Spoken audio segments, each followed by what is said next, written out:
the king, but he never came. What should we do with Buckingham Palace? I would love it to be a museum. Would be yeah, cool. because then you get to see what's inside. Yeah. Airbnb would be great. Throw a rave at the Buckingham Palace. That would be cool.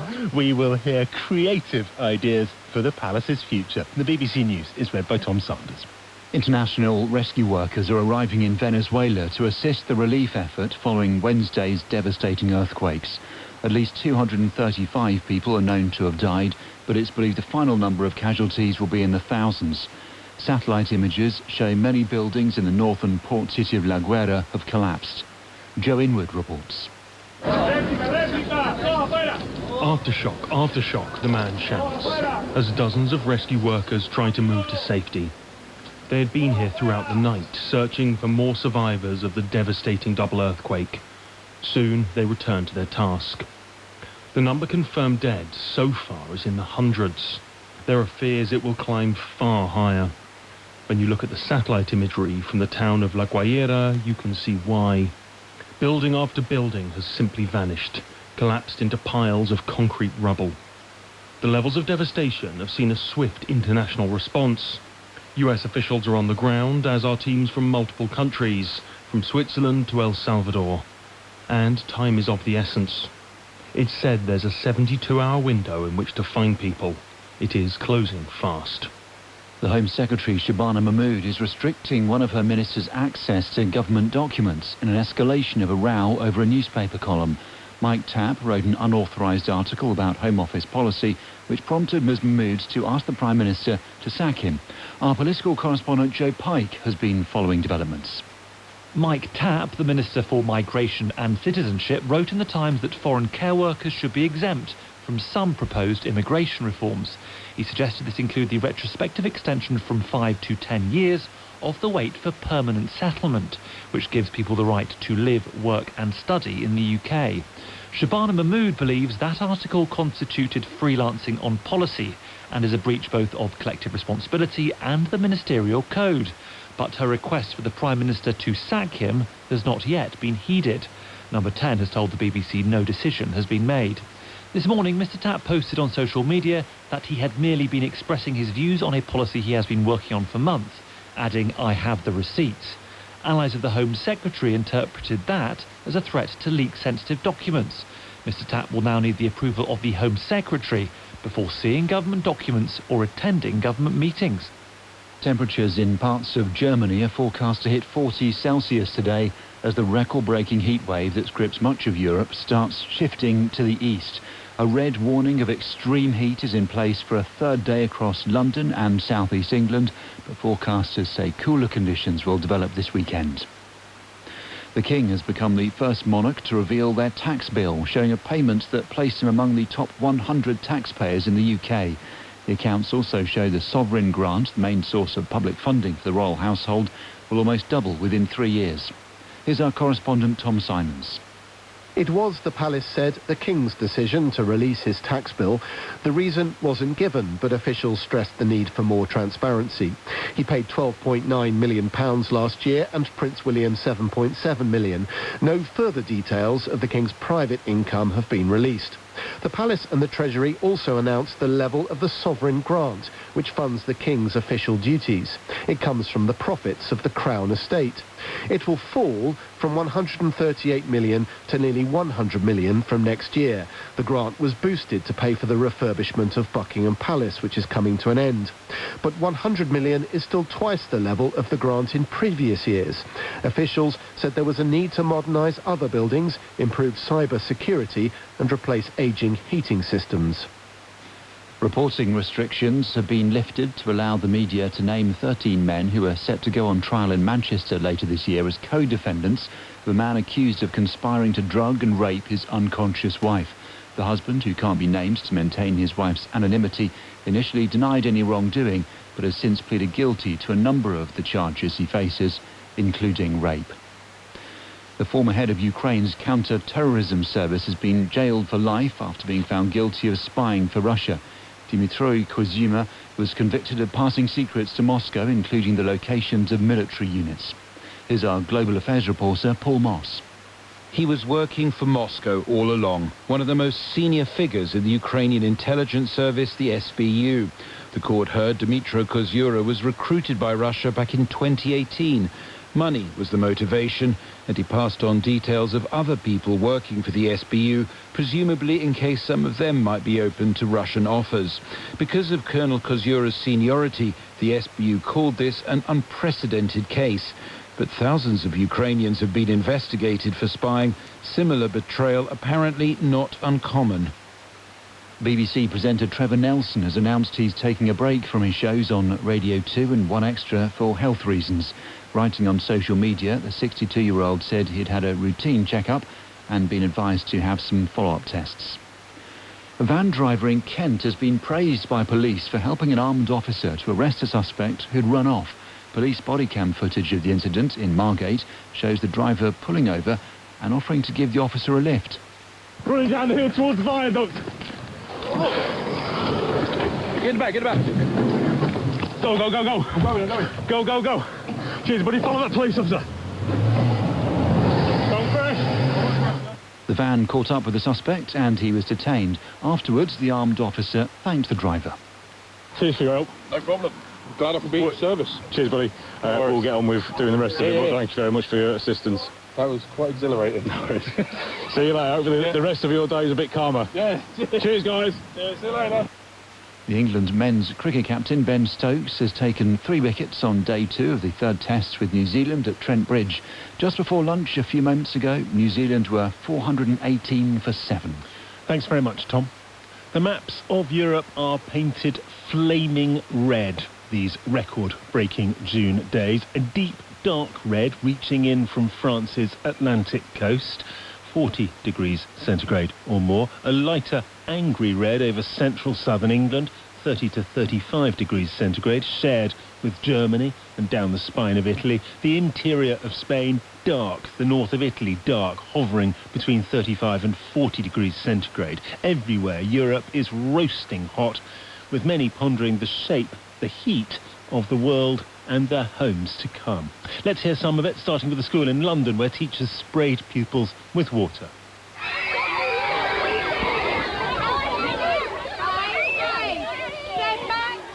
We are actually going to leave a little early. We're going to leave Paris early because it's too hot. They're very uncomfortable. The sad thing is that we just couldn't go out during the day. It doesn't really cool off in the evening either. Well, hopefully it doesn't get that much hotter, because then you need to find somewhere else to live. Les décès, et donc je le redis, des mesures d'urgence. Emergency measures are necessary for our own protection and to stay hydrated. And above all, not to believe that one is invulnerable. Profil jeune, on voit pigs can't sweat, and because they can't sweat, they're trying to get rid of the heat by breathing. Normally, preferable temperature is 20-21 degrees. Today it's between 30-32. We see it, the sows, they're not comfortable. A Belgian pig farmer and pig speaking at the end there, and before that we heard the Paris mayor, Emmanuel Gregoire. For many years, climate change appeared to be something for other parts of the world to worry about. Sub-Saharan Africa, coastal regions, island nations.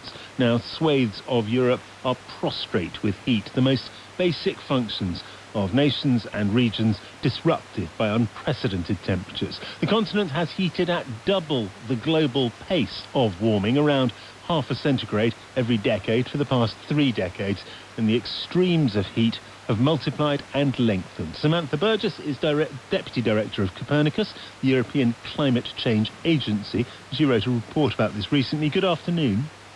Good afternoon. Why is Europe heating up so much more quickly than other parts of the world?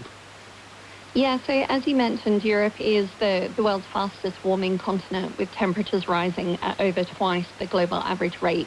And there's really 4 reasons why this is happening. So our globe is now at about 1.4 degrees of warming above pre-industrial times, whereas Europe is around 2.4 degrees hotter than the pre-industrial average.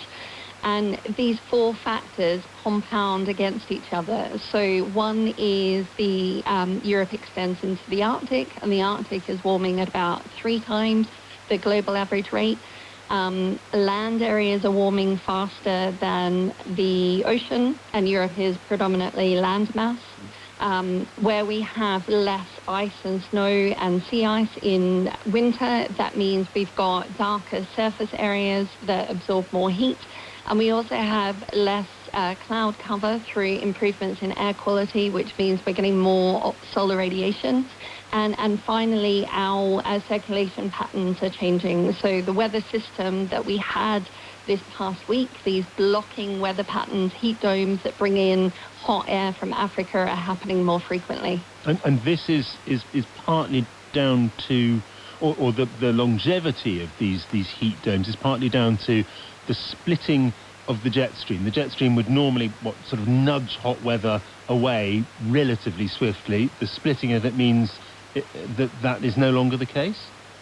Yes, that's right. So as the Arctic warms, that weakens the jet stream. So the jet stream can split into multiple streams, and the amplitude or the wobbliness of the jet stream also increases, which weakens it further. And so are we seeing a series of self-reinforcing effects here? I mean, if you're losing sea ice, obviously then you are then having another impact, because that is not reflecting heat back, which then has an impact on the jet stream, etc., etc. Is that what we are starting to have? Yeah, that's right. So the four factors that I described, they are not only operating simultaneously, but they also reinforce each other.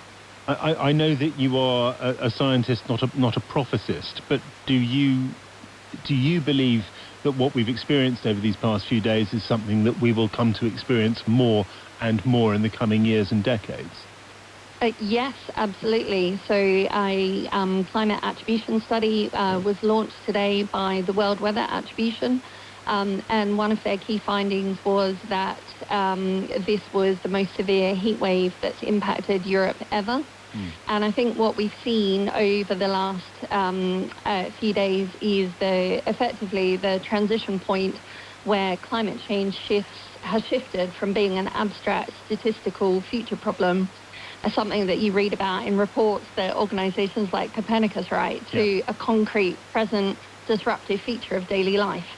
Samantha Burgess from Copernicus Group, thank you very much indeed for coming on The World at One. That shift from the abstract to the concrete is what I'm going to discuss with Tom Rivett-Carnac. He's a former political strategist for the United Nations Framework Convention on Climate Change, now co-host of the Outrage and Optimism podcast. He is viewed as one of the architects of the 2015 Paris Climate Accord. Good morning, good afternoon, Tom. Good afternoon. Thanks very much for joining us. That shift which Samantha talked about, from the abstract, something that she writes reports about, to the concrete, gosh, it is hot, I am unable to sleep, I'm unable to do the kinds of things that I might want to do, comes at the same time as the rise of political forces in Europe that are really quite sceptical about efforts to restrain climate change, in particular sort of populist nationalist movements that don't buy things like net zero. How does that irony strike you, that at the one point we have this concretization of effects, and on the other we have a political shift away from action? Yeah, it's fascinating, isn't it? I mean, 10 years ago when we were negotiating Paris, we did so on a simple assumption, which was that politics would follow economics. And we knew that the economics would move in a way that made the solutions to the climate crisis more cost-effective, better for GDP, better for jobs. And our assumption was that as that shift happened, the politics would follow because it's better for people. But what we've seen is that the economics has gone further and faster than we could have imagined. Wind and solar are the cheapest forms of new power almost everywhere in the world now. And yet the politics has gone in the opposite direction just at the moment when we need a unified approach. Do you believe that sort of climate change up close and personal, I mean, as in a week of sort of near intolerable heat for a fair number of people, do you think that might change things? Well, look, I mean, that's on us now, right? I mean, we've had the hottest ever June day, NHS Trust declaring emergencies. The London Ambulance Service responded to the highest ever number of life-threatening emergencies this week. This is all around us. And for decades, I think people have wondered if when this begins to affect us, will we see a mass uprising and a social movement? And The world is a complicated place now. We have a crisis of disinformation. We have serious actors trying to prevent change happening. But the reality is there. Everyone in the UK is experiencing this right now. And it's up to us. Will this happen? I really hope it will. And I think there's every possibility that it can. But it doesn't have to happen. We can choose to just ignore this and carry on. And if we do that, London will be 45 degrees by the time my children are my age. There is a perception amongst some that the costs of climate change, of the kind of shift to a carbon-free economy, are being carried too much on the backs of those who simply cannot afford it. And that's driven some of the opposition to things like net zero policies. Is that something, again, that you would want to sort of tackle as a narrative, or do you acknowledge that people have rather well-founded concerns about how climate change policies are being laid out? Well, look, I think having sensible policy discussions about the ways in which we need to facilitate and finance a transition to a different world is very important.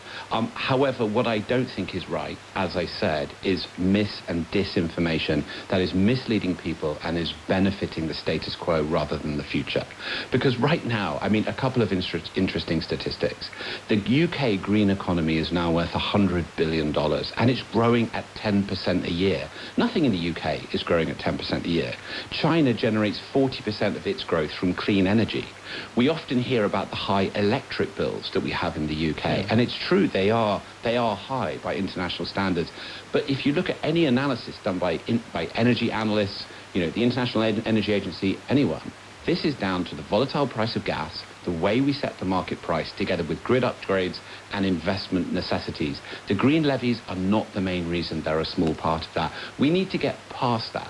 We need to, Ed Miliband is doing a great job of continuing to try to tell this story, and we need others who are coming in telling that story. Greg Jackson at Octopus. But at the moment we are giving in to this false narrative that this is expensive. This is in our interest, it's in our economic interest, it's in our moral interest, it is beneficial for the future, and we need to insist on that reality. Otherwise, we are going to allow these false narratives to shape our future. Tom Rivett-Carnac, thank you very much for coming on The World at One.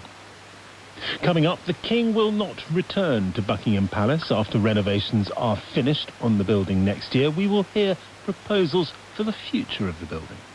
Let's make this the best urban nature reserve anywhere in the world, but make sure it's open to all London schools. And one other thing, no dogs. They don't fit on nature reserves, so I'm afraid Corgi's got to go.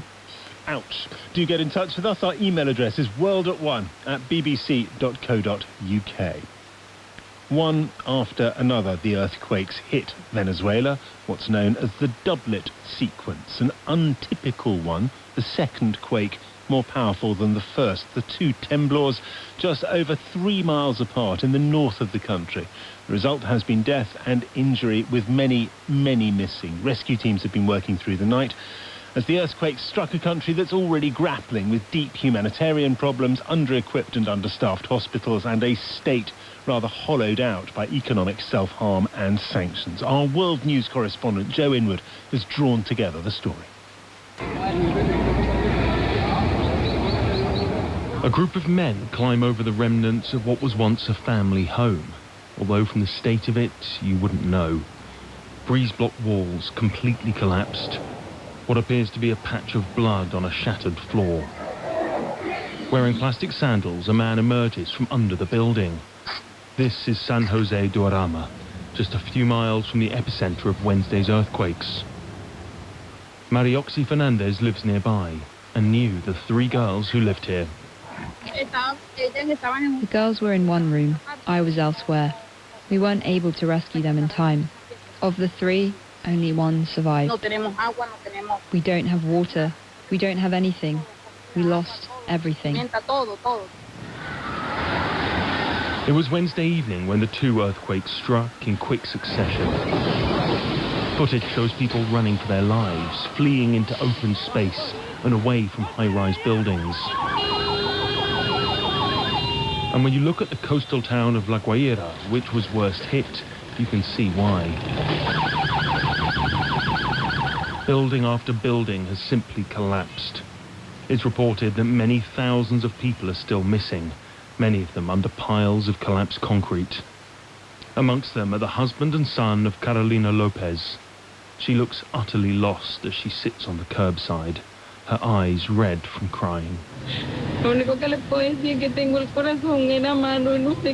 only thing I can say is that I have my heart in my hands, and I don't know what to do. I ask God for us all, because this is something that, there, you see that? Nothing. I don't know where he is.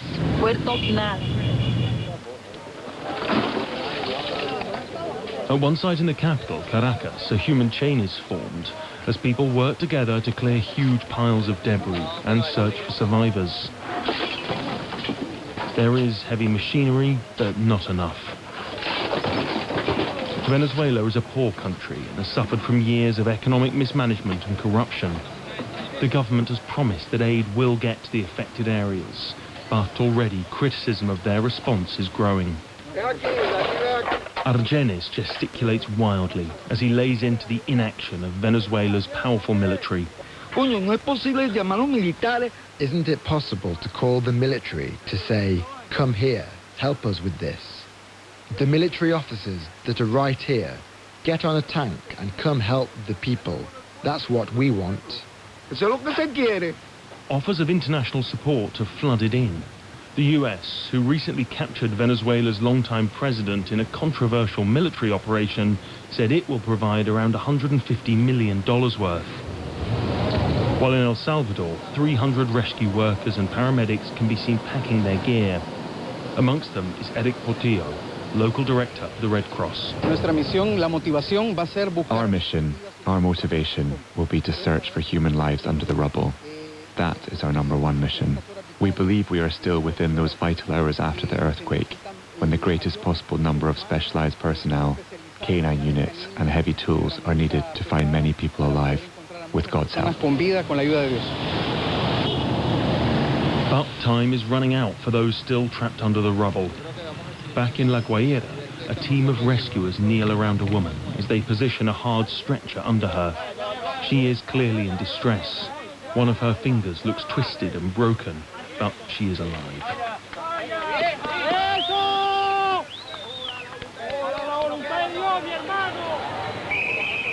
At Domingo Luciana Hospital in La Guaira, people gather searching for loved ones.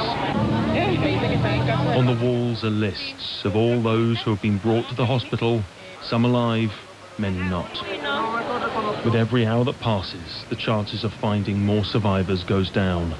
The lists of the dead and injured are long. Those who are missing, far longer still.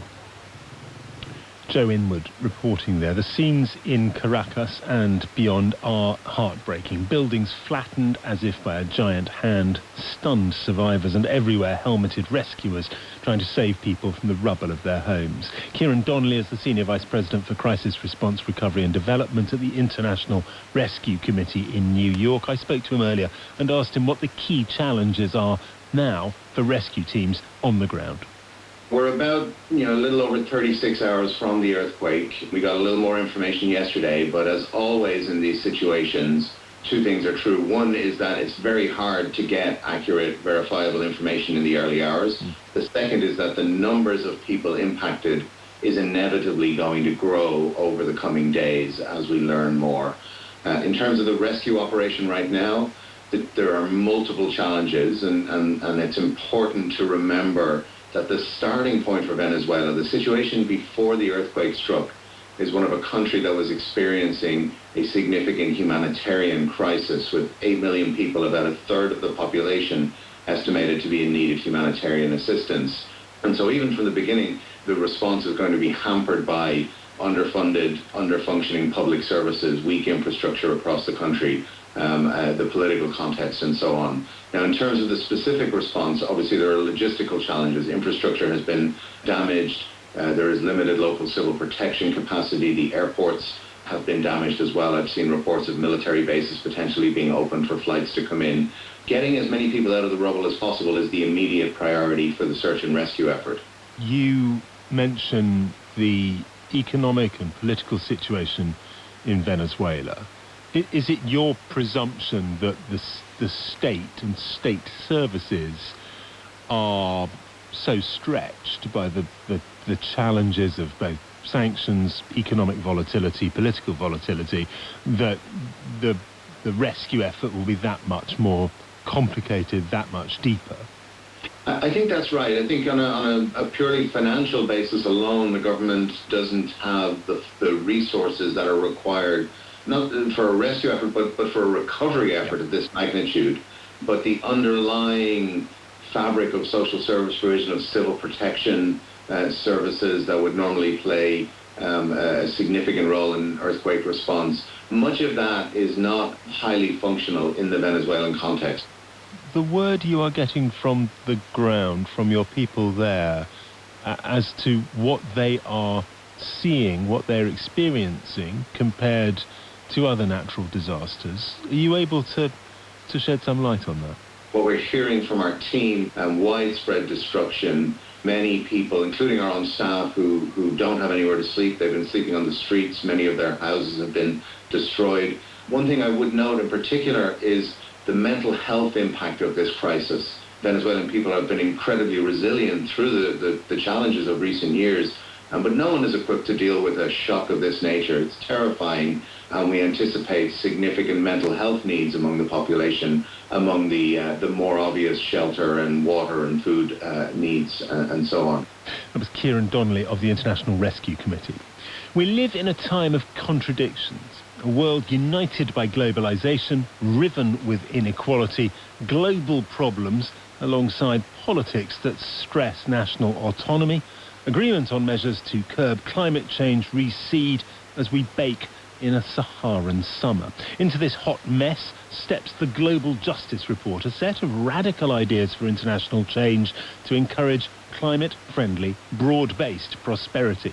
The report suggests a massive redistribution of global resources to encourage environmentally sustainable growth and fundamental economic realignment towards global equality. Thomas Piketty is Professor of Economics at the Paris School of Economics. I spoke to him about the Global Justice Report, and I asked him why he thinks such radical change is needed. Well, I think, the challenges we have to address are pretty radical. And, we see right now the heat wave in Europe. I think the challenge of global warming, together with the challenge of global economic development, is really a challenge of new proportions. And the starting point of our work, of our Global Justice Report, is to try to take seriously the aspiration of the global south to prosperity. Countries in India, Sub-Saharan Africa, Latin America, Indonesia, they have an aspiration to development. This is not going to go away. They have this aspiration to prosperity that is legitimate, that is very strong. The problem is that if they achieve prosperity in the same way as we did in the past, the planet is going to explode. And so what do we do? What kind of development model do we think? Now, it's not so complicated to find solutions. What we're trying to argue in this report, in this Global Justice Report, is that, in fact, there are ways to redefine the notion of prosperity. We are at a time where, we need to think about alternative economic futures, and we believe, it's time to put on the table, clear alternative, so that people can make their own mind. But you're not just there sort of prompting fascinating debate. You have come up with some policy prescriptions which are breathtaking.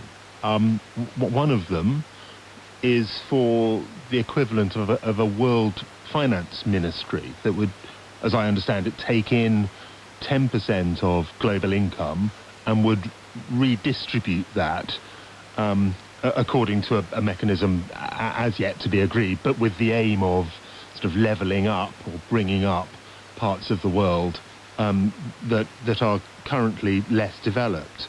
And I can only ask you if you've ever been to an EU budget summit where they argue long into the days and nights over the tiniest amount of money compared to the sort of cash you're talking about, whether you think that this is anything apart from a pipe dream.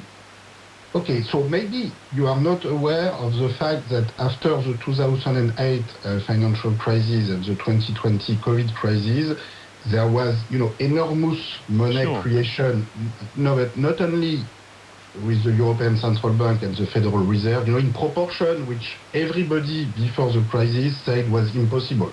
And then suddenly, people change their mind confronted to the crisis. Now, you're telling me this is impossible, this will never happen, nothing will ever happen. I take your point, but I don't think you are right. Yep. I think that when we have more crises comparable or even bigger crises than what we had in 2008 and 2020, and we will have such crises in the future. In fact, I think there will be a lot of international money creation. This is what people were saying about progressive income tax and progressive wealth tax 1 century ago. Everywhere people were saying this will never happen, this will be the collapse of the economy. And, this happened.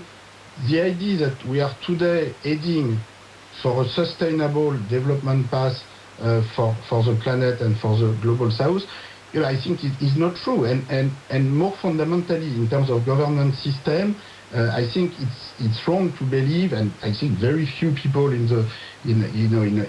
our societies believe that giving all the power to a billionaire and centimillionaire to decide about our economic future and what kind of investment choices we need to make is going to solve our social and environmental problem. I think it's clear that many of our dear techno billionaires, they don't care too much about. No, there's not a huge amount of enthusiasm for handing out power to third-party institutions either. That may well be suggested to be an idea of the past as well. Well, I'm not sure. I think when it comes to delegate your education system, your health system, or your energy system to someone, whether you want to delegate it to a democratic institution or to a billionaire. Okay. Well, we can argue about the accountability line there is between huge international financial institutions and individual citizens another time. But I want to talk to you about the ideas and the clash of ideas. Do you feel that your ideas can partly penetrate the current economic thinking, or is it, as the report seems to suggest, more a sort of all or nothing? You have to change fundamentally the way that the globe's economy is working. No, I have a much more relaxed way to look at this than you do. I think the change is already happening. For instance, let's take an issue like the global wealth tax. At the G20 summit of 2024, this idea of a global wealth tax was officially pushed by a coalition of countries starting with Brazil and South Africa. When I wrote Capital in the 21st Century in 2013, 10 years before, and I was proposing for a global wealth tax, I could not imagine that, 10 years later, it will be officially discussed in a G20 summit. The concrete reality is that if countries in the global north don't respond to this demand, what's going to happen is that there will be an alternative set of international institutions led by China and Russia, and which will do the job with a kind of governance system which, you should be concerned about. I think the discussion about global wealth taxation, for instance, over the past 10 years, has been changing tremendously. Look, you're going to have a referendum in California. Maybe you don't like it, but it's part of what's happening in the world. And we don't have so many solutions. If people have other solutions to pay for the climate investment and to pay for the education and health investment we need, both in the south and in the north, they should put this proposal on the table. Thomas Piketty speaking to me earlier. The most curious row has broken out between the Migration Minister Mike Tapp and what certainly appears to be his boss, Home Secretary Shabana Mahmood. Mr Tapp has a brief article in today's Times newspaper outlining his thoughts on an aspect of new immigration rules. He has, it is understood, riled the Home Secretary, who would now like to see the back of him. This morning, Mr Tapp responded to that on social media with a chirpy post suggesting he had what he called receipts to show the work he had done. I won't be intimidated to drop my views, he said. Stay classy. Joe Pike is the BBC's political correspondent. Joe, we read now that the Prime Minister is taking advice on whether to sack Mr Tapp. Some will be wondering what the delay is. I think the delay is number 10 say because no decision has been made, but there are others who point out that they believe the ministerial code is clear and this does not reach the sort of level for a breach. But it's certainly a bizarre row, a very tiny article on page 6 of the Times, which has led to this high-pitched briefing war which seems, I suppose, a little unedifying, possibly unsustainable. It's not about really the policy in that article, more about power and control. Shabana Mahmood certainly feels, Johnny, that this is sort of insubordination, that this breaches collective responsibility and the ministerial code, and that the tweets that you mentioned from Mr Tapp, which he posted on social media from a wedding in San Francisco, he says, have really escalated things as well, which is why the government say, or Home Office sources at least say, that his access to government documents and government meetings has now been restricted. I mean, notwithstanding the coming of Andy Burnham at some point, presumed, how do you rate Mr Tapp's chances? I think this is certainly a row Keir Starmer could have done without. I think in terms of Mr Tapp's chances, it's worth noting that he was one of the final supporters to save Keir Starmer, even when it looked pretty pointless. In contrast, Shabana Mahmood, of course, told the Prime Minister to his face a month plus ago that it was time he went. I'm not sure this is necessarily helping Mike Tapp's chances in getting a job in the Burnham administration, but there are also sources I've spoken to within government who don't think this looks very good for Shabana Mahmood either. Remember, some thought she could be the next Chancellor. One person told me the fact that she's, or rather her team have been briefing around this, is, quotes, mental, but her allies argue this is about standards, about teamwork, and about the ministerial code. They argue Mike Tapp has breached that and he must go. Joe, thank you very much. Joe Pike, our political correspondent, bringing us up to date. In amongst the news that the King paid just under £13 million in the tax year just gone was what, to many, might have been a statement of the obvious, that the 77-year-old King and 78-year-old Queen will not be moving from their current London residence to Buckingham Palace when the nearly £400 million renovation is completed in March next year. Given that Prince William and family have announced that their current residence, Forest Lodge in Windsor Great Park, will be their forever home, this leaves Buckingham Palace somewhat stranded, a rather large piece of masonry with a rich history and some pretty fabulous gardens, with no one to live there. So what should be done with the palace? It's one of the places where national moments take place. Churchill with the royal family on the balcony at War's End, the long parades past during Jubilees, the flyovers on national days. To many beyond our shores, it is the national building, and the area is the focus of celebration and commemoration for the nation. We sent our producer Hattie Nash to ask people wilting in the heat around the palace this morning what they thought.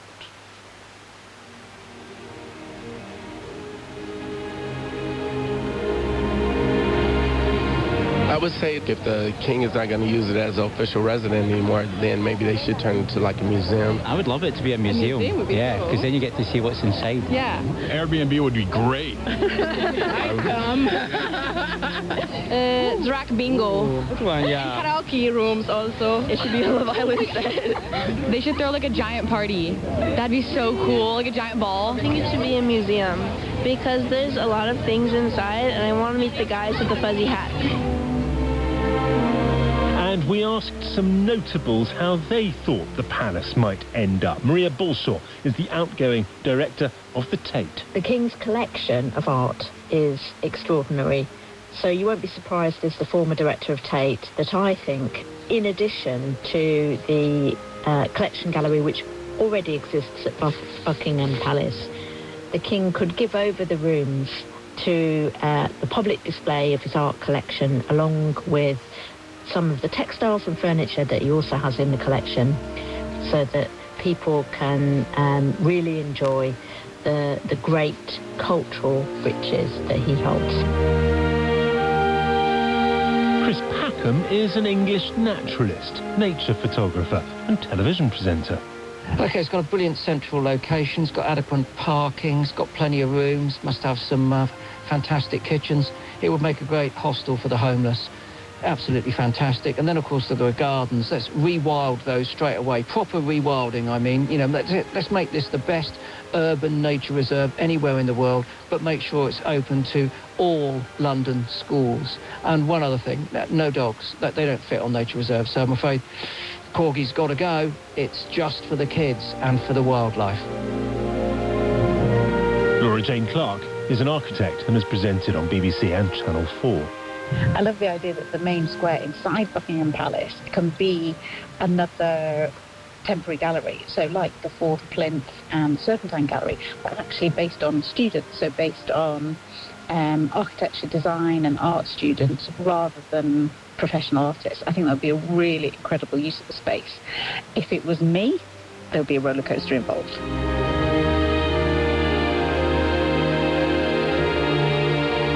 Gemma Manns is a Chelsea fan with a novel idea for where Chelsea's new stadium could go. Chelsea have outgrown Stamford Bridge, so I think the obvious answer is Buckingham Palace. It's got the space, the transport links are second to none, and it's already one of the country's biggest tourist attractions. Keep the front of the palace exactly as it is, build a world-class stadium behind it, and everybody wins. The Royal Gardens become a fan zone, the King's Guard can keep an eye out on away supporters, and that iconic balcony finally gets used for what it was really made for, Chelsea Trophy celebrations.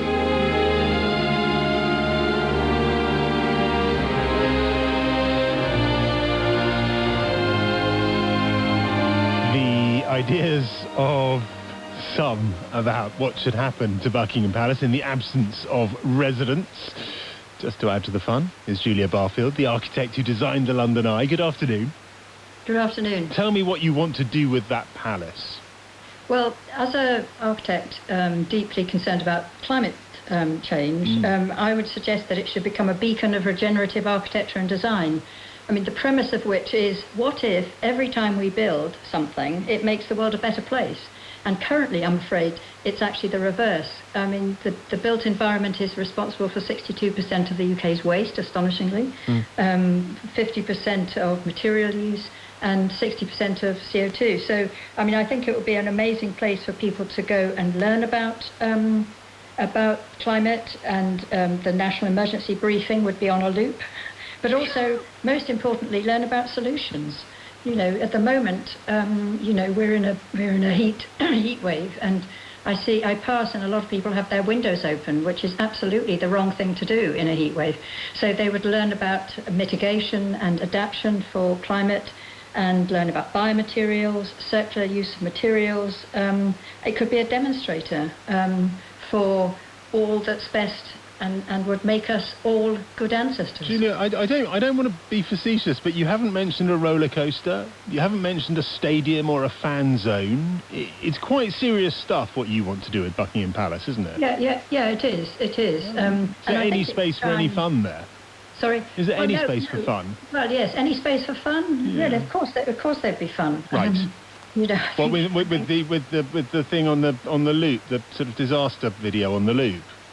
Well, the emergency climate briefing. I'm not sure that's what most people's idea of fun is.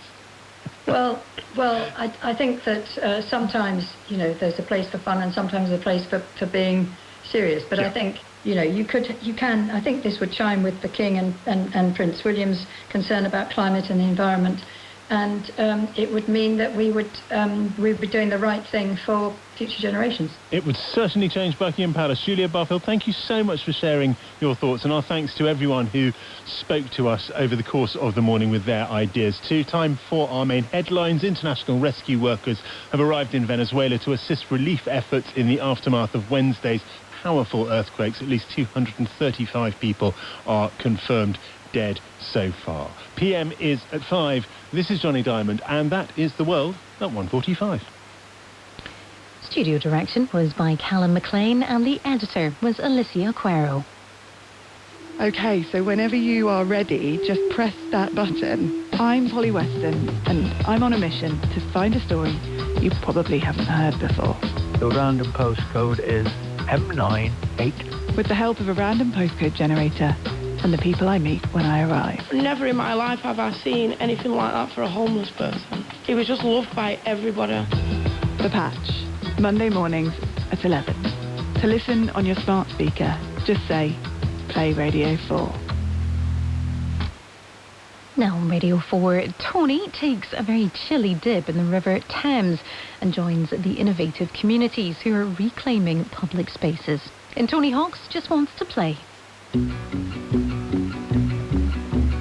Different demographics, different genders, different ages, and everyone is accepting and learning from each other. You feel a bit tense and uptight. You possibly even feel a little bit panicky. Like if someone's at someone's house and they come out here, they can join it. It's for everybody. How do we make farting noises?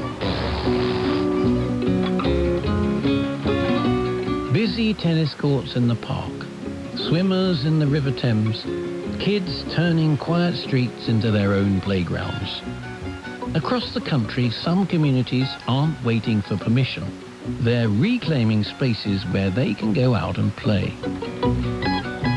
I'm Tony Hawks, and in this series I've been exploring the many issues that shape whether we get to play or not, in the countryside, the local park, or on our city streets.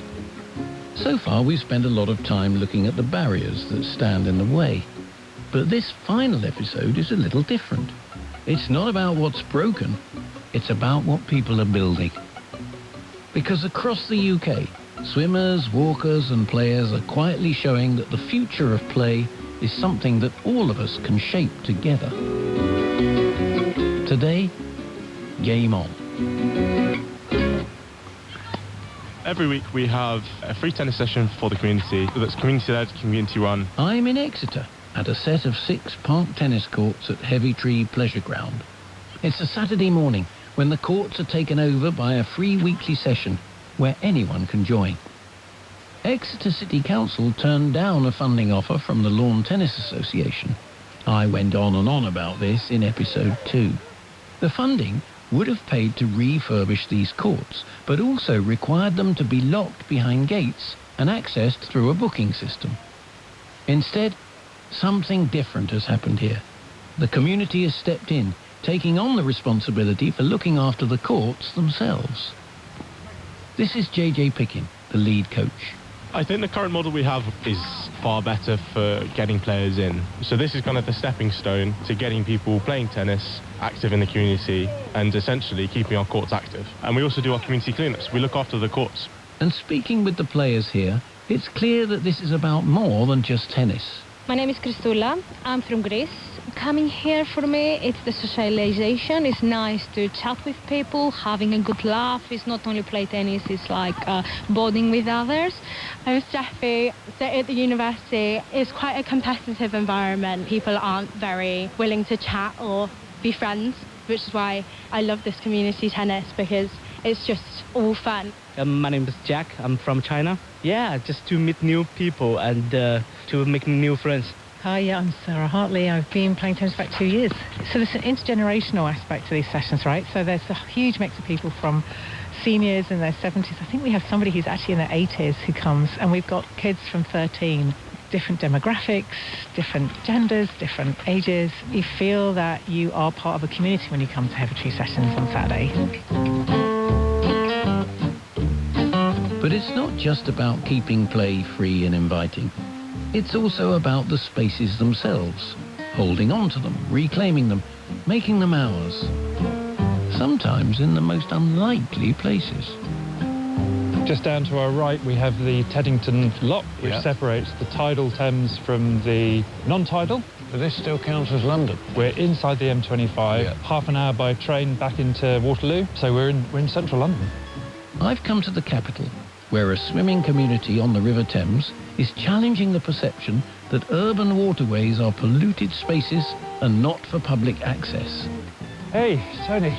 It's a frosty December morning, and I'm meeting swimming activists Chris Roma-Lee and Simon Griffiths as they float the idea of going for a dip. You ready for this? And do you know what? I'm tempted. As ready as you're ever going to be, yeah? Simon, what's the water temperature? The water, I've just measured it, is 8.7 degrees. That's definitely well into cold water shock territory. Okay. That doesn't mean it's dangerous if you're prepared for it, but once you get in, you'll find your breathing, you'll feel a bit tense and uptight, you possibly even feel a little bit panicky. Yeah. That's normal. Yeah. That tends to subside after about 90 seconds. Should we get in? Because it's quite cold standing still, isn't it? Yeah. Okay, I can't put it off anymore. Just lower yourself in. Down I'm going. Oh, I'm now up to my shoulders. And then if you just rest foot gently against the current. Yeah. Okay. Off we go. Oh, that's glorious. So how's it going, Tony? We've been in about 90 seconds or so now, so hopefully you should be through the cold water shock and starting to really enjoy it. I think the worst part of it is I'm finding it hard to swim against the current. Well, I'm much more out of breath having swum, what, 15 yards than I thought. So we're back in, we've got our coffee, we're warming up. Chris, I thought that the river was far too contaminated for people to swim in. There's a long-standing perception that rivers are polluted waterways. I was brought up in southwest London, so I was told that if I touched any of the flotsam and jetsam which was on the riverbank and then put my hands in my mouth, I'd have to go for a stomach pump. It ingrained into me that these were effectively, they were open sewers. It wasn't great back in the 70s and 80s, and it is much, much better now. So we need to change the messaging, but with that comes the need for better communication about the quality of the waterway, so that local community groups can have access to this data and go, okay, it's safe to go in today, we'll do it, or it's been heavy rainfall, best not, we'll do it tomorrow. So we did everything right this morning, didn't we? We used public access, we checked the temperature, we looked out for sewage alerts. But can I just jump into the Thames, anywhere? The Thames is a really complex body of water, and it isn't safe to get into the central London section of the Thames. I don't know if you've ever seen the tide coming in and out there. It moves at a hell of a pace, which is exactly why we should be creating safe zones which are floating on the river, which allow people to swim safely. I'm a co-founder of Swimble Cities, which is an organisation which is promoting the cleaning up and healthy waterways, the ecosystem restoration of these urban waterways, so that, as a byproduct of that, we can get into them and be safe. A lot of the pushback we're getting from that is like, we don't go into the river. Why are you going into the river? No one does this. And I always refer them back to our friends in Europe. Look at the amount of city swims you've got in the Netherlands, where they swim in the canals or the river, and it is just something that people participate in. Cities are only getting warmer, and it's so important that people can get access to water to cool down, to exercise, and have a sense of community. I mean, people don't probably have the feeling where they go, well, this is our river. Yeah, I mean, the central London section of the Thames is 7 times the size of Hyde Park, so it is our largest public space, but the least accessible. And when you look at it like that, you think, that's absolutely bonkers. And we need to get back into that mindset that this is our public space. And things are starting to shift in a good way. Since my Chile swim, the Department for Environment, Food and Rural Affairs, DEFRA, has shortlisted 13 new bathing water designation sites across the country, meaning officially monitored water safer for swimmers. One spot is just 300 yards from where I swam extremely hard to not go very far. If approved, it will be the very first one on the River Thames in London. So if people can reclaim a stretch of the Thames in London, why can't the same happen on our streets? Who's the tagger? You're the tagger. So I'm looking at a lovely homemade sign that's been made here and attached to the street lamp here in Bristol, and it says slow children playing. And they are. Parents sitting nearby, there's food just arrived, and it's all on the street. And what's this on your head? A helmet. I like going over the jumps. What we try and do in our area is gather the community together outside, because that's our shared communal space. Katie Storer and her partner love Bristol. When they started a family, they wanted to stay in the city, but they also wanted a place where their children could play outside freely and safely. So before you moved to this part of the city, what was your street like? We lived on a road that was a cut-through between two major roads, and cars would whiz along that road at sometimes 40 miles an hour, and I was so scared. I couldn't relax, and they had to cross major roads to get to any green space. How did you actually choose to live here then? Me and my partner wrote down loads of things that were our core values of where we wanted to live. One of them was kids being able to play out freely in the street. How do we make farting noises? What? Yeah. Yes, some parents who remember streets full of children playing a few decades ago are willing to uproot themselves in search of places where their own kids can do the same. But not every family has the option to move just to get better access to outdoor space. Without play, children, it's very difficult to thrive and be healthy and learn and develop in a healthy way. Joining us is Ingrid Skeels, the founder of Playing Out, an organisation that advocates for children to be able to play on the streets where they live. Ingrid, why is this scene so rare? In the 70s and 80s, it was just a normal, natural part of everyday life that you would play out with friends, you know, close to where you live. Now, it's actually not that usual that children can play out at all, and children's lives are way more, on the whole, indoors, inactive, quite isolated, and online. Why do you think it's really happening? Is it because of devices? Well, screens get the blame mainly. Parents also get blamed quite a lot. But actually it is more complex than that. And in fact, the changes predate screens by quite a bit, because our movement began 16, 17 years ago, which was pre-smartphones. And the main shift that's happened since the 70s and 80s is that the outside environment has become gradually less safe, less welcoming to children. So you started a thing called Play Street, right? Yeah. So you close off the street on a regular basis, like once a month, so kids can play safely where they live. It's kind of like a street party, but it happens more than just once in a blue moon. Yes. How does it work? It's very simple. You need to consult with your neighbours, apply to the council, choose your date, have responsible adults who are going to set the road closed signs up and monitor traffic. And if you live on the road, you still can drive in. And that's it, just have fun on the day. And all of this information and a lot more is on our website, playingout.net. I also like finding strange stuff in the neighbourhood. You've got this huge public space on your doorstep, which we don't really think about because it's so often covered in cars. Just to kind of reclaim it for a couple of hours on a quiet time, to use it for people. Once it's safer, life just pours back. And it's actually quite amazing. That's what we're all missing. Well, this all started as a story about tennis.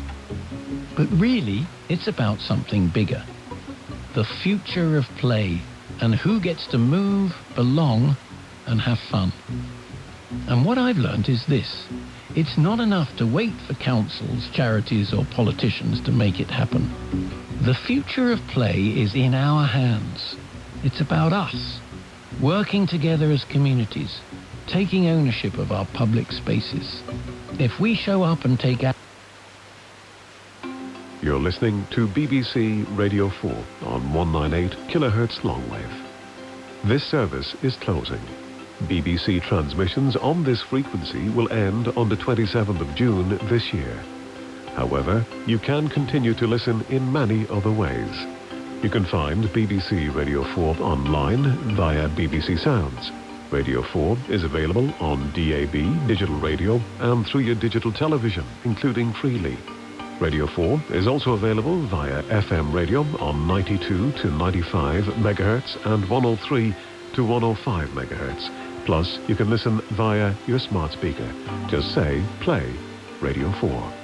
Information on how to listen can be found on the BBC website at bbc.co.uk/reception.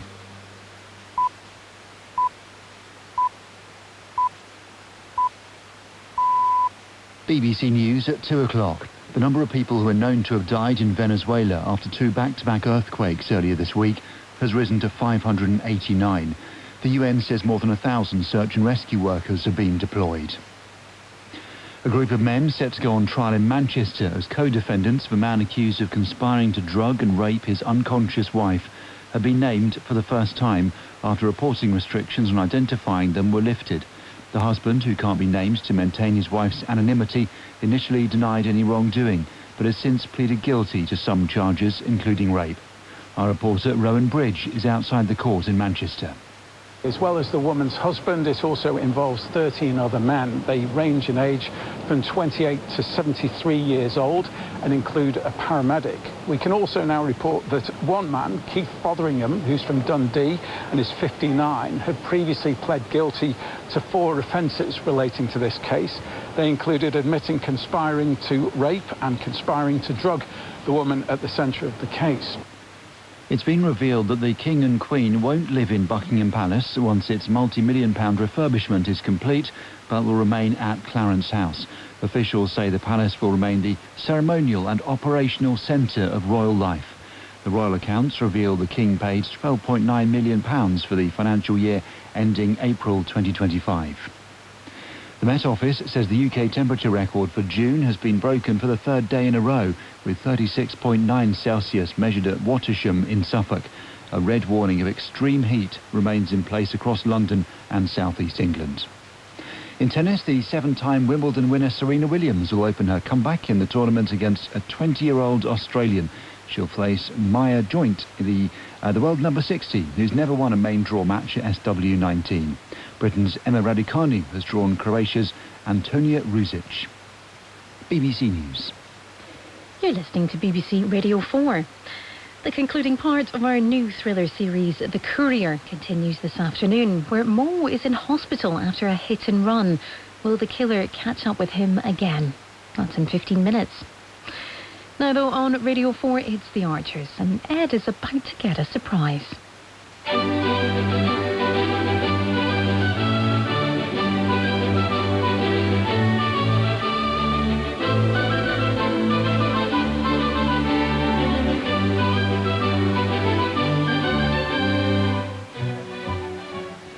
Kira, you get the taters peeled.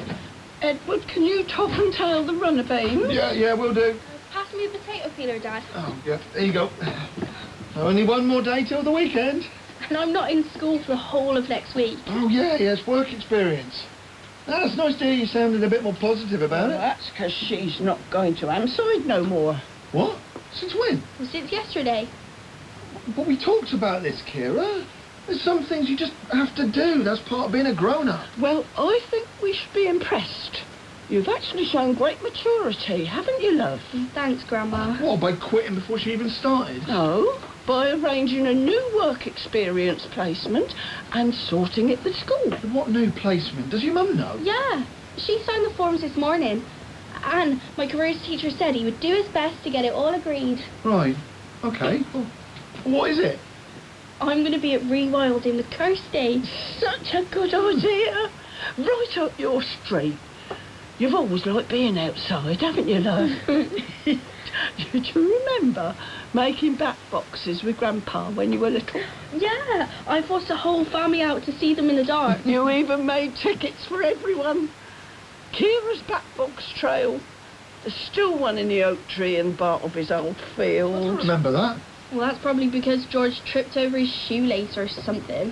What do you mean? No, she just means George has a way of getting all the attention. He's always doing something that you lot can't stop going on about. What, so you get ignored? Yeah. Come on, Kira, that's not fair. I'm always asking if you want to play cards or need help with your own work, but you make it pretty clear that you'd rather be in your room glued to your phone. I'm on my phone way less than other people. Look at her now, peeling taters with her old dad and grandma. And I helped you with the textiles on Saturday for hours. I'm not saying you never do anything else, but it's just a fact. You lot are addicted to screens. OK, Dad, whatever. Look, I don't want to fall out about phones again. I was just saying that I'd be happy for us to spend more time together, that's all. Yeah, but that's not what you said, Edward. Hi, Grandma. Oh, we're in the kitchen, love. What's he doing here? Amber's working late, so I invited him for dinner. Well, I don't want to stay if he is. Well, I thought it'd be nice to have the 4 of you together. Like old times. I'll just get myself some toast at home. No, you won't. You'll stay where you are and you'll finish peeling those spuds. In trouble again, Kira? What's she done now? Shut up, George. Nobody likes you. But that's enough. Really, I'm sick of this. You both need to grow up and stop behaving like spoilt kids. Well, I'm not a spoilt kid. That's right, Kira. You run away. George! Kira, wait! Where are you going? It's wild out there. Seriously, what's wrong with her? Must be the time of the month. George Grundy, I'm not too soft to sling you out if you start spouting that kind of nonsense. Hi, Tom. Helen? Everything all right? Yeah, why? You didn't come round with the boxes last night. I was too busy. Feel free to fetch them yourself. Fine. But you also haven't replied to any of my messages. Are you avoiding me for some reason? Nope. Like I say, I've just been busy. Dad and Natasha seem to think you're furious with me. Not furious, just confused. Okay. Confused about what exactly? About why you're behaving as if you're getting a new milking parlour. As if it's the obvious next step for the farm. I'm not behaving as if I'm getting a new parlour, but I am planning for the possibility, the probability, of course I am. See, there you go again. Why is it a probability? You're so infuriatingly confident. I'm not going to apologise for having belief in my business, Tom, which actually happens to be in your interest too. But wanting a new milking parlour is about supporting an eventual expansion to grow our dairy produce, which is eminently sensible considering how well we've been doing since the sewage spill. Well, a nice speech. Tom. What? Eminently sensible. I mean, you're so self-satisfied. And when you say we, what you really mean is you. I mean the farm, and someday, whether now or in 5 years' time, Bridge Farm will need a new milking parlour. And at some point, Bridge Farm will need new polytunnels. Yes, I agree. So why are you so annoyed with me? Because without a word to any of us, a van rolled into the yard yesterday and some salesman starts giving you quotes. So? I really don't understand why you're having a meltdown about that. Because I had no idea it was happening. You didn't tell me you were getting that serious. So let's take a few minutes now, go to my office and talk about this calmly, because I don't actually think there's anything for us to fall out about. Kira! Kira! This is ridiculous! Come back to the farmhouse so we can talk. Up there, in the oak tree. What? The bat box. Yeah, I see it. No, I remember now. You don't. Well, it's okay. Why would you? All right, I don't remember you making bat boxes. I've got millions of memories of you. I'm sorry. What? I said I'm sorry for shouting, especially in front of Grandma. Hey, it's okay. It's okay. I'd rather you shout than bottle things up. Nothing gets sorted that way. Oh, and I'm sorry for running away at New Year. I know you are. Yeah? Look, you know you can always talk to us. To me and your mum. But it's hard. Is it? I never know what to say, like how to start talking or if it's even worth bothering.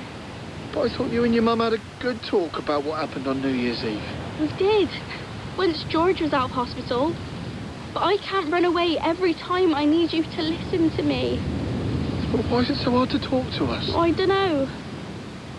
Come on, Kira. You know, it doesn't matter. Let's go back. No, it does matter. It doesn't. I was just being stupid. What could we do differently? What do you need us to do? It's not just one thing.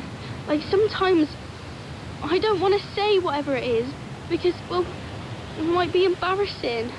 Well, you could always write it down or text us. Yeah, but sometimes I don't even know what I'm worried about. Yeah, I get that sometimes too. But most of the time, I just don't want to bother you. Look, it's never a bother. It doesn't matter what else is going on. You can always come to us if you're worried. But that's not true. Like, what was I supposed to do that night? My ex-con brother was rampaging about the village, drunk. I'm hardly going to come and tell you all my friends hate me. Oh, Kira. I sent that stupid message to the wrong chat. And I wanted to tell you both because I thought no one at school would ever speak to me again, but all of you, Everyone was obsessed with George, and what had he done? You were all falling out. Mum was crying. I could hear her through the bathroom door. Kira, I'm sorry, love. Who would have cared about what I'd done? It's hardly like I'd been sent to prison or got attacked or ended up pregnant. Yeah, your mum told me about the message and why it mattered so much. And neither of us think it was silly of you to be upset. I just wished that I'd realised how much you were struggling. They all hated me that night. I don't even really understand it because, well, they say mean stuff all the time and then I say one thing and suddenly the rules have changed. It's always like that. Do you mean with your friends in your form class or the girls from the football team? Both. Everyone. Look, you are funny and brilliant, and the kids at school are lucky to know you. You have to say that. You're my dad. You know, what you're saying isn't that strange. I bet half the kids in your class have had this chat with their mum and dad. Maybe, but well, I don't think so. Oh, come here. Can I give you a hug? Yeah, okay. Dad. Yeah? What do you remember? About what? A million things about me. Okay. Let's head back before we get blown away. And I'll get started on my favourite memories of you. But I warn you, it's a very long list. Well, first you go and buy more Monties than agreed. Which made perfect sense. Then you claim the existing milking parlour can't cope. Which is true. We've been over this. Yes, it can cope. It can cope fine. It might not be as shiny as the one Mr. Dairy Parlour Man wants to sell you, but it's fit for purpose. I don't know why you're getting so annoyed. No one's stopping you from doing your own research into polytunnels and greenhouses. But you've gone so much further with this. You've leapt ahead and got a quote. A quote, Tom. I didn't book the job or order the parlour. I mean, how do you expect me to make my case unless I have the costings? Getting a quote is the bare minimum I need to start pulling a decent proposal together. Fine. Then I'll start getting quotes too. Great. Because that's the only way this will work. We analyse what part of our business needs to grow and then we cost it and present our case to the family.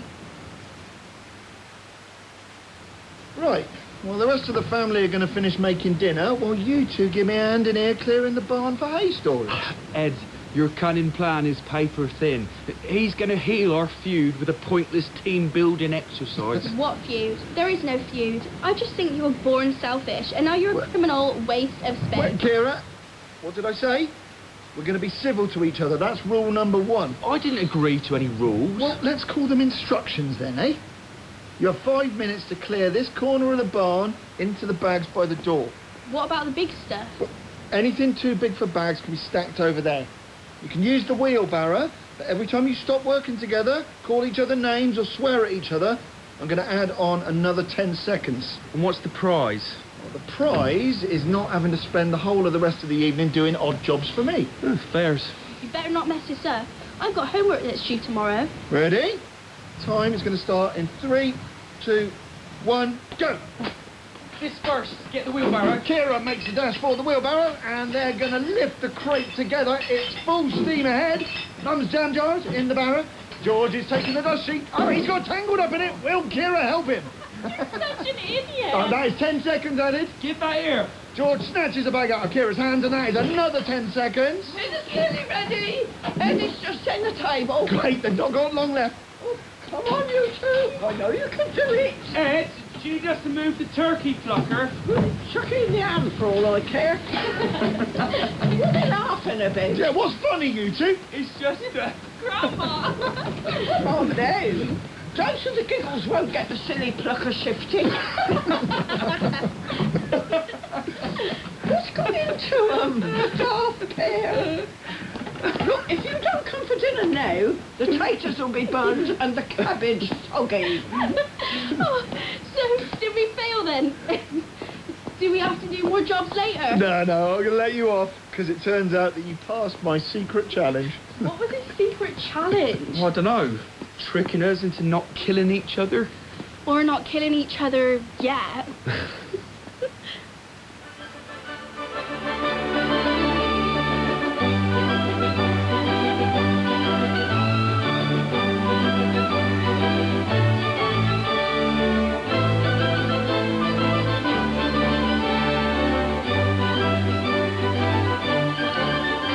Later tonight, Adam is being presented with a shocking option as we return to the Archers at 7 o'clock. And this weekend, we're transporting you away from the hot climates of Europe to the mysterious, magical land of Moomin Valley. We'll be enjoying Tuva Janssen's classic story, Finn Family Moomin Troll, this Sunday at 3 o'clock. Once upon a time on BBC Radio 4. The air was sweet, all pine and caramel like a Mediterranean dawn. Why do fairy tales cast such a spell over us? It was like unlatching a rainbow. 5 leading writers reimagine the classic stories we all grew up with, including Joe Lloyd, Ben Oakrey, and beginning with David Almond. The mermaid lay there with her long, gorgeous hair and a glittering tail among the haddock and cod. Once Upon a Time, next Monday to Friday night at 10:45. To listen on your smart speaker, just say, play Radio 4. Why can we no longer easily change the batteries on our phone? It's one for the hackers. That's today in half an hour. But drama now on Radio 4 as our Limelight series continues. And Mo lies unconscious on the roadside after a hit and run.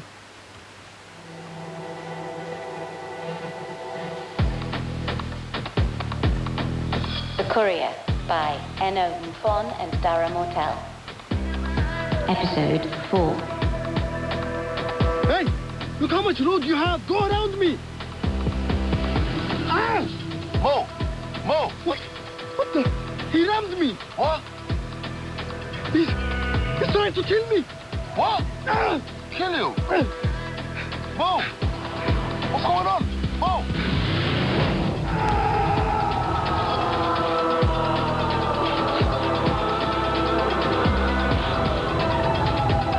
I knew it. Mo, I knew it, see? And you weren't there when it happened. Unidentified black male, likely between the ages... 2 pizzas. I just want to know who punched you. I've been here 10 years, don't remember you. His hand. Who are you? The plaster.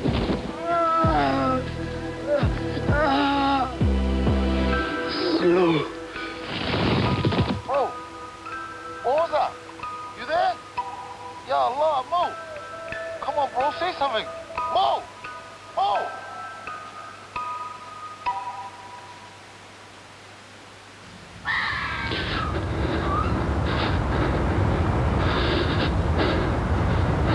See, I told you it was one of them e-bikes. Just hurry up, man. It's battered. Well, just leave it then, innit? Yo, these skid marks are mad. You mean tyre marks? What? Skid marks is what you still leave behind in your wife, Shut up, man. Hello! Bruv, what are you doing? You blind? There was obviously a crash in it. Someone could be out there. And? What are we supposed to do about it? Yo! Is anyone out there?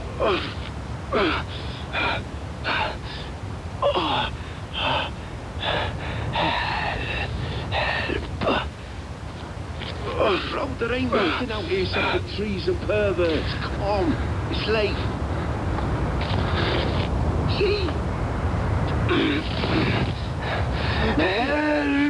Now come, are you walking back? Well, you said it was bashed up. Help!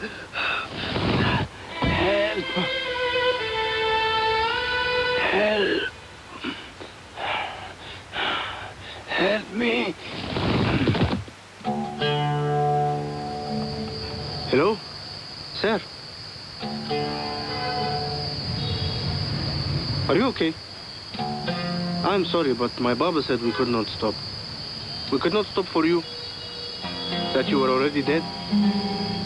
Is that true? You are already dead?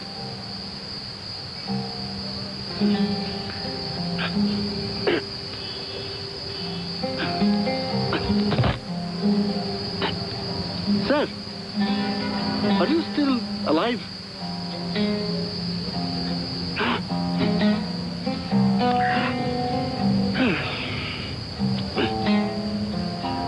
I'm sorry, sir. I don't know what your name is. Was. But I hope you are no longer in pain. At least the rainy season is over and you can look up at the sky and the stars without the clouds. Maybe you were already up there, looking down on us. Do we look as bright as the stars?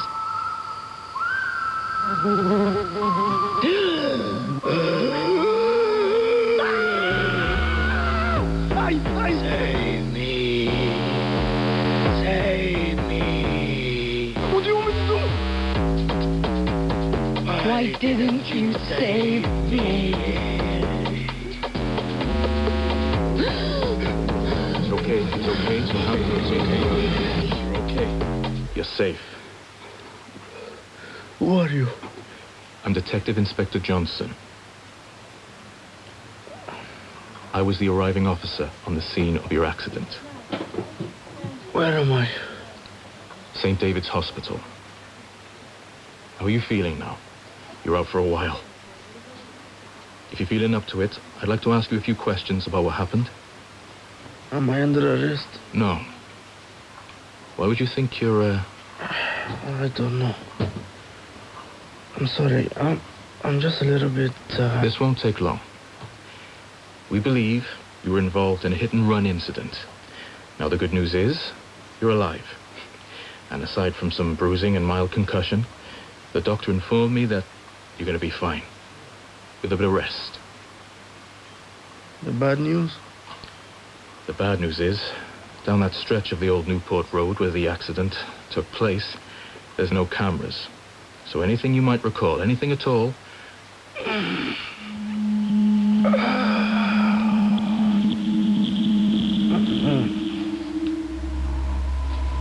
I'm sorry, it's just all a blur right now. It's okay. Where were you going the night of the crash? I was on, I was on my way home. To my family. I see. Well, it's unfortunate that curry didn't make it to them. I've been through your records, Mohammed. I know your status. You know you're not supposed to be working. I wasn't. I told you I was going home. Mm-hmm. So you didn't get a look at the car, the make, color, license plate? It was silver, I think. But that's it. That's all I can remember. Can you think of any reason someone would have done this intentionally? No. All right. Well, if someone does come back to you, give me a call. Yeah. Thank you.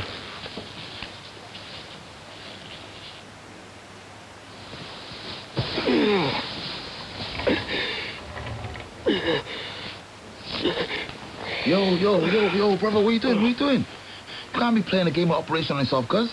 Them troops was doing stuff, you know? I'm having an operation? No, bro, operation. It was a game. Forget it, anyway. How did you know I was here? Bro, how do you think you got here? You said you was heading up to St. Mellons doing a delivery, innit? Bro, I never had to call police before ever in my life where it felt proper weird. What about Mama and Hamna? He seemed alright, though. Omar. Bro, your fam's good, bro. They was here all day yesterday, bro. You were still asleep. What's it like being unconscious, anyway? I've never had no anesthetic in my life, brother, and you know I've never been knocked out, innit? I prefer being awake. Alright, wait there. Bro, that's the last delivery I'm ever declining for you, bro. What's going on? Listen. You need to get me out of here. Out of here? Why? If they find out I survived, they'll come back and kill me.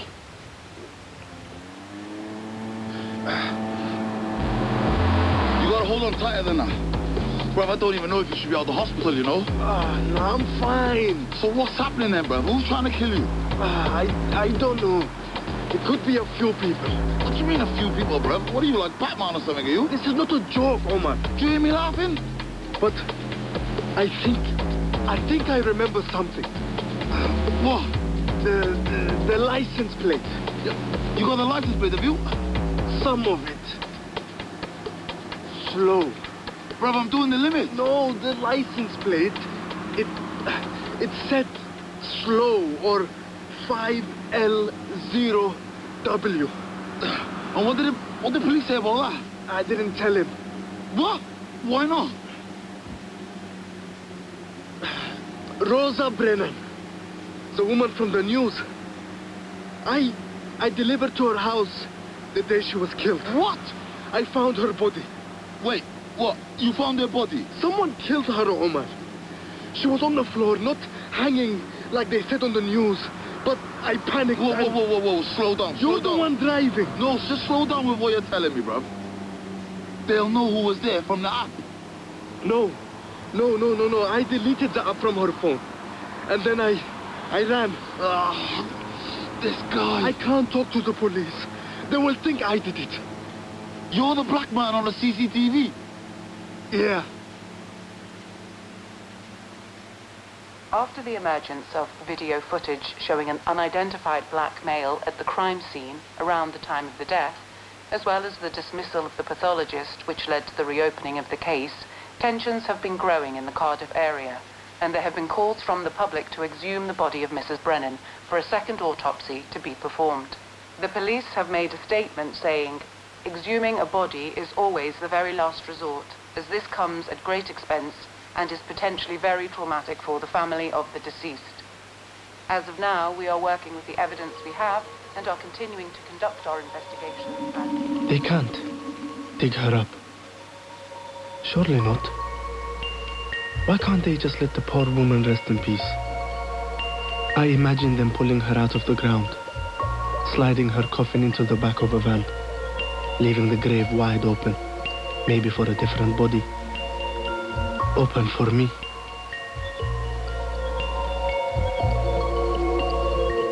The spot is busy again, but people are not hanging around much.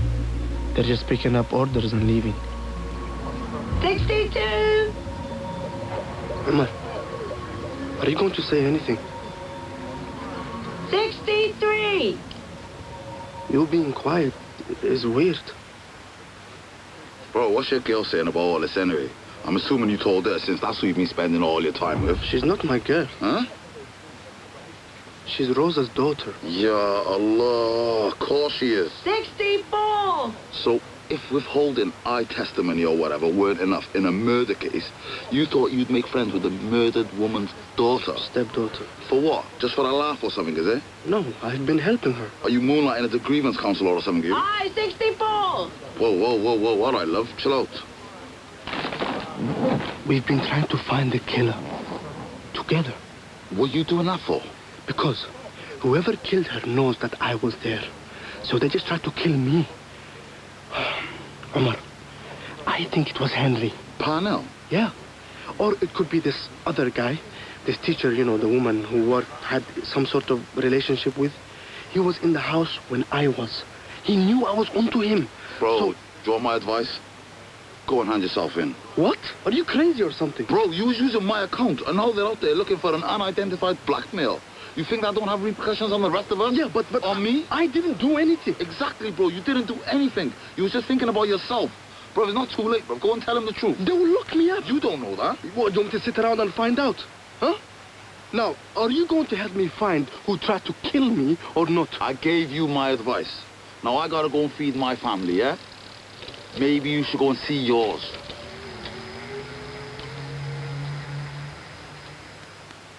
The spot is about 20-minute walk from the flat. Luckily. Because my bike, it wasn't as lucky as me. Don't even know what to tell the guy I got it from. That bike you're renting me so I can work illegally? Yeah. I lost it while being chased by a murderer, then woke up and gave police an interview. Sorry, can I have another one, please? Every car that passes could be Willis. Or Henry. Without my bike, I'm a sleeping duck. All I can do is scan every number plate that drives that little bit too close to me. JU51. No.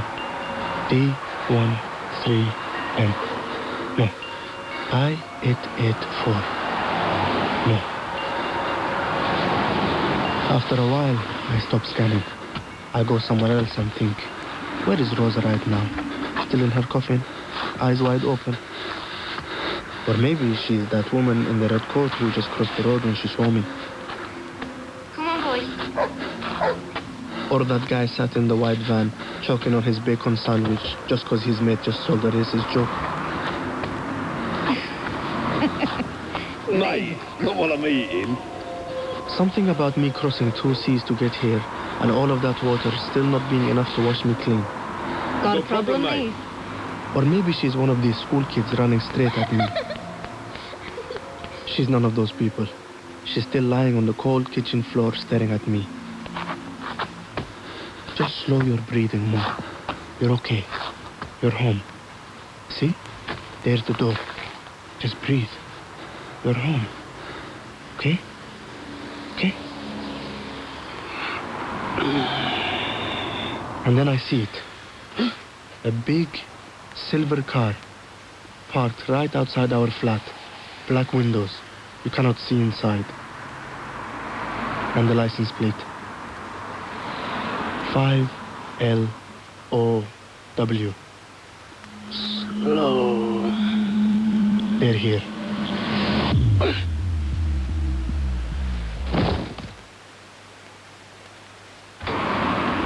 Mohammed, oh my son, how did you get...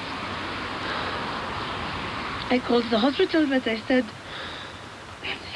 It's fine, you are home now. Mohammed, you look like you have seen a ghost. What's wrong, my son? Just come, you have been through so much. There's someone inside who wants to see you. Mama, no. Come.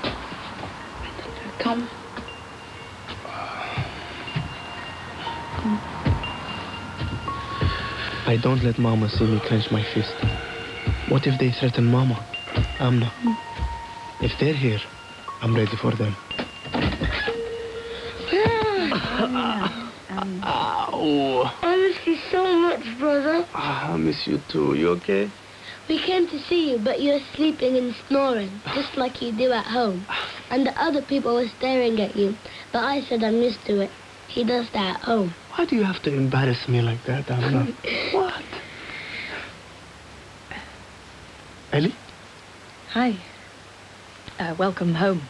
What are you doing here? Mohammed, is that any way to talk to a lady? That's okay. I wouldn't go as far as calling me lady anyway. Oh, I'm so sorry. It seems my only son left his manor back in that hospital. Is that, What? Is that your car? Outside? The big silver one? Yeah. Yeah, well, it's my dad's. Mine's in the garage. Oh, okay. Why you're wasting this girl's time asking her about cars? Is something wrong with your head? I mean, I do still have a concussion. So concussion make you rude. I'm sorry. I should have called first. I did call when you were in the hospital and your mum told me what happened. My God. What? You said a bad word. Now you have to say a prayer and ask for forgiveness. Oh, I'm sorry, Amna. Come, Amna, there's the daqwa. Leave Mohammed with his friend. Hey, by the way, I love your name, Amna. It means fire. It doesn't mean that. It means protect. Well, fire can protect if you're using it against light. So how do you feel? Can't believe you're home already. Sounded scary. Who told you I was in hospital? Your mum. I called you a bunch of times because I felt bad about how we left it at school. And eventually, your mum picked up. Told me what happened. Yeah. I felt bad also. You seemed very upset. Yeah, it's because I was. Was it okay driving your dad's car home? Quite a beast to drive, I can imagine. Oh, no, my Fiat went into the garage yesterday. So I've only had my dad's car since this morning. I stared at her, waiting for a twitch, a blink, anything to tell me she's lying. But instead, she does one of those half smiles, the one that makes her freckles move closer together and her eyes shine brighter. It's obvious. She doesn't know. Doesn't know it was her dad who tried to kill me. Mo, what's wrong? I've just been getting these headaches since I woke up. What did the police say? That it was a hit and run. Bastards. Who does something like that? Guess you just never know what's going on in someone's head. Yeah, I suppose so. Anyway, so it was a hit and run. Now what? There was no cameras. So they said they won't be able to find who did it unless I remember any details. And do you? No. Nothing. Well, thank God you're okay. Apart from the headaches. So, Mo, I've been thinking maybe we shouldn't go any further with what we were doing. What were we doing? Searching for Rosa's murderer. Oh, yes. Yes, of course. What did you think I meant? I don't know. Anyway, yeah, go on. As I was driving home after the memorial, I couldn't breathe. I could not breathe. I guess I was having a panic attack. No, I know. I was. It wasn't my first. Wasn't even my 51st. My eyes filled up.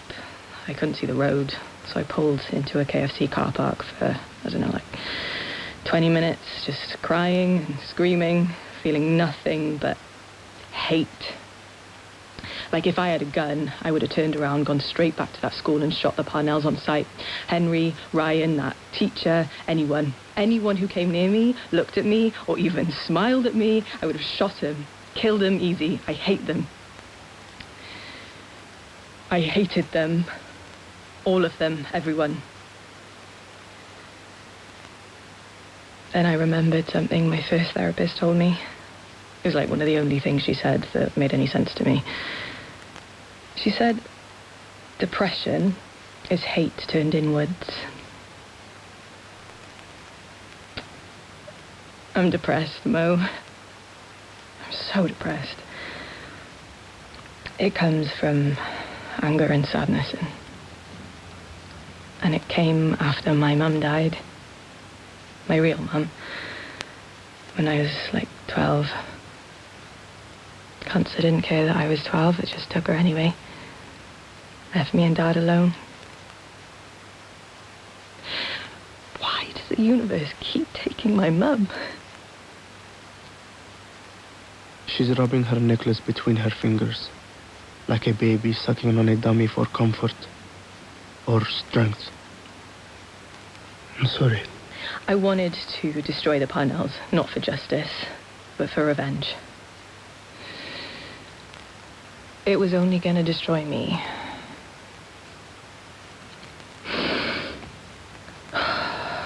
I need to let the police do their jobs. And I need to get back on with my life. I mean, who the hell did I think I was, eh? I'm a bloody lifeguard at a council-run leisure centre. Who's going to clean all that 11-year-old urine out the pool if I'm running around like a vigilante? I meant urine from an 11-year-old, not urine that's been there for 11 years. Yeah, I understood. Okay, good. Also... What? I don't know, when they released that image on the news of that guy with the afro outside the house, I just thought, okay, sure, it could be a black guy who did it. Yeah. One of the Parnells' little runners or whatever. But now I'm out here hunting a random black guy, which feels a bit, you know, like that could easily have been someone just like you. A courier delivering to the wrong address, right? And now I'm hunting you. Mm-hmm. She grabs my hand. I don't know if it's to make me feel safe or make sure I can't run. Am I making any sense, like, at all? Yeah. I was so scared when I heard what happened to you. And even though I think we should stop what we were doing, I don't want to stop what we were doing. She has my other hand. As soon as I look up, she's already leaning in, tilting her head as her eyelids slowly shut. Amna, why do you come in flying like a crazy person? Why are you kissing? What? No. Ooh. Amna, keep your voice down. I mean it. Can I show you something? What? My project. What project? My art project for school. I told you about it. Oh, yeah, yes, of course. Yeah, I remember. Is it finished? Hey, can I see it too? Okay, but you have to close your eyes. Both of you. Okay, done.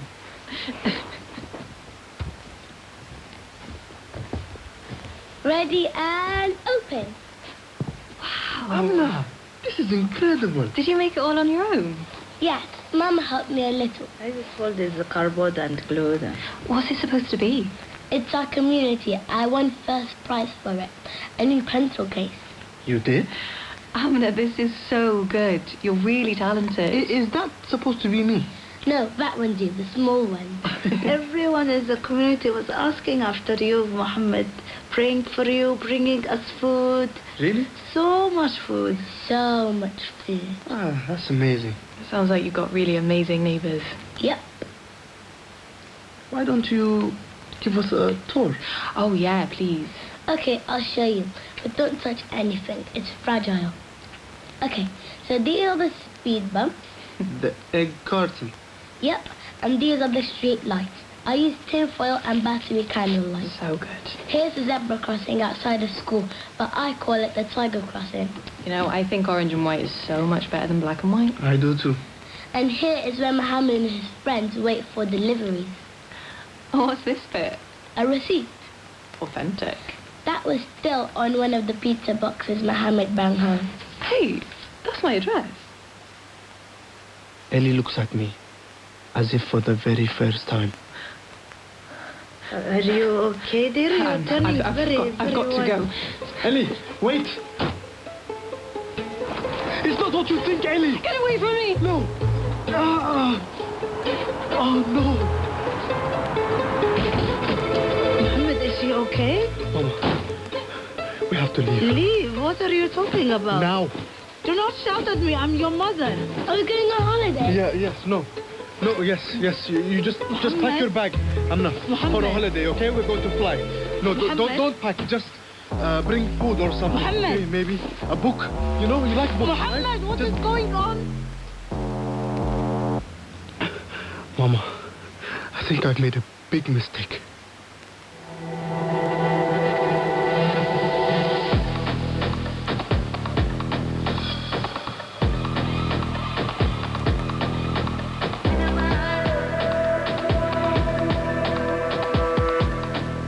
In The Courier by Dara Mortel, Mo was played by Mohammed El Sandel, Ellie by Maeve Courtier-Lilly, Omar by Ali Gouliad, Mama by Ala Taha, Amna by Fatima Seed Ahmed, D.I. Johnson by Kyle Lima, The Driver by Ben Crow, and Rosa by Laura Dos Santos, with original music by Tom Tripp and Oud music by Nabra. Sound design was by Catherine Robinson. The director was John Norton. It was a BBC Audio Wales production for Radio 4.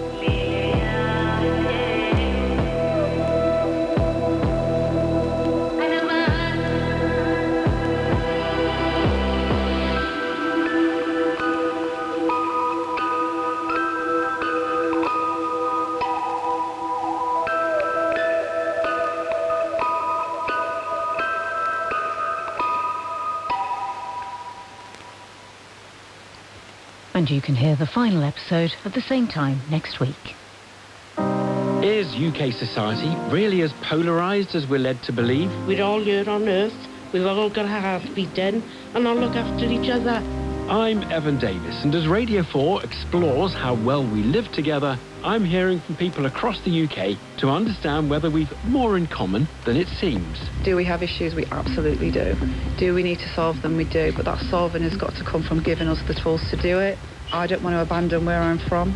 Common Ground on Radio 4 and BBC Sounds. You're English, we Welsh, we're making you welcome, mummy. Starts on Monday morning at 9.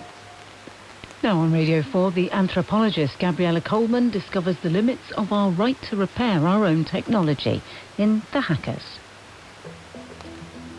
I can tear anything apart. I'm good at tearing things apart, but now we can't put them back together. Traditionally, hacking has been the purview of computer experts.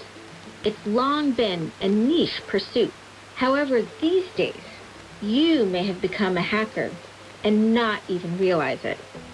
Okay, so here in my hand I have an iPhone 11 Pro. So then I pop open the phone. Then I have a few screws to take off around the motherboard so I can access the battery. Everyday people have become accidental hackers just by repairing the devices they own. Then plug back in the battery, turn my phone on, and now it says impossible to verify if this iPhone has an original Apple screen. I'm Gabriella Coleman, a professor of anthropology at Harvard, and this is The Hackers, a series that delves into the hidden histories of hacking and uncovers how it shaped the world as we know it. In this episode, we're exploring one of the newest frontiers of the hacker movement, the right to repair. My name is Willie Cade. I'm a board member of the Repair Association here in the United States. And as a group, we're trying to address all the issues of right to repair. But for me, I'm focused on agriculture. Willie comes from a family that has long been enmeshed in agricultural technology. His grandfather was on the board of directors of John Deere for 3 decades and ended up with 158 patents. Now Willie is at the forefront of the right to repair movement in the United States. The right to repair is really about ownership of products. And in my particular world, I'm working on the issue of right to repair with the Nebraska legislature in trying to get laws that counterbalance the excessive power of companies like John Deere or Case IH. So right now, legislation is pending in Nebraska legislature, and they're going to address it probably the first quarter of next year. The introduction of software to equipment like farm equipment has added enormous capabilities that have never been there before. It's also brought along with it some real problems. It was the case years ago when you'd buy a tractor, that was the end of it at the buy-sell event. Well, today, the umbilical cord never gets cut. My name is Kevin Kenny, and I grew up on a dairy farm in northeast Nebraska. Basically, I've been involved helping farmers raise corn and soybeans the last 35 years. And I also farmed on the side, so I've pretty much seen all aspects of agriculture in the Midwest. When he was in college, Kevin learned how to take apart and reassemble farm equipment. At the time, it was a repair class. He didn't realize it would one day make him a hacker. Before the electronics entered the picture, a farmer would make an agreement to buy a tractor. He would take 100% ownership of the tractor. Today, that's just the first step of the buy-sell event. The second step is the farmer being told to just check the X, and there's a contract or multiple contracts. What that is, that's an extended use license agreement. That's a EULA. It takes away a lot of things that the farmer could do to his tractor as far as modification and improvement, because on-farm innovation is how we got to where we are today. In a way, agriculture has always been a seedbed of open-source development. Farmers have long tinkered with their machinery to optimize performance. They had to get the biggest possible crop while fighting against whatever nature throws at them. But these days, a lot of agricultural equipment relies on software, and that software is owned lock, stock, and barrel by the corporations.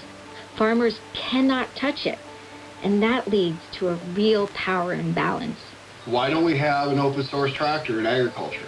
That's the only pathway out as far as I'm concerned, because you're not going to be able to regulate these people to be fair. The farmer has lost the ownership of his data, and he's lost the ability to repair his tractors because of the proprietary software that's involved. He's lost the right to go down the street to an independent tractor mechanic. So basically, he's lost consumer rights. The actual machine you can touch is a property that you own, whereas the software, I don't own it. I only get to use it. But the software controls that device. So that product is really ultimately controlled by the manufacturer, and you only get to use it as they see fit. And they can do any changes they want, and you can't do anything about it. The farmers have seen the impact of this kind of software lock for a while. But for the rest of us, it's been a more subtle, creeping change. As so many of our devices become so-called smart, phones, washing machines, toasters, we face similar restrictions. My name's Alexandre. I live in France, in Toulouse, and I started repairing phones when I think I was 14, in the kHz in France.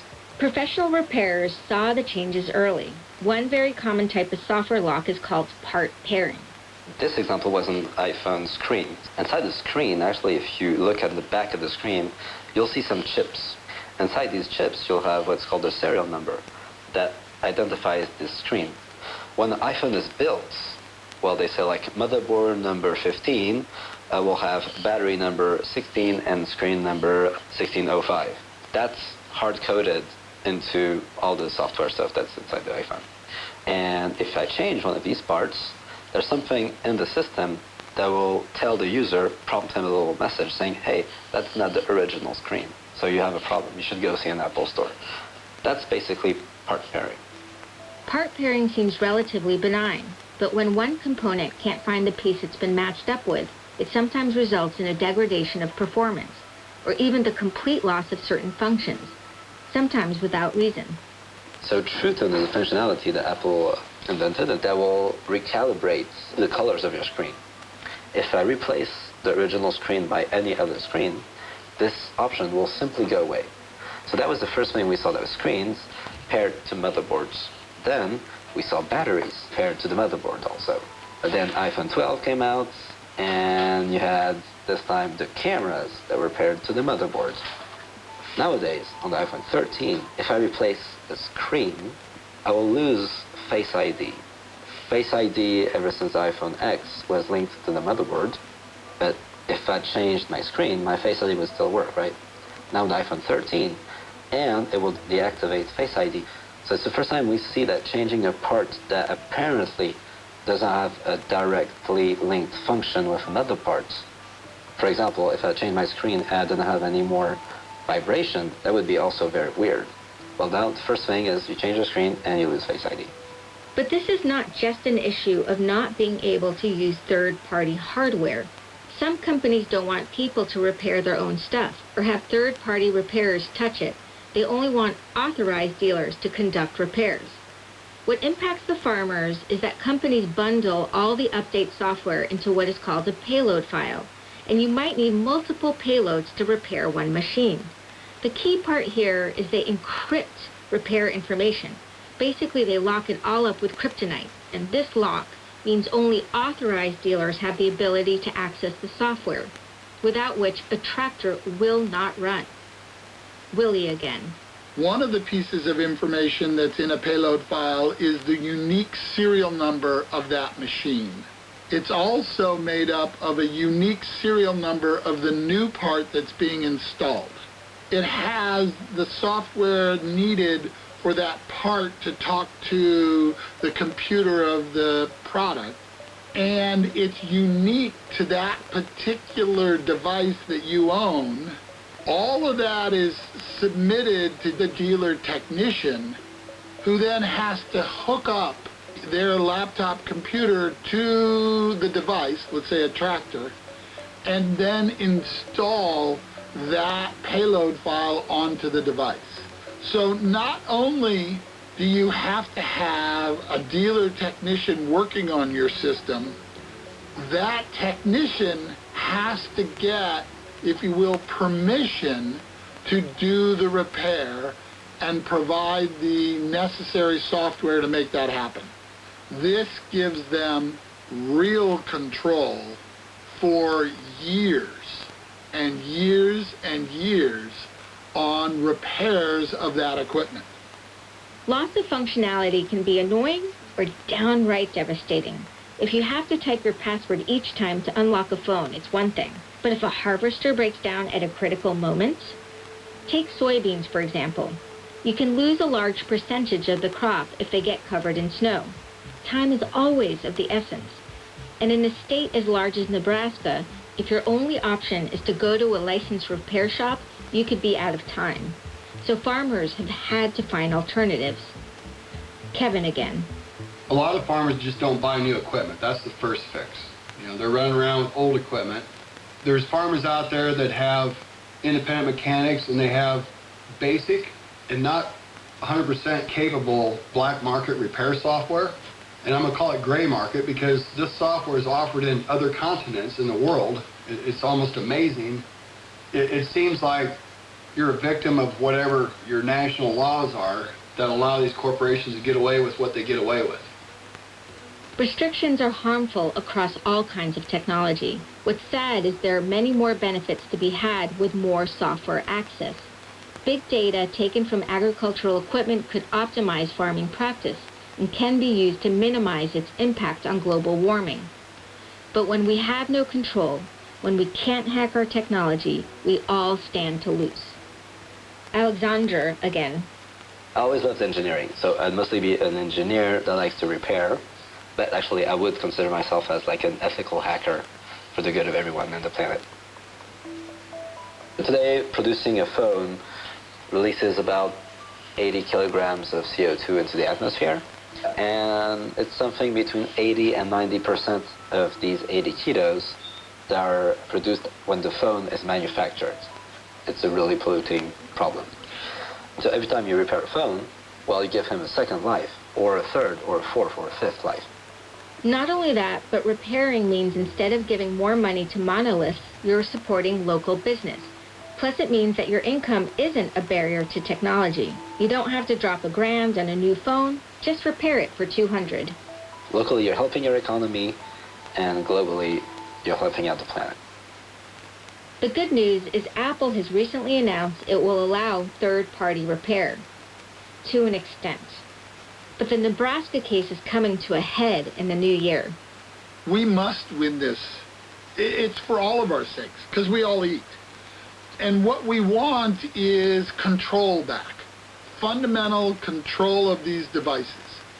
People are starting to understand this and how pernicious this problem is and can be. So we will win this fight. And frankly, I think it's probably in their best interest to let us win, because in the end, we are their customers. In the end, they need a healthy, vibrant market of farmers to sell their equipment to. So it'll be interesting to see if in this fight we get back to what my grandfather and my father firmly believed, was that the farmer, that they are the people who really need to be served by this, not the corporate interests or the investors. 10 years ago, it was easier to hack your stuff. You could pop open your laptop and slip in a new battery. Today, users face more hurdles, legal and technical. But those who seek total control, preventing us from fixing our stuff, are now facing pushback. People are coming together. The right to repair movement is growing all over the world. Unless they cede some control, they will make hackers of us all. The Hackers was presented by Gabriella Coleman. It was produced by Elizabeth Ann Duffy, and it... You're listening to BBC Radio 4 on 198 kHz longwave. This service is closing. BBC transmissions on this frequency will end on the 27th of June this year. However, you can continue to listen in many other ways. You can find BBC Radio 4 online via BBC Sounds. Radio 4 is available on DAB, digital radio, and through your digital television, including freely. Radio 4 is also available via FM radio on 92 to 95 MHz and 103 to 105 MHz. Plus, you can listen via your smart speaker. Just say, play Radio 4. Information on how to listen can be found on the BBC website at bbc.co.uk/reception.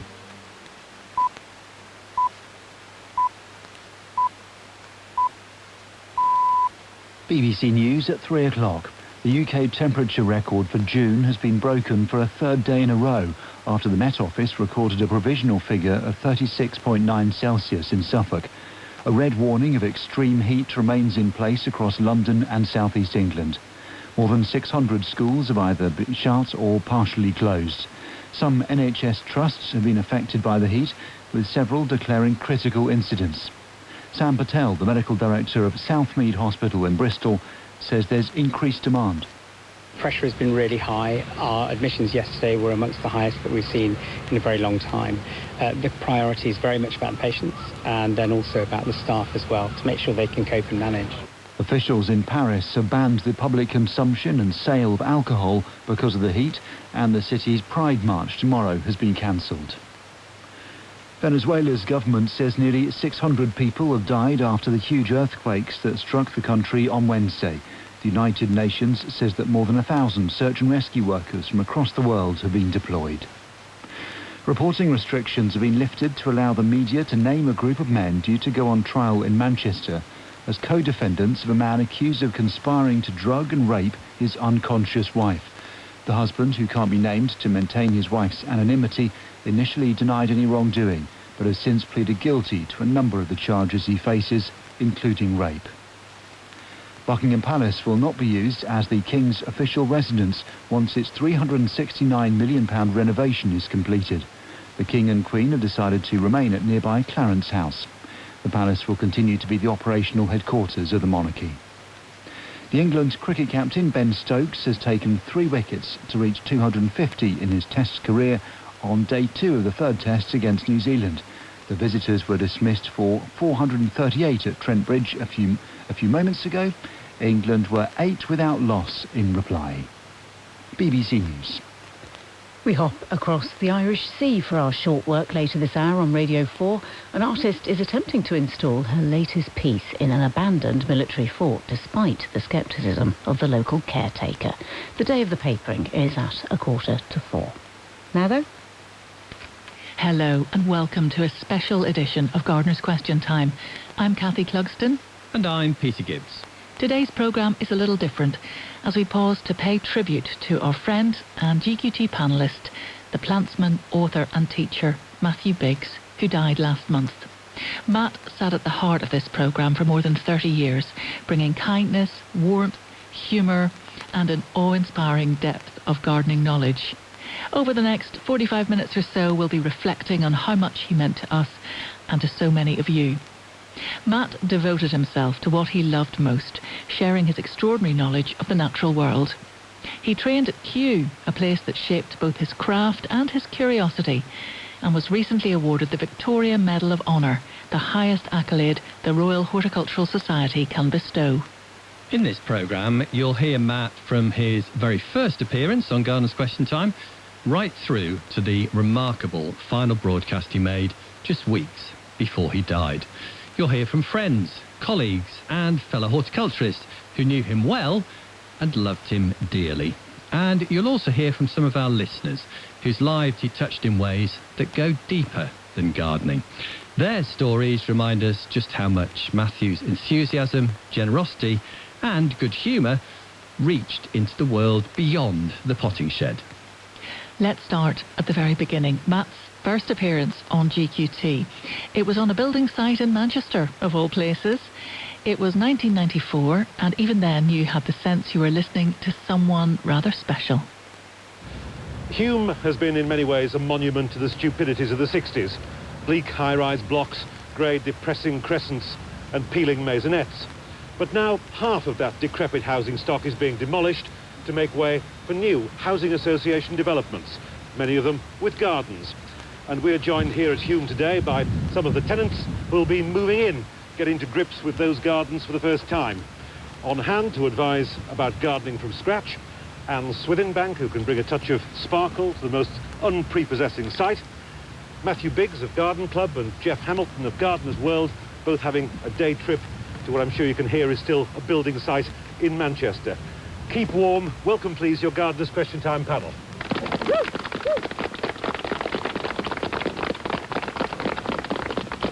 Now, as I said, we've got some of the people who are going to be moving into these developments. Mary Maloney, you're going to be a tenant in one of these units here. What are the problems you're going to face? What to do with the garden when there's only soil there to get a decent lawn? me. Well, you haven't actually got soil at the moment, have you? I mean, looking around... I will do. I will do. We've got bricks, we've got broken paving stones, the usual builder's rubble. Matthew? Well, it's very easy to see here how the compaction's taken place. Piles of paving slabs, you can see the ruts where the machinery has been. And I think the first thing that you really should have is optimism before you start, because it's very easy in a situation like this to look at it and think, never going to get anything from this, it's almost not worth trying. The key thing, though, is to make sure that you see the topsoil that comes in, because topsoil can be extremely variable. If you see it with your own eyes, you can OK it if you like it. If not, for goodness sake, send it back, because that's going to make the difference to how much work there is for you later on. A building site in Manchester, a gardener's nightmare, but Matt's telling a new homeowner to start with optimism. That was the beginning, and in so many ways it never changed. Always optimism first, and then the topsoil. In the years that followed, Matt's reputation grew as a plantsman, a communicator, and as someone with such a genuine warmth. One person who saw that from the very start was Alan Titchmarsh. I first met Matt Biggs when I was supervisor of staff training at the Royal Botanic Gardens, Kew, and Matt was a student. And right then, it was obvious to me that he was incredibly intelligent, had a great sense of humour. But also, what shone out through Matt was goodness, and not in a sort of cloying way. He was just a good person. He made you feel better about yourself. His plant knowledge became, over the years, quite phenomenal. He could leave a lot of other people in the shade, knowing a plant family, genus, species, where it came from. He was avid about his interest in gardening, and his love of sharing it just simply shone through. He was one of those people who, when you were with him, the temperature rose because you just felt that much better about life. He was a profound Christian with great beliefs, a Christadelphian, and that shone through in his everyday life. He lived by his own principles, didn't thrust them down your throat. He just lived by them and set everybody a brilliant example. I shall miss him hugely. I shall miss phone calls, which in his latter years came at about 6 in the morning when he couldn't sleep. He'd text me, and I'd had a chest infection. I was in the bedroom on my own, and my phone beeped at about 6 o'clock in the morning, and I went to it, and he was texting, and I thought, oh, goodness, what's he doing? So we then ended up speaking on the phone at that time in the morning. It then became a joke that he'd ring me up at 5 o'clock if he could. I shall miss him enormously. I shall miss his presence. But like all good people and people who affect you in your daily life, they stay with you in your heart and in your soul. And Matt Biggs will always be a part of me and always be cherished in my soul. Alan Titchmarsh. And that is so true. Matt really did make you feel better about life. What a great gift. And those 6 o'clock phone calls, well, I suspect Alan wasn't the only one on the receiving end. Matt was a great storyteller and always took us on a journey, whether it was deep into the taxonomy of a plant family, or the history of a great botanist, or on one occasion, the heart of London. In December 2023, as we mark the 75th anniversary of Gardener's Question Time, Matt took long-time producer and friend Dan Cocker to Trafalgar Square. I'm standing here in Trafalgar Square, surrounded by crowds and crowds of people. To my right, there's a group of carol singers looking as though they're about to burst into song. There's grannies, there's granddads, there's pushchairs, there's little tiny dogs wearing sparkly harnesses. Christmas is really, really here. And amongst all this Christmas spirit is one particular person, our producer, Dan Cocker, who looks even more wide-eyed than usual. Isn't this an amazing scene? Hello, Bigsy, mate. Merry Christmas. Cocker, Merry Christmas to you. Tell you what, can you smell those chestnuts roasting? Gorgeous, aren't they? I can, yeah, intermingled with the good old traditional English donuts. But the reason why I brought you here is because it's the 75th anniversary of GQT. It's also the 75th anniversary of the Norwegian spruce that the people of Norway gift to us lucky Brits. And you can see this tree right in front of us now. Look at the size of it. How big would you say it is? At least 100 foot tall, and it's so elegant. It's absolutely beautiful. Anyway, the reason why you're here is because they're going to turn on the lights. Oh, that's so exciting. But before they do, I want to know why the people of Norway give us this tree every year. Why are we so lucky? What have we done to deserve it? So I've lined up a chat with the ambassador to Norway, Richard Wood, and I think I can see him over there. Should we go and find him and say hello? Yes, please. That would be brilliant. I'm here with Richard Wood, the British Ambassador. It's really lovely to see you, Richard. Thank you for your time. And just to add to the magic, they've turned on the fountains. Tell us about this tradition of the tree. It's turned into pretty much UK's national tree, and it started 75 years ago, and kind of even before that, during the Second World War, when the Norwegian king escaped to the UK with the government and all of Norway's gold. The UK and Norway were bound together through the whole of the war, and this tradition started as a gift from the people of Oslo to commemorate that and to thank the UK. So the tree comes to us from Norway. Whereabouts in Norway has the tree been growing? Actually from the city of Oslo. So Oslo is surrounded by forest, and so the city of Oslo nurtures specific trees which they think are going to be really fine trees and grow really tall, and they give them extra light and food. They look after them and choose one every year that is going to be right for Trafalgar Square. Richard, I know you're really, really busy and you've got to be there for the switching on of the lights, which is so important. Well, thanks for having me. Well, I'm here in Trafalgar Square. The excitement is building. But before she goes to switch on the lights, I'm here with Mayor Borgen, the Mayor of Oslo. Mayor, it's so kind of you to give us your time. Why is the tree so important to the people of Norway? Today, I think the symbolism, according to this tree, is much deeper. It's a symbol of solidarity, it's a symbol of friendship, and it's a symbol of unity. And I think in the troubled times that we are living in now, traditions are so important. And every year, one of the foresters, the professional workers in the Oslo forests, are picking out trees that can be possible be sent to London. This is a real tree from a real forest. This is about 65 years old, and it's 21 meters tall. Do you know what I imagine? I can imagine all the trees in the forest as the foresters come round. They're all standing there as straight and as fine as they could be. Going, pick me, pick me. Pick me. Yeah. Can I ask you a quick question, please? Yes. Having given the people of Britain a Christmas tree for 75 years, aren't you scared that you're going to run out of them? You know, new trees are growing all the time.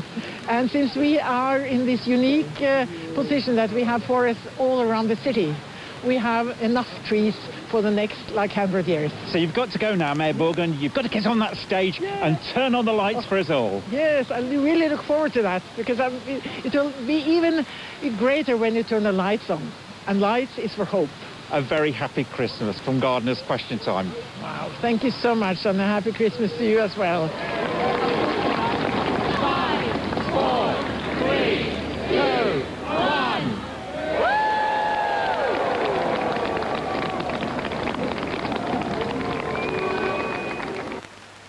Full of the joys of Christmas, absolutely in his element, doorstepping anyone who would stand still long enough to talk about spruce trees, and taken listeners right into the middle of it with his vivid descriptions. Well, next we hear from former GQT panellist Roy Lancaster. A friend and fellow plantsman for decades, he and Matt shared the Victoria Medal of Honour, and it's fair to say, a very similar outlook on life. I first met Matthew, or Matt to his friends, in 1989.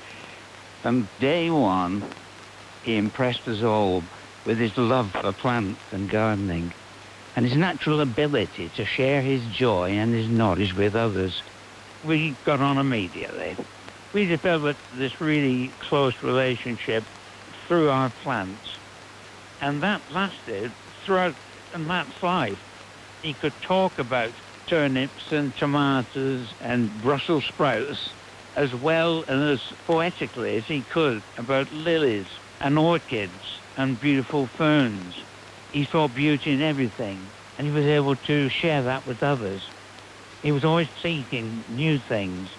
Being with plants and plant people made Matt so happy. It was his greatest joy, other than, of course, his home comfort and his wonderful family. I think my greatest pleasure was in April this year when we went to see Matt and his family at Wisley to receive the RHS, Royal Horticultural Society's highest award, the Victoria Medal of Honour.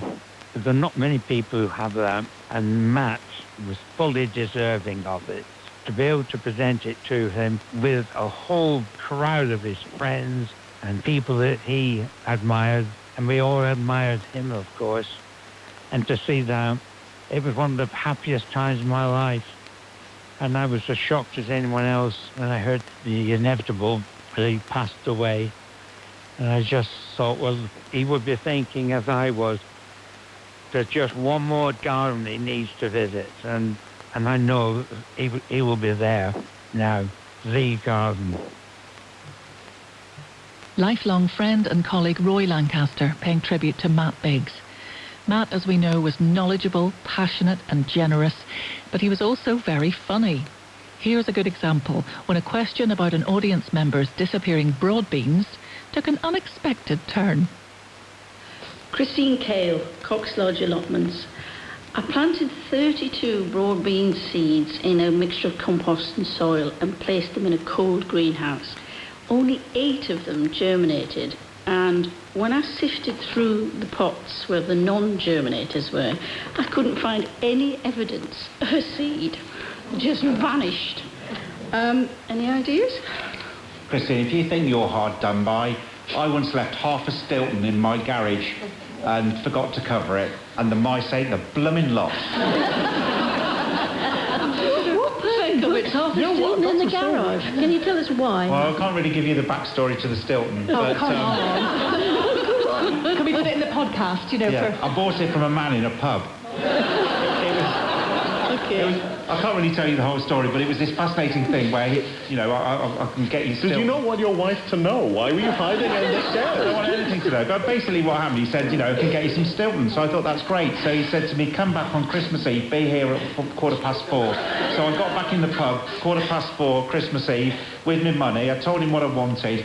And it was really funny, because there were groups of men sitting at tables around this pub, all looking furtively at one another, like, cheese dealing. And it was, and they were all looking at each other. It's like, do you reckon him over there is here for the cheese? And so I was sitting there thinking, this is absolutely fantastic. And then the bloke arrived about 10 minutes late with this bag full of cheese, and he said, I'm really sorry, but I missed my bus.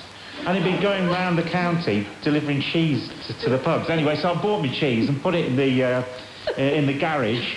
I think it'd be great because it stunk, absolutely stunk. And then I went to get it on Christmas Day, and all that was left was a pile of crumbs. I think your family had a lucky escape, frankly. You're hanging around with dodgy cheese dealers. Honestly, Matt. Can you imagine what happened to that poor mouse? It's really rough. It's quite extraordinary. If I just buy some Stilton, put it next to my broad beans. Absolutely. Matt was just full of stories on air and off and made every recording a little brighter. And I will be forever grateful to Matt, because when former chair Eric Robson retired in 2019 after 25 years, I, along with quite a few others, auditioned to be his replacement. Well, Matt was on that mini panel for the audition, and he was so great, so lovely, and I know he put in a few good words for me. And when I arrived for my first real recording, quaking in my boots, I was thrilled to find that Matt was once again on the panel. He was so kind and encouraging and immediately made me feel part of the family. As well as making you laugh, Matt could also make you stop and look, really look at what's right in front of you, even somewhere as grand and familiar as Horse Guards Parade. Here in the centre of London, not a stone's throw from Downing Street and by Horse Guards Parade, amongst the elegant buildings of government, there stands one building, and it looks like a giant, green, grumpy monster. We've come here to find out about the Boston ivy that covers the building. Do you know, it's probably the most subliminally famous Boston ivy in the country. Hello. Hi there, it's Matt Biggs from Gardener's Question Time. Okay.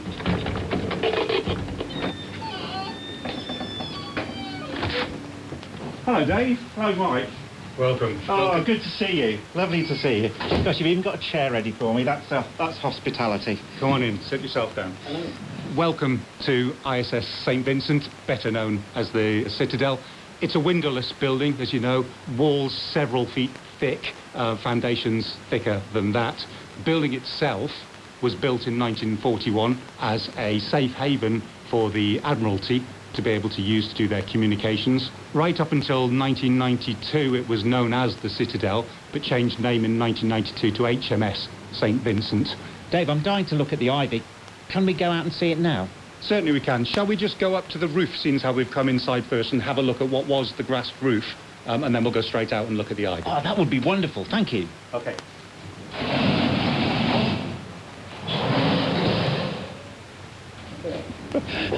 Well, I can't believe I'm up on the roof. I mean, the view here, looking over the walls across to Horse Guards Parade, Big Ben beyond, and a Union Jack flying proudly. And then I spin round and look at the roof here that was once lawn, and it is covered with cedar.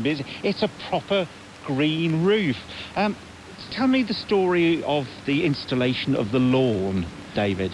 OK, so I don't know much, actually, about the installation of the original lawn, although I do have some pictures of men with scythes actually up harvesting and making hay in the 1950s. So we know categorically... It was more than a lawn, a meadow. Yeah, it was more than a lawn. It was left to grow pretty long and pretty ragged from what we could see. But now, obviously, quite different. When was the decision made to change from lawn to sedum roof? In about early 2000, we actually had a leak in the building, rainwater coming into the building, so we had to unfortunately strip back all the soil and the grass that was on the roof, many tons of soil, and a decision was made at the time by the Defence Infrastructure Organisation not to replace the soil and grass, but to go with this sedum style covering.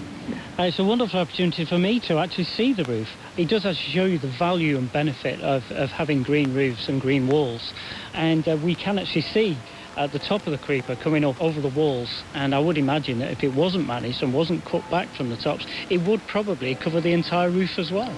It's like a huge fringe, isn't it? As though somebody needs to take this building to the hairdressers.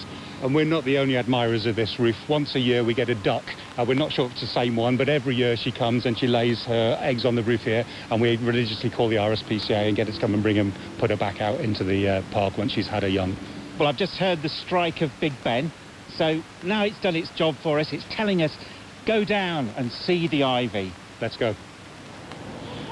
So we now come down from the roof to the hundreds of square metres of this vast Boston ivy cloaking the walls. David, it's an extraordinary organism. As I said inside, showing you some of the documents, we don't know the exact date it was planted. We know it was planted as a beautification exercise and not actually as a camouflage exercise for the war. But other than that, the actual planting we know precious little about. Mike, a huge area of Boston ivy growing here. What would the maintenance be if somebody thought, do you know what, I'd like to grow something like this on a wall at home? Well, I think the first thing you really need to grasp is what a real bully this plant can be. But if you have got a mortared house, it will attach quite a lot of weight. There's a lot of weight suspended from the tendrils. And we do have some experience of that happening here. It was growing up this wall, as I say, it was being planted in the mid-50s. In 2005, overnight, this whole western flank of the Parthenon Sisters came down overnight and was laying down across these lawns and across the footpaths. But it shows you what a bold and robust plant that it is, in that the entire lot was coppiced. And what we see now, the green wall again, has grown up again since that time. David, who does this ivy actually belong to? Really good question. I think if it came up in a court of law, I'm not sure how I would argue it.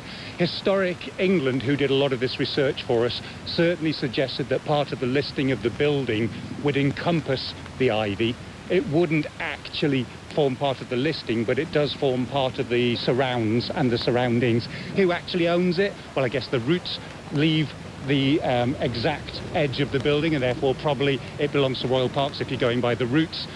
But the tentacles and tendrils that go into the wall then probably become ours. So I guess it's probably 50-50 would be fair, eh? So what part of the maintenance does that leave you with then, Mike? We've got 1,700 trees in St James's and the Green Parks. We have avenues of London plane trees. I think in the grand scheme of things, it's probably not that significant. But the main thing is that we remove it as it falls and don't leave it too long so it doesn't burn the grass. And we try and reduce the extent of returfing that we have to do. We have approximately 18 million visitors a year, and the vast majority will be coming to Buckingham Palace, and that's why we're so proud really of having this creeper here. It is an amazing contribution to the park landscape. It doesn't require much maintenance. It has provided some biodiversity, a green wall. It is improving the environment for Londoners, and it's so easy to look after apart from a few occasional mishaps. Well, if it's going to be called an inspired choice, the MOT will happily take credit for it. Well, that's been fascinating. So next time you come down to London and you walk by the Citadel, just stop, look at this wonderful Boston ivy, and remember that every plant has a story. We get lots of questions about how to screen ugly objects on this programme, but that was a whole different ballgame. As usual, Matt took it in his stride and took us right with him. Fellow GQT panellist Christine Wharton was a close friend and, as it turns out, a regular recipient of those lovely phone calls that we heard about earlier. Hello, I'm Christine Wharton, a horticulturalist for my life. I first met Matt when I started Garden Question Time as a panellist. He came across as a friendly, enthusiastic and knowledgeable chap. He was special to work with because he cared about what he was saying and the heritage that Gardening Question Time has. He had integrity and total honesty. Listeners will have no idea of the dedication and hard work with which Matt put into everything he did, be it of a horticultural nature or when broadcasting. Matt made people feel secure, ensured that they understood his advice and was friendly and helpful. His biggest contribution to gardening, broadcasting and life in general was his honesty. The one thing I will miss most about Matt is his regular phone calls to chat about plants.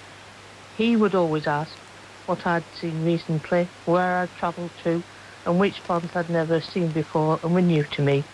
He loved coming over to see the images of the plants from all over the world. He told me that in my travelling and sharing my images with him, it made him feel that he'd been on holiday and travelling with me.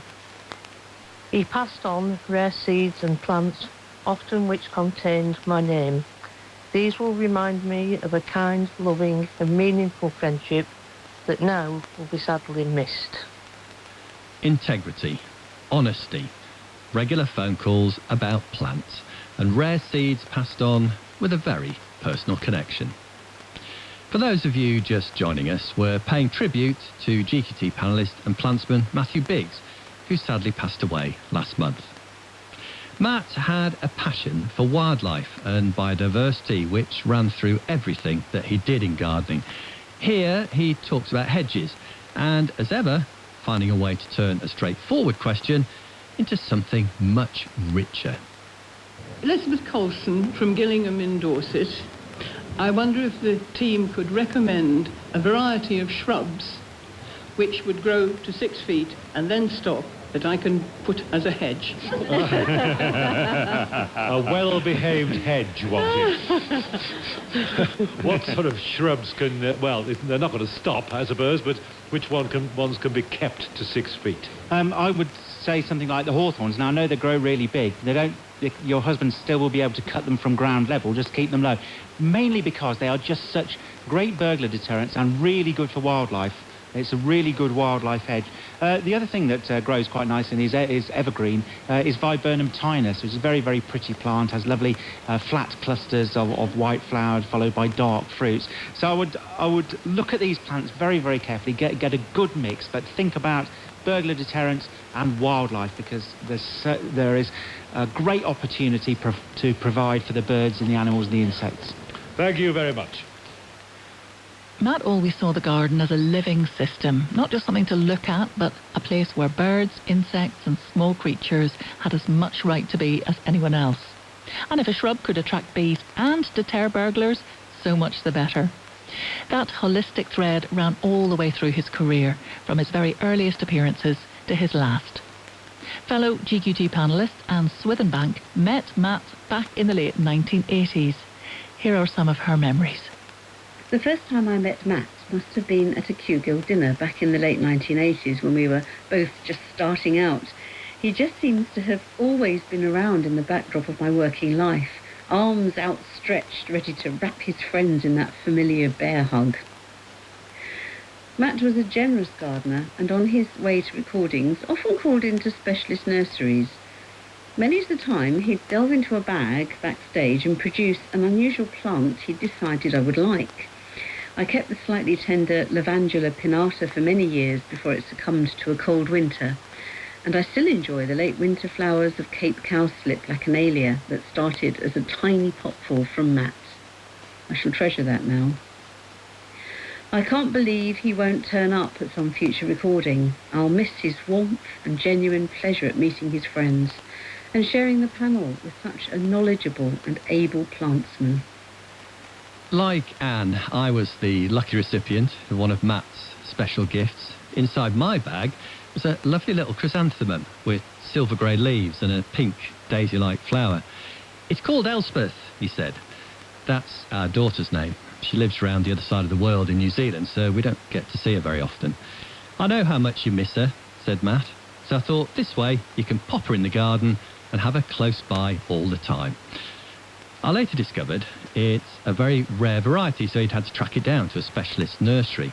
It's said to have originated in Queen Victoria's garden at Osborne House. Well, Elspeth's now also growing in other GQT panellist gardens because I've passed on cuttings, and you might even see it in one of the royal parks, courtesy of Matthew Pottage. Typical of Matt Biggs, an act of thoughtfulness and kindness that just grows and grows. Matt was an amazing all-rounder, a plantsman extraordinaire with an encyclopedic knowledge of ornamental plants, but also passionate about down-to-earth edibles too. And he had a gift for inspiring the next generation of gardeners. He always took the time to encourage young people and share his knowledge with them. Whatever the season, he always seemed to have the perfect timely tip and knew exactly what we should be sowing, planting or planning next. I'm Jonas Osterley and I'm a pupil at Hunstanton School. I was wondering what you would recommend us to plant in our small school garden vegetable plot now for harvesting in the spring. OK, how old are you, Jonas? 10. And do you enjoy gardening? A bit. Well, let's see if we can get you even more enthusiastic. Matt? For culinary interest, broad beans, of course, and garlic. And the broad beans can be eaten when they're very, very small. Most people wait till the broad beans have grown quite large and then harvest from the pods, but they are very tasty when they're very small.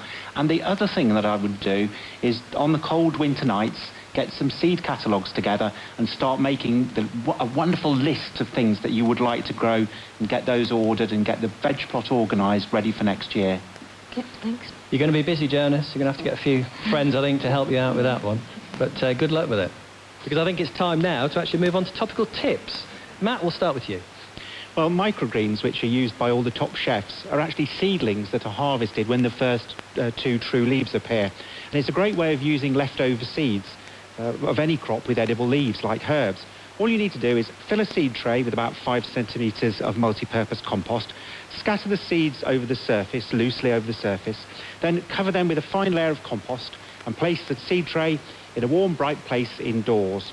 And when these seedlings emerge, after you having kept the compost moist until they've grown, just harvest them through with a pair of scissors, keeping as much of the stems as possible because that's where the flavour is. And you'll find that you've got something that's tasty and highly nutritious. And if you want to grow larger seeds like peas, then they will germinate on a kitchen roll. As ever, sowing seeds of inspiration as well as tasty vegetables. Since Matt passed away, the messages have poured in from listeners from across the globe. Here's one that arrived shortly after his final broadcast from Derek Hannon. I would like to express my sincere condolences to Matt Biggs' family and to his friends on the GQT panel on his sad passing. I thoroughly enjoyed the last episode with Matt, the characteristic honesty with which he spoke of his terrible illness, and the way Peter Gibbs handled the awkward silence so sensitively. We will all die. Some of us are perhaps fortunate that we get advance warning and have the chance to make our peace with the world. May Matt enjoy honing his great skills in the Garden of Paradise, and may he rest in peace. Derek heard something in Matt's final programme that many of us felt too. The courage he had, knowing what was coming, but choosing to face it with openness rather than silence. We also received a message from Rachel, who moved from the UK to Canada 20 years ago, and for whom Gardener's Question Time, and particularly Matt's voice, had become something more precious than just a programme about plants. Dear GQT team, I was so moved by the recent episode of Gardener's Question Time, featuring Matt Biggs for the last time. I wanted to let you all know how much not just gardening, but also Gardener's Question Time has contributed to my mental well-being. I moved to Canada from the UK 20 years ago, and listening to Gardener's Question Time has always been a happy place for me, especially through the long winters here, which last many months and often drop to -30 Celsius. 4 years ago, we lost one of our beautiful children in a car accident, and it felt like we were plunged into the darkest winter possible. I couldn't listen to music for a long time, but Gardener's Question Time has been a sanctuary for me on many days, and Matt's voice has been part of that sanctuary. I do hope that my message, and the many others I'm sure you will receive, can reflect back some of the light that you've sent out to others. Thank you so much to all of the Gardener's Question Time team, and much love to Matt's family. Rachel, thank you so much for your deeply moving and personal message. You know, working on this programme feels very much like being part of a big family. And you and all our listeners are, we realise, a part of that family. So it's humbling to hear that we can bring some comfort to you, while we and Matt's family are, in turn, lifted and comforted by your amazing messages. Thank you. It means a lot.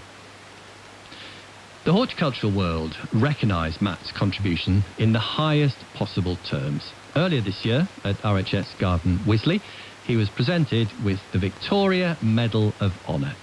Tim Apson, Director of Gardens and Horticulture at the RHS, was there that day.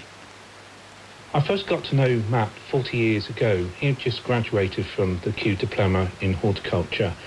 I was just starting on the course, and I still vividly remember meeting him for the first time, someone full of passion, enthusiasm, and particularly a welcoming, warm smile. Well, since then, we've met quite often, on and off, maybe even working on a few projects.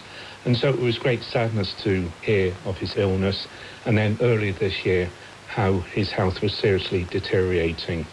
What made Matt so special, of course, it was his great body of work, broadcasting as an author. But for me, it was very much a communicator about plants and horticulture. Maybe a common career path these days, but back then, when he started, to be able to communicate so effectively was maybe much less common. So he was a kind of pioneer in that sense. But it was also the way he did that, with expert knowledge, warmth and enthusiasm. We hosted him at RHS Garden Wisley to present the VMH to him, amongst probably a unique gathering of horticulturalists, where we celebrated his many achievements in horticulture, but also Matt as a person and someone who we all very much loved. So when we departed on that day, it was with the promise of meeting again at the RHS Chelsea Flower Show. Maybe a promise based in hope rather than reality. And although we were hoping to welcome Matt on Chelsea Monday, sadly he was too ill to travel. But he was insistent that his children made that journey, and he was very much there in spirit with his children. Well, of course, when we heard the news on Thursday morning of Chelsea Week that Matt had passed away, I guess we all take a moment to reflect. And I had in my mind's eye Matt looking down for one last time with that warm smile on his face, full of passion and enthusiasm. Thank you, Tim. I love to think of Matt looking down for one last time with that warm, infectious smile. Now to a recent clip that many of you will have heard last month, recorded at the Surge Hill project in Hertfordshire. This was Matt's final appearance on the programme, recorded just weeks before he died. Peter and I asked him one final question that day. How do you feel about the garden now? Well, it's really, really interesting. The most difficult bit was when my mobility disappeared and I've just sort of wasted away. And I've lost so much weight, it's just muscle and bone. But I wouldn't recommend this as a weight loss diet or anything like that. Okay, don't do it. But the garden, I reluctantly let go to my wife, Jill, like really reluctantly, and still feel a reluctance because that's, letting go of my life. But I've looked at it now and I'm seeing somebody else doing something with it. And that's what happens. Gardens are they just roll on.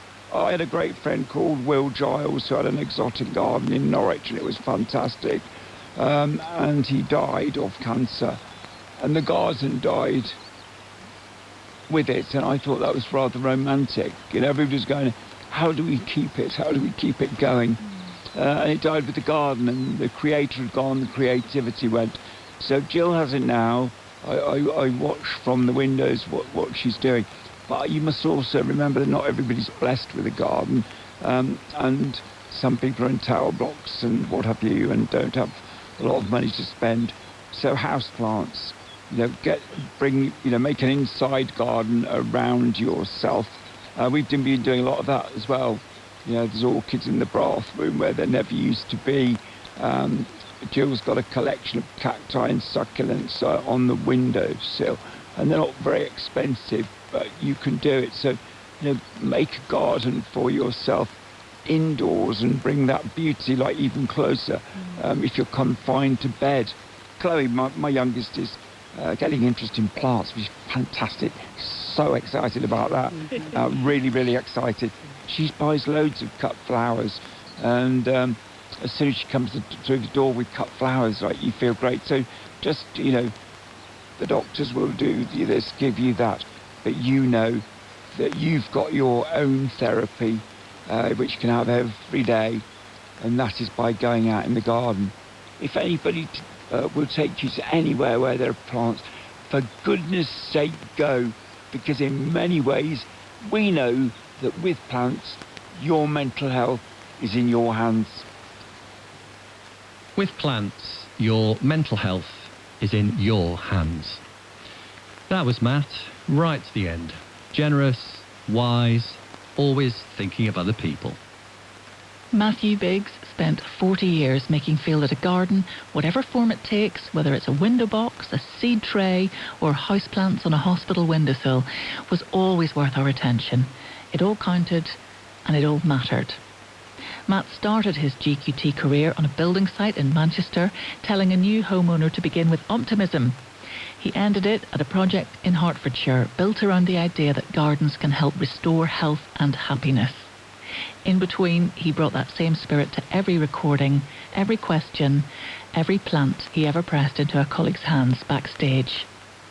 Our love and our deepest condolences go to his wife Jill, daughters Jessica and Chloe, and son Henry, and to everyone listening today who is feeling his absence. Matthew Biggs, supreme plantsman, broadcaster, teacher, friend. Always start with optimism, he told us 30 years ago. Well, he showed us how to do that right to the end. Goodbye.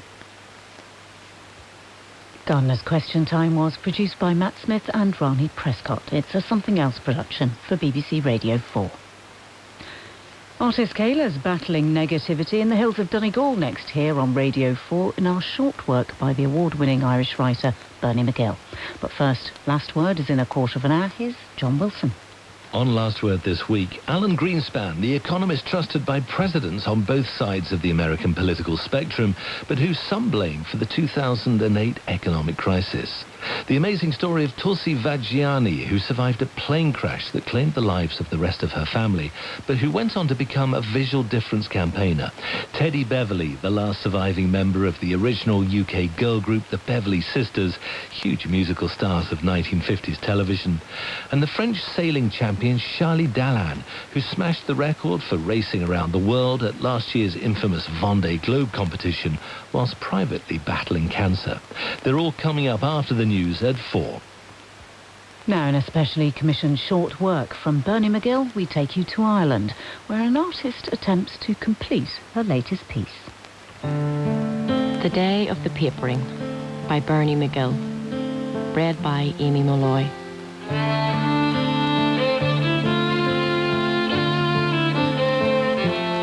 It's the day of the papering, and Kayla has asked Dermot to help her carry what she needs up to the house.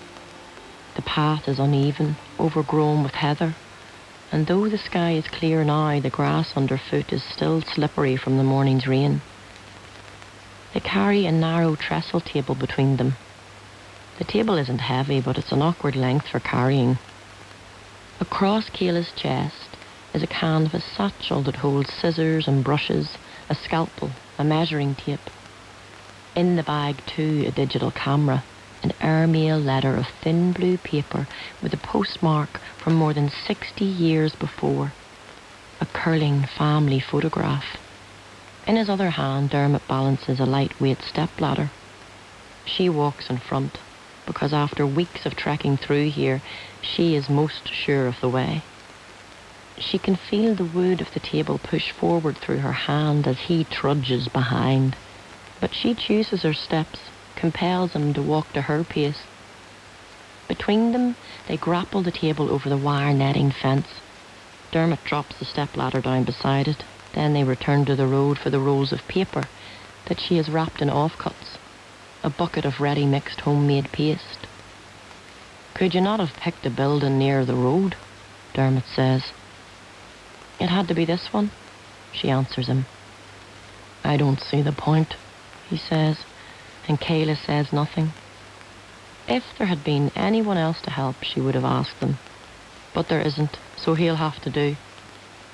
The whole thing'll be ruined again in days, he says. And even if it wasn't, nobody'll see it. Not unless you count the starlings and the moon. Waste of time, if you ask me. He adds when there's no response from her. Waste of money, too. No one did ask you, she says. She picks up the bucket, heads back to the fence. Dermot walks behind her. Neither of them speaks. The site is an abandoned military fort. It overlooks Lough Swilly on a headland in Donegal, half an hour from the border. These days, the original military hospital houses the offices of an art organisation. The former mess is an exhibition space and museum. Kayla is artist in residence for the month of June. She has always wanted to come here. Dermot's employed by the council as a groundsman, an on-site caretaker. Kayla had assumed he had worked here for years. He seems like such a fixture about the place, but Ingrid in the office told her he'd only been there a few months. He used to be a builder, she said. In his 40s, Kayla reckons. A few years older than her. Thick-set, weather-beaten. Largely incommunicative, though he's making up for that today. Mostly he's unshaven. There's a bit of a fuss off his clothes. He's generally understood to be a grumpy git, but he seems to have taken exceptional offence to her and her work. Together they reach the house. They wrangle the table in through the doorway, prop it against a wall in what was once a living room. In many of the buildings on the site, the wooden floors have given way, have crashed into sunken foundations. But the floor in this house is sound, and Kayla has swept the broken plaster and blown leaves into the open hearth where they lie with the twigs and dried grass from a bird's nest that has dropped down through the chimney. Dermot casts an eye around and snorts. Good luck with the redecorating, he says, and leaves. She's spent days in here prepping walls, has measured and remeasured the distance from the mantelpiece to the flaking picture rail, the breadth of the chimney breast. The panelling below the dado is still intact in this, the best, the most public of the rooms. Kayla steps into the doorway, looks down the hillside in the direction from which they've come. Beyond is the pier and the loch, deep and grey, the caves unfanned opposite. Not for the first time, she imagines what it would have been like to be here when the place was alive, when her mother and grandparents lived here. The day she had arrived at the fort, the first day of the residency, Ingrid had picked her up from the bus stop in town. There had been some disruption, dozens of protesters blocking the main road as Kayla and Ingrid tried to make their way through. "What's going on?" Kayla had asked. "A demonstration from the homeowners," Ingrid said. "They're picketing the council offices, trying to get the attention of local councillors." They drove slowly past demonstrators with placards that read, "Save our homes. We have a right to a safe place to live." Ingrid filled her in. Everyone in the town knew someone whose new-built home had developed structural cracks, had begun to subside within years of construction.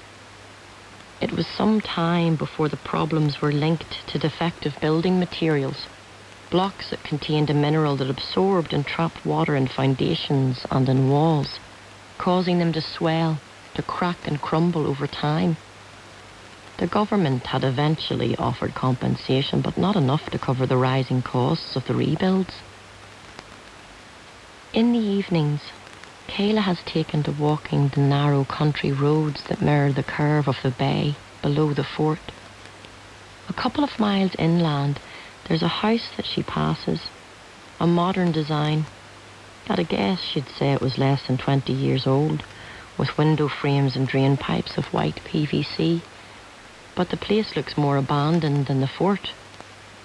The site is overgrown with fireweed and meadow thistle, clumps of grass sprouting from the guttering, the rusted frame of a trampoline tangled in the weeds of what must have once been a lawn.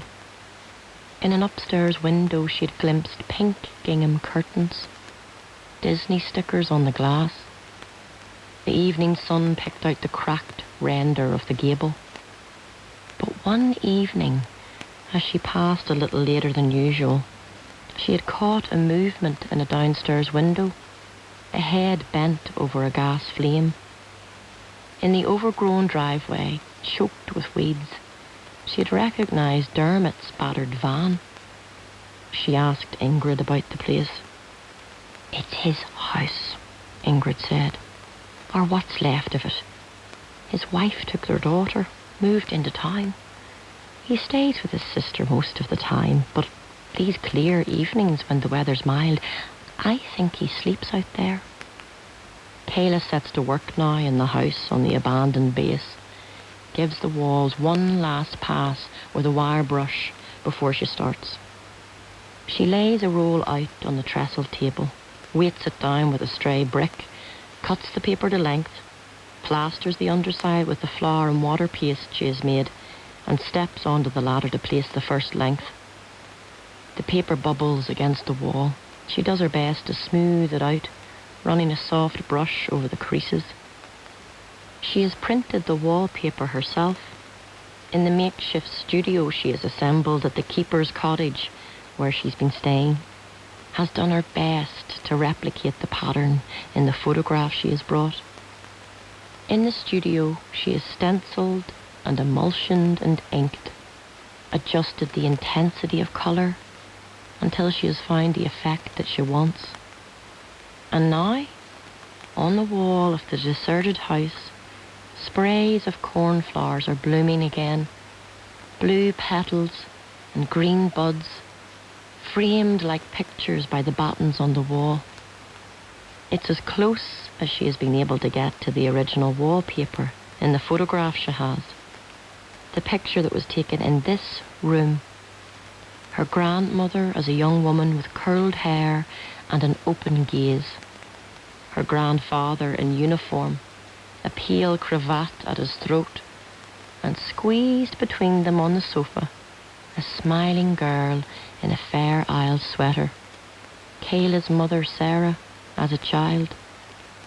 A neighbour had taken the photograph, her grandmother told her. She and her mother had papered the room as a surprise for him coming home on leave. "You look just like her," her grandmother used to say. Kayla could never see it. Her mother had died soon after she was born. She had no memory of her. Between the sprays of cornflower, she has printed handwritten lines, extracts from the letter she carried in her bag, a letter her grandfather had sent to her grandmother from his last tour of duty in Congo. He was careful about what he wrote. Nothing too personal or too graphic in the content, but there are glimpses of what their mission had been. Since I last wrote, one line reads, I've seen a great deal I would rather not have seen. When the paper is dried, she trims the excess, neatens up the ends. Then she takes the photograph and the letter from her satchel and props them up on the mantelpiece, unpacks her camera and begins to photograph the work. Late in the afternoon, she's sitting on the upturned paste bucket on the floor facing the fireplace, reviewing the photos she's taken. The air in the house is cooler now. Outside, the sky is darkened. She is due to leave tomorrow. She is very tired now. She hears a rustle of movement by the door, and when she turns, Dermot is there. He stops on the threshold, says, I thought you might need a hand back down with the table. The weather's to break before long. Then he raises his eyes, takes in what she's done. He walks to the mantelpiece. Who's this? He asks and picks up the photograph. Kayla makes to rise. My grandparents, my mother between them. They lived here, he says. She nods. My grandfather was in the army. My mother was born here. He eyes the walls. You found the same paper? I printed it, she says. He looks again at the wallpaper, moves closer, begins to read. These lines, what are they? From a letter. My grandfather wrote them. We found a child, he reads aloud. Kayla doesn't speak. There are no heroes here, he reads. You've told a story, he says, turning to face her. Your family story. You've papered it on the walls. The rain started, Kayla says. Are you right? They take an end of the table each. Outside, fine drops are falling. Grass is slick with rain. Dermot walks ahead, his pace more measured now. A bird rises out of a rowan tree. It hops up onto the roof of a lean-to, cocks its head at them. There's your starling, Kayla says to Dermot's back. Return to inspect the works. Now, if I could just get the nod from the moon, I'd know it would have all been worth it. Dermot doesn't speak. She can't see his face from where she is, but something in the loosening of his shoulders, a twitch in his jaw as he turns a little to look out over the loch, makes her think that he could be smiling.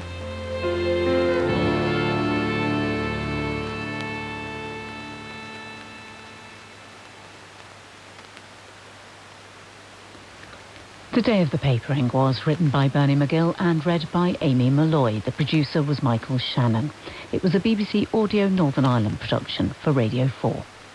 And if you enjoyed the writing as much as I did, you may like to know that there are 2 more works by the award-winning writer Bernie McGill available at Heart Centre and He Who Conquers Himself is the Mightiest Warrior. You can find both by searching for short works. You're listening to BBC Radio 4 on 198 kHz longwave. This service is closing. BBC transmissions on this frequency will end on the 27th of June this year. However, you can continue to listen in many other ways. You can find BBC Radio 4 online via BBC Sounds. Radio 4 is available on DAB, digital radio, and through your digital television, including Freely. Radio 4 is also available via FM radio on 92 to 95 megahertz and 103 to 105 megahertz. Plus, you can listen via your smart speaker. Just say, play Radio 4. Information on how to listen can be found on the BBC website at bbc.co.uk/reception.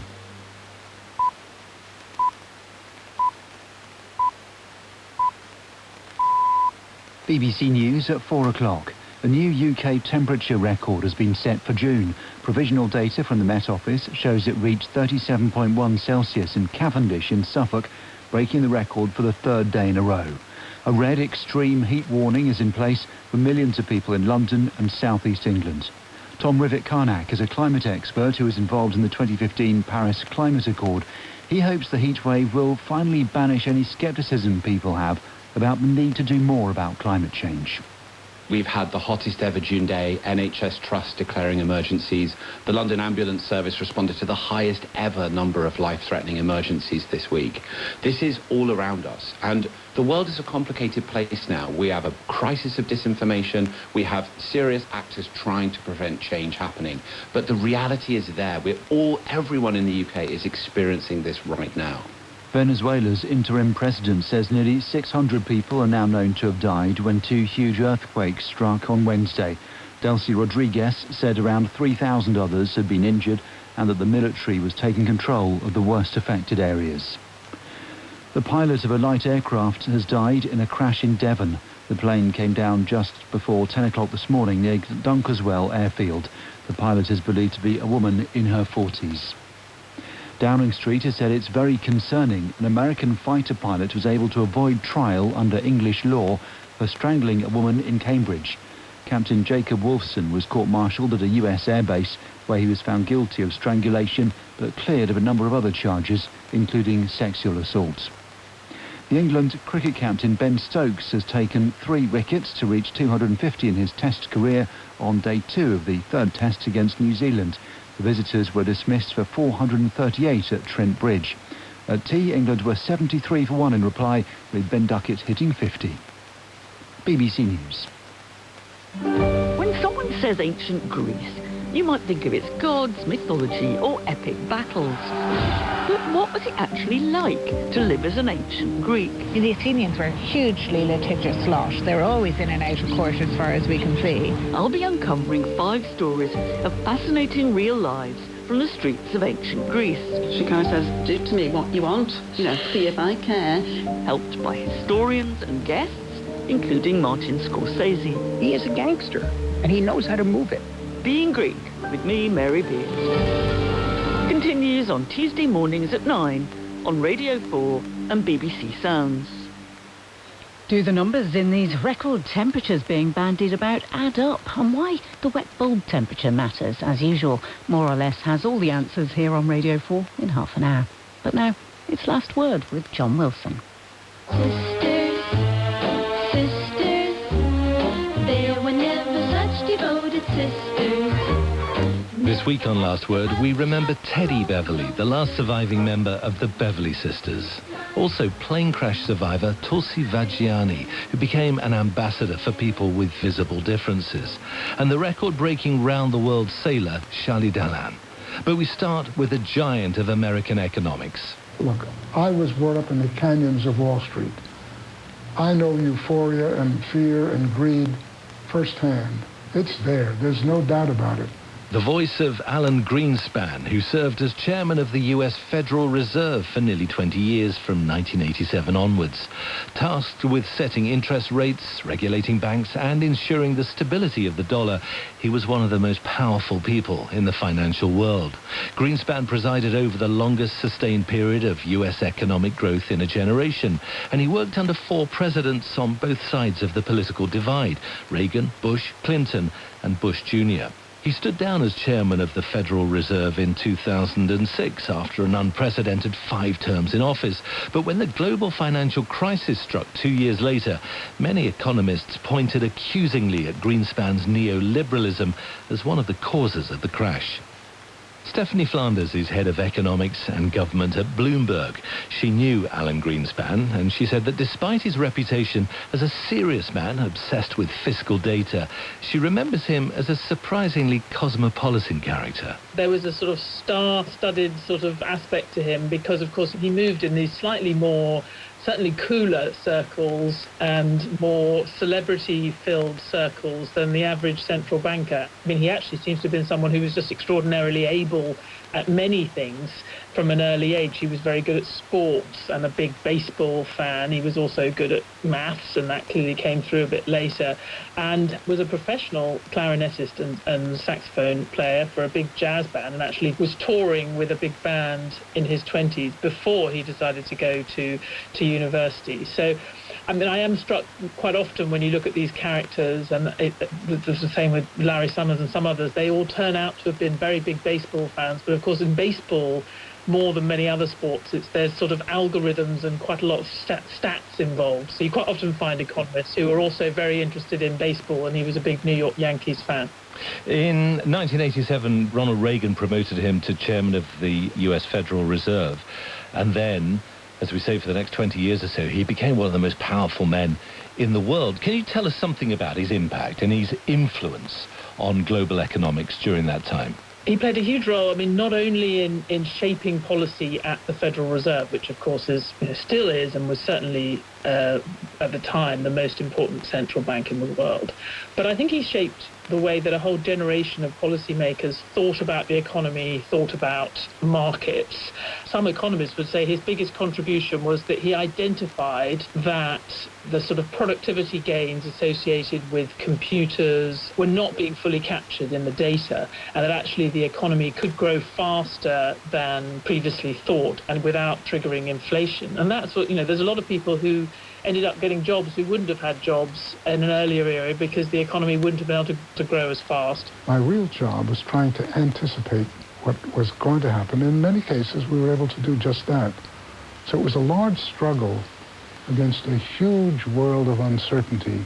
It's so fascinating that he worked under several administrations, under President Reagan, under Clinton, under George Bush Sr. I mean, what was it about Alan Greenspan that made him such a trustworthy figure, I guess, to presidents of such different political stripes?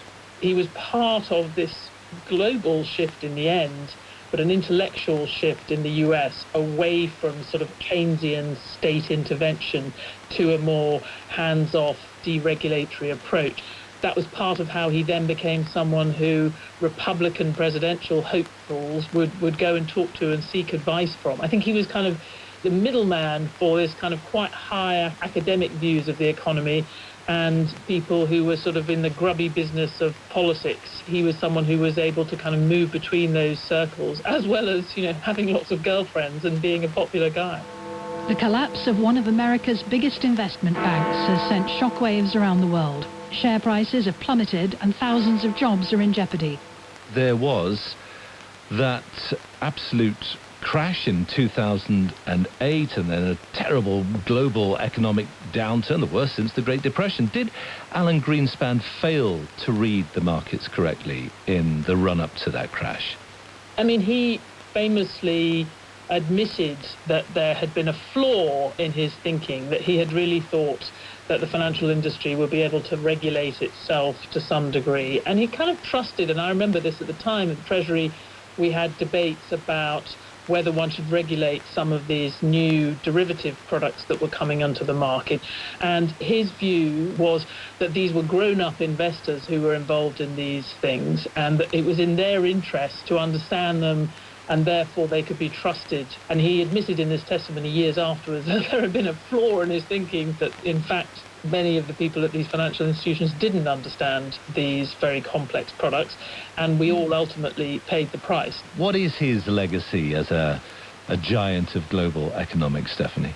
I think when you look back, his legacy will be not only the impact he had on policy making and on just the way that a whole generation thought about the US economy, but also his, by association, we will associate him with a period where the economy was growing, where we didn't have to worry about inflation, where we hadn't had the kind of depth of financial crisis that we then saw and struggled to come out of from 2007 onwards. So he had both the brains to be at a high level of economic policy making in that period, but one would also have to say the good fortune. Stephanie Flanders on Alan Greenspan, who has died at the age of 100. In February 1990, Indian Airlines Flight 605 crashed whilst attempting to land at Bangalore Airport. 92 people of the 146 on board were killed, including the entire family of the then 10-year-old Tulsi Vajiani from London. Miraculously, Tulsi survived the crash, but with appalling physical injuries. My parents decided now's the time for me and my brother to experience life, you know, coming from a South Asian community, you know, growing up in Britain. We didn't know what it was like to live in India, so the poverty and everything. So my parents wanted us to experience life and really, I suppose, appreciate what we have here. And I'm literally fighting with my brother on the plane. Him being the youngest, he always got his way. And then I just hear my grandmother's voice, who I've now left back here in the UK. But I'm under sedation, so I have no idea what's going on. I don't have no recollection of where I am at this point, because all I hear is her voice. Tulsi, you've been involved in a plane crash. Your mum, dad, and Ganesh, which is my brother, are no longer here. But you look different. They were going to remove the bandages from my eyes, and I think they kept saying, I don't think she really realizes the gravity of this. But then when I looked at my left hand, red raw with scars and metal rods sticking out to straighten my fingers, I realized something has happened, but I still didn't realize the severity of what happened. So when the mirror came, I think they were reluctant to give it to me. The person staring back at me, that wasn't me. Between the accident happening, which was 14th of February, and it's not a date anyone could forget, to flying back to the UK, I have no idea what's happened in that time. Tulsi had second and third degree burns that covered nearly half of her body, including her face. She went to live with her grandparents, but life was hard physically and mentally.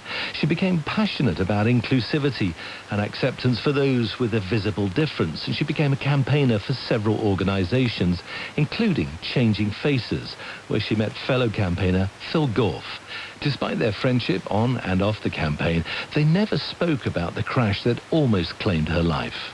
I think the reason we never did was whenever we get together, we don't talk about our own stories to each other, because we just know that there's a joint sort of history, joint years of trauma and hurt, and we were just able to be normal with each other, and it was fantastic.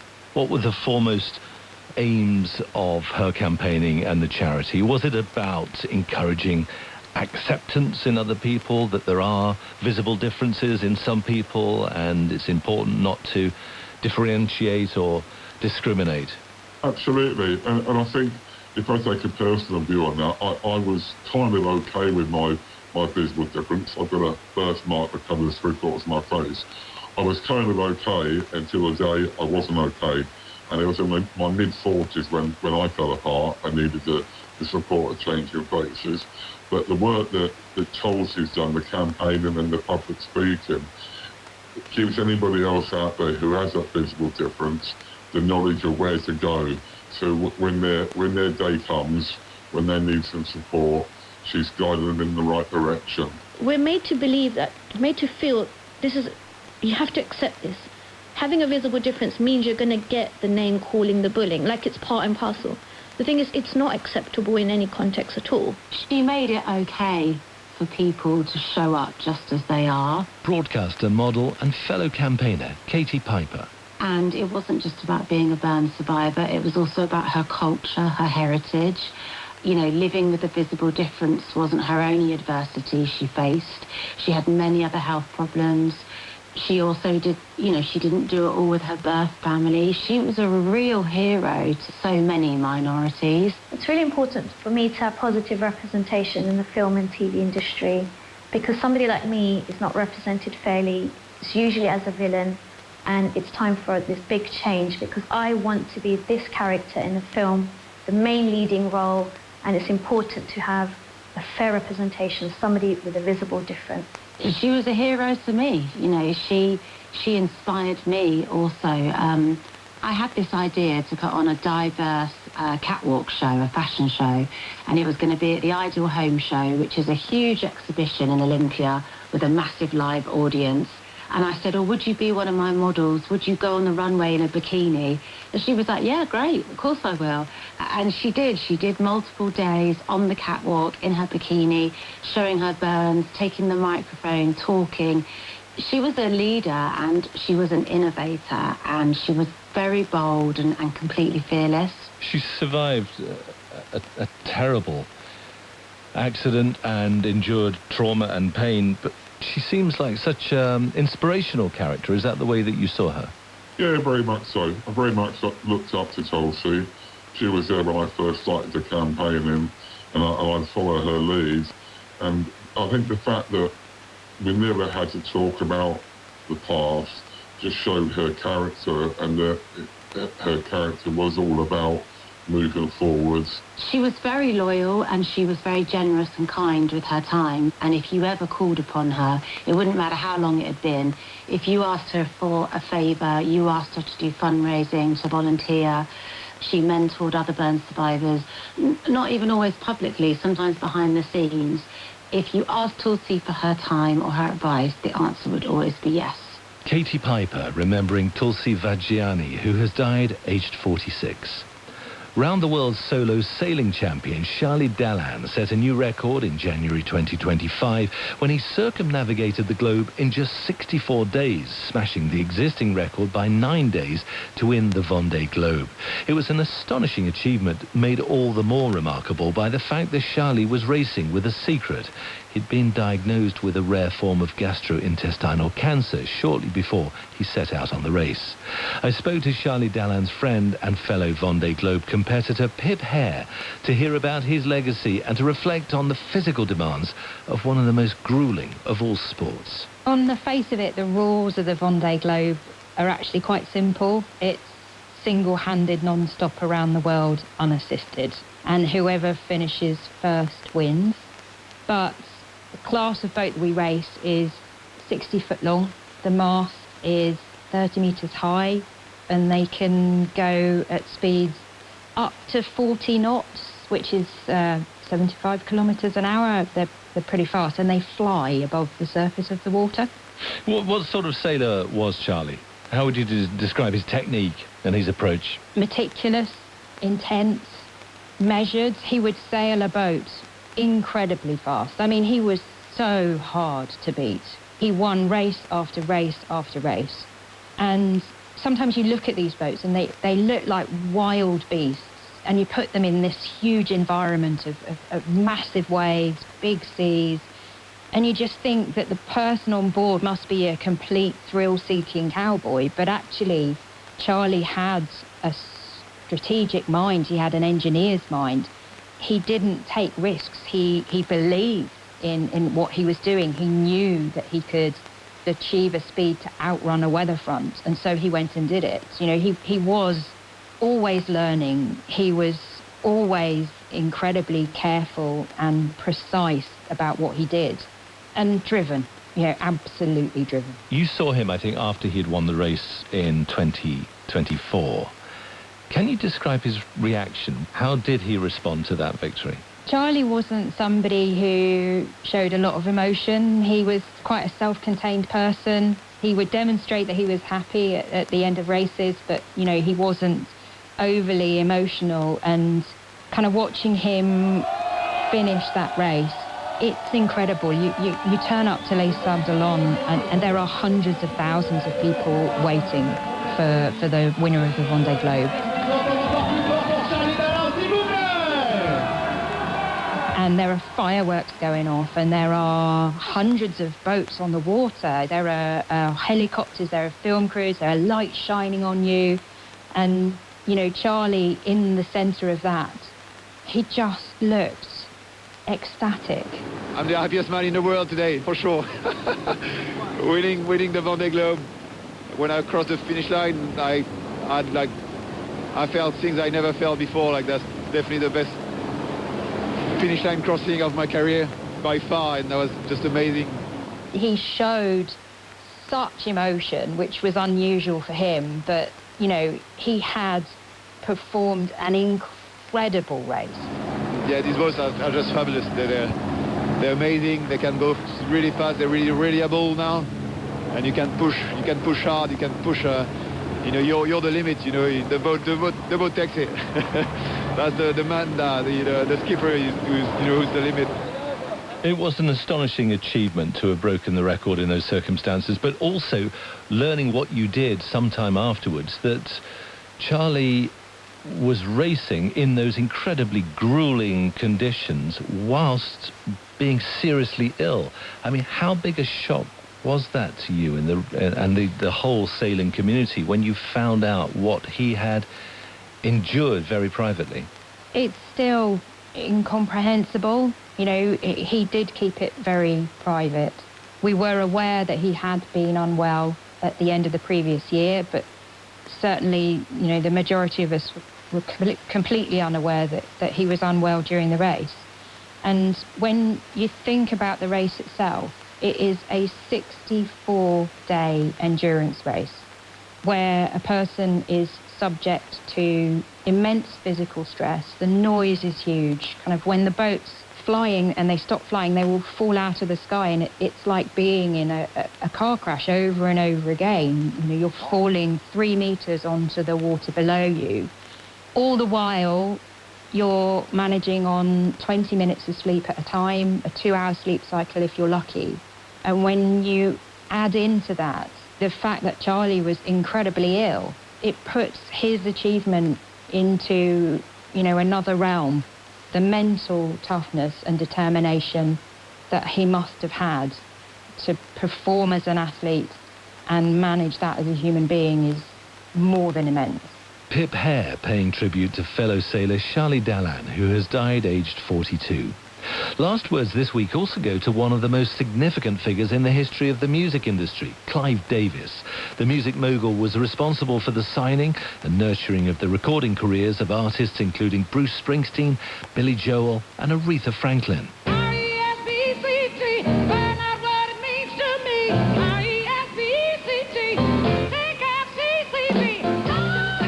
Clive Davis was born in Brooklyn in 1932 and graduated from Harvard Law School.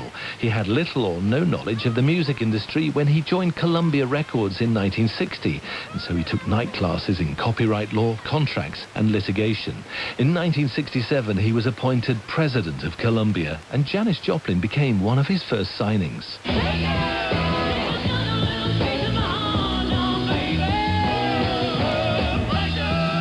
In 1973, he joined Arista Records and enjoyed huge commercial success at the label until the late 1990s. He once revealed that the secret to his long career was trusting the music, no matter how the industry changed. It's a natural basic ingredient, he said, essential to the full enjoyment of life.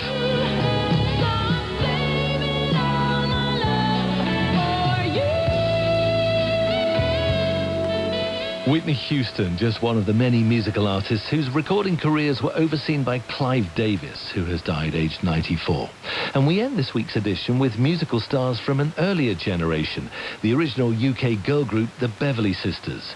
Stars of radio and the stage throughout the 1950s, with a repertoire of over 250 songs, they became regulars on Saturday night television variety shows. Teddy Beverley, who has died aged 99, was the last surviving member of the group. Teddy's daughter Sasha Felix remembers the impact of the Beverley Sisters and her mother's role in their success. They were unique at the time.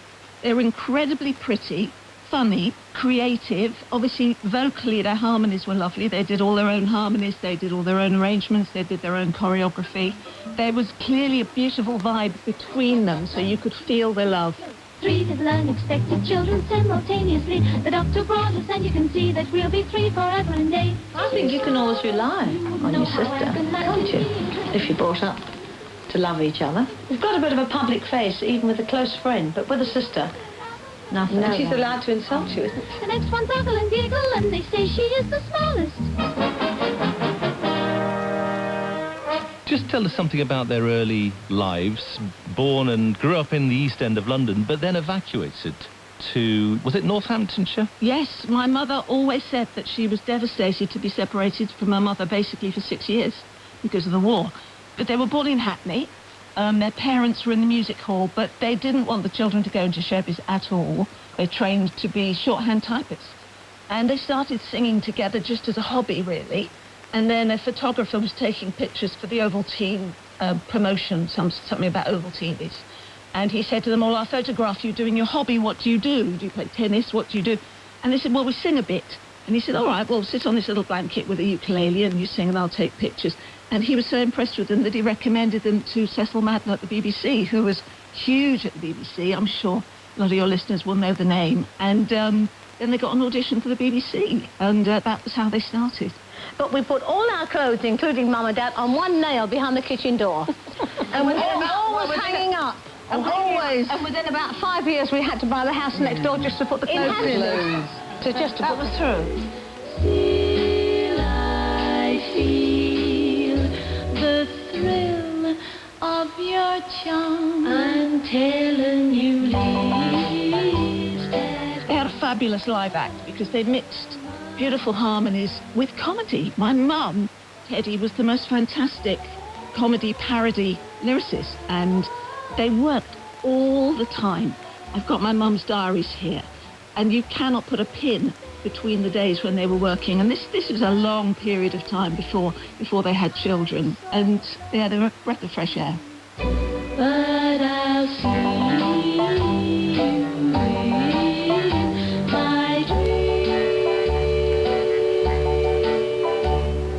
Big stars of television, but also stalwarts of the hit parade. When you think of Little Donkey or Little Drummer Boy, I Saw Mummy Kissing Santa Claus. Hey, twins, wake up. I saw Mummy kissing Santa Claus. Santa Claus?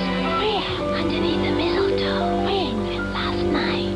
Interestingly, there was quite a risque aspect to some of their performances as well, wasn't there? Oh, they were banned. A couple of some of the songs they wanted to record were banned.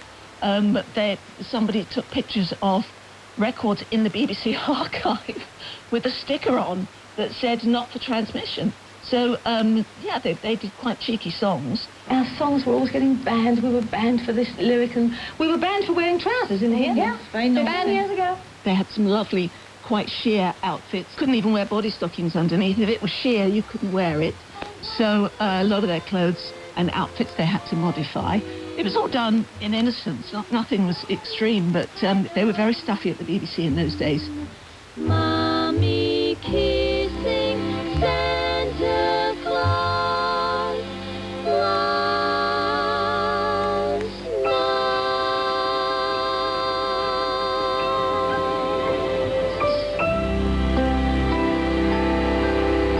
What was the relationship like as sisters? Was there any sibling rivalry? No rivalry, no. My grandma had a little phrase, which they always said. When they were children, my grandma used to say, a little less I and a little more we.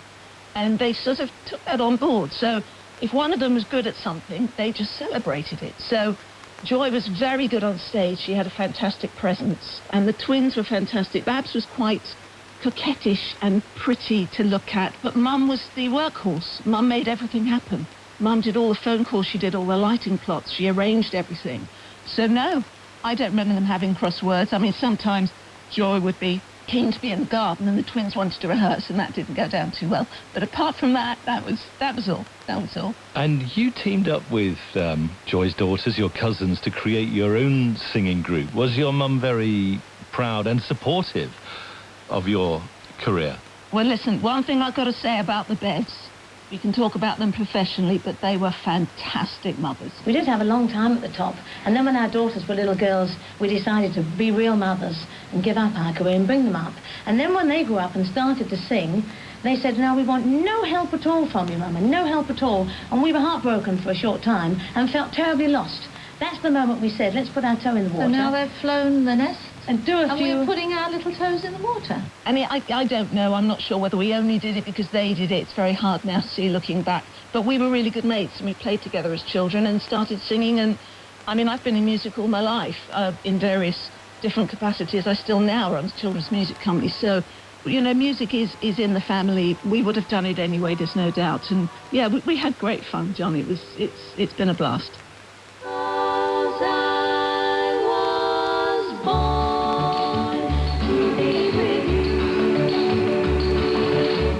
Sasha Felix on her mother, Teddy Beverly, who has died at the age of 99. This week, you also heard last words on the economist Alan Greenspan, the campaigner Tulsi Vajiani, and round-the-world sailor Charlie Dallan. Please do get in touch with Last Word if you know of somebody who's died recently, who had a fascinating life. Just send an email with some information about them to lastword@bbc.co.uk. And don't forget there are hundreds of other fascinating life stories in the Last Word archives on BBC Sounds. Last Word was presented by John Wilson and produced in Cardiff by Ben Mitchell. The assistant producer was Catherine Powell. It's a BBC audio production for Radio 4. The World Cup has been giving us a plethora of sporting moments, but does anyone actually understand the draw? Tim Harford is giving us the numbers behind it all in More or Less. That is next today on Radio 4. Illuminated, Radio 4's home for one-off documentaries. They remind me of the beauty of the everyday. Journey to some strange and fascinating places. I've trekked in search of this unique species of lemur that sings. The beach is where stories meet and merge. Adventures for the mind and heart. I discover my inner child comes out with a vengeance and she wants to go fast. That's amazing. Illuminated, Sunday nights at 7:15. What a weird half an hour. To listen on your smart speaker, just say, play Radio 4. Now on Radio 4. Hello and welcome to More or Less. We're the programme that clears up more statistical goalmouth scrambles than Cape Verde's goalkeeper. And I, aiming for a clean sheet as always, am Tim Harford. It's hot and damp, and that means we can start talking about wet bulbs. But what is a wet bulb temperature? And could we hit critical levels, as a viral social media post has claimed? The World Cup continues its majestic progress. But why are the permutations for the knockout round so extraordinarily complicated? And with the help of Ellis James, we explore why everyone in Wales seems to have a friend in common with everyone else. But first, at the start of June, Conservative MP and former Chancellor of the Exchequer, Sir Jeremy Hunt, was a guest on Radio 4's Start the Week, where they were discussing solutions to the UK's economic problems. In the discussion, he made a striking claim. You know, I think that we've gone very badly wrong when it comes to the welfare state. If you're on the three main out-of-work benefits, you'll be earning between £31,000 and £46,000. If you're working full-time on the national living wage, after tax, you get £22,000. It's just not possible to run a modern economy with those kinds of incentives. We received a lot of emails about this, so Keen Bean and More or Less reporter Nathan Gower stuck his hand up. Hello, Nathan. Hi, Tim. So I got in touch with Jeremy Hunt and his office, offered to sit down, discuss it over a flat white. That is a deep cut, Nathan. One for the aficionados, Tim. No, I emailed them and they sent me a detailed breakdown of how they came up with these figures. Well, that sounds very helpful. It certainly was. Quick definition here, the national living wage Jeremy Hunt talks about is the official name for what we generally call the minimum wage for those 21 and over. But now for the benefits, these figures that he cites are for two hypothetical individuals who are both claiming three benefits: housing benefit, universal credit and personal independence payments. Now we'll come back to these benefits later, but let's start with the numbers attached to them. So one of these individuals lives in Newcastle. They're the £31,000 example. The other lives in London. They're the £46,000 one. That difference between the two figures is because you get more housing benefit in London than in Newcastle. OK, makes sense. Let's focus on London for now. Jeremy Hunt's claim is that if you live in London and are on these three benefits, you'll be earning £46,000. But when I read his office's breakdown of the figure, it was clear that the figure is deceptive. Someone on those benefits would not receive £46,000 a year, they'd only get about 37. So why did he say 46,000? That's how much an employed person would need to earn before tax in order to have a take-home income of 37,000, what the benefits claimant is getting. That's strange, but it is hard trying to compare benefits and employed income because one's subject to tax and one isn't, so you've got to make an adjustment somewhere. So maybe that's what he was doing? He's adjusting the benefits income so you can more fairly compare it to a pre-tax salary. Tim, that is you all over. Charitable to a fault. Thank you, Nathan. Charitable and wrong. As he says in the original clip, Jeremy Hunt does precisely the opposite. He compares it not to a pre-tax salary, but to an after-tax salary. That £22,000 he talks about is how much you take home on the minimum wage after tax. Wait a minute, that is brazen. So he's adjusted the benefits income upwards, so it's like a pre-tax salary, but then he's adjusted the minimum wage figure downwards, so it's a post-tax income. It's a double adjustment. J'accuse. So, Nathan, if you only did this tax adjustment once, which is the correct number of times, what would you get? Let's look at how much you'd actually get in your bank account. So sticking with the London example, for the benefits claimant, they'd get about £37,000, while someone full-time on minimum wage after tax would take home about £22,000, as Jeremy Hunt correctly said. Everything that we've said about the London example holds for the Newcastle one as well, remember. A single person in Newcastle will get about £25,500 compared to the £22,000 on minimum wage. So doing it right means that the differences shrink a lot, but the figures for the benefits are still higher than the figures for the minimum wage. But that brings me on to the second big problem. The examples of benefit claimants that Jeremy Hunt has chosen are not typical of people who are out of work.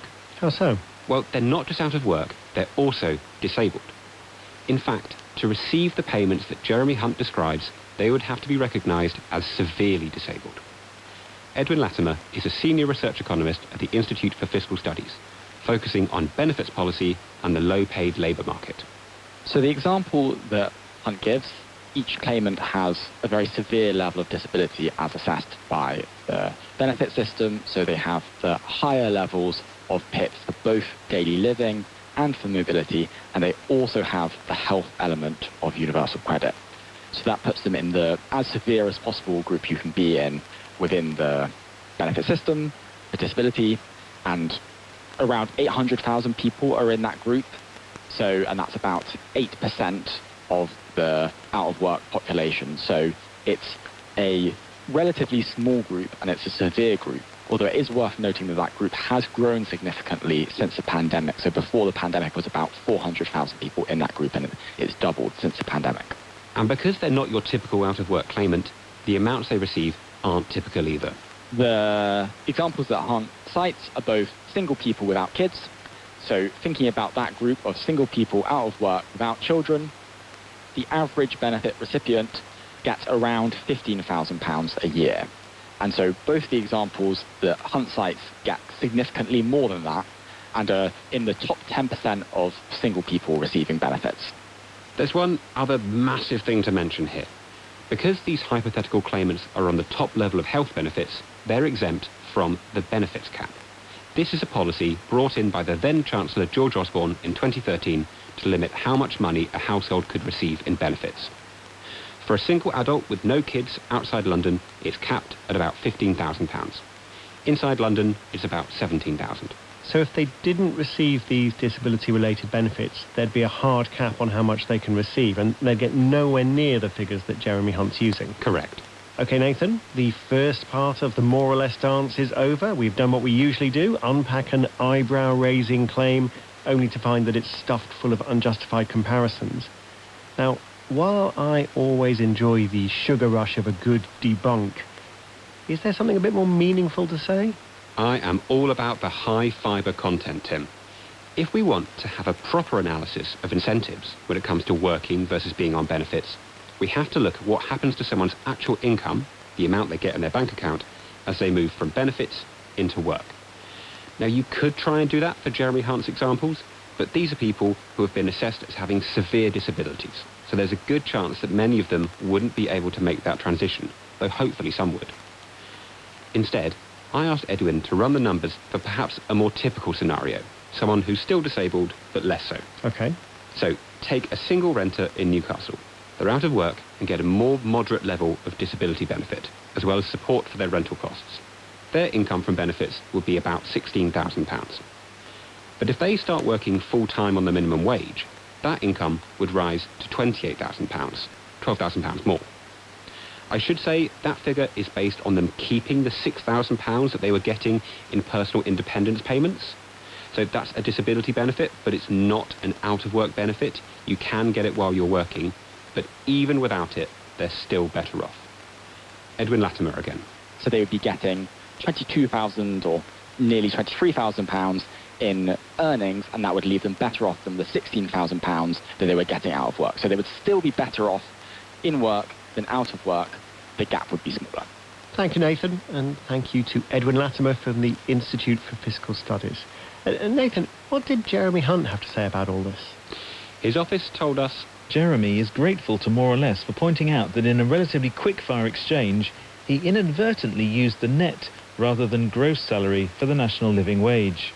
I'm glad to hear he is correcting the record. Oh, he did have one more thing to say. Hi, can I get a flat white, please? Not now, Jeremy.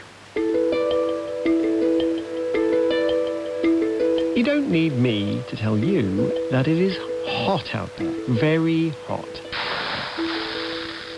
Temperatures have been in the high 30s in the central part of southern England and eastern Wales. But online, lots of people are talking about a different kind of temperature, still measured in Celsius, but called something a little bit strange. Wet bulb temperatures on Tuesday, Wednesday and Thursday could exceed 25 degrees Celsius widely. This is the critical threshold for vulnerable populations, elderly, infants or individuals with chronic illnesses. So what is a wet bulb temperature? And are we really on the brink of a critical threshold for vulnerable people?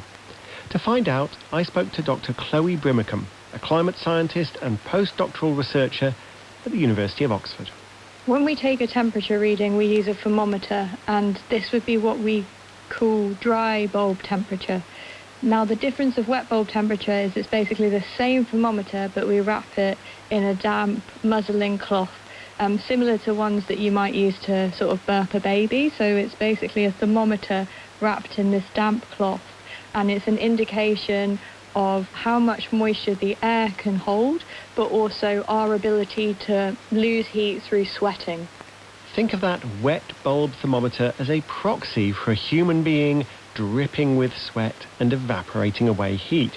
It is basically telling you how effectively you can cool yourself through sweating. In usual circumstances, even if the normal temperature is high, when the relative humidity, so the amount of moisture in the air, is lower, the wet bulb temperature is lower because it can pass that energy into the surrounding air. there are two things that could cause that wet bulb temperature to creep up. The first is a rise in the normal temperature, the dry bulb temperature. But the other is a rise in humidity. Humidity is important because if it gets too high, it's harder for us to lose heat through the evaporation of sweat. At an extreme situation of 100% humidity, you can't lose any heat this way. So if the amount of moisture in the air reaches 100%, then the dry bulb temperature and the wet bulb temperature would be the same, because you would no longer be able to lose any heat. You would no longer be able to cool down that thermometer through the moisture from the muslin cloth. And that also would be an indicator that sweating is going to do you no good either. Yes, you would not be able to cool your body down anymore through sweating. So this combination of high temperatures and high humidity makes it harder to lose heat through evaporation. And that would be measured by a high wet bulb temperature. If the wet bulb temperature gets high enough, well, that can be fatal, because there's no natural way to cool yourself down. Unless you find somewhere with air conditioning or you're able to immerse yourself in cool water, you'd simply die. But what level of wet bulb temperature is dangerous? We've seen a tweet getting quite a lot of attention this week saying that wet bulb temperatures are hitting 25 degrees in the UK this week, and that is dangerous for vulnerable people. So, first of all, are wet bulb temperatures 25 degrees, or are they likely to get there this week? The temperature of wet bulb is likely to be around 25 degrees Celsius in the UK this week. So already for Monday, there were observations of 22 degrees Celsius in the wet bulb temperature for the UK. So we are likely to reach that. However, that is not a critical threshold for wet bulb temperatures. So a dangerous wet bulb temperature threshold is about 35 degrees Celsius. However, there's a range depending on the type of person.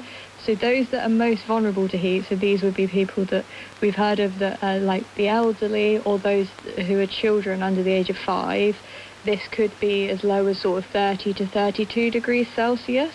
But the one that people quote is 35 degrees Celsius. And this is not been seen in Europe. It's not likely to be seen.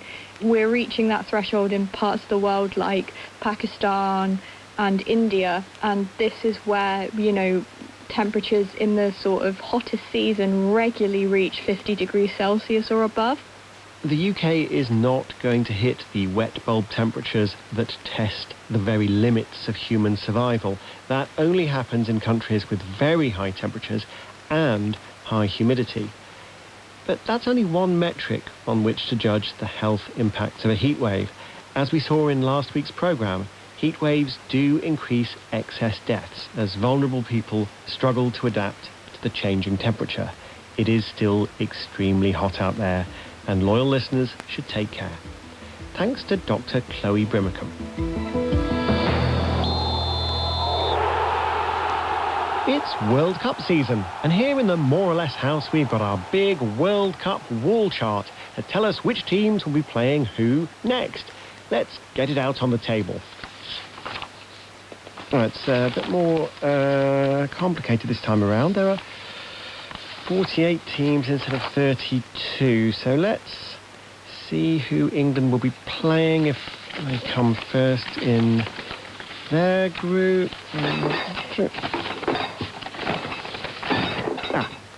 It says here England could be playing the third place of either Group E, H, I, J or K. Well, it's a little bit more complicated than previous years, where each group winner would just play the second place of the next door group. Fortunately, I have a wall chart here which gives me all 495 third place combinations to tell me who England might play. Let me just get that out. Oh my goodness, it is very complicated. Perhaps the head of mathematics at the University of Bristol and friend of the show, Oliver Johnson, can help me clear up this mess. Hello, Oliver. Hello. So, is there a mathematical reason why some numbers of teams make things more complicated for a tournament and others do not? Well, on a very basic level, it comes down to whether things are a power of 2 or not. Because once you get into the knockout stages, if you're going to end up with 2 teams in the final, you need to have 4 teams in the semi-final, 8 teams in the quarterfinals, and so on. Yes. And so the challenge with that is if you start off with a number of teams that's a nice power of 2. The last time we had a World Cup, there were 32 teams. It all worked very nicely. Yes. Now we have 48 teams. 48 is not a power of 2, and so things get more complicated. Yeah, so we're trying to get to 32 teams from 48. We're trying to eliminate a third of the teams. Why is it so hard? So the idea is that there are 12 groups. The 2 top teams go through, so that makes 24, and so then we need to fill 8 more places in the draw. And so the way that we'll do that is we need to find the 8 best teams of the 12 third-place teams. Those spots are decided on points. If the points are the same, they're decided on goal difference. And if the goal difference is the same? Well, there's a whole series of tiebreakers that are lined up, so they'll then look at goals scored. If they still can't split teams, they will go to the number of yellow cards and red cards, then they'll go to FIFA rankings. So I now understand how the third-place teams are picked. But our troubles are really only just starting, because then we've got to decide who those third-place teams play. But why can't we just draw pairs out of a hat if it's so hard? Well, we could do, but the danger with that is you might end up with fixtures happening that have already happened. So, for example, Scotland play Brazil in the final game. It could be the case that you draw them out of the hat, and then Scotland play Brazil 3 days later in the last 32, and that wouldn't seem very interesting. So we want to mix things up as much as possible.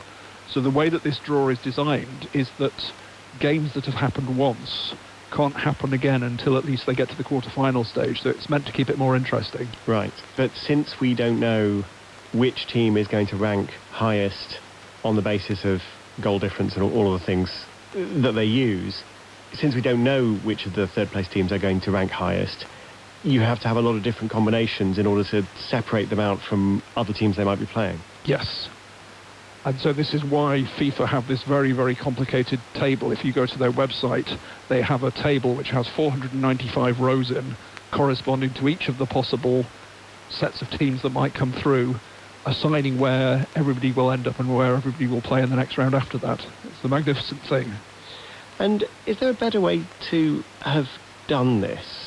Because it's a table with 495 entries seems unwieldy. Have they missed some simple trick that would have sorted everything out? I'm not sure that they have, to be honest. If you want to have 12 groups, unfortunately, I think you do have to have some sort of system like this to deal with it. Thanks to Oliver Johnson. He's the author of Number Crunch. As we promised last week, the unexpected Welsh theme of this series is continuing. We've looked at Wales's literacy levels and its surface area. But today we return to its quintessence, the Welsh people, and the deep and abiding sense of social connection that knits the nation together. Where are you from? Originally Tumble. Tumble, OK, what school do you go to? Maestro. OK, how old are you? 42. Carrisaleri. I was only there in year 7, then we moved. Here he is in his little cul-de-sac. What happened after year 7? Where did you go then? I moved to Ysgol Preseli. Griffith Ivan, the drummer, who was in Publicum. Come on, mate. Griffith Ivan, I do know. Yay! Right. Don't you ever send me down on my server cul-de-sac again. Year 7 is not good enough. Alice, tone. Sorry, tone. That is comedian Ellis James on his 5 Live podcast, Ellis and John, playing their recurring game, Cymru Connection, in which Ellis attempts to find a mutual connection with a random Welsh caller to the show, all within a 60-second time limit. It's great fun, but it also raises some interesting questions about probability.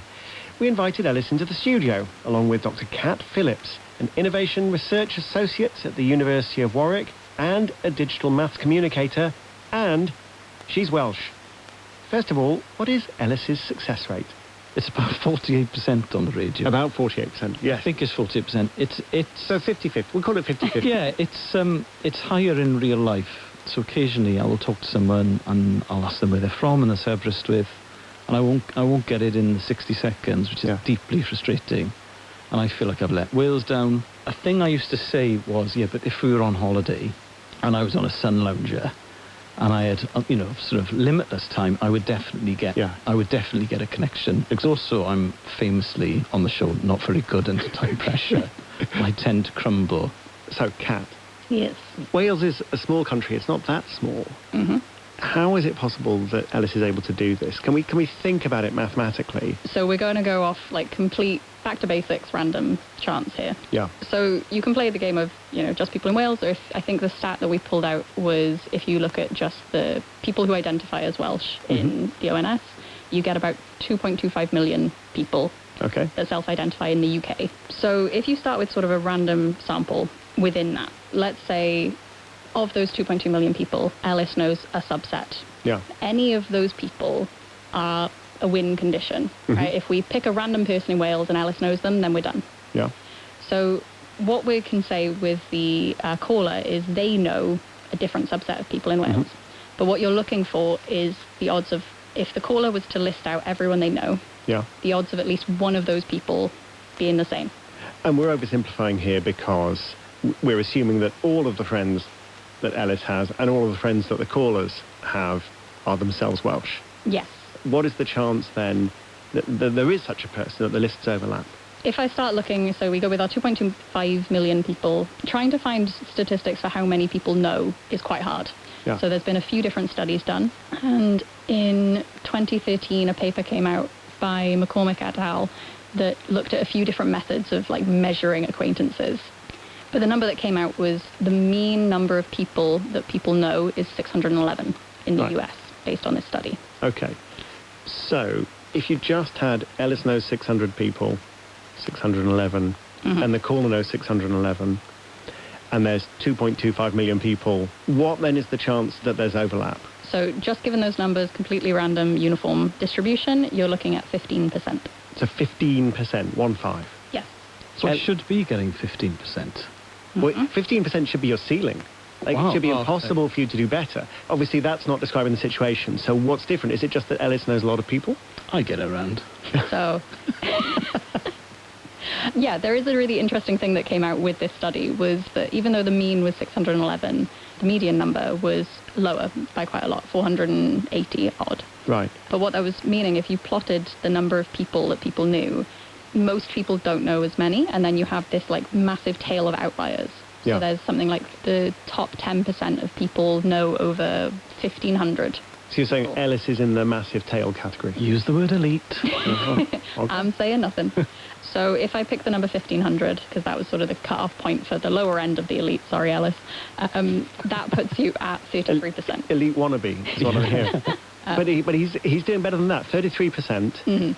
And again, 33% should be the maximum that Ellis can possibly achieve, and he's getting nearly 50% under time pressure. So either then Ellis knows thousands of people, or there's something else going on. Yes, which there's definitely something else going on. So this was assuming that... She's accusing you of something. I'm doping. It's rigged. I mean, the thing that would make it easier is some kind of clustering. Yeah, so obviously the initial calculation was like if everyone is uniformly random, you're just picking people out of a bag. Yeah. But when you actually look at social interactions and social dynamics, you have this network spread of different connections. So the clustering thing is how many of your connections also know each other. Yes. For example, families tend to all know each other, not uniformly, but if you have a household of people, they all know each other. Yeah. So instead of Ellis needing to find a specific person in that house, he can just find someone in that house. Does that make it always easier then to find a connection? Or is it easier if you're in the right kind of cluster and much harder if you're in the wrong kind of cluster? It's the second one. It's exactly. I'm excited.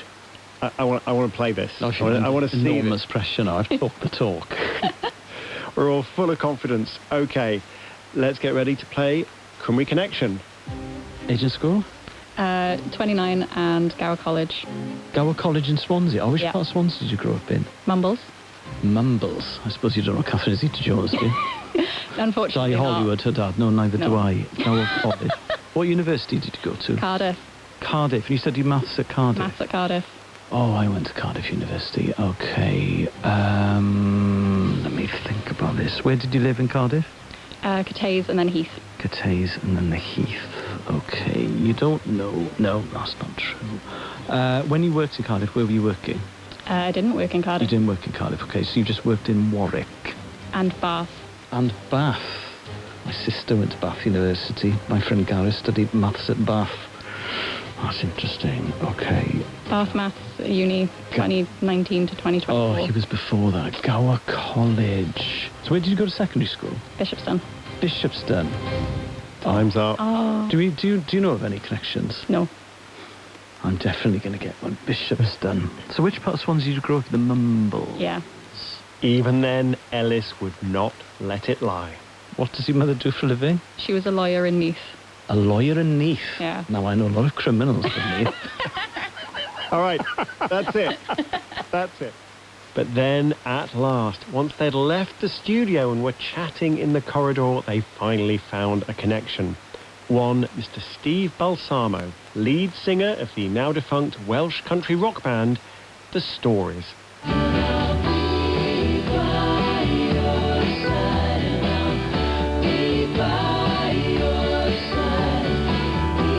Our thanks to Dr. Kat Phillips, known as Kat Does Maths online, and to Ellis James, co-host of the Ellis and John podcast.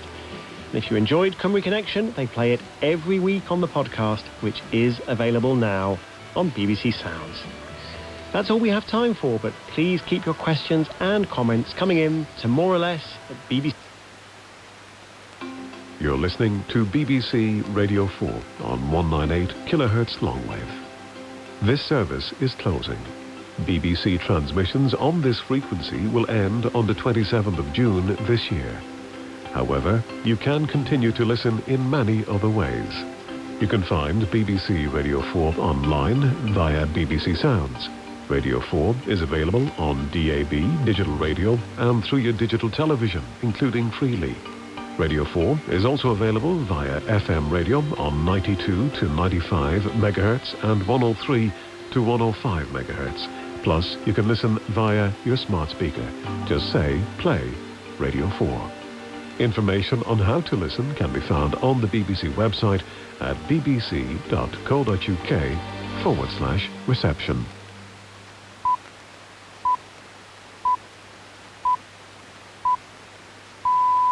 Oh, a hat-trick of heat records as the hottest day in June is reset for the third consecutive day.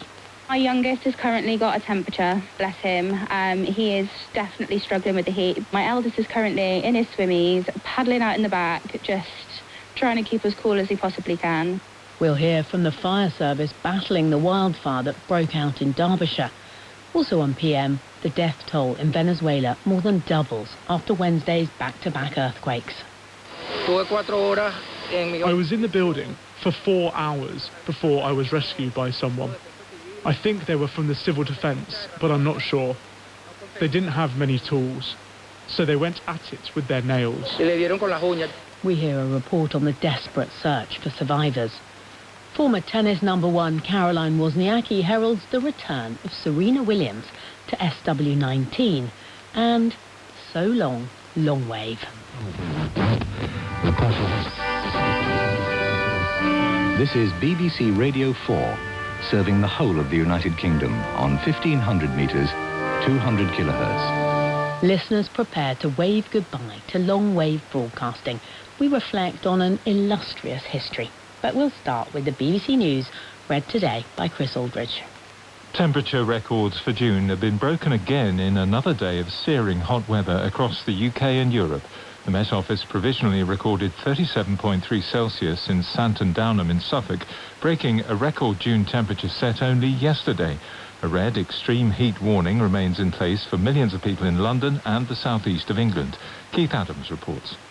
For the third consecutive day, we have a new record temperature in the UK for June. Topping 37 Celsius, it's a whole degree hotter than the 1976 record that held for 50 years. And the UK has struggled this week. More than 500 schools fully or partially closed, hospitals declared critical incidents with cancelled operations, and London's ambulance crews answered a deluge of heat-related emergencies. The country seems to have a way to go in adapting to a new globally warmed climate. Much of Europe has experienced another day of soaring temperatures. Street parties and music festivals have been cancelled and alcohol sales limited in parts of Western Europe. 5 different weather stations in Germany crossed the 40-degree threshold, breaking the country's previous June record of 39.6 Celsius as the high-pressure heat dome begins to move eastwards. Nearly 600 people are now known to have died after 2 powerful earthquakes hit Venezuela on Wednesday. Around 3,000 people have been injured. The country's interim president, Delcy Rodriguez, said the military was taking control of the state of La Guaira, which was badly affected. Eli Garcia is in the capital Caracas and says officials have been slow to react. The people in the local community who were rescuing others and are helping each other. My husband is right now delivering aid, including clothing, food, and medicine, and drinking water. That's what all our friends are doing, gathering donations and taking them to La Guaira. President Trump's former national security advisor, John Bolton, has pleaded guilty to mishandling classified documents. A federal court in Maryland heard that the 77-year-old had shared sensitive information with relatives for possible use in a book.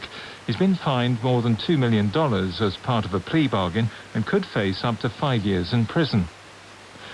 Group of 12 men set to go on trial in Manchester as co-defendants of a man accused of conspiring to drug and rape his unconscious wife have been named for the first time after reporting restrictions on identifying them were lifted. The husband, who can't be named to maintain his wife's anonymity, initially denied any wrongdoing but has since pleaded guilty to some charges, including rape. Our North of England reporter Rowan Bridge has more details. There's a 13th man, Keith Fotheringham, who's 59 and from Dundee. He pleaded guilty to 4 offences previously. He's admitted offences including conspiring to rape and conspiring to drug the woman at the centre of the case. The husband has admitted 15 offences, including several counts of rape. He denies other counts, though, including a further 11 counts of rape. And all the men who've pleaded not guilty to offences will stand trial in Manchester in September.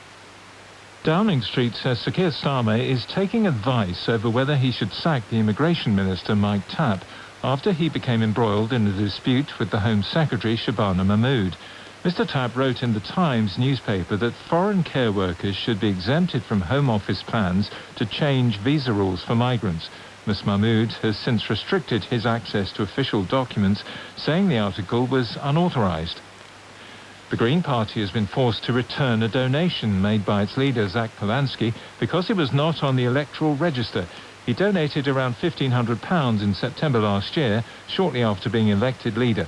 The Green Party said as soon as it became aware of the issue, it returned the money. England's cricketers have put on a stronger show on the second day of the deciding third test against New Zealand at Trent Bridge.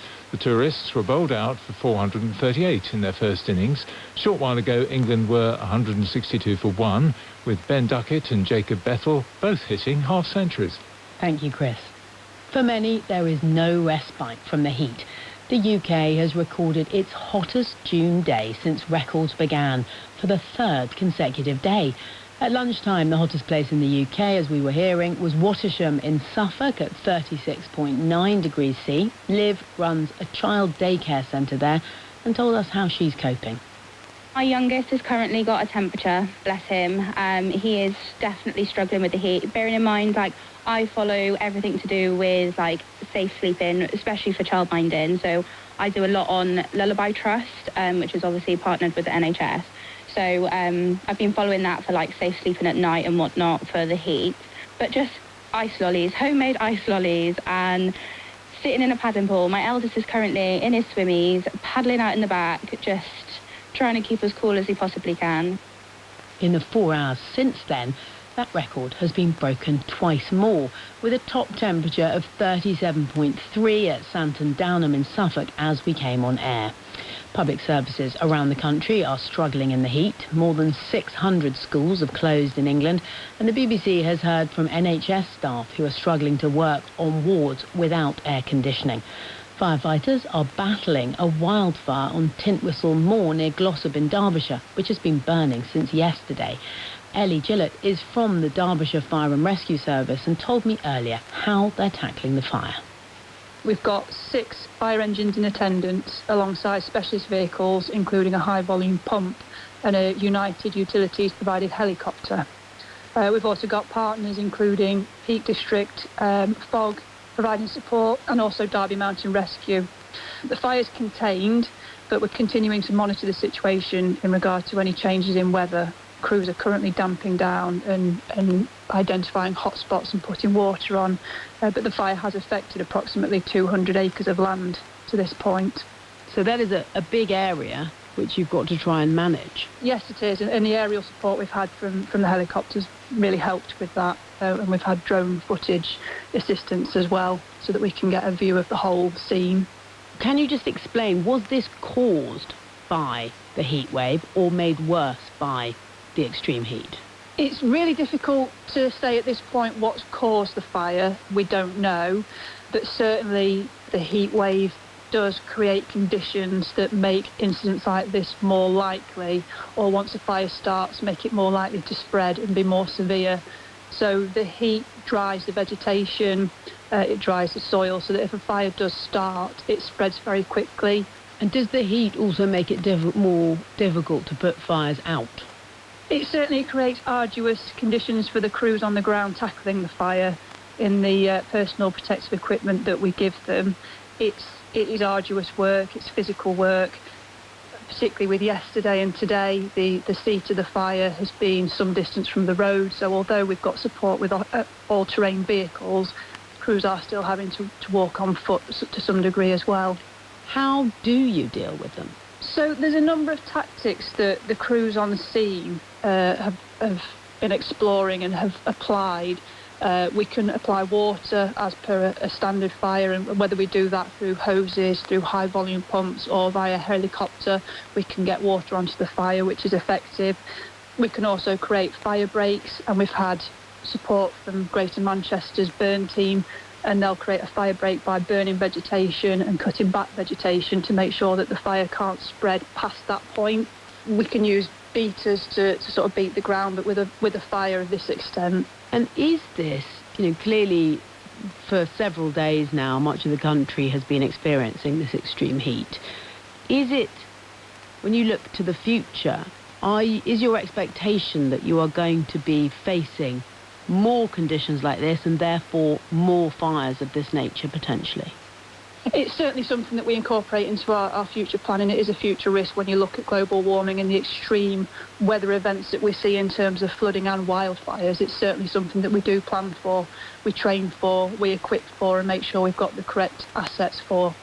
And you mentioned PPE earlier, but just paint a picture for me, because presumably your firefighters are heading to scenes where they expect to meet heat, of course, because they are facing a fire, but the journey there in full PPE must, in this heat, be very difficult.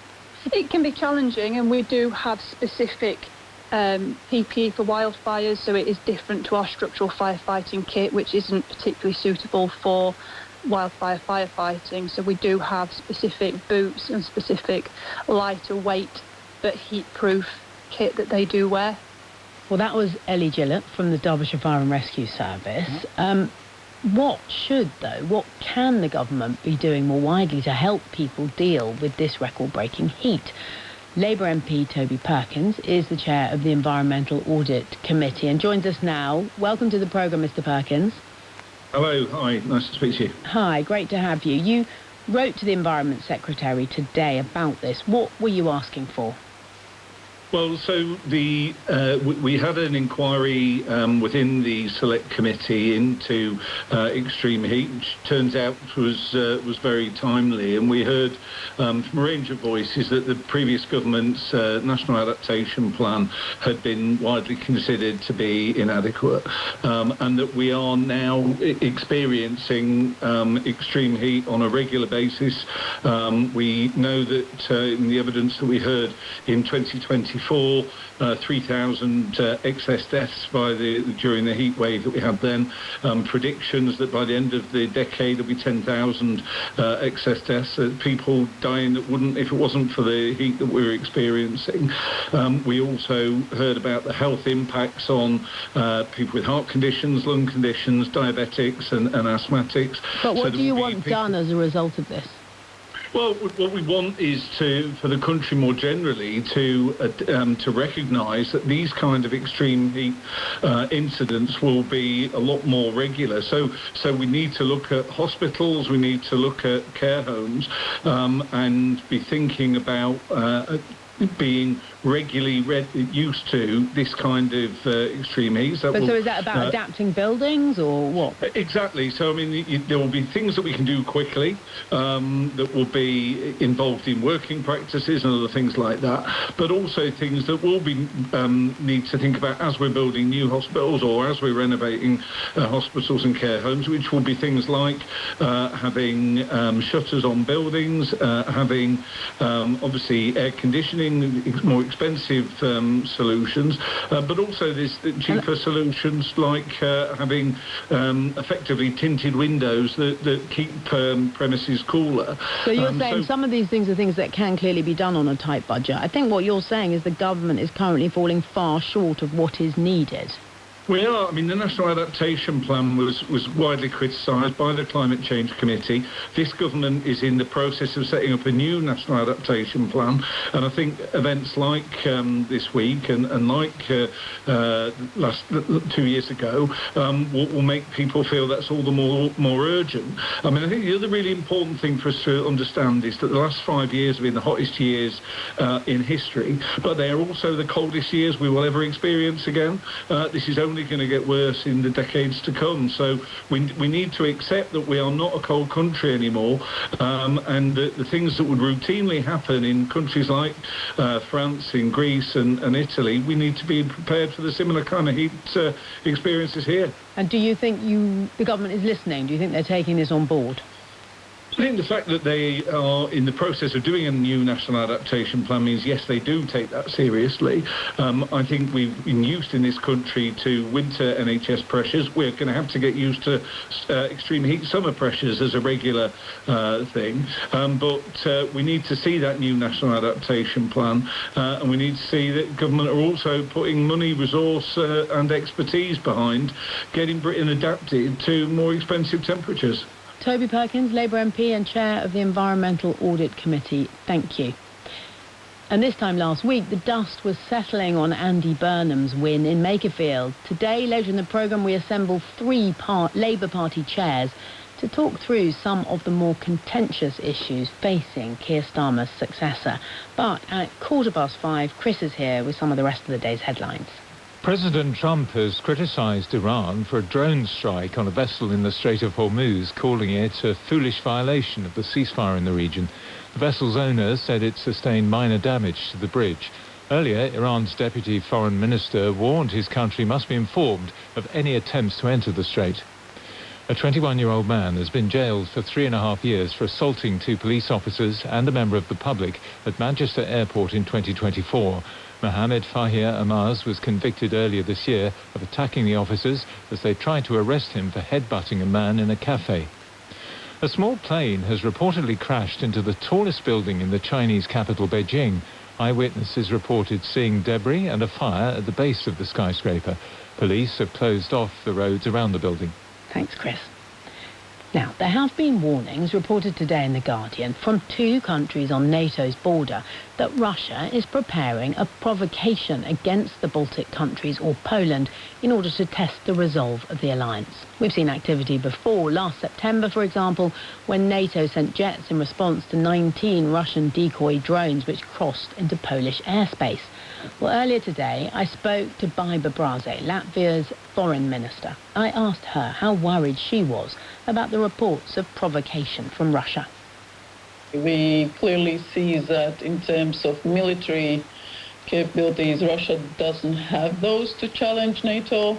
But that's why the sub-conventional warfare, which is the cyber, the disinformation, hostile information attacks, as in Britain, we saw attempts at arson, on prime minister's properties. These types of things will be something that we will continue seeing in all the nations. And do you have concerns about it escalating, that wider picture of that low-level provocation?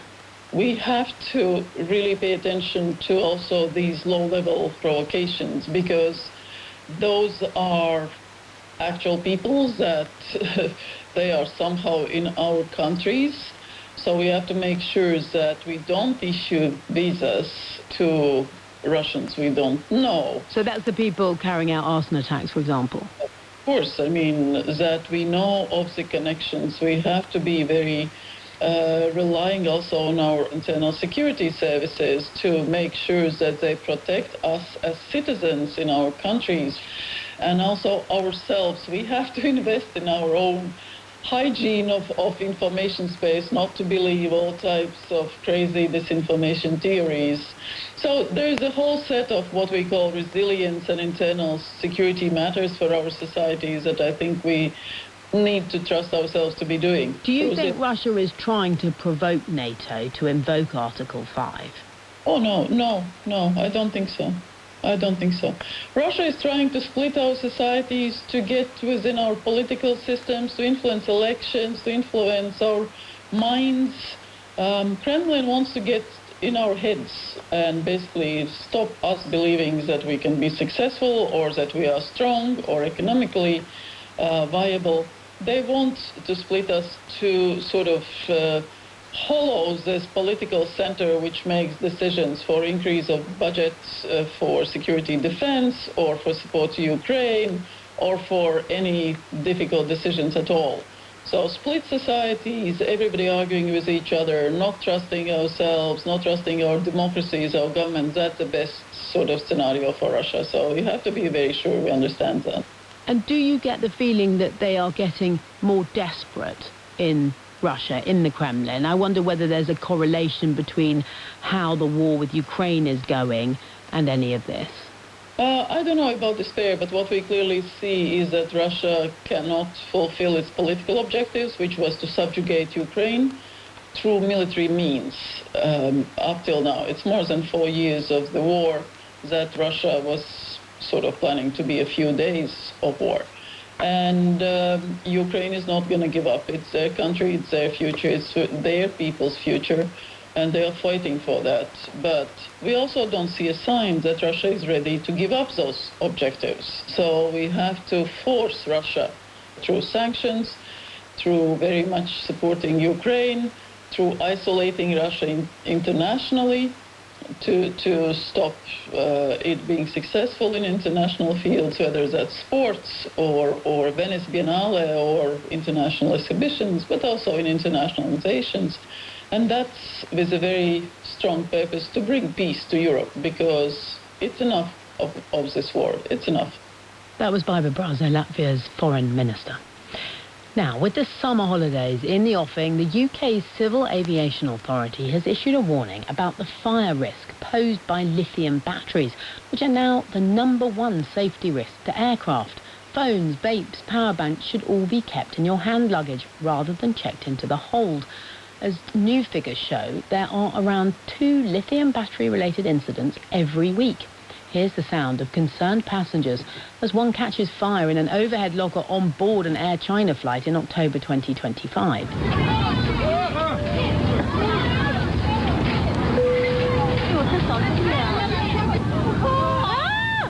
Well, Glenn Bradley is the head of flight operations at the Civil Aviation Authority, as well as being a commercial pilot. Welcome to the programme, Mr. Bradley, and I've seen the footage of that, and it does look rather terrifying. There's a significant fire in that particular clip that we played there. How big a safety risk are lithium batteries then? Thank you very much for the opportunity to speak. So, as you've pointed out, a lot of people are carrying lots of lithium batteries with you, and there's lots of flights every day. So these occurrences are fairly rare. But as you see from the video footage and the reactions from the passengers there, they are quite scary and they can be difficult to manage. This is why it's so important that lithium batteries are carried in the cabin rather than in the hold. The cabin crew are trained to deal with it. Whilst it's alarming, it can be dealt with nice and easily. Yes, so it's obvious that's the point. It's not that they're safer in the hold, it's just that you'll notice if they catch fire and therefore be able to do something about them. Absolutely. It's much easier to deal with it when it's in the cabin if there's a problem there. And so the cabin crew are trained to deal with it.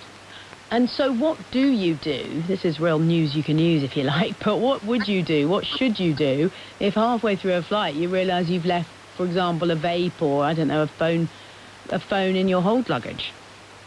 Well, I think the reason why we're doing this campaign at the moment is to educate passengers in how they pack for their flight. So pack right for a safe flight. So think about it when you're packing. Now, most of your gadgets that have lithium batteries in them are things that you want to have with you, like phones, tablets. So most people will actually carry them with you. We just want people to think about it and make sure they do have it with them. And are there particular devices that are sort of more dangerous or worse, more likely to catch fire than others? I don't think anything's more likely to catch fire, but the particular focus at the moment is on power banks because they carry a lot of energy. So for power banks, don't charge anything. Don't charge your power bank when you're in flight, and don't charge anything from your power bank unless you have permission from the cabin crew. And if you have, for example, a laptop, is it all right to put it in the hold if it's turned off, or what was your suggestions there? if it has a lithium battery in it, you need to take it in the cabin with you. And to answer your previous question about what to do, tell the cabin crew, tell the airline or the cabin crew, the earlier you realise that something's in the cabin bag, in the hold baggage, that the earlier something can be done about it without disrupting the flight. I was going to say, what could that something be? You're not talking about turning the flight round. Well, we have had a couple of occasions of that happen. And nobody wants to be the person that's responsible for disrupting everybody's flight. Hence, we want people to be aware of where the lithium batteries are and make sure they take them into the cabin with them. OK, Glenn Bradley, that's the message. Don't be that person. We will all take it on board if we're lucky enough to be getting on flights. Thank you so much for coming on the programme. Now, Wimbledon returns next week with 2 weeks of grass court action, an all-white dress code, the occasional loud grunt and, drum roll, the return of Serena Williams. The tournament draw took place today and Serena will make her highly anticipated singles comeback on the courts of SW19 against Australian world number 53 Maya Joint in the first round. Well, earlier I spoke to former world number 1 Caroline Wozniacki and I asked her for her reaction to the return of a legend of the sport. I'm really happy that she's back, not only as her friend, I love watching her play, but as a tennis fan, it's amazing to have her back. And I think she's going to do well. Obviously, she hasn't played a singles match in so long, so it's not going to be easy. And as the matches kind of go on, I think she's going to feel it in her body. It's a lot different, when you play a real match in front of the audience, but she's Serena. She can do anything. I'm just really happy to have her back, and whatever happens at Wimbledon, she can just be so proud and happy that she's back in form and competing again. Absolutely. And what about, clearly at the moment where certainly Wimbledon is under a kind of extreme heat situation. I think the temperatures are going to come down next week, but more broadly, it's been hot across Europe for some time now. Are tennis players adjusting to this new normal, these temperatures that they have to compete in? It must be incredibly hard. Yeah, I mean, it's really hard. There's warnings everywhere for the heat and to make sure that you stay hydrated, etc. Obviously, tennis players are incredible athletes, and I think the tournaments are making sure that the players are safe, and if it does get too hot, to stop play or have the heat rule in or whatever it is. And at the end of the day, the qualifying, I know it's been extremely hot, but once the main draw starts, we're going to get back to kind of more normal temperatures. Well, one of the things, clearly for us here in Britain, if you love tennis, and even if you perhaps don't, Wimbledon is such a kind of big moment in the sporting calendar. At the moment, it is free to air, so any of us here can watch it. I wonder, from your perspective, how important you think Wimbledon is, and whether you think the tournament and other crown jewel events, as we call them, should continue to be free to air, just to preserve the legacy of the sport. I can only speak from my own experience, and growing up, obviously I watched Wimbledon on TV and I loved it, and it's a big reason why I wanted to be a professional tennis player, and I'm just so happy and proud to be part of history of tennis. And Wimbledon is such a special event, and I can't wait to be back, and I know that all the players are very excited to be part of this beautiful event. That was Caroline Wozniacki on the build-up to Wimbledon. Well, Alex Forsyth is joining us now to, give us the build-up. Come on, Alex, to any questions. She's Serena, she can do anything. You're Alex, you can do anything too. Oh, I'll take that, Katie. Thanks so much. Good evening. Hello from a fairly warm Sheffield, where there is plenty to get stuck into tonight, whether it is indeed the soaring temperatures or the heated politics of late, which will soon see the Prime Minister step aside to make way for another. So, to address whatever our audience wants to raise, we have Sarah Champion, the Labour MP for Rotherham and Chair of the House of Commons International Development Committee. Dr Caroline Johnson is the Conservatives' Shadow Health and Social Care Minister. Danny Sriskandarajah is the Chief Executive of the Left of Centre think tank, the New Economics Foundation. And Gerard Lyons is Chief Economist at NetWealth, a wealth management company. We will be live at 8 p.m. Hope you can join us. Thanks, Alex. Looking forward to that later. But right now, this is PM. Coming up. OK, ladies and gentlemen, here we are coming into Benidorm, your holiday resort. As summers in southern Europe get even hotter, are holidaymakers moving their plans away from traditional destinations? We'll have more. But at just before 5:30, Chris is here with the headlines. Temperature records for the month of June have tumbled in the UK and Europe. The UK saw its hottest June day, the third in a row, with the Met Office taking a provisional reading of 37.3 Celsius in Santon Downham in Suffolk. The mercury passed 40 Celsius at several locations in Germany. A red warning of extreme heat remains in place across London and southeast England. Nearly 600 people have died and thousands remain missing after Wednesday's earthquakes in Venezuela.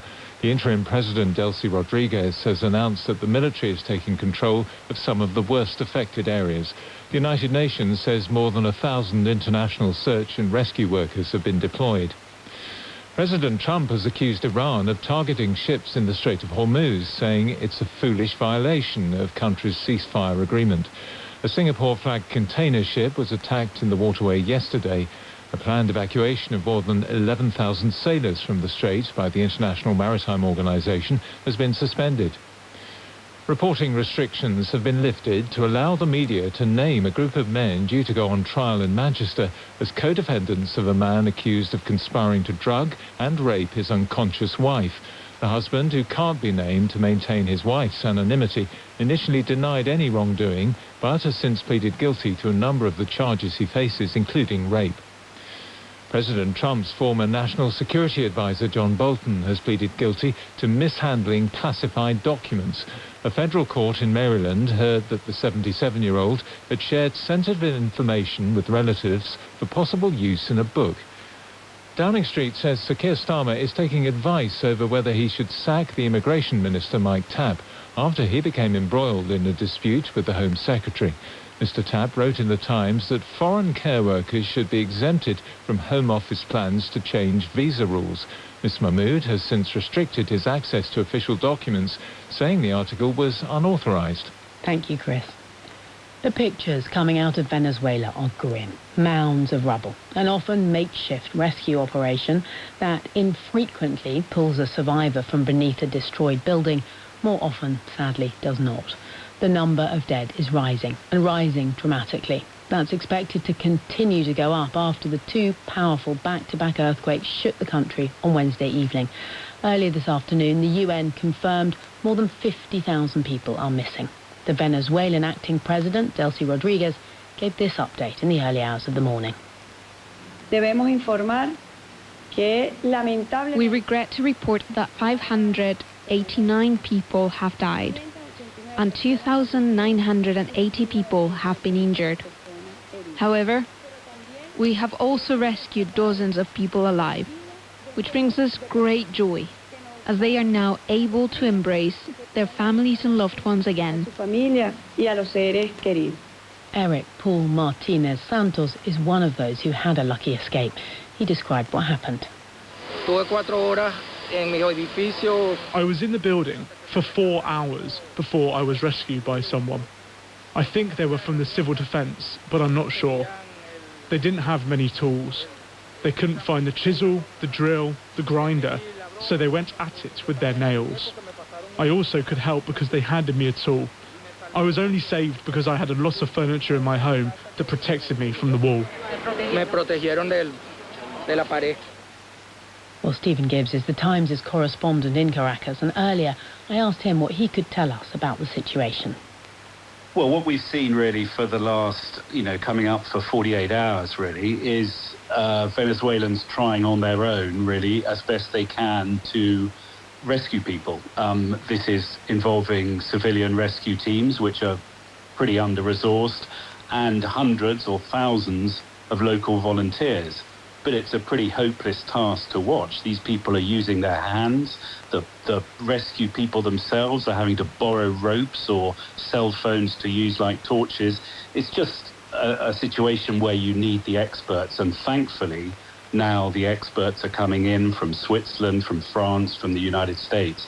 But, the people who understand these things talk about a golden window of survivability of an earthquake, and that is closing fast.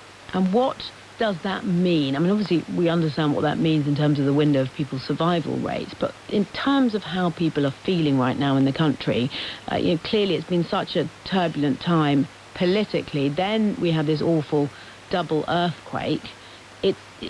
And what they're seeing is a society that cannot rescue its citizens? Oh, I mean, unquestionably, Venezuelans are feeling that they're cursed. You know, they've been through 15 years of one of the deepest recessions seen anywhere in the world.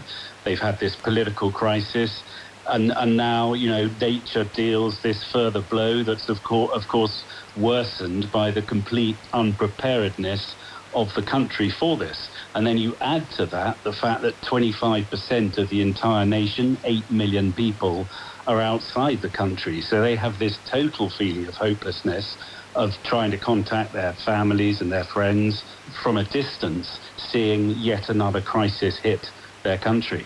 And are people there, do you think, and of course the people you're talking about who aren't there, are people preparing for the numbers of dead to rise significantly? Yeah, I mean, I think as in all earthquakes around the world, these figures go up a lot. There may be a window of hope here, and we may not be seeing these tens of thousands of figures that have been talked about. And the reason for that is actually connected with the migration. 25% of the country is left. That means a lot of these big buildings, these apartment buildings, and I can tell you this from personal experience, are pretty much empty.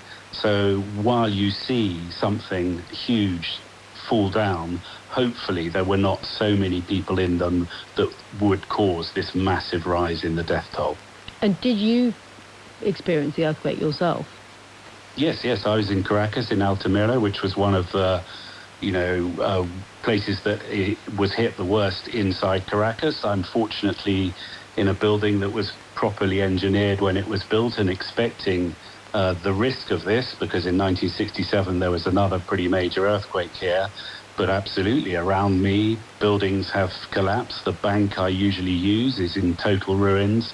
Some of the images you might have seen, these are all in areas around this part of Caracas. It was a big shake for anyone. I mean, I've experienced earthquakes before, but this was nothing like I've experienced before, and it's not surprising that there's been so much terrible damage across the country.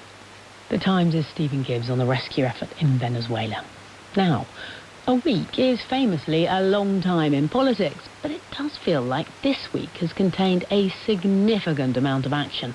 On Monday, Sir Keir Starmer announced that he would resign as Prime Minister, mere hours before his presumptive successor, Andy Burnham, was sworn in as the new MP for Makerfield. Then, the obstacles to a Burnham coronation began to fall away, as other potential successors to Starmer appeared to fall in behind the man whose selfie in Parliament, well, looked like it contained most of the Parliamentary Labour Party. To reflect on the week and what's to come, I spoke to 3 Labour activists. Alan McGawley is Vice Chair of Sheffield Central Constituency Labour Party. Anne Reader is the Chair of the Waveney Valley Constituency Labour Party. And Mark Thomas Turner is the Chair of the Blaenau Gwent and Rumney Constituency Labour Party. Well, personally, and I think it had to happen, but I did feel sorry on a personal level for him, because I think he's been a good man. He's not the best Prime Minister we've ever had, but the best Labour leader, but I felt sorry for him. Anne? Mixed emotions. I think we can be very grateful for all that Keir achieved. He made the party able to govern again, but the mood music out there meant he had to make a difficult decision. Mark? I think everybody would feel sorry for Keir. I think he was forced down a road that was inevitable, that he would have to do what he did. And I have to say that Andy Burnham brings in a different charisma that Keir, I think, was lacking in front of the public. I think he's proving to be the shot in the arm the party needs. We had our annual general meeting last night in Sheffield Central, and the mood was very different from the meeting we had a month ago after the local elections. Do any of you have concerns that this is all being done and dusted, if you like, behind closed doors in Parliament, in the sense that none of you or members of the Labour Party are getting a say in who becomes the leader of your party and therefore the Prime Minister of this country? Many of our CLPs have members of Parliament. There are conversations going on across the country, so we are involved as members. If, when Andy Burnham becomes the leader of your party and therefore our Prime Minister, does he have a mandate? Do you think he needs to have a general election in order to truly be the Prime Minister that we all elected? No. And just as the Tories changed their leader in mid-term and did not go to the country, that went well for them. We were elected with a manifesto. So if he changes the manifesto, we will continue to govern with a mandate that was given to the Labour Party to form the government. So does that mean he can't alter, Alan or Mark, he can't alter the manifesto promises? He can certainly make some changes. I mean, what we've got to realise is that we have 3 years left. And one of the problems that Starmer had was his start in government was poor. What Burnham will do is he'll make a fast start. He'll set the tone. He'll be positive. He's good at image making. He's good at setting the scene. And certainly if you looked at what happened in Makerfield, and I was over there on a number of occasions, he actually produced a blistering campaign. Can I come on that? I agree with Alan that if he comes in and he is shown to be as competent as we believe he is, and he's able to get across and connect with the public and get across in a way that actually these are the things that we are doing. Who would you like him to bring in, for example, as his Chancellor? Alan? There is a good argument for Miliband becoming Chancellor because he would have the credibility with the left of the parliamentary party to bring in welfare reform, which obviously we're going to have to pursue at some point. What about the future direction then on something like the North Sea? Should he push ahead? Should he say yes to drilling or no? Well, in terms of North Sea drilling, I think we've got to be pragmatic. We saw an amazing result for the Conservatives in Aberdeen 2 weeks ago. And we also saw, which is something I wouldn't be happy about, but we saw trade union members voting for the Conservatives to save their jobs in oil and gas in the North Sea. So I think I look back to the miners' strike, because I'm from South Yorkshire and I was involved in the strike. And that was a destructive event for our county and for the country. We shouldn't be going at the same speed with oil and gas jobs. We do need to get lower in terms of carbon emissions, but we need to do it in a sensible way and ensure those well-paid jobs in the North Sea are kept for as long as possible. But we then don't build any new ones and we move as quickly as possible to net zero. So pragmatism. Sitting here in Norfolk, and I can look out over the North Sea and I can see our wind turbines and our offshore wind, onshore wind. At the moment, we have a very strong energy mix, but we need to reduce our reliance on imports. Oil and gas are going to be part of the energy mix for the immediate future. We're going to continue to, but we cannot, not expansion of it, but it is part of our current energy mix. But because of the internal market, we cannot depend upon fossil fuel and being exposed to the global shocks such as we had in Ukraine and with Iran. Let's come off energy. No, I'm sorry, I've got to come in on that point because the problem we got is everybody wants to go green, so we don't want to stop. We want to stop drilling in the North Sea, and then we all recognise that we need to drill in the North Sea. The problem here is we have not got a transition that is set down on how we're going to do it. So if we lose one job, what do we do with that one job? Where's that person going? There needs to be a proper thought-through industrial strategy that actually takes all that in place, which we do not have. Industrial strategy. I'm in the steel industry. We do not have it. We are just about to crucify a load of jobs in the steel industry if we are not very, very careful. Well, we're getting new jobs created here in East Anglia all the time through the increased expansion of renewables. OK, well, let's move on now to another policy area, the EU, for example. Alan, what's your view on whether Andy Burnham should continue the policies or the plans that Keir Starmer was laying out on closer ties to the EU or not? Well, certainly we need to get closer ties, but what we've got to remember is it's not our decision. The EU would be absolutely crazy to allow us back in and then for Reform to win an election in 3 years' time and bounce us out again. So I think rejoining the EU is probably a question for another decade. It would need Labour to win the next election and then for public opinion to be probably 60-40 in favour.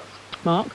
Well, we definitely need close links with the EU. You know, we've lost out massively from coming out of the EU, and I think everybody acknowledges that now. The world is very volatile, and we must have closer partnership with our allies in Europe. On immigration, do you think that Andy Burnham should stick to what Shabana Mahmood has planned or deviate? Immigration is a strength. It makes us what we are. It strengthens our economy. It's really important that we have an immigration policy that is fair and is welcoming. I celebrate the fact we are a diverse country, but we are moving on making sure that we address illegal immigration. And Mark? Mark? I would like to see us actually address the fact that why are people coming here illegally, and part of that is because we've closed the routes for them to come here legally. We need to re-look at that. And Alan, that bill is increasing forced removal of people refused asylum, introducing stringent age checks for people claiming to be children, and plans to limit applications under human rights laws. Is that something, a route that Andy Burnham should continue down? No, and our excellent MP Abtizan Mohammed has been critical of key elements of the new immigration bill and calls for a much more humane and fairer system. And just one word answer from each of you. Do you think Andy Burnham will be leading you into the next election? Yes or no? Yes, certainly. Yes. Yes from me. Anne? Yes, but nominations haven't opened yet.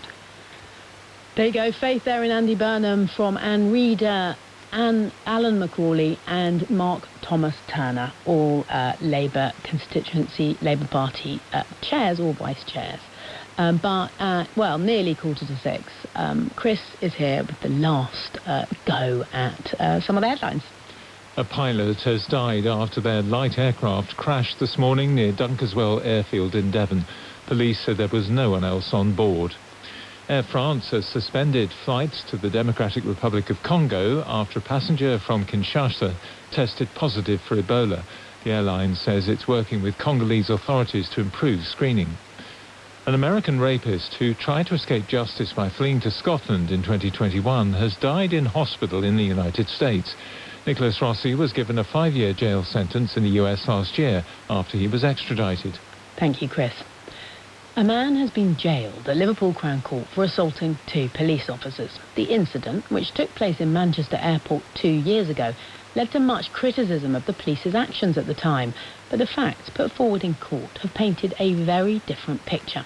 Anna Jameson is a reporter with BBC North West, and she's been in court today. Welcome, Anna. Just give us a reminder first, because it was, as I was saying, a big case at the time. Just remind us of the background. It was indeed, and many listeners might have actually viewed the footage of the brawl widely shared on social media, which sparked protests after it appeared to show a police officer kick a man in the face while he was on the ground before making stomping motion towards his head. Now, at the time there was uproar. That didn't show the full picture. Days after, CCTV footage leaked to the media showed events leading up to the incident, which showed several punches being thrown by 2 brothers from Rochdale at a male firearms officer and 2 female colleagues. Now, today, 21-year-old Mohammed Fazia Ahmad was sentenced to 3.5 years for 3 counts of assault, 1 with bodily harm of a police officer, 1 for assault by beating, and another count for earlier assaulting a member of the public. Now, last month, Judge Neil Hewitt KC directed Ahmad and older brother Mohammed Ahmad, aged 26, be found not guilty of assaulting PC Zachary Marsden after the jury twice failed to reach a verdict here at Liverpool Crown Court.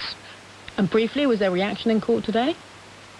Yes, well, appearing on video link in custody, Mr. Ahmad heard 2 impact statements from the officers. One, PC Lydia Ward, spoke of what she called her utterly terrifying experience from the witness box. She said she thought this was it. She labelled her attacker as cowardly. You use me as a punch bag, she said, but I will get back up and I will show you how strong I am. In a statement read out by prosecutor Paul Greeny KC, PC Ellie Cook told of her excruciating pain with each blow and how she thought she was being attacked by 3 to 4 people. Now, defending Imran Khan KC argued that Ahmad, who was 19 at the time, had not reached full age of maturity and didn't realise the true consequences of his actions. Judge Hewitt KC agreed, giving Ahmad a reduced sentence of 25%. Thank you. Thank you. Anna Jameson, thanks so much. But let's go back now to our top story as we come towards the end of the programme. The extreme heat, not just in many parts of the UK, but across Europe. The map of Europe currently is deep red from the UK to Hungary. The UK's June heat record was broken again today, as we were saying, reaching 37.3 degrees centigrade in Santon Downham, Suffolk. Germany has just experienced its highest temperature on record at 41.3 degrees, while France recorded its hottest day since records began on Wednesday. Earlier today, Samantha Burgess, Deputy Director of the climate change agency Copernicus, explained the reasons why Europe was warming faster than other continents. Europe extends into the Arctic, and the Arctic is warming at about 3 times the global average rate. Where we have less ice and snow and sea ice in winter, that means we've got darker surface areas that absorb more heat. And we also have less cloud cover through improvements in air quality, which means we're getting more solar radiation. Well, that was Samantha Burgess on The World at 1. While governments and populations struggle to adapt to a changed climate, so too is the travel industry. And Kathy Adams is the travel news features editor for The Times and Sunday Times. Welcome to PN, Kathy. For years, lots of people, that phrase, a week by the Med, it was a norm for many if they were lucky. Is that changing? Are people deciding to go to different places as a result of this changing weather? Hello, and yes, absolutely. So a trend we've seen, I think, probably over the past 5 or so years is, and this is a horrible word, I apologise, coolcations. Oh, that is where, horrible. Holidaymakers are, it is, isn't it? The travel industry loves an awkward portmanteau. So what we have seen is holidaymakers are choosing Scandinavia, they're choosing Northern Europe, broadly that's kind of, say, German beaches, Netherlands beaches, like looking further afield, even into kind of Canada, North America, and also going to alpine resorts. So, places in the winter that are obviously very popular for skiing. They've done a really good marketing job and made themselves quite attractive for that kind of summer period. So, yes, people are looking at these kind of holidays, but I do have to stress it's in small numbers still. And that sort of, very idiosyncratic week in the Med, that is still the kind of prevailing holiday type for a lot of Brits. Because, but are people perhaps deciding to do it at a different time, perhaps not in the height of summer? Yes, exactly. I was coming on to that. I mean, now September is the most popular month for holidaymakers. That's according to ABTA, the Travel Association. And it makes a lot of sense. Not holidaymakers with children, then. Not holidaymakers with children, no. And I do have to stress, unfortunately, I'm in that. But, yeah, what we are seeing as well, and this is what travel agents tell me constantly, is that people are looking at taking their kind of big main family holiday at a different time of year. So that could be Easter, we've got a 2-week break there. It could be February half term, October half term. Particularly in Southern Europe, that season has stretched out to the end of October. Greece is actually really lovely right at the end of October, and that's becoming more and more popular. There we go. Kathy Adams. You heard it first here. Kathy Adams from the Times and Sunday Times. You heard that word, coolcation. I promise we won't say it again on PM. Ever. Now, it is a moment in history that at PM we feel compelled to mark. The end of an era, because at 1 o'clock tomorrow morning, BBC Radio 4's longwave service will close. The transmitter at Droitwich in Worcestershire, supported by relay transmitters at Burghead and Westerglen in Scotland, has been broadcasting for more than 90 years, carrying everything from wartime messages to the shipping forecast and test match special. The BBC says the transmitter technology is ageing and increasingly costly to maintain. Arqiva, who operates the transmitter, said it had a shared history with the BBC and that it had been an honour to maintain the long-wave transmitters on their behalf. Well, Gabriel O'Regan takes a look back at the history of longwave at the BBC.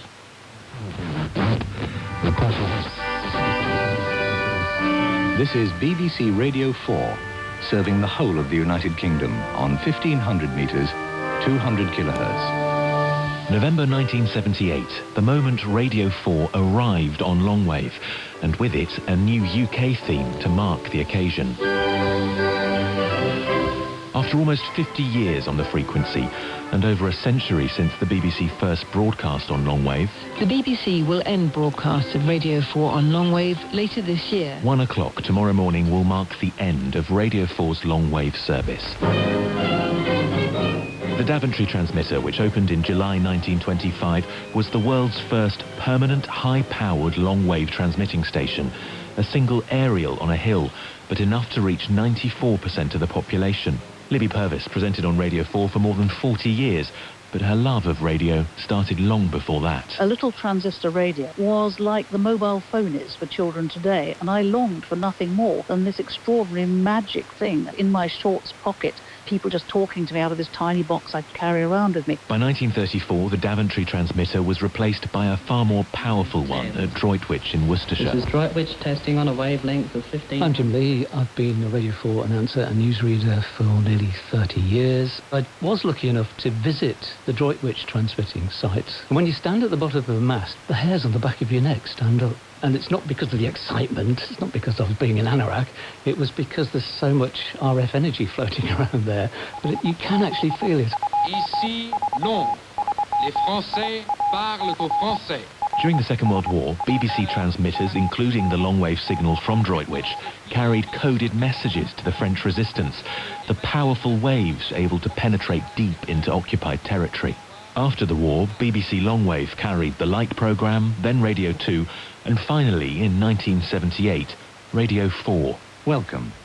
We're glad you found us. And welcome to our new listeners in Scotland, in Wales, in Northern Ireland. And welcome to our new friends who may be listening across the English Channel. Welcome, gentlemen sailing the high seas. The shipping forecast came with it, but not because it belonged to Radio 4, but because it belonged to Longwave. It was the only signal that could reach sailors at sea.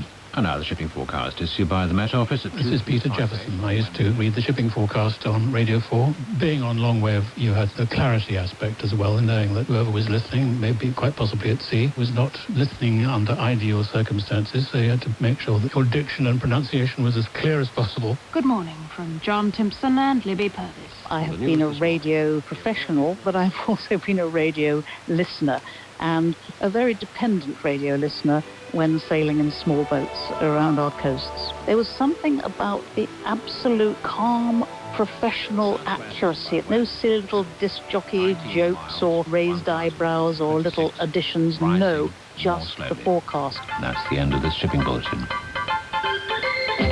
Longwave was also the home of Test Match Special. Well, it was eventually. When Test Match Special came to Radio 4 Longwave, it was feeling a bit unloved, and they weren't made particularly welcome by Radio 4. I'm Andy Rushton, and I was for a long time the announcer for Test Match Special on Radio 4 Longwave. You were well aware of the Longwave audience because they were very quick to get in touch, some of whom were very annoyed at having their days of listening to Radio 4 interrupted by cricket. The shipping forecast has actually rather stymied us, and you know that the game is going to end or whatever it may be during the shipping forecast. What do? Millions of people listening, and off they go to learn all about Rockall.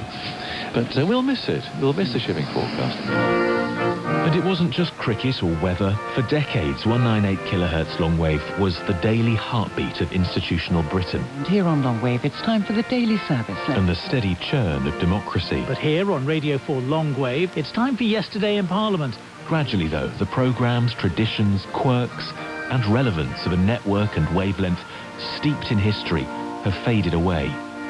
The UK theme, composed to welcome Radio 4 to Longwave, was dropped in 2006. Which of course means that now we've come to a rather an historic moment.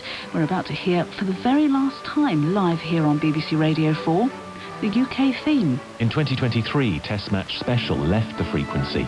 In 2024, the Longwave shipping forecast came to an end, and one of those forecasts would dip out of PM just before the news. And for the very final time, that's where we leave PM here on BBC Radio 4 198 Longwave. Since then, Radio 4 Longwave has been a simulcast of the Radio 4 FM schedule. Until tomorrow. Longwave radio is an old plough horse which is off to the knackers. We can't change that, but it creates a moment of nostalgia and a moment of gratitude as well. Gabriel O'Regan on the truly momentous end of Longwave. We are still here, of course. And on Monday, Evan explores how divided the UK really is.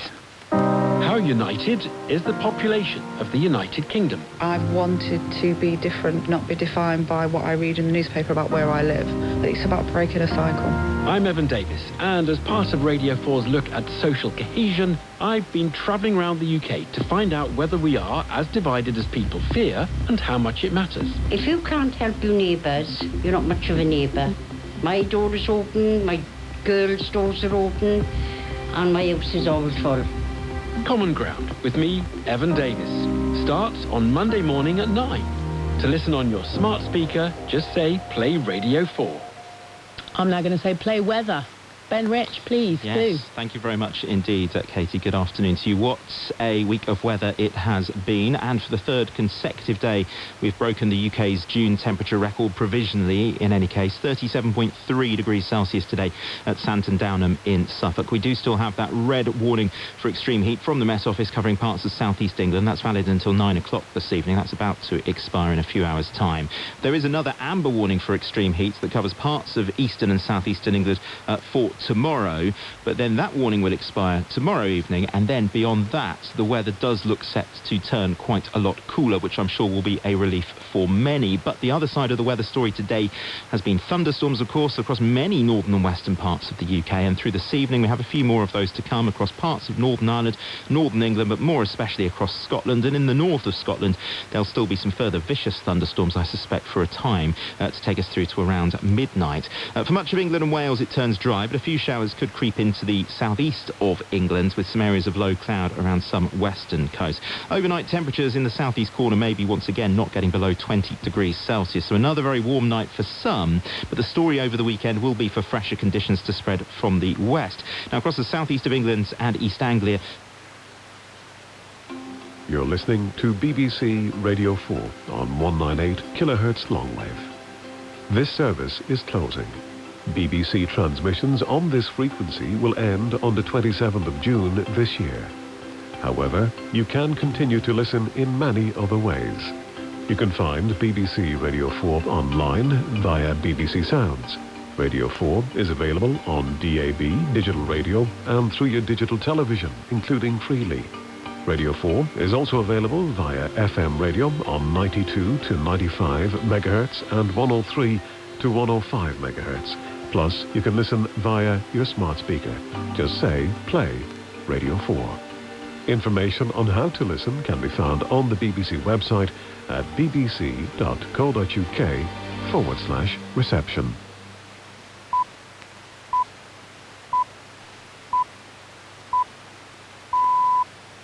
Death and destruction in Venezuela, where tens of thousands of people are listed as missing after two powerful earthquakes. You can see people struggling with their own hands, trying to remove the rubble, the concrete, everything in the searching of the loved ones.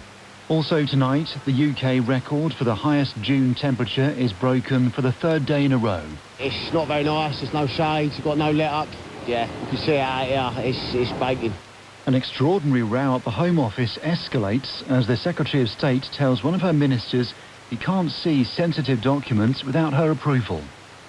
President Trump's former National Security Advisor John Bolton pleads guilty to mishandling classified documents.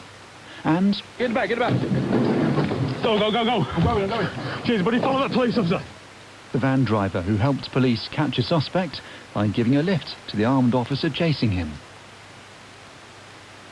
There are fears that the number of people killed in two powerful earthquakes in Venezuela on Wednesday will rise significantly as a desperate search for survivors continues. 589 people are confirmed to have died, but many more are missing, with the United Nations humanitarian chief putting that figure at more than 50,000. One of the worst hit areas is the northern port city of La Guaira, where satellite images show many high-rise buildings have been flattened. Carolina Lopez is one of the people searching for missing relatives. The only thing I can say is that I have my heart in my hands and I don't know what to do. That's the only thing I can say. I ask God for everything. There, where you see that destruction, nothing. I don't know where He is. While many face anxious waits for news of relatives, there have been some moments of relief, such as this rescue of a woman pulled alive out of the rubble earlier today.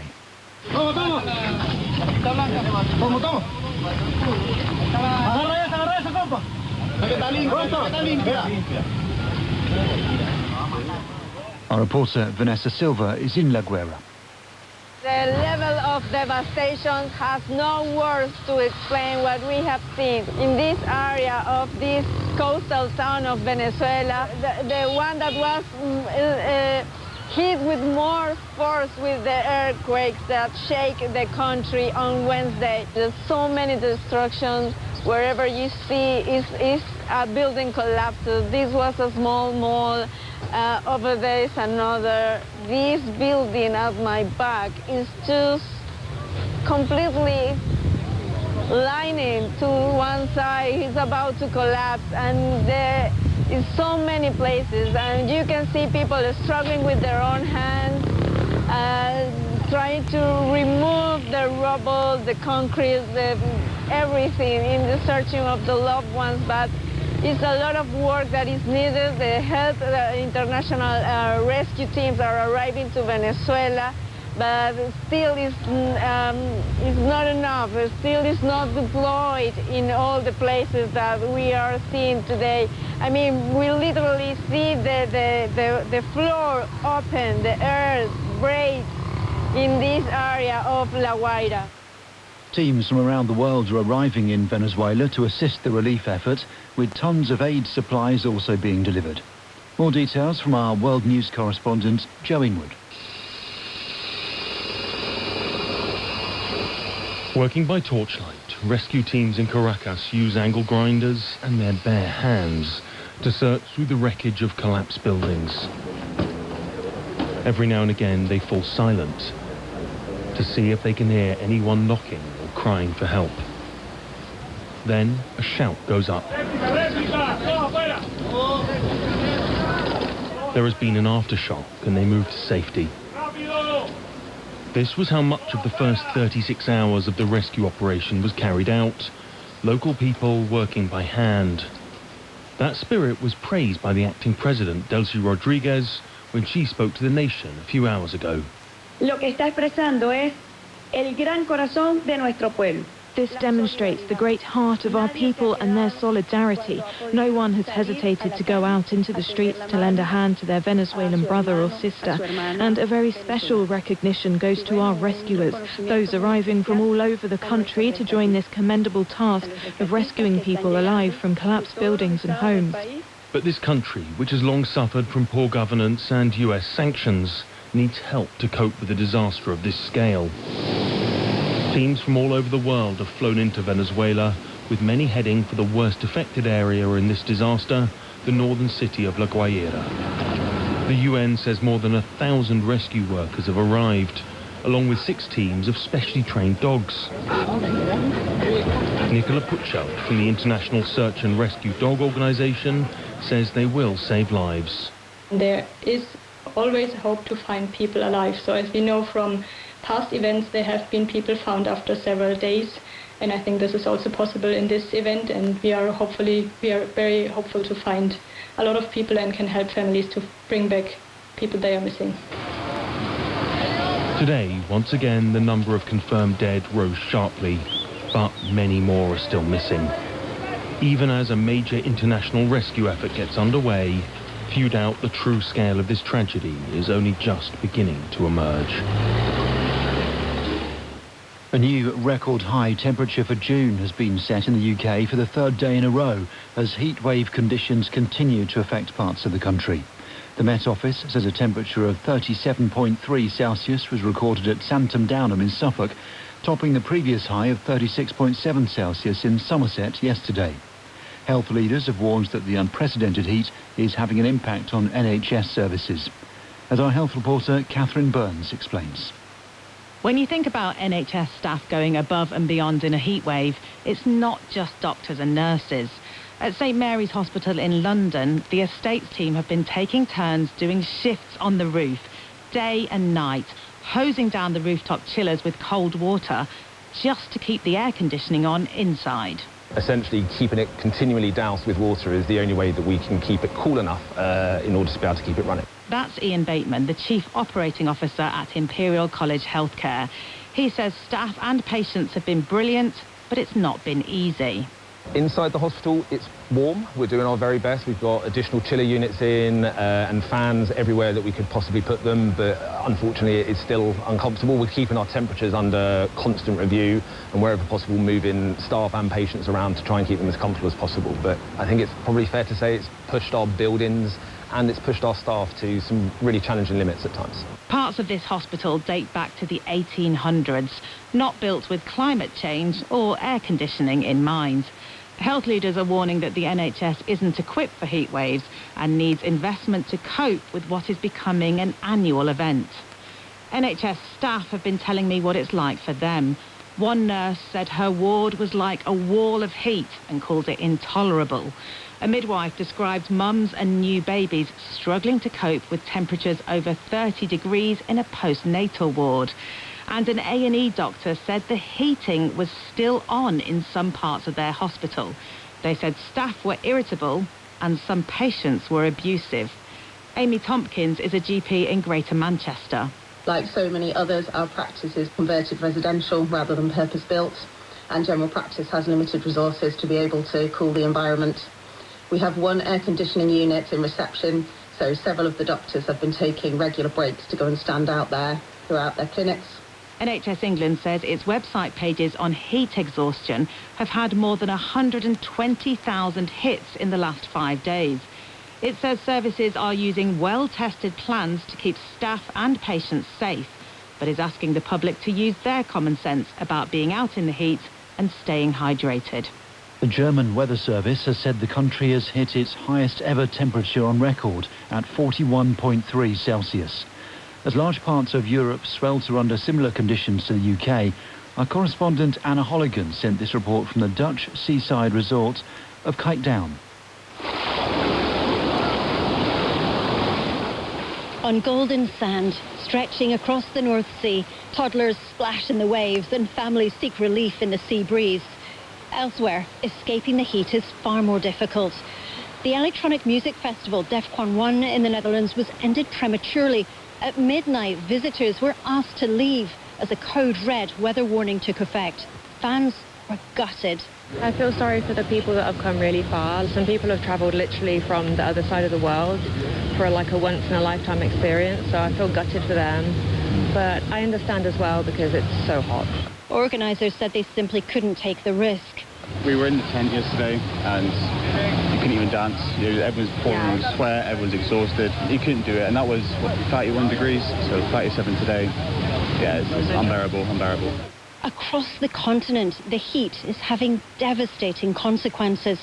In France, a toddler died after being rescued from a car.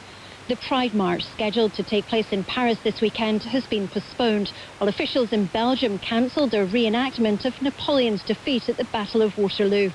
In Germany, temperatures have reached 40 Celsius. The World Weather Attribution Group of scientists said the record-breaking heat gripping Europe is unmistakably linked to climate change, and such temperatures would have been virtually impossible 50 years ago. The Home Secretary, Shabana Mahmood, is restricting the access of one of her ministers to government documents in an escalation of a row over a newspaper column. Mike Tapp wrote an unauthorised article about Home Office policy, which prompted Ms Mahmood to ask the Prime Minister to sack him. Our political correspondent Damien Grammaticus is following developments. This is an extraordinary falling out between the Home Secretary and one of her junior ministers. Shabana Mahmood unveiled last year increases to the time people moving to the UK must wait before they can apply for permanent residence. Mike Tapp, the immigration minister, has been working on the practicalities. Writing in The Times, he said, a new, longer wait of 15 years should not apply retrospectively to care workers already here, adding the system needed to be fair. Ms Mahmood is understood to believe that was freelancing, contrary to the ministerial code, and requested the Prime Minister sack Mr Tapp. Downing Street has not done that. It says Sir Keir Starmer is taking advice. Mr Tapp posted on social media that he would not be intimidated to drop his views. Ms Mahmood has restricted her junior minister's access to sensitive documents and meetings. Behind this are the fractured relationships in Sir Keir's government. Mike Tapp has, as recently as this week, been a vocal public supporter of the Prime Minister. Ms Mahmood was one of the ministers understood to have told Sir Keir he should set a timetable to go. The Green Party has been forced to return a donation which was made by its leader, Zach Polanski, after it was deemed to be impermissible. Mr Polanski gave just over £1,500 to the London branch of his party last September, but wasn't on the electoral register at the time. His party put that down to personal security concerns. Here's our political correspondent, Harry Farley. Zach Polanski gave his party £1,539 shortly after he took over in September last year. But at the time, Mr. Polanski was not on the electoral register, meaning legally the donation was impermissible. The explanation from his party that he wasn't registered because of security concerns comes as Mr. Polanski is understood to be in discussion with the Home Office and police about his protection. Because the donation was unlawful, it should have been returned within 30 days. But it wasn't returned until the 10th of June this year. The party spokesperson said this donation was made to the London Green Party. When the issue was brought to the National Party's attention, the donation was returned. The Electoral Commission said it was considering the matter and so could not comment, but that it had not launched an investigation. President Trump's former national security advisor, John Bolton, has pleaded guilty to mishandling classified information in a federal court. Mr. Bolton, who's become a fierce critic of Mr. Trump, made his admission as part of a deal which could see him go to prison for up to 5 years. More from our North America editor, Sarah Smith. John Bolton amassed various amounts of national defence information in the notes he took when he was researching his 2020 memoir, The Room Where It Happened. He then used a personal email account and a messaging app to share that information with 2 members of his family who did not have security clearances. His email account was later accessed by a hacker allegedly linked to Iran. Under the plea agreement he struck, he will serve no more than 5 years in jail and will have to pay a fine of over $2 million. A former top advisor to President Trump, Mr. Bolton has become one of his most outspoken critics. When he was first charged, he sought to portray the investigation as part of President Trump's push to use the justice system to target his political enemies. Today he admitted the charges and said he was sorry for it. His lawyer compared the case to the 2023 indictment of Donald Trump for mishandling secret documents he kept at Mar-a-Lago. The judge overseeing that case dismissed those charges before it went to trial. The Russian-controlled authorities in Crimea have declared a state of emergency after Ukrainian attacks disrupted fuel supplies. Moscow says the move is designed to keep essential services running.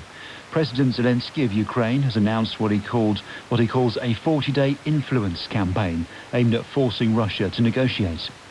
Our Eastern Europe correspondent Sarah Rainsford sent this report from Lviv.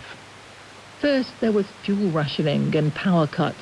Now there's a state of emergency in Crimea as Ukraine steps up its drone attacks on the peninsula. After making this announcement, the Russian-appointed governor, Sergei Aksyonov, had to reassure residents it wouldn't mean restrictions on their movements or a curfew. He said it was about cutting bureaucracy to take rapid decisions.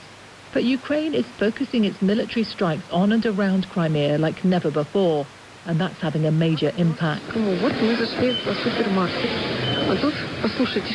social media, people are posting videos of shopping centres with no power and long queues of cars towards the main bridge as people head for the Russian mainland. Even children's summer camps have been suspended for safety. Moscow's illegal annexation of Crimea in 2014 was hugely popular in Russia and a big ratings boost for Vladimir Putin. But for Ukraine, it was the first act of aggression in what later became an all-out invasion.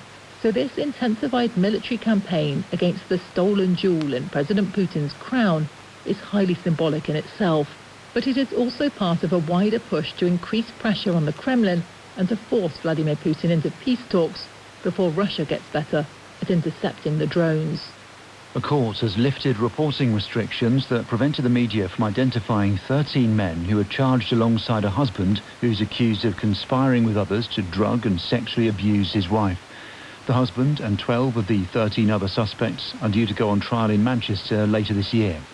Our North of England reporter Rowan Bridge listened to proceedings at Manchester Minchell Street Crown Court. This morning the judge lifted a court order allowing us to report more detail of the case. 12 of the 13 co-defendants have pleaded not guilty. They're Philip Wilde, Sean Pearce, Jonathan Kirk and Robert Stewart, all from Stockport. Jordan Wallace and Alan Keelan, who are both from Manchester. Mohammed Sabir of No Fixed Abode, Graham Brougham from Northwich in Cheshire. Richard Townsend from Rochdale, Carl Lindsay from Taunton, Daniel Rayner from Whitstable in Kent and David Graves from Ilkeston in Derbyshire. Between them, they face a range of charges, including rape and conspiracy to rape. A 13th co-defendant has pleaded guilty to 4 charges. Keith Fotheringham, who's from Dundee, has admitted, amongst other offences, conspiring to rape and conspiring to drug the woman at the centre of the case. Those who have pleaded not guilty to offences will go on trial in Manchester in September. The comedian and broadcaster Hardeep Singh Kohli is to stand trial accused of 20 charges, including rape, sexual assault and indecent assault. The 57-year-old has pleaded not guilty to all the charges, which involve 5 women. The incidents are alleged to have taken place between 2006 and 2022 at locations including the BBC studios at Pacific Quay in Glasgow. The trial date has been set for October next year. You're listening to the 6 o'clock news on BBC Radio 4. The main news so far: a desperate search for survivors of 2 powerful earthquakes is continuing in Venezuela. Thousands of people are missing.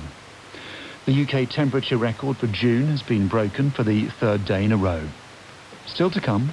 This is the national programme from London, radiated by the new longwave transmitter at Droitwich, working on a wavelength of 1,500 metres.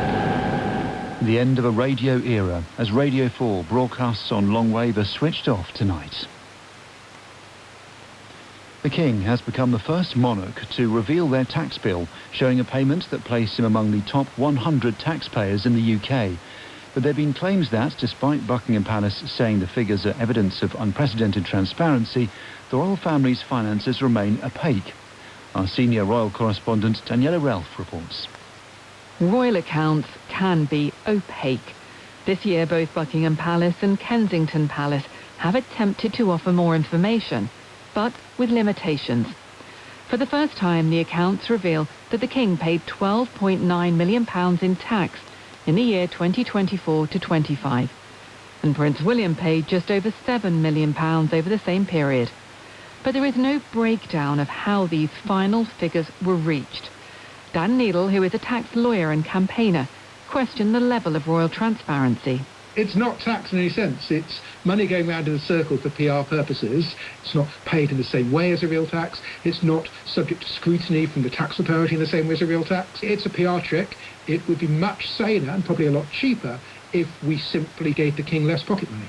The financial reports show that the King and Queen will not move into Buckingham Palace, despite a refurbishment costing almost £370 million of public money, instead preferring their London home of more than 20 years, Clarence House. And the accounts also highlight the sovereign grant, the main public funding for royalty, which has almost doubled in 3 years to just under £100 million annually. Julian Payne was a senior member of the King's household. What you see is the combined income that he receives. Voluntarily, he pays tax on that amount of money. You can see all of the funds which come in, how he is paying for the 2,273 public engagements, 708 of which are his own. You really are getting a very full picture of what it costs to run the monarchy today. This year's royal accounts also highlight travel costs. The most expensive royal trip overseas was Prince William's visit to Saudi Arabia in February, which cost just over £130,000. And a visit by the King to Lancashire cost £48,000 on the Royal train.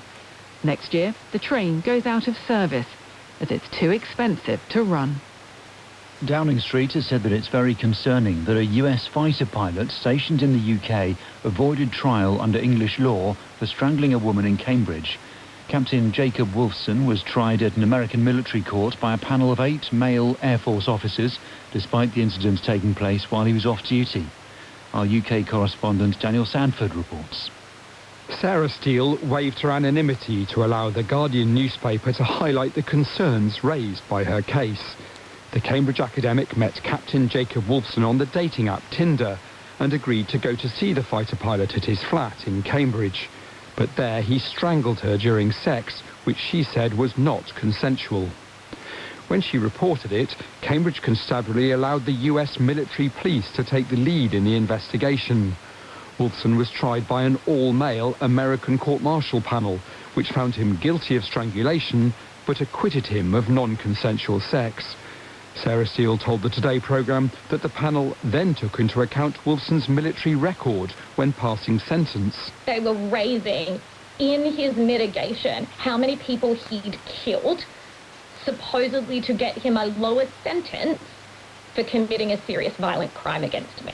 Under an agreement made in 1951, members of US armed forces based in the UK will be prosecuted by the Americans for offences committed on duty or against other US personnel. Other offences can be prosecuted in the UK courts, but police forces are still required to give sympathetic consideration to requests by the US military to prosecute their own staff. The Prime Minister's official spokesman said it was very concerning that this case never reached the Crown Prosecution Service for a decision on whether it should be prosecuted under English law. The Justice Minister, Jake Richards, agreed the case raised questions that he would now look at. There are issues around military courts, whether that is in America or indeed our own, and how that interplays with our criminal courts and our civil courts. That's always an area that we look at. The Minister said he'd make sure there was a thorough and objective review of the case. A 14-year-old boy has appeared in court in South Wales charged with murder following the discovery of the body of a missing girl. The defendant, who can't be named because of his age, appeared before Newport Youth Court. Formal identification of the body, which was found in the Dufferin Park area of Blaina, hasn't taken place, but the boy has been charged with murdering 14-year-old Lily Jones. The BBC presenter Trevor Nelson has announced he's taking a break from his shows on Radio 2 and 1 Extra for health reasons. Writing on social media, the 62-year-old said he'd had a routine checkup and been advised to have some follow-up tests. He said he was concentrating on being back to 100% me and to getting back behind the mic. A van driver has been praised by police after giving a lift to an armed officer who is pursuing a man suspected of carrying out a serious assault. Our correspondent Duncan Kennedy sent this report from Margate. All police! Stay where you are!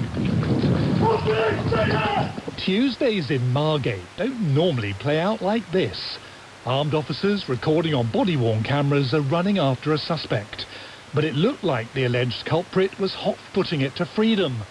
That is, until a passing van driver stops to pick up the officer to carry on the chase. Running down the hill towards the viaduct. Get back, get back. Go, go, go, go. I'm going. Go, go, go. Cheers, buddy. Follow that police officer. Don't crash. In a reverse of what usually happens in the movies, where the cop commandeers the car, this van driver was in full pursuit mode, happy to help the police chasing the man suspected of carrying out a serious assault.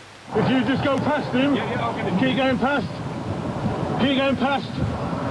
Stop here on the right. Stop. Don't move. Put your hands on your head. The wheels of justice have rarely turned so fast. With chase over and arrest made, the officer thanks his obliging new recruit.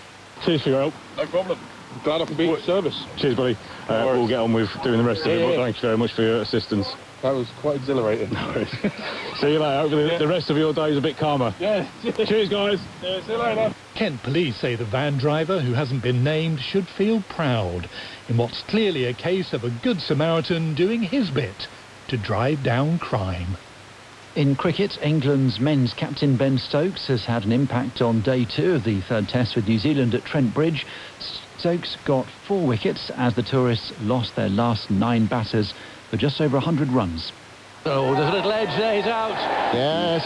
There's a clear spike, there's a good toss to the best. And Stokes has made the breakthrough. Stokes in. Fielder underneath it. Gay should take the catch. He does. Bowls a bouncer and it's hit him somewhere. Has caught it slip and is taken.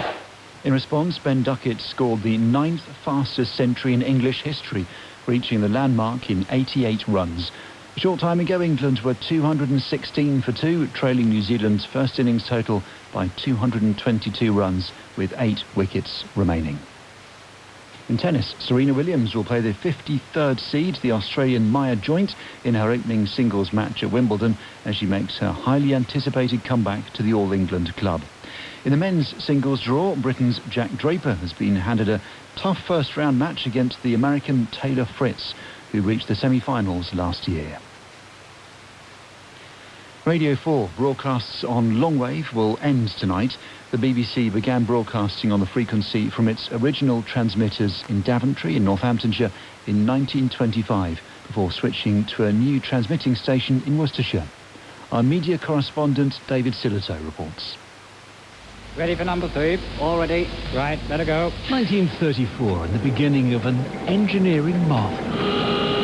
Stand by to run up the high-tension machine. The powerful long-wave transmitter masts at Droitwich, 213 metres high, along with 2 sister stations in Burghead and Westerglen in Scotland, ensured the BBC was a truly national service. This is the national programme from London, radiated by the new longwave transmitter at Droitwich.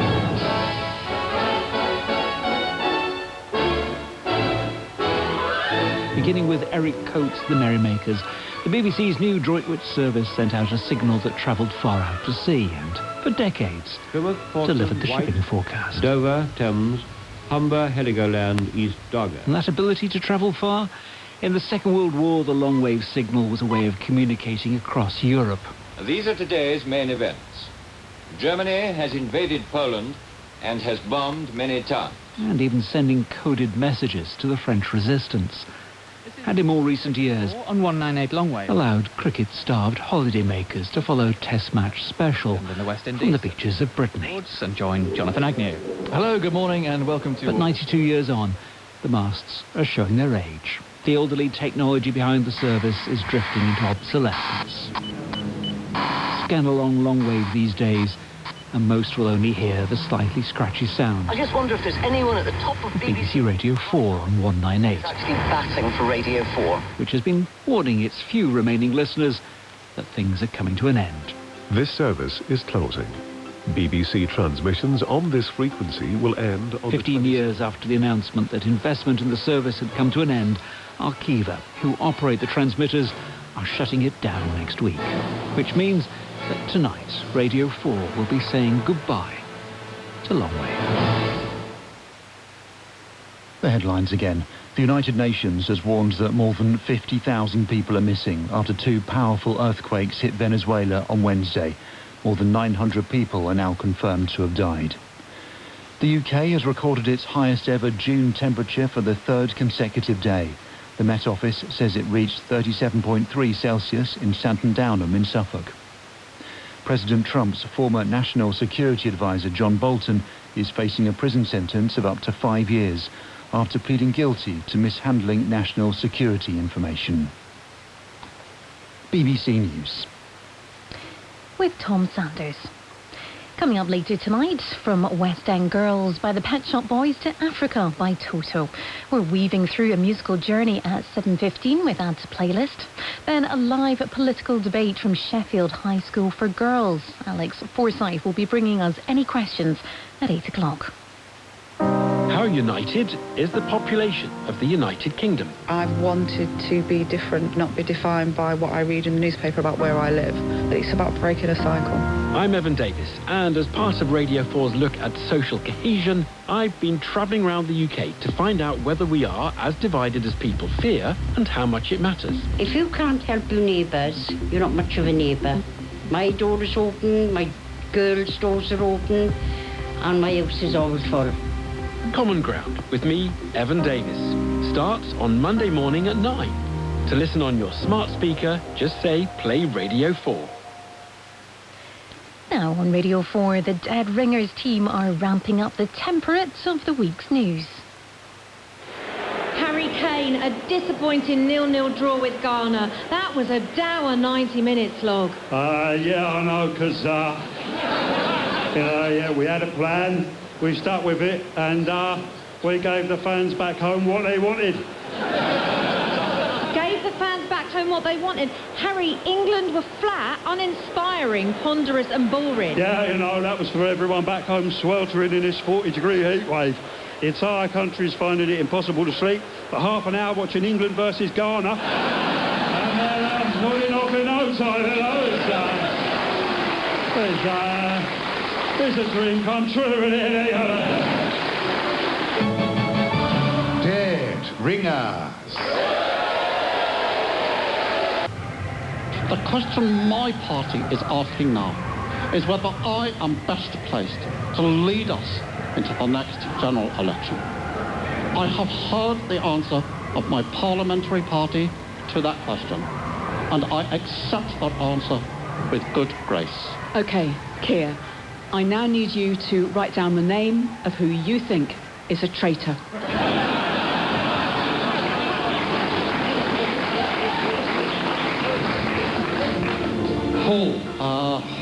Sorry, Claudia. I'm struggling. I'm looking around, and all I see are traitors. There's Andy.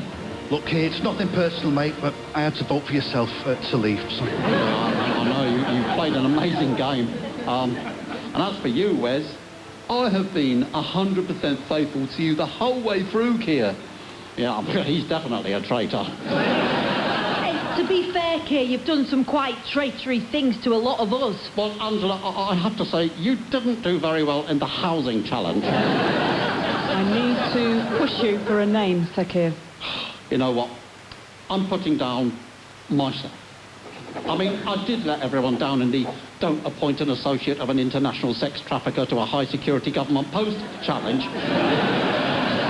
OK, Keir. This means you have received the most votes and are now banished. Before you go, please reveal your true identity. Well, what a journey it's been. I've given it my best shot, and I made some amazing memories.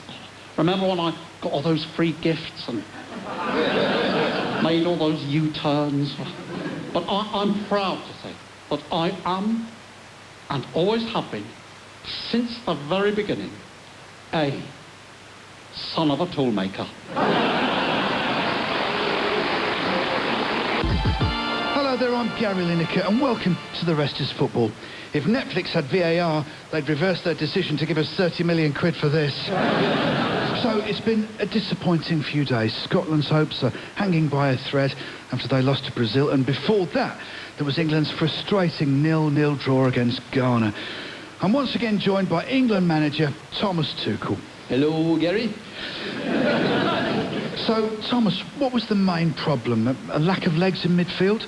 No, Gary. I counted 2 on Rice, 2 on Anderson, and 2 on Bellingham.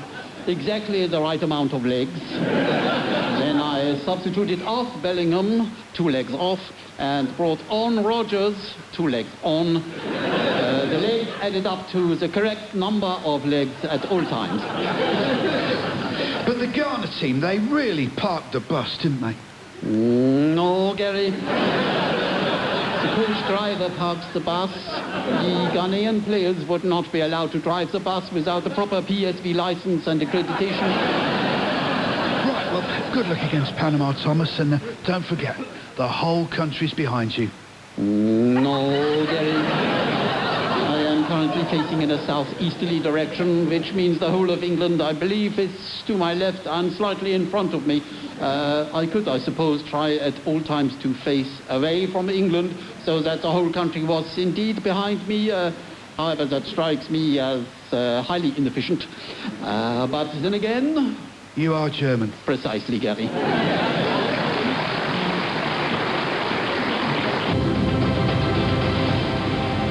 Hello and welcome to Times Radio. I'm Andrew Neil. The roll of Andrex you dropped in the toilet and didn't fish out quickly enough. I'm here with prospective Prime Minister Andy Burnham. And a good old in touch with the people of the North to you. Hello, Andrew, our kid. Yeah, well, pack it in. Come on, we all know you went to Cambridge, sonny. So you want to rule this country. It's a tough job. Are you prepared for it? What's your strategy? Look, I have a great strategy. I have a 5-point plan, Andrew. Well, that's good to know. Are you going to let us in on it? Of course. Firstly, I become Prime Minister. And? I'm not sure I follow. That doesn't sound much like a 5-point plan. Oh, I'm sorry. I think I misspoke. I didn't mean 5-point plan. I meant 5-word plan. And the words are, firstly... Okay. Yes. Become... I get the idea. Prime. Way ahead of you. Minister. Well, that's put my mind to rest. Wait, I've thought of another word. What's that? Buses. So you don't know what you're doing? Well, I don't want to get into specifics, but no. One thing I will do is appoint a person of some description into the post of Foreign Secretary, where I will put them in charge of foreign. And I will also do this with other important things like money and other important things like buses. Because everything is on the table, or a timetable, just to say a bus would have a timetable. Why are you so obsessed with buses? Because buses are the only achievement I can point to in the last decade. That and selfies. Okay, well, now a little bird tells me perhaps some old Labour characters could come back, like David Miliband. If you're considering old faces, I think I know a name that would play very well with the British public. Like who? Oh, you know who I mean. I don't. You do. You've lost me. Come on, surely you've guessed. Just tell me who it is. Diana Best! Do I look soft in the head? Oh, blast. I thought if she had a job, she'd stop following me round like her out of Baby Reindeer. Andrew! As if I would be doing that.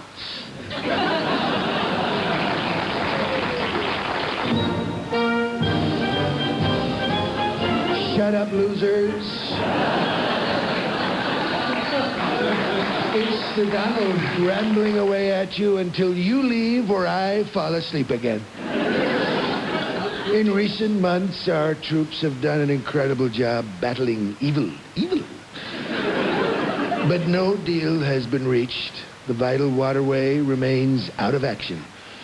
Yes, the Washington reflecting pool is still closed as my war on the algae enters its second month. I have erected a fence around the reflecting pool at a modest cost of $300 billion.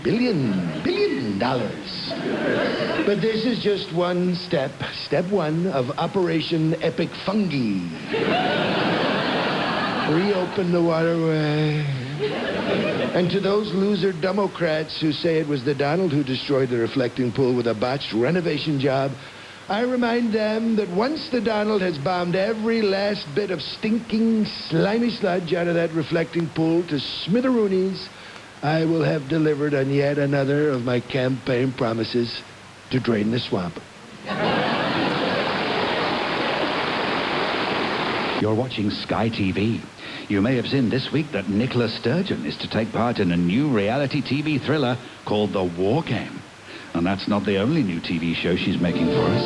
Look, what I would say is hello and welcome to Oblivious, the game show where contestants can win a huge array of luxury domestic goods as long as they don't notice them.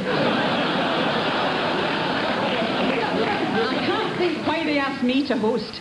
Now, our first contestant is Maureen from Fife. Hi, Nicola. OK, Maureen, you sit yourself down there in front of the conveyor belt and let's see how many of these items you can be oblivious to. A set of Le Creuset Mickey Mouse ramekins, priced £39. A Karcher K7 pressure washer, priced £470. A Miele CM6300 coffee machine, priced £1,299. A Beatles special edition fountain pen and rollerball, priced £1,475. And a cuddly toy. OK, Maureen, how many of the items you just saw with your own eyes did you actually notice? Well, Nicola, I can't say I noticed any of them because I don't spend much time in the kitchen. Me and my husband both earn high salaries, so stuff like that's perfectly normal as far as I'm concerned. Maureen, no one believes a word of what you just said, but that doesn't matter on this show, so the items are yours to keep. Congratulations! Yes. Time now to play for tonight's star prize. Yes, it's this beautiful camper van. Oh, that looks lovely. And that means you've noticed it and so you've lost. Oh. And your husband's going to prison. Join me next time for more incredible feats of blindness on Oblivious. Bye-bye.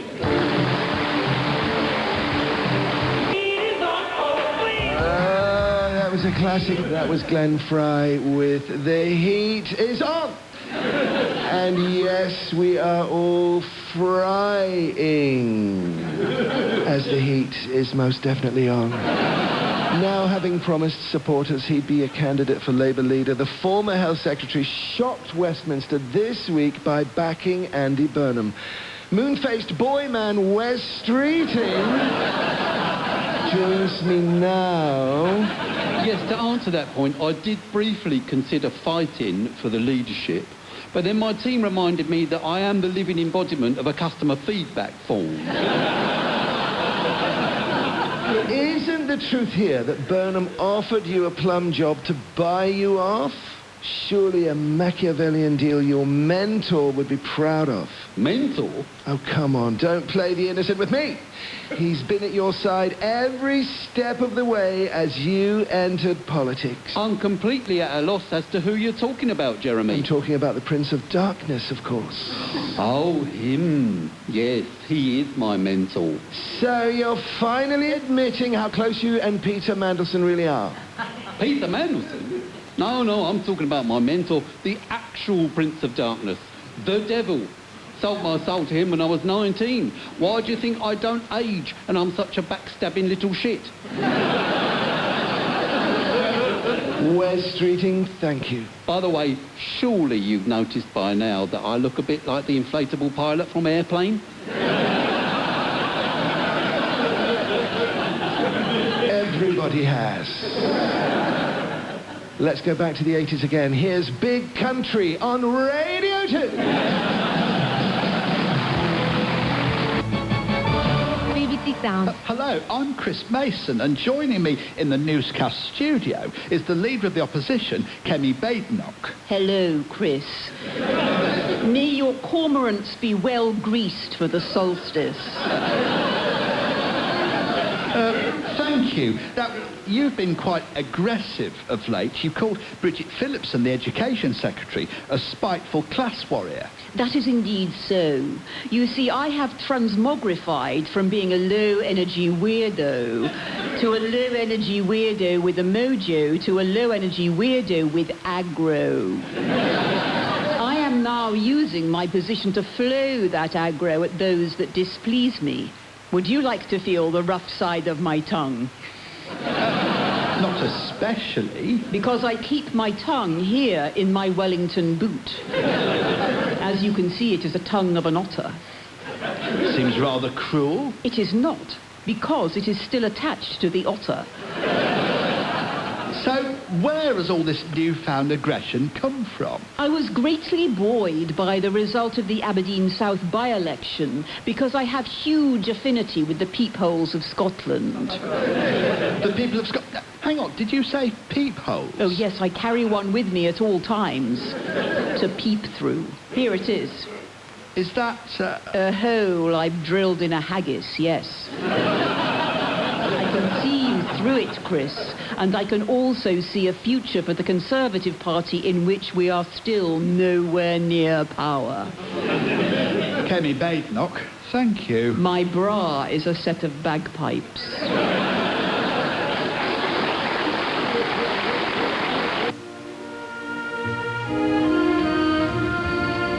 The train for Ketchworth is now arriving at platform 3. Oh, Lorna, forgive me. Forgive you for what? For everything. This summer, the beloved masterpiece Brief Encounter returns to our screens. For meeting you in the first place, for taking that piece of grit out of your eye, for bringing you so much misery. I'll forgive you if you forgive me. All aboard! I must go, darling. But before I do, I must take this final chance to tell you, with all my heart and soul, that I... Yes? That I... Yes? There will now be a 3-minute hydration break.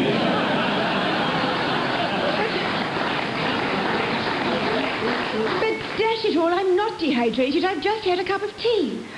So where were we? Oh, bugger, he's gone. Damn you, FIFA-mandated hydration break. Damn you to hell.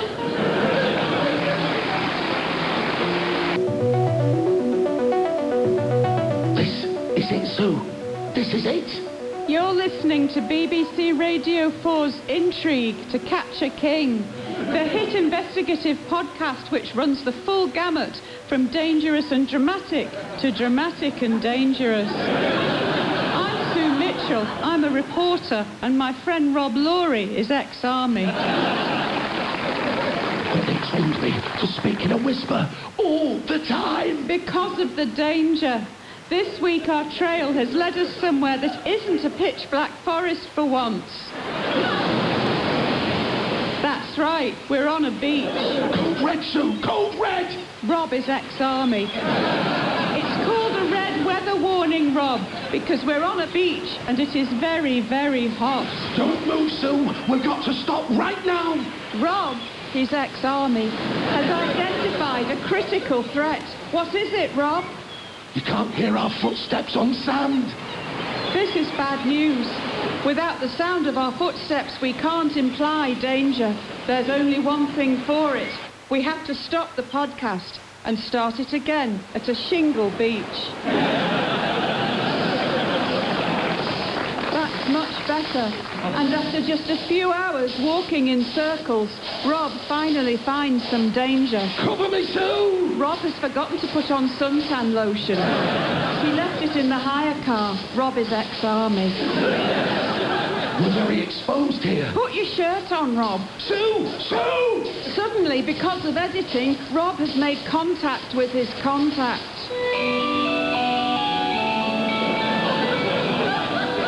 Sue! I've received the package. Rob has got a Calippo. Sue, we have to be careful. Because of the danger. I've been hurt, Sue! Hurt! Rob has eaten his Calippo too fast and has an ice cream headache. Rob is ex-army. Still it hurts, Sue. It hurts my forehead. I'm not missing. Everything about this hot beach is dangerous because of the danger. Join us next time. Back in the safety of the pitch black forest. Because of the danger. On to catch heat stroke. Rob is ex-army.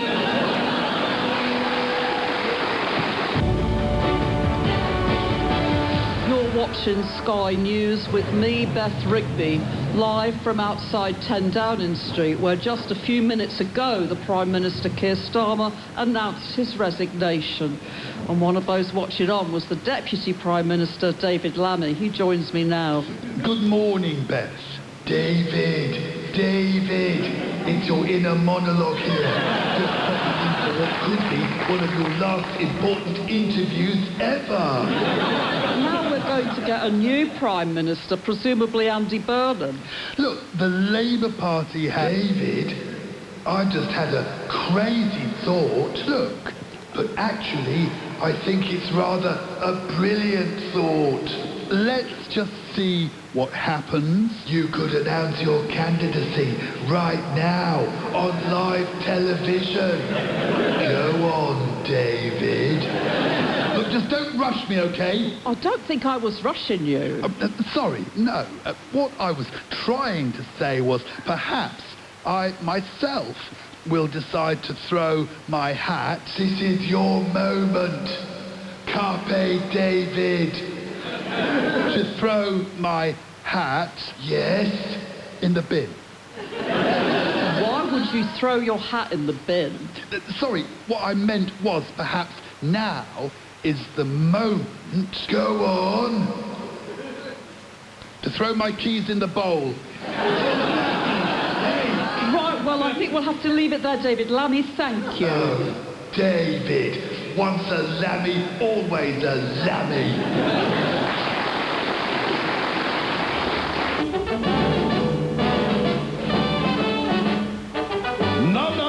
Let me speak. Truth be told, Makerfield was a wake-up call for my party, and that means it's time for Nige to up his game. We're going in harder, faster, stronger, Enoch Powlier. And that's why I'm unveiling our new policies. I'm going in hot. Not in a foreign curry way, of course. But from now on, I'm going after this lot. So, if this is you, you'd best be looking over your shoulder. Anyone who has a continental quilt. Anyone who knows what the hell tahini is. People who own more than one type of vinegar. It's malt or you're going in the camps, Jean-Pierre. Anyone who uses more than 2 spices. It's salt and pepper, and make sure the pepper is white, none of your black rubbish. Rice cookers, I don't think so, Mr. Chinaman. Burn it to the bottom of the pan like the rest of us. And while we're at it, people who think rice needs washing. It's rice, mate, not a bloody Labrador. Your dress. Clothes don't need laundering. It's a T-shirt, not millions in unmarked rubles. Anyone who went on a gap year. I'll tell you what, if you left the country for more than a fortnight, you're an Indian. That's the Britain I want. That's the Britain I'll give you. I'm going after them all. Anyone who eats, drinks, or sounds foreign. Anyone with a foreign surname. And... Hold up, hang on a mo. Wait, Farage. Sounds a bit French. Oh no, I'm sending myself to a work camp. Look, actually, hang on, this is brilliant. It's about time I was shown I can't get away with a foreign surname. I disgust myself. Take me away. I demand it. Sponging foreign me, coming over here and taking my job. Oh, hang on,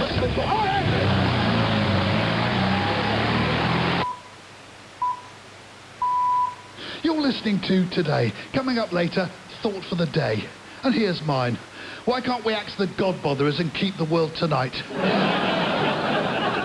There's growing disquiet in the Labour Party after Wes Streeting pulled out of a leadership contest to back Andy Burnham in a reverse Coronation Streeting.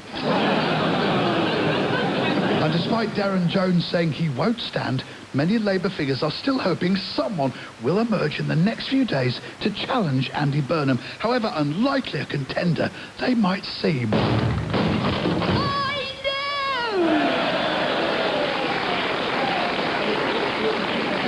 Prayers answered, Nick. Busy Lizzie has entered the contest. Consider the gauntlet thrown down, Truster style. Liz Truss, but why?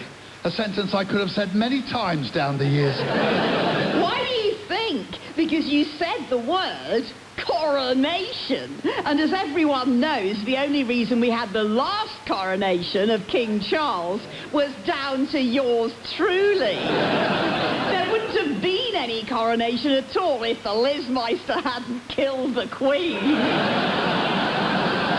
You're not even an MP. Neither was Andy B until last week. But look, I've been everything from a deranged Lib Dem to a deranged Tory over the years, so who's to say Liz the Riz can't also be a deranged socialist? And besides, all this talk of Keir Starmer being Britain's worst Prime Minister makes me very cross about people's short memories. How quickly they forget me and Kwasi's mini-budget made of nothing but Swarfega and pins. Do you really think you're cut out to be the next Labour leader? Well, I'm an egomaniac with zero policies who demands that everyone looks at me all the time. Duh! Well, actually, that does sound like what they're looking for. Exactamundo, Nick. Everyone loves the fizzy Lizzie. I'm going to be the next great Labour Prime Minister in the tradition of Ronald MacDonald. Ramsay MacDonald, you mean? You have your political heroes, Nick. I have mine. You're listening to Front Row on Radio 4. I'm Samira Ahmed. After the news that Disney is to end the West End run of the stage musical version of Hercules, producers have announced plans to bring it back with a new lead character. We can speak to him now. Good evening, Samira. Sir Keir Starmer is not who I was expecting at all. Yeah, and I just couldn't understand how something that should have run and run could be cut off in its prime. I'm delighted to be stepping into the breach. Hit it! Bless my soul, here was on a roll, smashing Rishi's party up in every single poll. Bong, Big Ben, here's in number 10, with Lammy, Reeves and Rayner as my gang of merry men. Freezing the aged, what a brilliant move. Rob the disabled, now I'm in the groove. Losing the locals, don't you fear, watch my majority disappear. Now, when I became leader, I knew I had to get real. Our party was divided, it was my job to heal. I had to do it quickly, with no ifs or buts. So I healed us by booting Jezza Corbyn in the nuts. I won a massive mandate, and I proved my worth by breaking every promise that I've made since birth. Performing as many U-turns as the day is long, and sacking McSweeney when things went wrong. And who'd have thought it wouldn't be a great idea to hire Epstein's bestie? But let's be clear, I knew nothing about Mandy. Well, I did. But you see, I wasn't told. Or was I? It's a mystery to me. So bless my soul, now the bell doth toll. Nothing left for me to do but sign on for the dole. Wins are scarce, you've really got to earn them. That's of course unless your name is Andy Bloody Burnham. What should I do now? What is the norm? How can I steer myself through this storm? I'll sod it, I think I'll just join Reform. Watch me resign as I fight back tears. 'Cause I've gone hero to zero in just 2 years. Yeah, hero to zero in just 2 years. Dead Ringers was performed by John Coleshaw, Jan Ravens, Lewis MacLeod, Jess Robinson and Duncan Wisby. It was written by Nev Fountain and Tom Jameson, Lawrence Howard, Sophie Dixon, John Holmes, Tom Coles, with additional material by Angela Channel, Ali Panting, Adele Cliff, Cooper Mahwini Swart, Duncan Wisby. Dead Ringers. You're listening to BBC Radio 4 on 198 kHz longwave. This service is closing. BBC transmissions on this frequency will end on the 27th of June this year. However, you can continue to listen in many other ways. You can find BBC Radio 4 online via BBC Sounds. Radio 4 is available on DAB, digital radio, and through your digital television, including Freely. Radio 4 is also available via FM radio on 92 to 95 MHz and 103 to 105 MHz. Plus, you can listen via your smart speaker. Just say, play Radio 4. Information on how to listen can be found on the BBC website at bbc.co.uk/reception.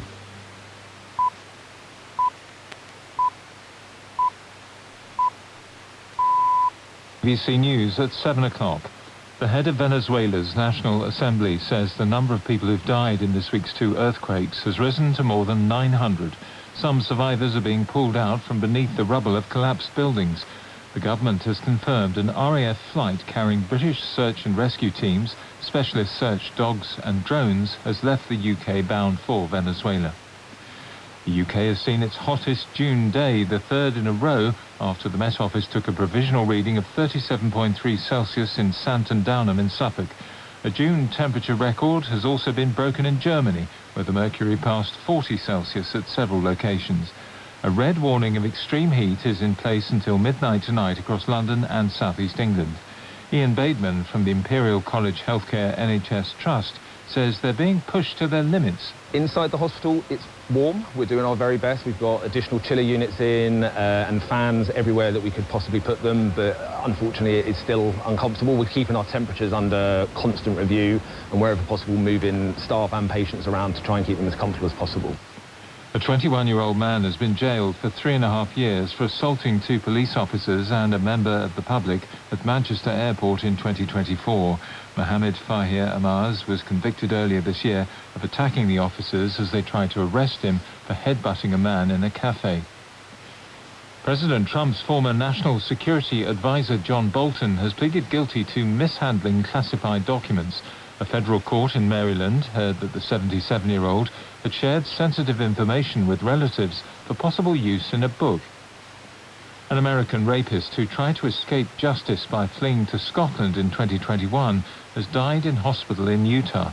Nicholas Rossi was jailed for 5 years in the US last year after he was extradited. He was caught in a hospital in Glasgow when staff recognised his tattoos from a wanted notice. BBC News. On BBC Radio 4. Snufkin's awake. Oh, we had a lovely sleep. Moomin Valley is waking up. Look, someone's been here before. They've left their hat. But a mysterious discovery brings mischief and mayhem. That is how they found the hobgoblin's hat and took it home with them without guessing that it would cast a spell on the whole of Moomin Valley. A classic story by Tuve Jansson. Oh, goodness me. Finn Family Moomin Troll, this Sunday afternoon at 3. To listen on your smart speaker, say Play Radio 4. Now, Radio 4, it's the Archers, and Brian's been busy baking. Why?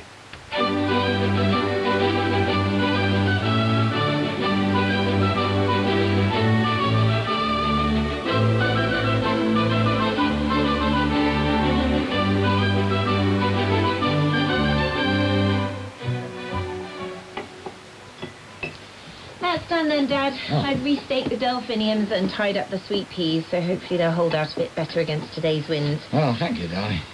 But there's really no need for you to come over and do my gardening when I'm perfectly capable of doing it myself. You are, but you don't. Look, I'm not going to take any criticism of my homemaking today, Kate. Not when I've already baked a batch of biscuits this morning. They look fabulous. I don't suppose they're vegan. No, I'm afraid not. Are they an olive branch to take to the meeting? So you know about that? I just know that Adam is keen to have a civil discussion about what dissolving the family partnership actually looks like. And he thinks that without Ruth there will be uncivil. Don't you? Your track record hasn't been great recently, Dad. Anyway, these biscuits are not an olive branch because I don't need to proffer one. I'm the good guy here. I've agreed to be at this meeting even though there's absolutely no need for it. But I'm nothing if not accommodating. Now, pass me the biscuits here, will you? I burnt the first batch, but I'm very proud of these. What flavour are they? Ginger. Do you know this tin is older than Alice? Your mother and I managed to get away for a long weekend in the run-up to Christmas. Not long before Alice was born. Must have been December 1987. We were on Oxford Street when it started snowing, so we ducked into a shop for shelter, and we were both completely charmed by this tin. And who was looking after me while you two were gallivanting around London? I don't know. Someone. I don't remember. But I do remember how beautiful your mother looked. Right, all done. When does the meeting start? 12. I've just got time for a shave and a change of shirt. Dad, have you thought about what will happen to the profits left in the bank? How they should be divided? What profits? What with the cost of fuel and fertiliser, there'll barely be any profit. I do hope that's not what Adam is planning to fixate on. I'm not sure that making very little profit is something to sound quite so smug about. Not smug, just realistic. If you think I'm making all this up, perhaps you should come along to the meeting this time and rely on Adam to do all the dirty work. Well, luckily I have work to do. My shift at Grey Gables starts soon, so I need to get going. I'll give my best to Oliver. I hope it all goes well, Dad. Just remember that you can't be both the good guy and the stubborn stick in the mud. I have no intention of being stubborn or a stick in the mud. Great. Well, I'll see you later. Who said that about me? Did someone call me a stick in the mud? Bye, Dad. So, do you want my advice? Please. Okay, here it is. Straight from the Ian Craig School of Pep Talks. Just stay calm. You'll be looking to get a rise out of you. You've right on your side, and Ruth is a witness. So, just remember what Kate said. Don't poke the bear. Just let Ruth hear how unreasonable it is, and let her do the challenging. Just stick to the facts, and you can't go wrong. And the fact is, the other partners and me are owed money. Yeah, exactly. Brian can't just take back his land without divvying up the profit the partnership has made. His refusal to address this is illegal and immoral. Immoral, certainly, but I'm not completely confident that it's illegal. Now, Brian is basically stealing from his own children to make a point. That's morally repugnant. But since when has Brian been bothered about morality?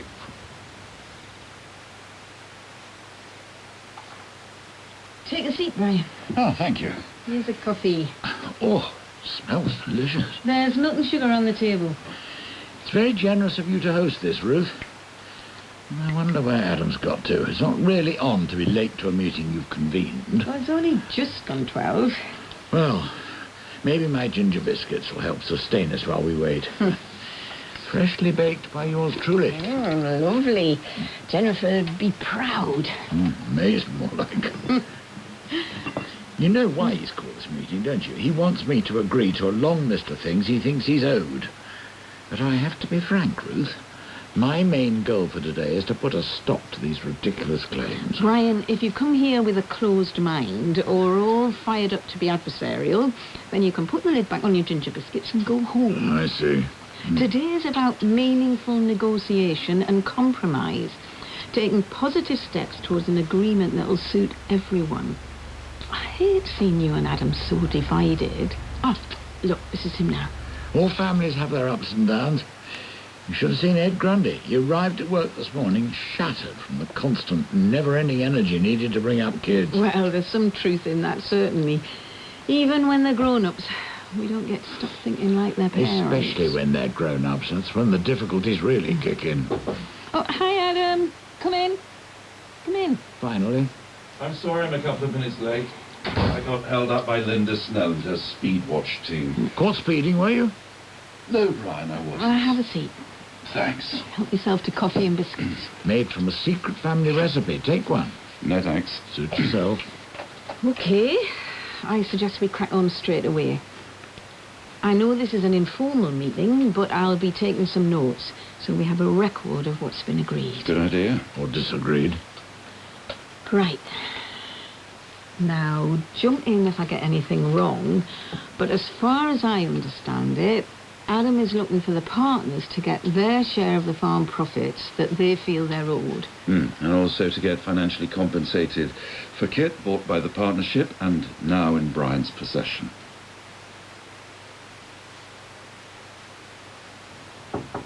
Hi, Kate, have you got a minute? Yeah, as long as we can talk while I work. I'm still nowhere near as fast at making a bed as everyone else. Even the porters and bar staff can do it faster than me. Why are porters and bar staff making beds? Oh, because it's useful to have a range of skills. Wasn't that what Dane was encouraging? Oh, and also there's a league table. Of bed making? Yes, and I'm at the bottom. Anyway, look, you crack on. I just wanted to ask if you'd heard anything about the meeting between Adam and Brian yet? No, because housekeeping aren't supposed to look at our phones while we're working. I won't report you. OK, 1 second. No, nothing from Dad or Adam. Oh, out of the way, Ian. I need to get to the right angle to do that corner. Sorry. I wish I wasn't so preoccupied with Adam's blasted meeting. I should be focusing on getting ready for the sci-fi convention next week. Is that HasitCon? Yeah, it's a big deal. And it could mean return of business if we get it right. Even with you distracting me, I've beaten my bed-making time by a full 5 seconds. Congratulations. Now, I think you need to try and forget the meeting is happening and, just throw yourself into your work here. Yeah, you're right, but look, I'm worried Adam is going to lose his cool if Brian behaves badly. I mean, you should all be getting what you're entitled to without having to beg for it, and an apology wouldn't go amiss either, especially to Adam, who's literally worked night and day to keep Home Farm afloat. Ian, you're preaching to the converted. In fact, he's done way more than just keeping it afloat. He's put that farm at the cutting edge of sustainable agriculture. Why can't Brian be grateful for that? I do worry that in all this righteous rage, Xander is getting a little lost. Brian is his grandfather. It's just tragic that such a vital bond is being broken. Yeah, I would have felt the same a few weeks ago. But how can we trust Brian to always treat Xander as family? You seen how easily he tossed Adam aside, denying him as a son. And that was awful. Unforgivable. But you're going to find an excuse for it anyway. No, but we can't predict the future or control it, and maybe letting Dad and Xander build their own relationship is worth the risk. Well, not for us. Dad had a gorgeous time with Martha on the train on Father's Day, and the photos of them together at Martha's reading afternoon are adorable. Your fear of future rejection on Xander's behalf is actually only denying him these experiences right now. But that proves it. Brian has never once been to one of Xander's reading afternoons. He obviously considers Martha more of a real grandchild. All right, I understand your frustration, Brian, but let Adam have his say. Well, go on then, speak. Though I'm only sticking around if you've got something new to say. I won't sit here and have the same old insults hurled at me. What insults have I heard? Well, you can't remember. Isn't that part of the problem? You can deflect all you want, Brian. I've been sitting here for the last 45 minutes and watched you go from victim to aggressor and back again as you spout your hero narrative. Ruth, for the record, write down that I'll accept my status is closer to flawed hero. That's not helpful, Brian. I disagree. Humour's got many a fraught negotiation back on track. In the end, it's simple. You want your share of both the profits and the value of the partnership machinery. Yes, finally. Well, you can sling your hook. This feels like the perfect time for a short break. Let's get some air, another coffee, and meet back here in 10 minutes. No, Ruth, no. I can't see us making any more progress when Adam refuses to accept that I bankrolled them for years. It's ridiculous statements. It's not ridiculous at all. Jenny and I kept all our profits in the farm, while the rest of the partners got payouts no matter what. So you're getting nothing from me now. The bank of Mum and Dad is well and truly closed. Another hollow declaration. Can you see what he's doing, Ruth? He's trying to get me to a point where I say or do something I regret. All I can see is two people who aren't prepared to listen to each other. Oh, can you blame me? It's obvious. Adam's in no state to negotiate. This is going nowhere. Because you never had any intention of letting it go somewhere. You know, I think we all need time to process what's been said. Let's arrange to meet again one day next week. There won't be another meeting. Well, not with me present anyway. Okay. Fine. Oh, won't you even stay for a biscuit, Adam? Let's at least be civil. I'm sorry about this, Ruth, but thank you. I'm grateful you tried. Bye, Adam. Bye. Bye, Adam. See? The boy's impossible. The boy is almost 60 and in a difficult position. He thought he was going to spend the rest of his life managing a home farm, and now he's not. There's a lot to come to terms with. I can understand his frustration. Everyone has to face disappointments in life at some point. I do have one final question for you. Oh, yes?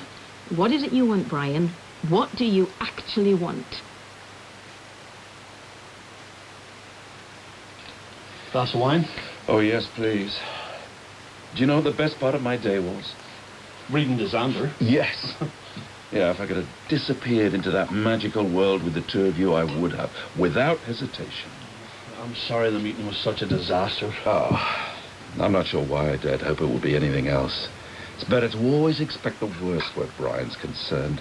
So, you really feel like you're at the end of the road? It's not a feeling, I am. There's nowhere else to go. Well, unless we, bring Bottlegate into it. What? Well, we have information that Brian doesn't know we have. You mean... What, Rory? Yeah. What are you saying? We use it as a threat to get Brian to do what we want? No, not exactly. Then what? I haven't thought it through. I don't know. It's just... It occurred to me that it's the only thing we have up our sleeve. No. I couldn't give a toss about Brian, but Rory's my brother, and I'll never do anything that puts him at risk. Family is more than just blood. We should know that better than most.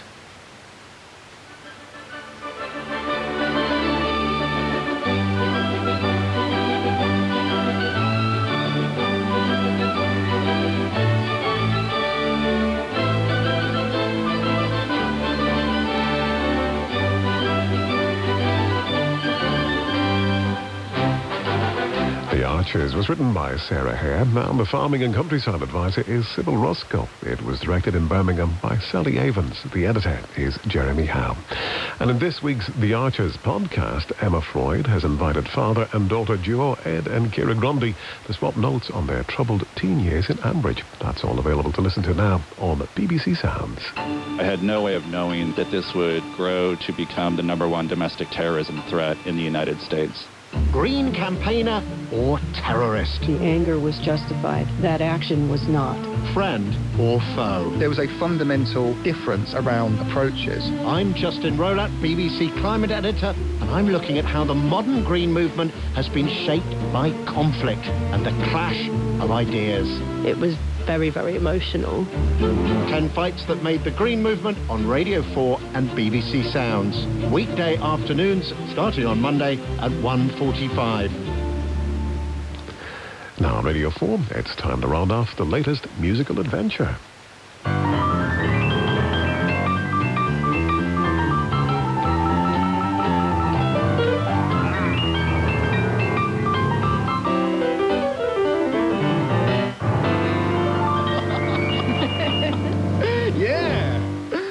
Hello and welcome to the final episode in the current series of Add to Playlist. I'm Jeffrey Boachi. And I'm Anna Phoebe. One last time for the series. The rules are as follows. In this game of musical Join the Dots, we carefully craft a unique playlist of 5 pieces of music every episode. The twist is that each track is connected in some way to the one that came before it. And those links open up discussions that take us far and wide. As ever, we're joined by 2 studio guests. And I'm delighted to say that the pianist playing live at the opening of today's show was the Boogie Woogie pianist, music director and singer, Tom Seals. Well, hello. Oh my God, I'm going to be doing a lot of whooping and cheering today, You've sorry. already jumped out of your seat at least 3 times, I can't Jeffrey. help it. Now, Tom, it's great to have you in the studio. Welcome to Add to Playlist. You've performed all over the world with the likes of, I mean, get this for some name dropping, Gregory Porter, Jamie Cullum and Dame Cleo Lane. You regularly perform a dueling piano show alongside Jules Holland, and you recently released your album, Tom Seals, Live in London. And one of the songs you co-wrote with the great Noddy Holder from Slade. Is that correct? It is correct, but you didn't even mention that I performed for Prince William. What happened? Was it a private performance? What happened? Private with 10,000 other people. Okay, but, you know, okay. it's fine, yeah. What did you play? I did, actually, Rocket Man, Elton John. I came out of the ground on a rising platform with a white grand piano with my ginger hair and glasses and a dicky bow, and there was that much dry ice and smoke, you couldn't really see who it was, and 10,000 people went, it's Elton John! So I disappointed 10,000 people. Now I want to hear Rocket Man.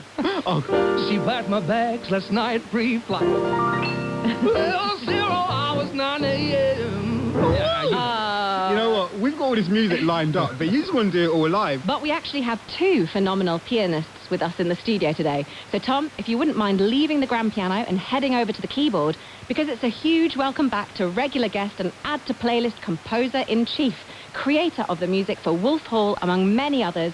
On the grand piano, it's Debbie Wiseman. Slightly more genteel. This is going to be a good duet tonight. Yes, I'm really excited for this. Debbie, you've squeezed us into your very busy schedule. What are your summer plans? What are your projects? What are you working on? Oh gosh, there's lots of juggling at the moment. I'm doing a tour of Wolf Hall in concert, so we're taking the music with Anton Lesser, who played Thomas More, on tour. So we've got a little mini tour.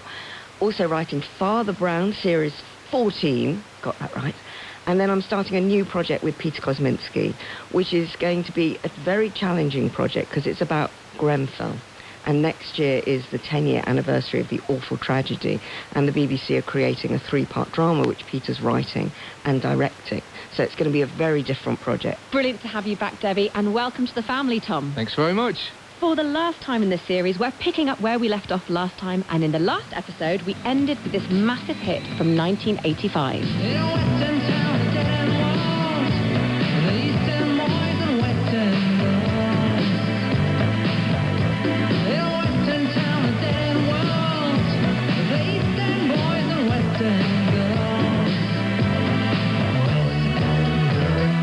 West End Girls by the Pet Shop Boys. That was my choice. So, Jeffrey, where are you going to take us for our opening track today, and how does it link back to Mr. Tennant and Mr. Lowe? All right, let's get technical. I want to focus in on an instrument that was central to the sound and success of West End Girls, a synthesizer, namely the Yamaha DX7. Other synthesizers are available, okay? Now, we don't often talk about the technical ingredients in modern production, but the DX7 definitely deserves its moment in the limelight. Essentially, this bit of kit is part of a revolution in modern music. It features in a string of hit songs from the 1980s onwards, lending this characteristic sound that could be said to hallmark the era in pop music and even film and television. So to open today's episode, I'd like to land on a song that, just like West End Girls, uses this synth to huge chart-topping success. I hope you like a bit of 80s, Anna, because this is what it sounds like.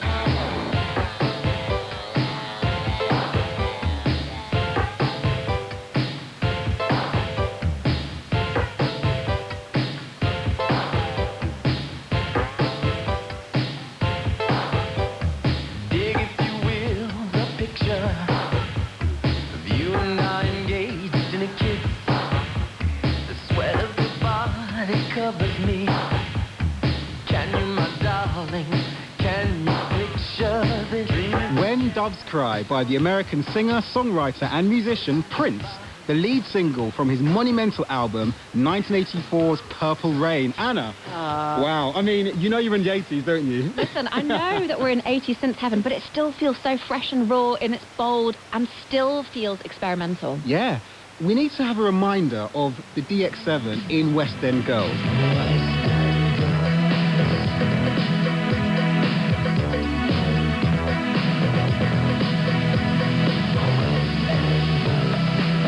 There are so many songs that feature this. Debbie, you're giving 2 thumbs up. Well, you know, I owned a DX7. I actually owned one. It was one of my first synthesizers that I ever bought.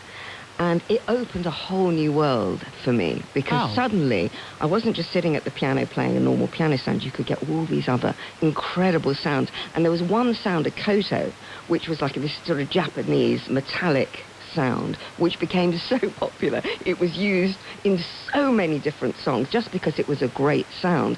But the thing about those sounds is they're of their time. And whenever you hear that koto sound or you hear a DX7, it reminds you of that period. And they do date. And now, even though kind of retro stuff is coming back, you hear those sounds and it makes you think of that period. Because there's loads of the bands, aren't they? Depeche Mode. Yep. I instantly think Billie Jean. Yeah. Michael Jackson, it was on that record. Toto, Africa, one of the classics we love. Phil Collins used it in The Air Tonight.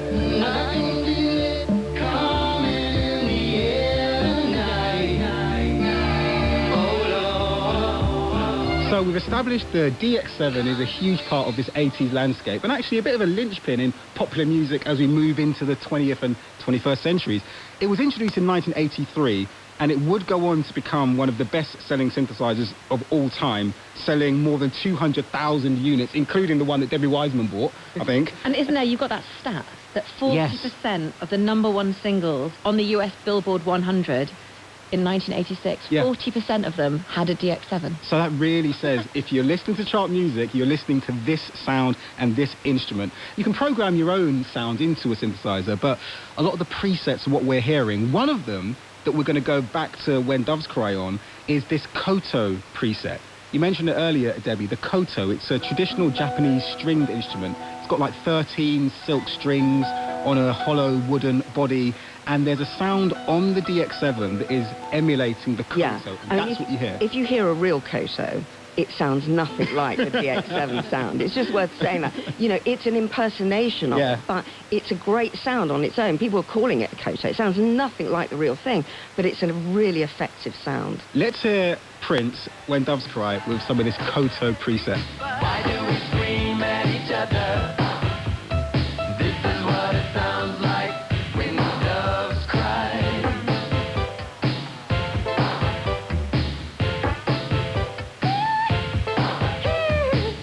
The thing is, it's so percussive and it's so sharp and staccato. If you just listen to those chords on the piano,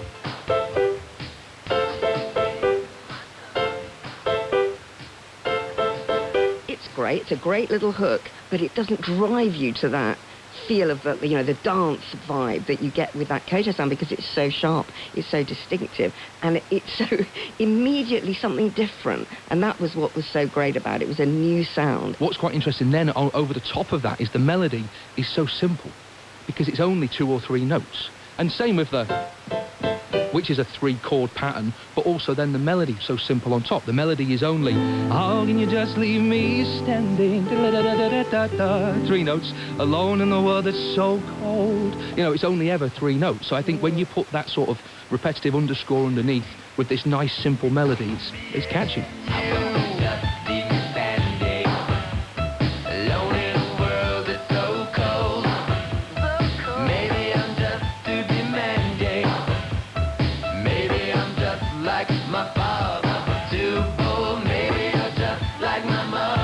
We have to talk about the fact there is no bass line on this track, which roots things, but here there is no root, is there? I know, that was complete. I mean, what confidence in Prince to say, and apparently it was a spontaneous thing, nobody's going to have the guts to do this. Knowing he had a hit song on his hands, I'm going to break the rules of pop, and I'm going to do this without a bass line. Because that completely drops out the bottom line, and it leaves this space for his vocal to shine. And that's the thing, that originally there was a bass line. Prince developed this whole thing in a very short space of time. Yeah, I think the rest of the album was done with the band, but this track, the last track that he recorded for the album, which then became the first single, he actually did, I think, in 24 hours, in the whole night session by himself. He played all the instruments, played the guitar, played all the synth, did all the vocals, layers and layers and layers and layers very quickly. He gets into that, it's like the flow, isn't it? The creative flow where it just all comes super quickly and easy. And then he spent a long time on the mix. So this was taking days, and that's when the decisions were being made. And at one point, he was just stripping everything back, quite sort of Brian Eno, isn't it? It's like, what can you strip back until you're just left with a jus of the idea? Yeah. And then to make that decision to remove the bass, which is such a critical part of a dance track. Yeah. That's the thing. You know, that's what generally you're hanging on to, is that bass line. But he thought it was too conventional. Suddenly, you take it away and something new happens musically.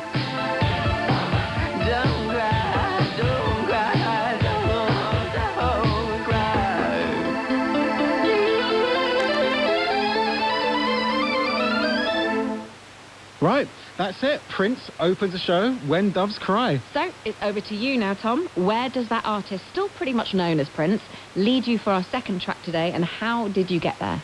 Now, my link is the bass. Of course. Slap That Bass, Ella Fitzgerald. From her 1959 Gershwin Songbook album, this tune to me, it's Ella celebrating the thing that Prince removed. Now, Prince made one of the most famous pop records ever by taking the bass away.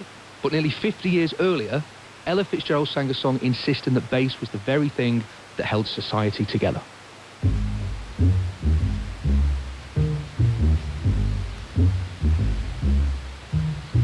Zoom, zoom, zoom, zoom. The world is in a mess, with politics and taxes and people grinding axes. There's no happiness. Zoom, zoom. Zoom, zoom, rhythm, lead your race. The future doesn't fret me if I can only get me someone to slap that bass. The opening of Slap That Bass by the American singer, songwriter and composer Ella Fitzgerald from the 1959 album Ella Fitzgerald Sings the George and Ira Gershwin Songbook. Wow. Tom, the bass. How much does the bass define a genre of music, and what are we hearing here? Well, to me, you think blues, big band, swing. To me, it's, okay, horn section maybe, but also it's got to be double bass. Now, this is the music I was brought up on. My granddad had a big band. So every week when I was sort of 5, 6, 7 years old, my parents would take me in the showbiz capital of the North, Crewe, to see my granddad's big band. They were called the VCO, the Versatile Concert Orchestra, playing Glenn Miller, Sinatra, Count Basie, Duke Ellington. So this is the music that I love, and yeah, the bass has to be there. So going back to Prince, he didn't take out the bass to get rid of genre constraints, but there is it's something to be said that because the bass would have been a funk bass, it kind of strips it from that genre and allows him to go more into the pop genre. And the funny thing is that both of his #1 singles, When Doves Cry and later Kiss, they're both ones with no bass line. This kind of piece, you can't imagine without the walking bass. And when we say slap bass, what are we talking about, Tom?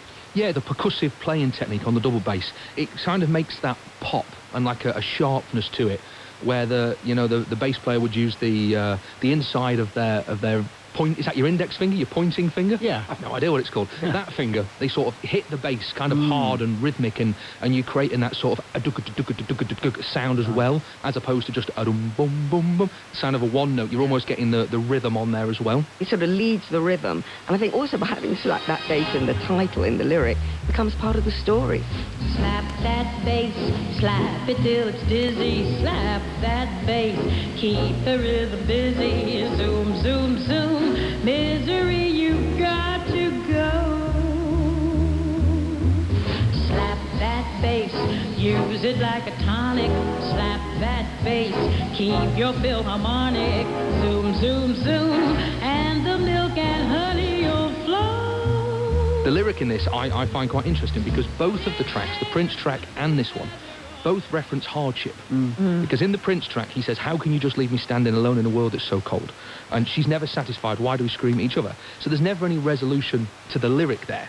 Whereas if you go back to the lyrics, of the Gershwin tune, to alleviate that misery of the modern anxieties, portraying almost the chaotic world of quote, politics and taxes and people grinding axes, you think when Ella says, slap that bass and use it like a tonic, and she says, zoom, zoom, zoom, misery, you've got to go. We're starting to hear the resolution. It's comforting, isn't it? It is. Bass here. Because also it's comforting because it literally is playing crotchets, I feel. Is there a dotted rhythm? I'm not hearing much slapping either. I just feel like it's like quite a sort of warm duvet of a bass. You've got the bass, ba-da-do-da-do-da, which is all very sort of rhythmic. Yeah. But then when it gets into the middle part is almost like a more walking with the slap section. So there's both styles in that track. So did walking slap bass, is that the precursor to the left-hand boogie-woogie style on piano? Well, I think so, because boogie's so rhythmic as well. You know, it's obviously melodic to some sense, but a lot of the time the boogie left hand could replace the bass. So that just stays down there like the rhythm of the whole... That's the train driving the whole thing.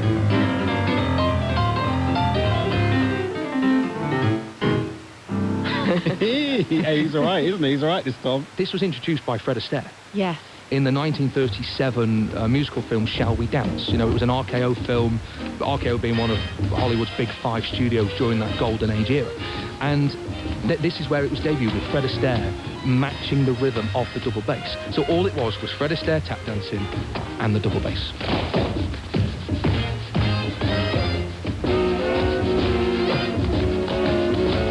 But also the way Gershwin writes for the voice, and well, I mean, we think of Rhapsody in Blue and American in Paris as maybe Gershwin's greatest works, but then he wrote all these jazz-influenced songs, and this was actually part of the score for a film, Shall We Dance? So he was thinking in terms of storytelling, and then he hands over that story to Ella, and then she just delivers the story effortlessly. So it's a two-way street. You know, you have to be given the notes, you have to be given the tune and the harmony, and then the performer is there to deliver it for the composer. And oh my gosh, what a job she does. In which case, if you want a bubble, slap that bass, slap away your trouble, learn to zoom, zoom, zoom, grab that bass.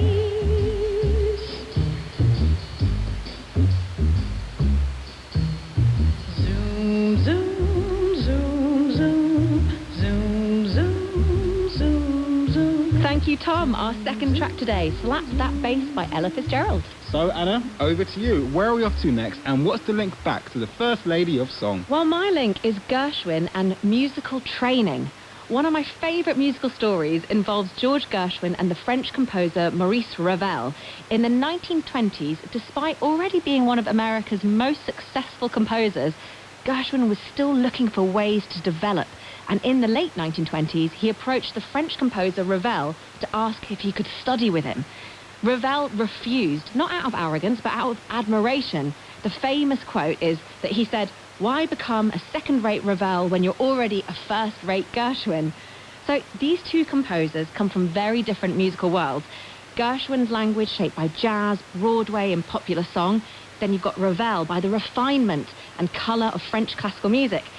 But they both recognise something in each other, a fascination with rhythm, with orchestral colour, and with pushing at the boundaries of what music could be. So I'm going to go from Gershwin to the teacher he wanted but never had, to Maurice Ravel himself. And I've chosen a piece of music which is widely considered one of the ultimate masterclasses in orchestral colour.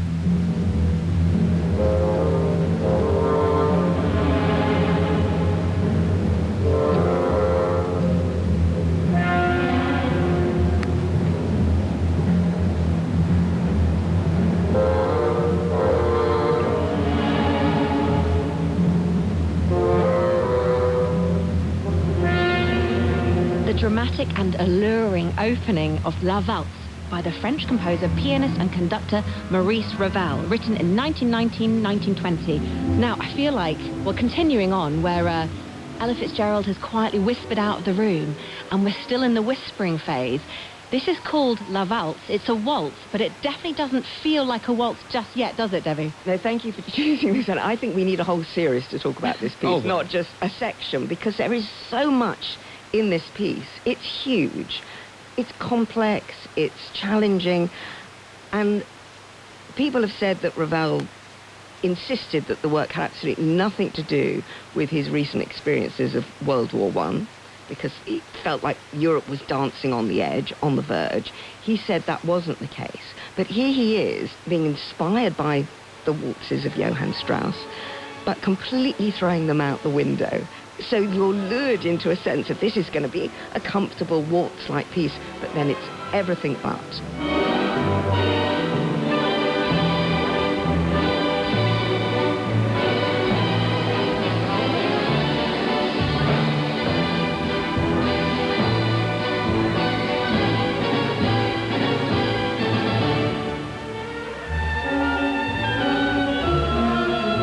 It's a kaleidoscope, isn't it, of different themes and the way he takes you on this emotional roller coaster ride. And it really shows the masterclass of all of his classical training. But going back to Gershwin just for a minute, because in the 1920s, when he was at the height of his fame, he still wanted to get extra musical training from experts. Why do you think Ravel refused? Yeah, I think Ravel refused because he didn't want to ruin his talent, and he was worried that a classical tutor would stifle his own very distinctive jazzy sound. And how honest and how brave of him to say that, to say, look, I don't want to get in the way. I just don't want to get in the way. I want you to do your thing. You're a great Gershwin. Don't try and be a classical composer. Don't try and be like me. The more and more I've listened to Ravel, I've realised that he is a fan of jazz and blues. Not in this track, but when you listen to things like the Piano Concerto in G major or the Violin Sonata No. 2, there is actually some little jazz and bluesy licks in there. And I'm like, yeah, that's cool, more of that. You mentioned, Debbie, that Ravel had a long fascination with the waltz tradition, with Vienna. And this track, it actually, the original title was Wien, and it started as a tribute to Johann Strauss II and the culture of the Viennese ballroom. He was captivated by lilting, turning rhythms, but I think what's interesting, he takes the waltz and then he deconstructs it. So he's still looking to kind of create something and then deconstruct it so it's out of the box.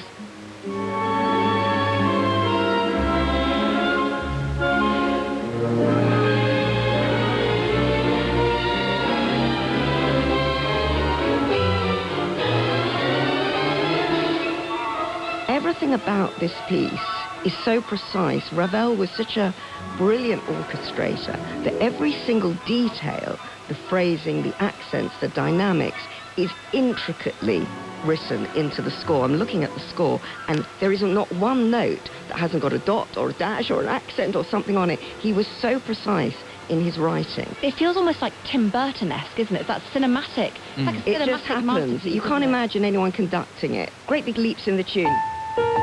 You know, one high to low. You know, you're normally imagining... But those leaps.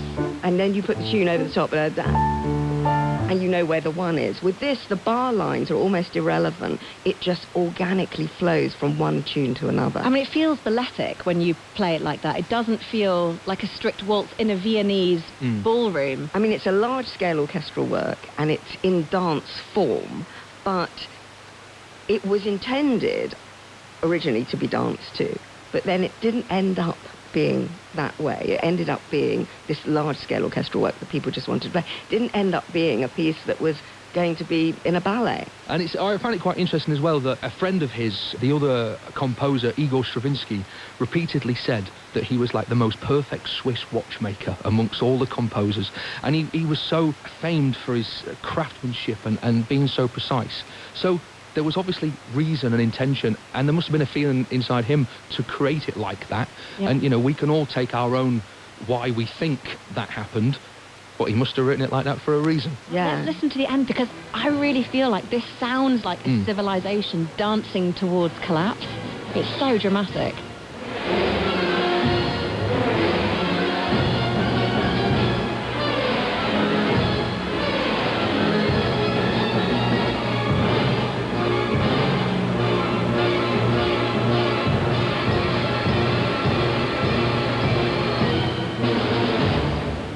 I love that ending. I mean, couldn't be more decisive, could it? Those four notes, so each one's got an accent on it. Da, da, da, da, da. Thank you, Anna. This is Add to Playlist with me, Jeffrey Watchie. And me, Anna Phoebe. Our studio guests today are the pianist and singer, Tom Seals, and the composer, Debbie Wiseman. Anna, let's get a quick reminder of the first 3 tracks in today's episode, please. We started with When Doves Cry by Prince. then Slap That Bass by Ella Fitzgerald. Slap that bass. And track number 3, La Valse by Ravel.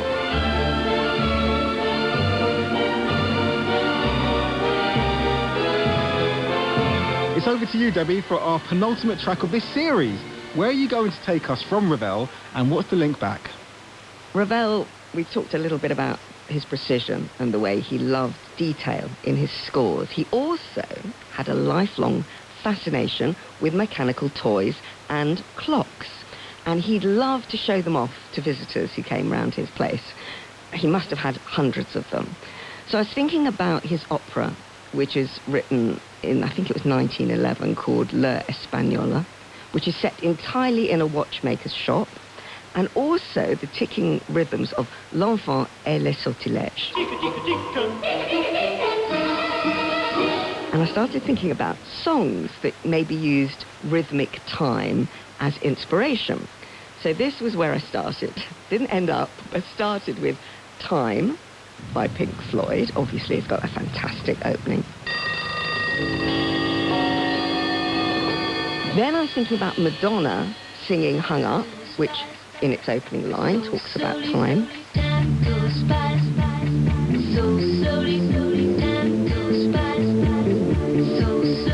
And I ended up with the Boomtown Rats, Like Clockwork.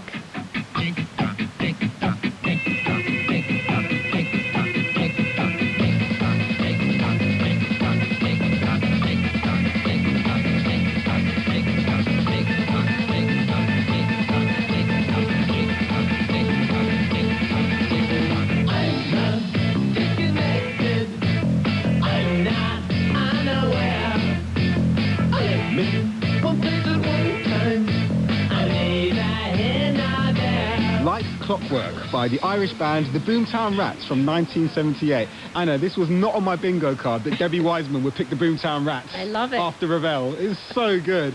Debbie, you surprised us. I'm so pleased I surprised you. You know, I love this song. I think it's got this kind of restless energy. I love the little staccato bass line. We talked a bit about bass lines. It drives it along. And the chorus completely gets into your brain. Let me interrupt you. Do you reckon Ravel would have liked this? Because you've jumped from Ravel to kind of like proto-punk late 70s. He would have loved that rhythmic clock-like. Right. Can you imagine his love of clocks? And you've got this sort of dum, dum.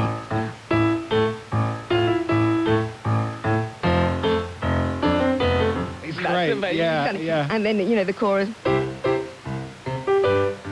Like clockwork. You know, and you've got that driving along. He would have loved that. He probably mixed it up a little bit more, and it wouldn't have stayed in 4. It wouldn't be quite so rigid. It'd been all over the place.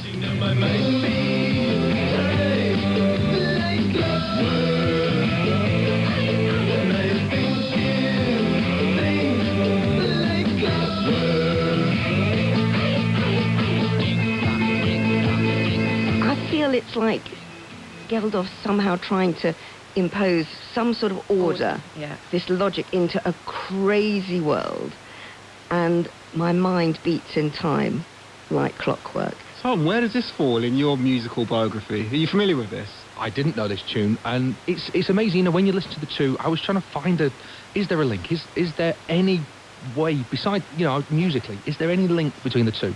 Now, obviously, you know, we started with a waltz in 3/4 time, and now we're here, which is this new wave post-punk, you know, 70s straight rock group. How can there possibly be any similarity? But actually, they're both built around a dance rhythm.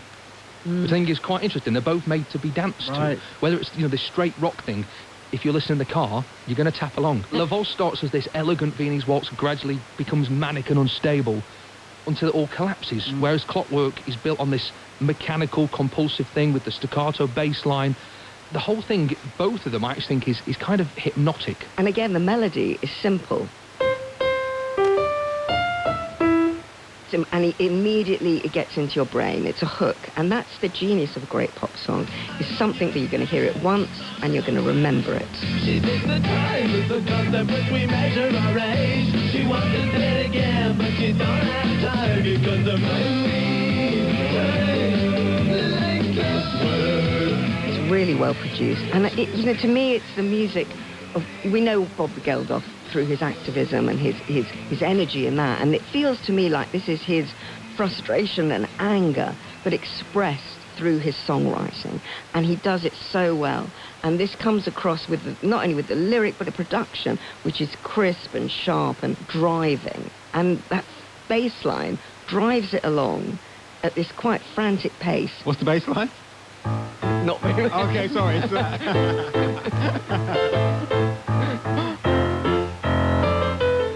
And it's very, very rigid and very much in 4. You hear the beats, you hear 1, 2, 3, 4. You're right there. Yeah. But that's the clock. That's the idea of the song, the clockwork. But it's the lyrics rhythm as well, isn't it? And it's the lyric, exactly. Says, my mind keeps time like clockwork, and I think in sync like clockwork. And it's, she's done away with emotion. So it's about stripping back all the emotion and just keeping on the straight and narrow. There was another bit, count the hours, count the months and the minutes. You're born in tears and die in pain, and that's your limit. So I feel like this is someone who's been hurt and is trying to disassociate a little bit. I think it was their first UK top 10 hit, and it's possibly one of the first songs that I ever heard of the Boomtown Rats. They had huge successes. Yeah. Rat Trap.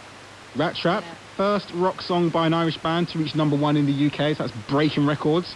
Obviously, I Don't Like Mondays, which was a global hit for Boomtown Rats. Banana Republic followed, and so you get these kind of hit singles, and all the while the Boomtown Rats are kind of developing this identity. But you can see why this song is the opener to their show.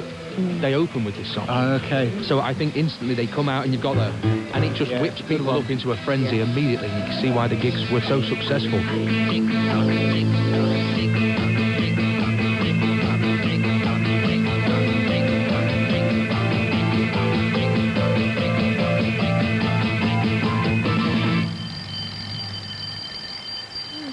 All right, wake up, everyone. Let's go. That's it. But I like those clashy chords at the end. When it sort of... I think it's Tim Burton again, isn't it? Yeah. Very unexpected little clashy chords, rising and rising and rising until the end. It's good. It just makes you feel even more unsettled. And the delivery of the voice, tick-tock. It's like they're playing like some weird sub-character. Exactly.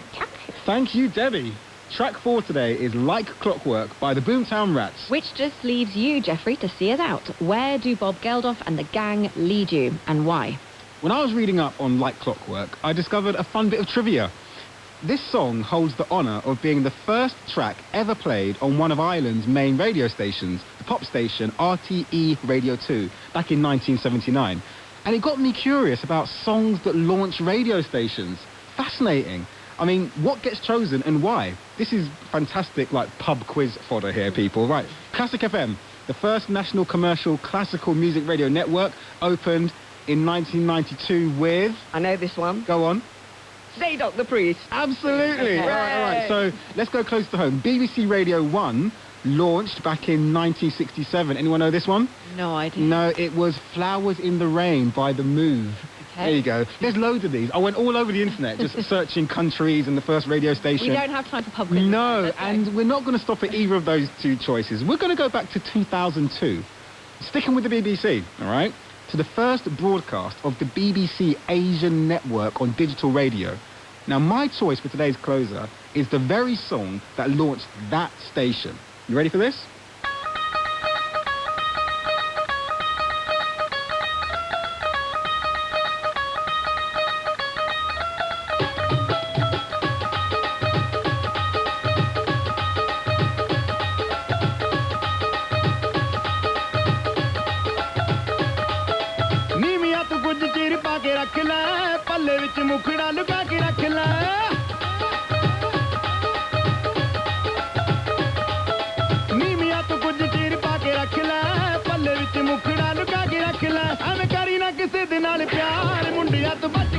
Mundian Tubachke by the British Punjabi DJ Punjabi MC, released in 2002 with vocals from Lab Junjois. That's what I landed on. I mean, what I wanted to do was I wanted to get a song that launched a radio station that had a connection to the radio station. And obviously we're hearing the sound of South Asia here. So that was my rationale for landing on this one. I'm curious because with Clockwork, going back, that track opens up their live set, and the fact it was chosen to open up a radio. It's interesting. you want something that represents the station and represents the listeners, I guess, as well. This is what I was going to ask. If you were launching a new radio show, what would that song need to do and achieve? And did we hear it in the Boomtown Rats? Like, what's the recipe for launching a whole new radio station? Well, you're setting your stall out, aren't you? I think of it like a theme tune for a television series or a film. You're setting out your stall. This is what we're going to do. This is how we're going to sound. And you want to draw people in with the first track. That's a really interesting, because obviously writing for series or writing for TV, the opening piece of music that people hear is so important for telling the story. Yeah, because people would turn off if they don't like what they hear or they think it's not for them. Yeah. Through the music, it's all very subconscious. They'll turn over. And it's the same with a radio station. They've got to set out their stall. We're going to be energetic. We're going to be visionary. Yeah. We're going to start something fresh. So when RTE Radio 2 launched back in 1979, they chose that Boomtown Rats hit to mark their identity. Irish, rock, this is the sound of what we're all about. This choice, 2002, BBC Asian Network, going digital. It used to exist on medium wave. I mean, now we're going back into the old days, from 1989. But this was the kind of relaunch of a number of projects from the BBC in 2002. And the digital Asian network, the first thing you heard was this song. The whole idea was it was trying to reach a new target audience.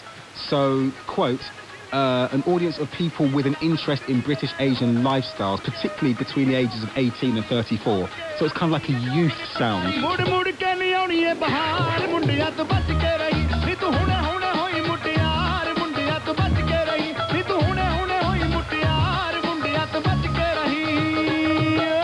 Is this a sample, that ding-a-ding-a-ding? Can we hear it on the piano? It's hard. Can you repeat it? But it was he also sampled the theme from Knight Rider. Absolutely. Talking about themes, Oh my which goodness. kind of did a similar thing. Now this again is very. I'm going to have to slow it down a bit. Yeah, that one. Do you remember that? And then he sort of.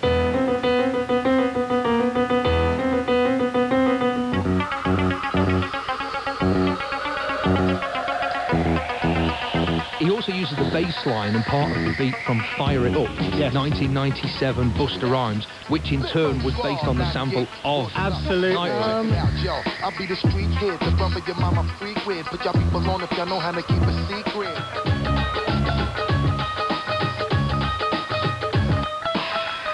I know this track, and I'm sure many listeners will have heard of this track. But who is Punjabi MC, and is he a DJ? Rajinder Singh Rai, right, who was born in Coventry, 1973, and grew up in Birmingham, I do believe. Well, that's where he was when his album Legalized was released in 1998. And this track is from that album. It's a mashup. You've got Bhangra, which is a very traditional, very high-energy folk dance. The whole point of Bhangra was that male harvesters would be harvesting, and then they'll be singing at the same time. So you can imagine men harvesting. So it's very rhythmic. And the singing is all about getting people to commune. And it's basically led by a tumbi, which is a double-headed bass drum. And then you get that kind of very high string instrument. So that's what Bhangra is. But then as it evolved, Bhangra became a bit more, well, it embraced more instruments, particularly in the UK. So in places like Birmingham and Bradford and Coventry and Leicester, British Asians would develop the genre into something more modern. So it's a real medley of ideas. Actually, going back to your link, which is the radio station, this is also was designed to appeal to a younger audience. Yeah, so that's why when the hip-hop kicks in, it's like, okay, this is the sound of modern, youth, British Asian culture.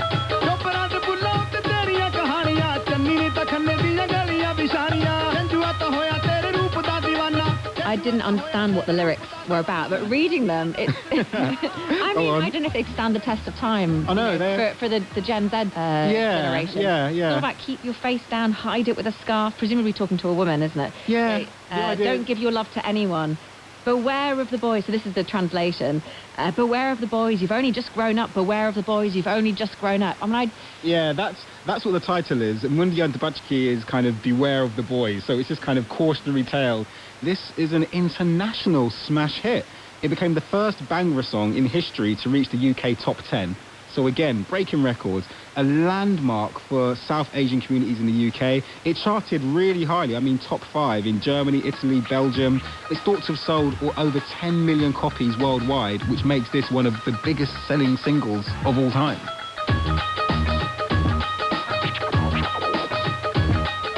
Jeffrey, for our final track today, Mundian to Bachke by Punjabi MC. So, we're almost done here, but first we need to give a huge thanks to our studio guests. At the Add to Playlist grand piano, it's Debbie Wiseman. And at the keyboard, it's a massive thanks too to Tom Seal.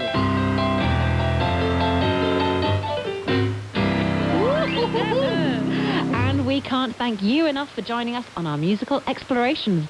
We so love having your company.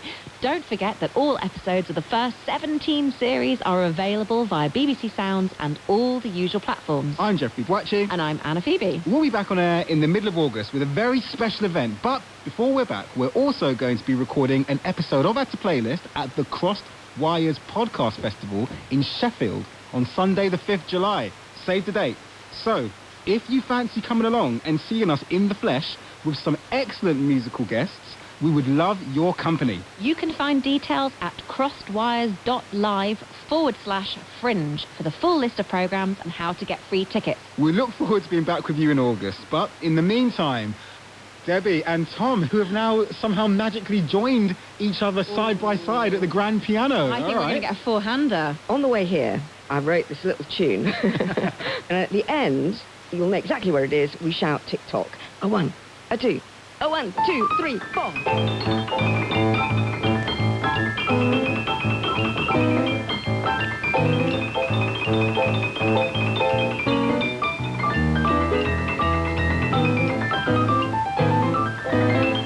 Tick-tock! Yes! 4 hands on the piano. Look at that. This evening's Add to Playlist was produced by Jerome Weathermold and presented with music direction by Anna Phoebe and Jeffrey Boache. And as just mentioned, if you're a fan of Add to Playlist, then next Sunday, the 5th of July, you can join Jeffrey, Anna and guests for a special live recording. It's in Sheffield at the BBC Radio 4 Fringe of the Crosswires Festival. You can register for free audience tickets from the Crosswires website at crosswires.live/fringe. Well, any questions? You're listening to BBC Radio 4 on 198 kHz longwave. This service is closing. BBC transmissions on this frequency will end on the 27th of June this year. However, you can continue to listen in many other ways. You can find BBC Radio 4 online via BBC Sounds. Radio 4 is available on DAB, digital radio, and through your digital television, including Freely. Radio 4 is also available via FM radio on 92 to 95 megahertz and 103 to 105 megahertz. Plus, you can listen via your smart speaker. Just say, play Radio 4. Information on how to listen can be found on the BBC website at bbc.co.uk/reception.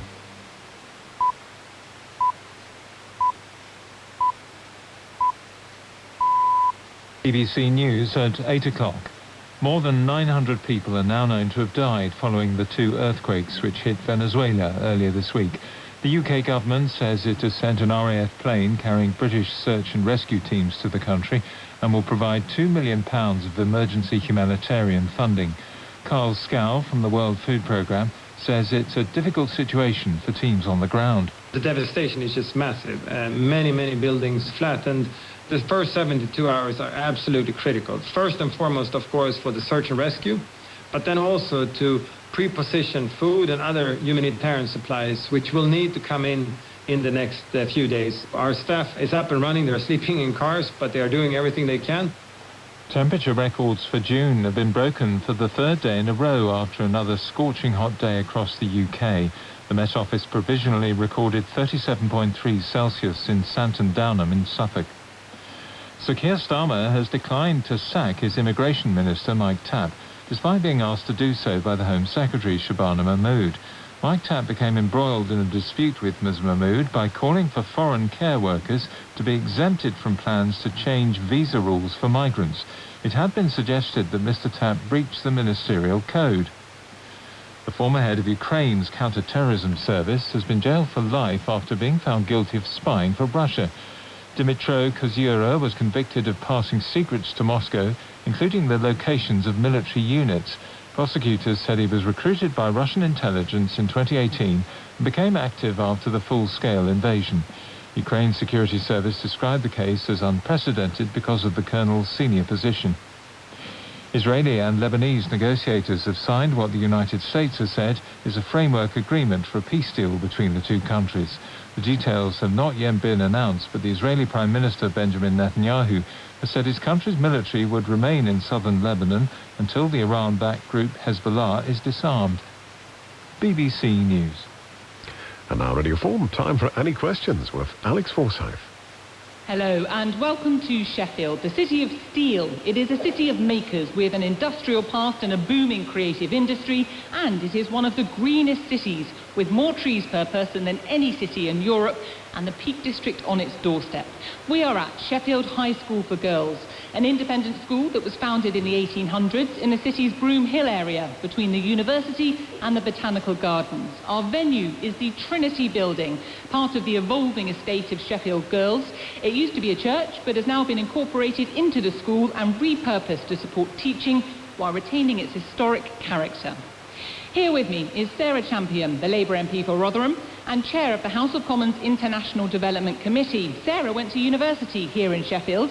After graduating, she ran an arts centre and later became chief executive of a children's hospice before becoming an MP. In politics, she's been a prominent campaigner for victims of child sexual exploitation. This week, Sarah described herself as being in Team Burnham, saying she hoped he'd be installed as Prime Minister as soon as possible. Dr. Caroline Johnson is the Conservative MP for Sleaford and North Hykeham and a shadow Health and Social Care Minister. She's also a member of the House of Commons Education Committee and the all-party parliamentary group on youth employment. Before politics, Caroline studied medicine, becoming a paediatric consultant, a role she still carries out part-time at Peterborough Hospital alongside her duties as an MP. Danny Sriskandarajah is the chief executive of the left-of-centre think tank, the New Economics Foundation. This week, he said, our next PM needs to be brave enough to challenge those who have been enriched by the status quo, while the rest of us have been forced to take on more debt to keep our economy moving. Danny was born in rural Sri Lanka. His family was displaced at the onset of civil war. He's lived in Papua New Guinea and Australia and moved to the UK in 1998. He's worked at the Institute for Public Policy Research, the Royal Commonwealth Society and Oxfam. And Gerard Lyons is chief economist at Net Wealth, a wealth management company, and a research fellow at the centre-right think tank, the Centre for Policy Studies. He has spent over 30 years in senior roles in the city, including as chief economist at Standard Chartered Bank. He was Boris Johnson's chief economic advisor when he was the Mayor of London, and he was a founding member of the group Economists for Brexit. Sheffield, please welcome your Any Questions panel.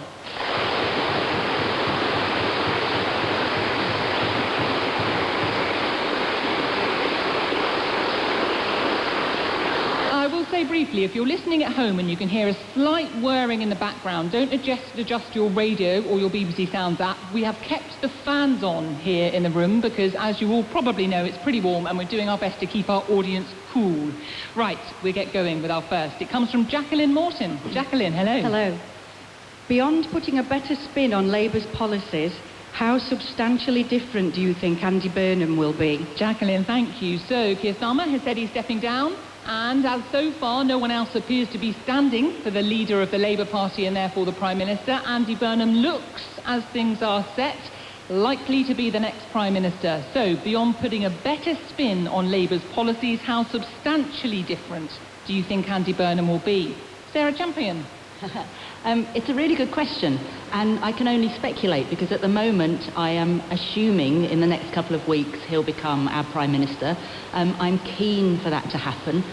When I first came in as an MP, I actually worked in his shadow Home Office team, and I found him a really good boss. He was very thoughtful, he was very supportive, he liked to understand your reasoning for the decisions that you were making, and then he backed you up. I was then on the shadow cabinet with him, and again he was someone that really wanted to understand where everybody was coming from and trying to make a decision based on that. What I will say to you is he's his own man, so he won't get bullied or pushed around. He'll make the decisions that he makes based on the best evidence. What I really hope is that he's been a politician for a long time. He's been an MP for a long time, but then he chose to leave and go to Greater Manchester, which is where he's from. And we've seen Greater Manchester flourish. He was able to bring all the different districts and local authorities together to work to build that city. And economically, it's really grown. What he's good at is bringing together external finance, so he's attracted a lot of international money to the town. He's also really focused on youth and youth employment.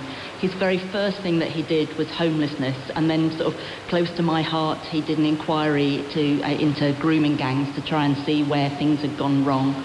So I think he's not afraid to tackle the big issues.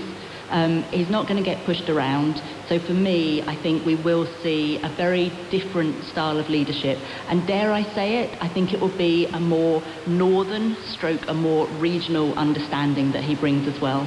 Because for me, and I've now been an MP for 14 years, London is a fantastic place, but it's not representative of the rest of the country. So someone that understands that, I think, will be a real asset to enable us to all succeed.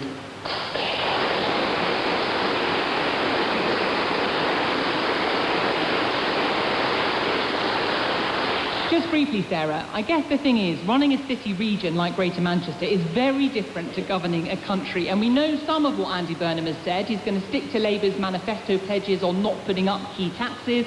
He's sticking to Labour's self-imposed fiscal rules. Does that really give him the room to do something bold that so many of your colleagues want him to do? Well, the bold thing that I would really like him to do is to draw on the strength of the Parliamentary Labour Party. There's 400 of us. We come from all different backgrounds, with all different skills and experiences. Use us as a box pot because we're representing our constituents. OK. Gerard Lyons. Thank you. Good evening. Well, in answer to Jacqueline's question, I think Andy Burnham would like to make a significant difference, but I think he will be constrained by economic and fiscal reality, by the financial markets, and also maybe by Treasury orthodoxy, hence the key focus on who he chooses as Chancellor. Currently, he faces two competing demands that he needs to reconcile. The demands of his backbench, or maybe frontbench MPs, and his party members, and on the other side, the demands of the financial markets. MPs, Labour supporters might want him and the new government to spend more money. The financial markets basically are keen for credible fiscal policies. Effectively, there are two real challenges. Britain is a low-growth, low-wage, low-productivity economy, so the first challenge is policies to boost growth. I would argue that that needs a policy to boost the business sector, particularly small and medium-sized firms. Andy Burnham has gone on the record about boosting the government. So reconciling that is an issue. And then the challenge, regardless of whether it's Andy Burnham, we faced this challenge for a number of years. Britain is effectively heading for a debt trap. Our fiscal position is really terrible. Now, has to be said, of the G7 countries, we're in a better position than 5 of them, but we're still in the bad group. And effectively, to get out of a debt situation, you've got one of 6 options, or you can have a combination of them. You need to grow the economy, you need to reform the public sector, you need to have austerity, you need to have tax, you need to borrow, or you need to inflate the debt away. The challenge Andy Burnham faces is that growth in the economy is too low, reform of the public sector is going to be too slow, austerity is too unpopular, taxes are already too high, borrowing is also very high, hence the markets are worried, and you don't want to inflate the debt away. So his ambition is there, but the challenges are already very apparent. You don't sound very hopeful. Well, I think in the very near term, the economy might prove to be in better shape because of the end of the war. Keir Starmer and Rachel Reeves were very unlucky. At the end of February, the economy was showing some resilience. It was likely that inflation would fall, interest rates would be cut. The war's changed all that. Now we come out of the war, oil prices are coming down, so the inflation picture might not be as bad as feared. Interest rates could actually, I don't think they should go up, they could even eventually come down. So in the very near term, coming back to your point, I think there's a cyclical bounce, the minor political bounce maybe, but the points I'm raising are ones that the markets are sending signals about. Inflation is sticky, public debt is high, growth is low. Danny Swiss Crown Daraja. Given what Gerard sets out there, I mean, are they not just the realities of governing that almost anybody walking into number 10 would face right now? The fact the UK does have high debt, it does have constrained public finances, and if you want to spend a lot of money on making certain things better, that's going to come with a tough choice. Look, there's no doubt that we're facing a really difficult set of economic circumstances, but there's also the politics of it. I mean, I like your question, Jacqueline, because in some ways we know that the country loves Andy Burnham. He's a hugely popular politician, but the country doesn't like Labour. And so he's got to do this political balancing act where he's got to deliver on a Labour Party manifesto, but, as you say, do something substantially different. I think there is a way that he can do it. I'm hoping he'll do at least three things. One is something really eye-catching on the cost of living. It's the #1 concern for electors up and down the country, and things are getting worse. Household disposable income is likely to fall further over the next few years, so he needs to do something to put money back into households that are struggling to pay bills. Secondly, what he did really well in Manchester was set out a plan for public control of key utilities. We all know about the buses, but he did a bunch of other things. I think he needs to set out, it could be a long-term plan, but say, look, we're going to do things differently because when it comes to those essentials in life, water or energy, here's how the public is going to take back control. And thirdly, we often talk about economics, but let's not forget that for years, decades, Andy Burnham has been about doing politics differently, particularly devolving power. You know, the UK remains one of the most centralised political systems in the world, very little ability for regional bodies like your mayor to be able to tax, and I hope he also does something quite radical and different when it comes to devolving power so that we all feel a bit more in control of our lives. So does that mean, for example, rather than just creating new mayors, giving them like powers over taxes so they can raise revenue through taxation? I mean, that would be quite a big step. Well, look, I think he's a fiscal maximalist when it comes to devolution. He wants to give local and regional authorities more.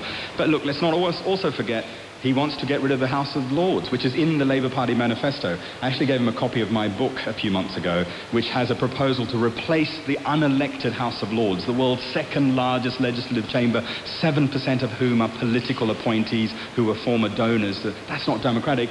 I suggest replacing it with a House of the People, where people are selected by sortition to review the tough choices that politicians struggle to make. That's what we want. We love a book plug on this programme. Gerard? Yeah, I think the interesting point is about devolution. Obviously, some people outside would point out that Manchester's success was already in play before Andy Burnham became mayor, but to his credit, he's kept that success going, maybe. But the point I want to raise is about devolution, because it's been talked about a lot. On the face of it, devolution sounds really attractive. Who would be against it? You give more power locally, there's more openness and more transparency. The challenge is this, that internationally, where devolution works, there's a downside as well as an upside. Detroit, for instance, went bust. Places that have devolved power need to take accountability. At the same time, where devolution has worked well globally, you have competition between regions, between cities. My fear is when I hear people talk about devolution here, it's always about more taxation, more regulation, more interference. So in theory, devolution can work. But if you adopt international best practice, you've got to have losers and you've got to have competition and you've got to have not just accountability in terms of we're making the decision locally. It's not only that, is about being more economically responsible as well. But Gerard, my worry is that we're in the worst of all worlds at the moment, right? So you can say, yes, devolution has its risk, but right now, local people, regional authorities just don't have the mechanisms to take back control, to do the things they want to do, and so it's leaving us all feeling No, I agree with that. I think what you need to get is the balance right. You need to take social care out of local authorities. You need to make sure that the money they have is to do with issues locally. But let's not kill ourselves. Too many people keep saying local control, we can raise taxes more. We don't want that. It's already, we need to actually, as you say, have more responsibility, but with economic rationality and accountability as well. Okay, Caroline Johnson? Thank you. Well, it'll be interesting to see what the mayor who wanted more devolution wants if he's Prime Minister, because his priorities may be slightly different when he's giving it away rather than receiving more. But to go back to Jacqueline's question, which was about will it be spin or will it be a different in a meaningful sense, I do think that Andy Burnham is a better communicator, is more charming than Keir Starmer comes across on the television. But I don't think we'll see much difference otherwise. Burnham has been he's been a Blairite, he's been a Brownite, he's been Shadow Home Secretary in Corbyn's administration, so it's difficult to get to what he really thinks. And so I think he will face the same problems of the Labour backbenchers and what they're prepared to allow him to do once he's decided what that is. And so we've got a position where we've got someone who wants power, but I'm not sure that we know what he wants to do with it.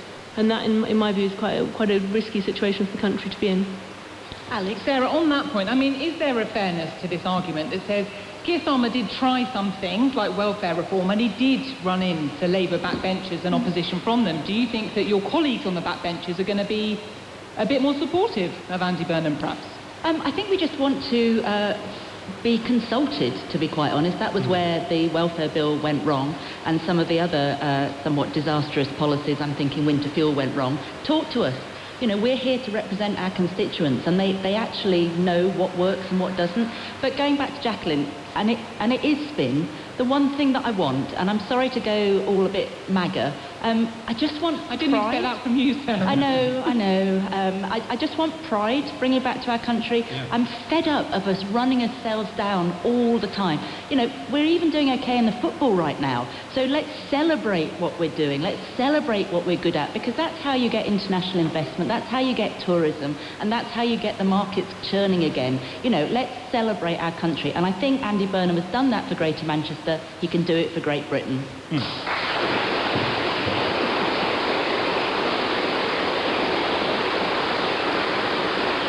Share your views. 03700 100 444 is the number you need for any answers. Lines open at 12:30 p.m. on Saturday. I'm sure Anita would love your thoughts. Right, we're on to our next. It comes from Victoria King. Victoria, hi. Hi. With record temperatures being broken this week, is it time for all politicians to recognise the crisis we face? As we sit in a quite warm hall having this discussion, Victoria, what an appropriate question. So, of course, we do know this week we had the UK's highest June temperature, the UK's warmest June night. There's been significant disruption with school closures, impact on hospitals and doctor surgeries. Here in Sheffield, the tram was suspended for part of Friday afternoon. Victoria wants to know, is it time for all politicians to recognise the crisis we face? Danny Swiss-Kandaraja. It's beyond time. We should have come to a meaningful and solid consensus on this years ago, decades ago. You know, business is way ahead of most politicians. Investors are already starting to think about what climate resilience means, and yet our politicians are acting as if there's nothing happening and that it's still up for debate as to whether we're in a climate emergency. And I think they're doing us an injustice, but more importantly, they're doing future generations an injustice, right? They're playing with our future and our children's future. It is ridiculous.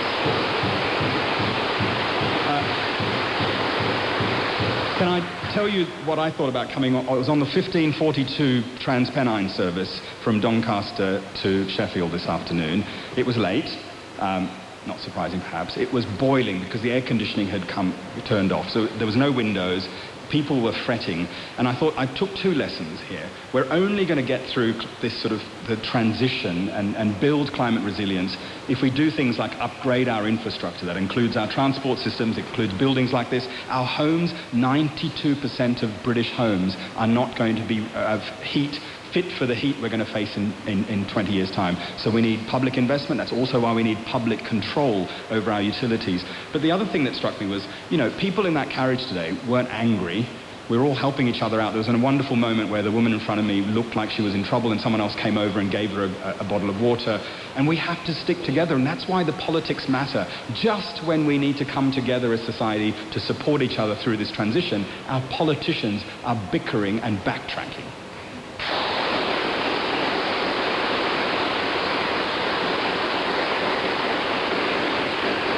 Johnson, there was at one point a pretty broad political consensus, at least, for example, around the need to reach net zero. It was the Conservatives that legislated for the 2050 net zero target.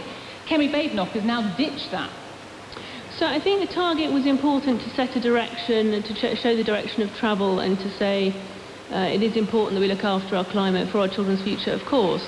But also, we are 1% of the country's, global emissions, and if we go so fast and so hard that we impoverish ourselves, others are not going to follow. We need to ensure that we we strike a balance between ensuring we're doing the best we can for the environment, but also the best we can for the wider economy, because that's important for our children's futures as well. Do you think we've got that balance right at the moment? I think it's improving over the last year or so. I think we're getting some improvements, but this government, with Ed Miliband and his desire to cover the place in solar panels, is taking the wrong decision. Putting solar panels all over our green spaces in our countryside will hamper our food security without really improving our security of our energy supply. What we need to do is we need to get the North Sea open and running, and we've seen that with the Aberdeen by-election last week, which was a resounding vote in favour of doing exactly that. The Conservatives won that by-election in Aberdeen South, and they did put North Sea oil and gas very much at the centre of that. Danny? I just worry, Caroline, about the notion that we're going to impoverish ourselves by leaning into the transition. We can actually enrich ourselves by becoming world leaders in green technology. We can reduce the cost of living by installing more heat pumps in our houses, which, by the way, cool your house during summer and create jobs for local economies. So this But is they a false also require choice. electricity, which is getting more expensive because of the increased green taxes on it. But if we roll out renewable energy faster than we currently are, those energy prices will not only fall, but will become less reliant on Russian oil and gas or Middle Eastern But oil and then they're gas. not cheaper, that is the point. It'll only become cheaper. Sorry, Danny, finish the No, point. Sorry, no. I didn't mean to interrupt. If you decoupled our electricity markets from our fossil fuel markets, already they'll become cheaper. But we're not going to put this genie back in the bottle. We should lean into it and drive to be world leaders in the green transition. What this government is doing is adding taxes so that energy becomes more expensive. When energy becomes more expensive, that weakens our economy. OK, so the Climate Change Committee produced a report not so long ago, and it criticised the woeful performance of successive governments in getting the UK ready for its new climate of more frequent and more extreme heat. It recommended things like adapting homes with cooling systems, perhaps even a maximum workplace temperature. Sarah Champion, is the government doing enough? No, but it's doing more than previous governments. And to Victoria's question, politicians are delusional on this. And it's because this is a 30, 50-year planning that they ought to be focusing on. And to be quite honest, we're focused on the next election. So that long-term investment, I mean, you've seen it with all the schemes that are stacked up. We're just not good at it. I think part of the problem was we got utterly obsessed with why climate change was or wasn't happening. But, I mean, we're sat in a hall that's a couple of 100 years old that was built for the weather that was appropriate then. I'm 56. In the last 20 years, the climate has changed so dramatically that it bears no relationship to what our buildings were built for. And that's the problem. We're now having to adapt to buildings that are not appropriate for where we are. My frustration comes from, so my constituency is just down the road, and Catcliffe and Treaton have had 2 floods in the last 10 years, and each of those floods was described as a once-in-a-100-year flood. Clearly, that is not true. Where it gets worse is the planning and infrastructure to prevent and future-proof my river is based on data from the last 10 years, not what's likely to happen in the next 50 years. We need to recognise what's going on right now, and we need to invest in it, and it will help us economically if we do that. Is there a problem, though, that investment does cost, and if that cost feels like it's falling on people, that they are having to shoulder the burden of the change, the transition, if you like, then you lose people? Well, how much does the Strait of Hormuz cost everybody in this audience? I mean, it does. Global dependence on fuel means that we are unable to budget ourselves. We all feel that in our pockets. Renewables mean we're in control of our own energy bills.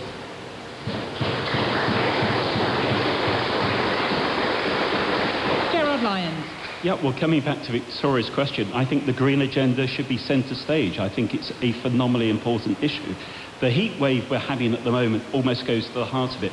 You could divide it down to 3 different parts: mitigation, adaptation and finance. We focused a lot on mitigation in recent years. Indeed, the 7th carbon budget was officially approved this week. What this week's heatwave has highlighted is the point just touched on by Sarah about adaptation, how you adapt to prolonged high temperatures. That will have an economic issue, it will have a productivity issue. judging from this room, schools also could do with air conditioning as well, but this is costly.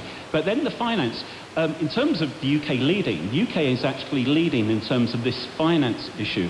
This is Climate Action Week in the City of London. I was speaking at an event yesterday. It was an event hosted by the Bank of China, where I'm on the board in the UK. And the reason for mentioning it was focused on nature.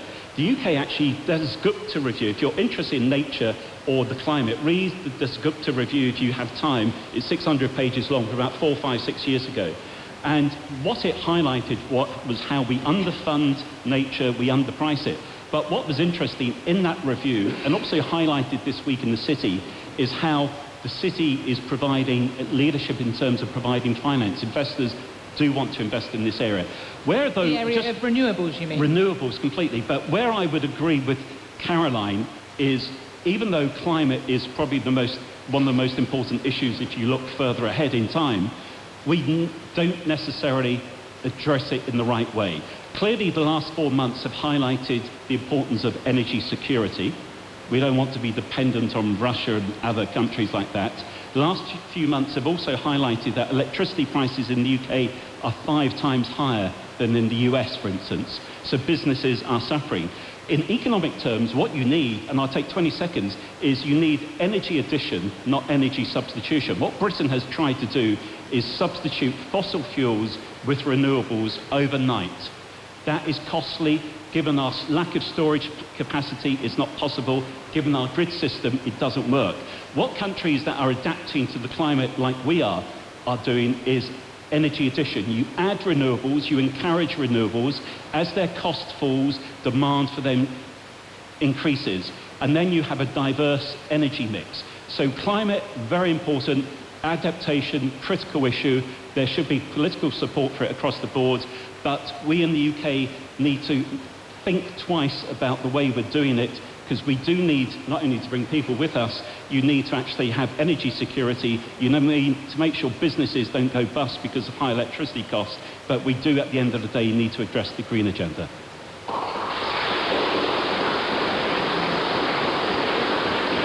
Thank you all. 03700 100 444, and we are on to our next. It comes from Stefan Goebel. Stefan, hello. Hello, good evening. Why does Labour treat independent schools as adversaries, not as assets? Why does Labour treat independent schools as adversaries, not assets? And we are having this conversation in an independent school. Stefan, why do you ask this question? Well, my daughter attends this school, and I think there's a real danger that institutions like this will disappear. And we've seen independent schools closing down, and the imposition of VAT on schools is a real danger to this educational landscape. Stefan, thank you very much. And of course, this did come up at Prime Minister's Questions in the House of Commons this week, when Kemi Badenoch, the leader of the Conservatives, claimed that Bridget Phillipson, the Education Secretary, was a spiteful class warrior, in part because of the government's decision to introduce VAT on private school fees. Why does Labour treat independent schools as adversaries, not assets? Caroline Johnson. I think Stefan puts the question exactly correctly. I think they do see them as adversaries, and I think that is a huge shame, because they are a huge asset, and education is an export of the UK, which is a good thing. Kemi did say a class warrior, and I think that was right. And it was a spiteful class warrior. And yeah, no, and I think yeah, I mean, what she was responding to Sir Keir Starmer, who was talking about how. He was asked whether Bridget Phillipson was doing a good job, and he said, well, she comes from a poor background. Now, my view would be, whether she comes from the poorest background in England or the wealthiest background in England, the important thing is she a good education secretary? That is what's important. You need to get away from all this measuring people by what they look like, or what DEI characteristics they fall into, or what their background was. It should be on the basis of meritocracy. And I do think there was an element of cruelty in the way this was introduced, because it was introduced halfway through a school year, which meant that there were young children who have no responsibility for their parents' choices for them, who were in the final year of their A-levels, a key year when they're going to determine their future and their future university grades, who may find themselves perhaps doing politics that isn't studied at the local state school, or perhaps they're doing English and they've chosen a different book, or history in a different period of history, who suddenly found themselves, through no fault of their own, in a different school, unable to continue their courses. And when I spoke in Education Committee to the Secretary of State about it, I wasn't convinced by her responses at all. Sarah Champion, this was introduced in January 2025, this policy. Do you think it was a class warrior policy? I don't think it was class warrior, I don't think it was spiteful, and I definitely didn't think it was done out of cruelty. What I do think is that there was a tax loophole, that schools, public schools were registering themselves as charities and were benefiting from that because it exempted them from that. And I think that loophole was closed. I understand that that made people who were benefiting from it very angry. But for me, I want every child in this country to have a good education. And that means resources have to be shared. I don't think it's about cruelty. I do think it's about choice. I do not at any level, and I can honestly say I have never heard a Labour MP trying to outrule or outlaw public schools. It's just not what it is. What it's saying is, should it be receiving effectively a state subsidy when you're making that choice? I think that what I've seen happen in the last 2 years is nearly 500,000 children being raised out of poverty. I've seen free school meals. I've seen so much support for early years. I think that this is a government that is genuinely trying to make sure that every child can have the best start in life, and I think that's really what every parent wants.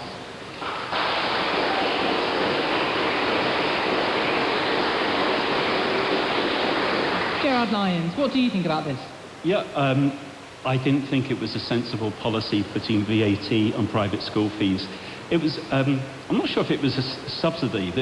We have so many subsidies in the UK, but I think it was charitable status, and as I understand it, schools had to prove, or they were incentivised, therefore, to provide help to the local area to prove their charitable status. But be as it may, but I think behavioural choice and parental choice is key here. What's best for the child? Parents are there to make their decision on that. I think this impedes that.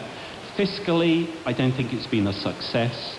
But also, just coming back to one of your earlier points about the UK leading globally, one of the areas where the UK is seen as leading globally, whether you look at this from the States or from East Asia, is in terms of our university sector and in terms of our education sector, including, it has to be said, some state schools, but also very much private schools. And it seemed an unnecessary kick, and it's going to hit the weak and vulnerable private schools. So I didn't think there was much, we spent so much time debating it as well. Gerald, I'm less concerned. I'm very aware of the room that I'm in. I'm less concerned about the weak and vulnerable schools. I'm more concerned about the weak and vulnerable children and wanting them to have the best education. And closing this loophole put £1.5 billion back into the school pot.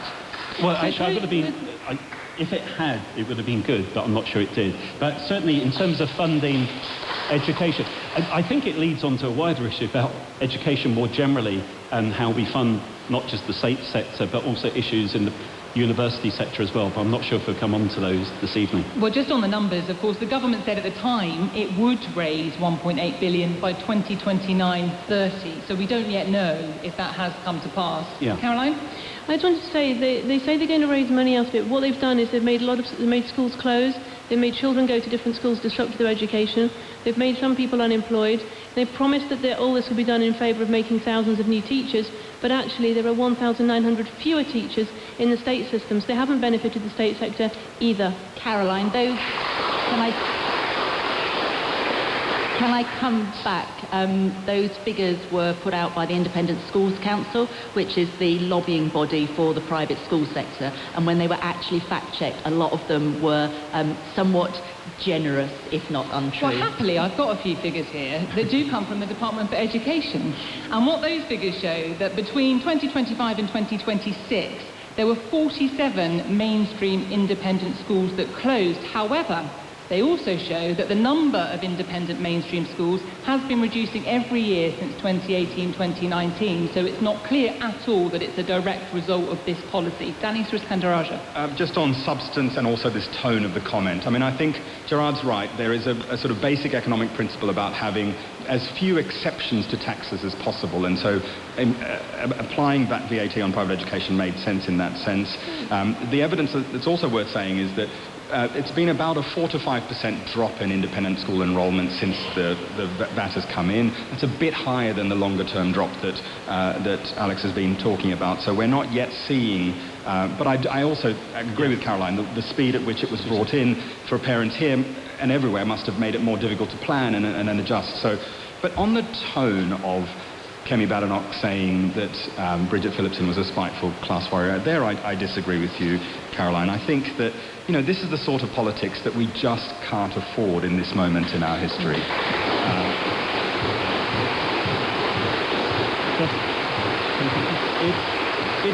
You know, I hear it around Westminster because I work around Westminster, and the sort of the tactics at the moment is pick a fight with anyone, and then just go for it. You know, it could be a billionaire or it could be, an education secretary. That does us all damage in the long term and does nothing for trust in political institutions.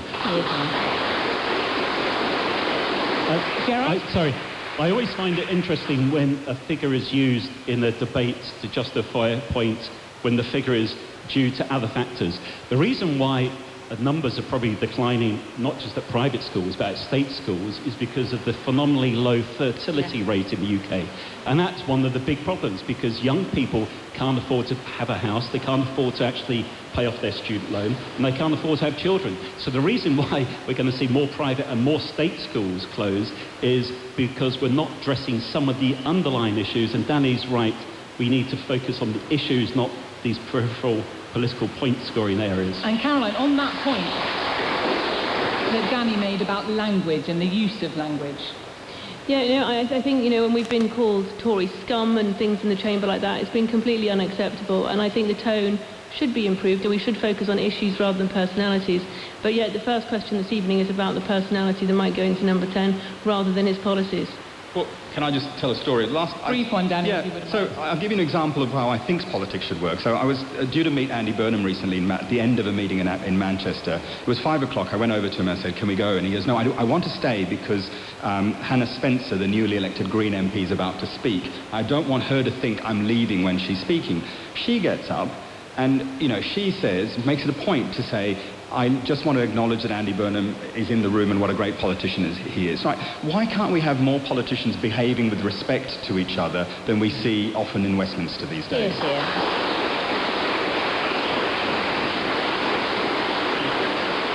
We always aim for respectful debate on this programme. 03700 100 444 is the number you need for any answers. We are on to our next. It comes from Sam Orman-Chan. Sam, hello. Hello. So, has Brexit provided tangible benefits to Sheffield? Sam, you asked your question as we have just passed the 10th anniversary of the Brexit referendum, if you can believe it. 10 years since that vote. Sam wants to know, has Brexit provided tangible benefits to Sheffield? Gerard Lyons, you were part of the Economists for Brexit. I was part of Economists for Brexit because after the referendum campaign had started, Project Fear had come out and said there'd be 350,000 to 500,000 job losses within 2 years of just leaving, regardless of anything else. And I just thought there needed to be some balance brought into this whole debate. Brexit itself was a political decision. It was removing us from ever closer political union. And in that respect, it's done its job. The important thing, I don't know in terms of answer to your question about Sheffield specifically, so forgive me on that. I look at the global picture and the UK picture, and in terms of the economic debate, since we've left the EU, the important thing is we've grown faster than Germany, faster than Italy, same pretty much rates of growth as France. And the issue is that we face the same economic challenges as the major economies of Western Europe. Unfortunately, too many politicians gave the impression it was just leaving the EU that would suddenly turn things around. But the important thing, and the lesson from the last 10 years, is not leaving itself, but what you do when you leave. And therefore, I think the key issue is that we should not be thinking about ever closer union now, as one or two people are suggesting. It's about having the right decisions made in Westminster as opposed to Brussels. And if we were to suddenly get closer now, AI is one of the key growth areas of the UK economy. We're third globally after America and China, admittedly a long way behind both of those. That AI sector would suddenly start to be strangled up by closer union with the EU. Our ability to cut trade deals with the rest of the world would be cut if we joined this customs union. Just final point on this. When we joined the European Economic Community in 1973, its 9 members, including us, were 25% of the world economy. When we left the EU, its 27 members were 17 to 18% of the world economy. On most projections, including from the European Commission, in 25 years' time, it will be less than 10%, less than India alone. We need to have sensible economic relations with the EU, but what would help Sheffield, and indeed other parts of the UK, is actually policies made in Westminster that try to make the UK more competitive. I hear what you say about the difference between the European Economic Community in terms of its share of global trade versus the European Union now, but I just wonder if you acknowledge that leaving the closest trading neighbours as a bloc, as the European Union was, do you accept that that has damaged the economy? Because, I mean, the Office of Budget Responsibility predicted a 4% hit to productivity. Recently, Internal Bank of England data suggests a 6% hit to GDP. The National Economic Bureau of Research in the States predicts 6 to 8% hit to GDP. Are they all wrong? Genuine question. Well, let's take a few seconds. You mentioned the MBER in the US. They said that we're 8% lower than an average of other countries. They blamed it on Brexit. They also said Germany is 8% lower than the same average of other countries. Do they blame that on Brexit? Let's start looking at global factors. The OBER do great work. They took a random selection of outside forecasters, wasn't really balanced, and said that's down 4%. I know that people will argue over the modelling, but I want to get to the essence. Do you think it's hurt the economy? No, I want to just put the perspective in place here, because they said, how do you get to 4%? Trade intensity declines. Trade intensity declines, productivity declines, growth declines, hence they said 4%. What does the OBR now say? Actually, contrary to what they thought, trade intensity has actually increased. So that should actually get them to actually think twice. The point is, don't be taken in by all these people saying what the alternatives might have been. The reality of the situation is, as I say, we've grown faster than Germany, Italy, same rate of growth as France. And if we continue to get buried in these points, we'll miss the key issue, which is why Burnham is being elected as PM, is that we need to actually having policies set in Westminster that make the UK more competitive. Western Europe is the slow growth region, and I think, has it been executed well?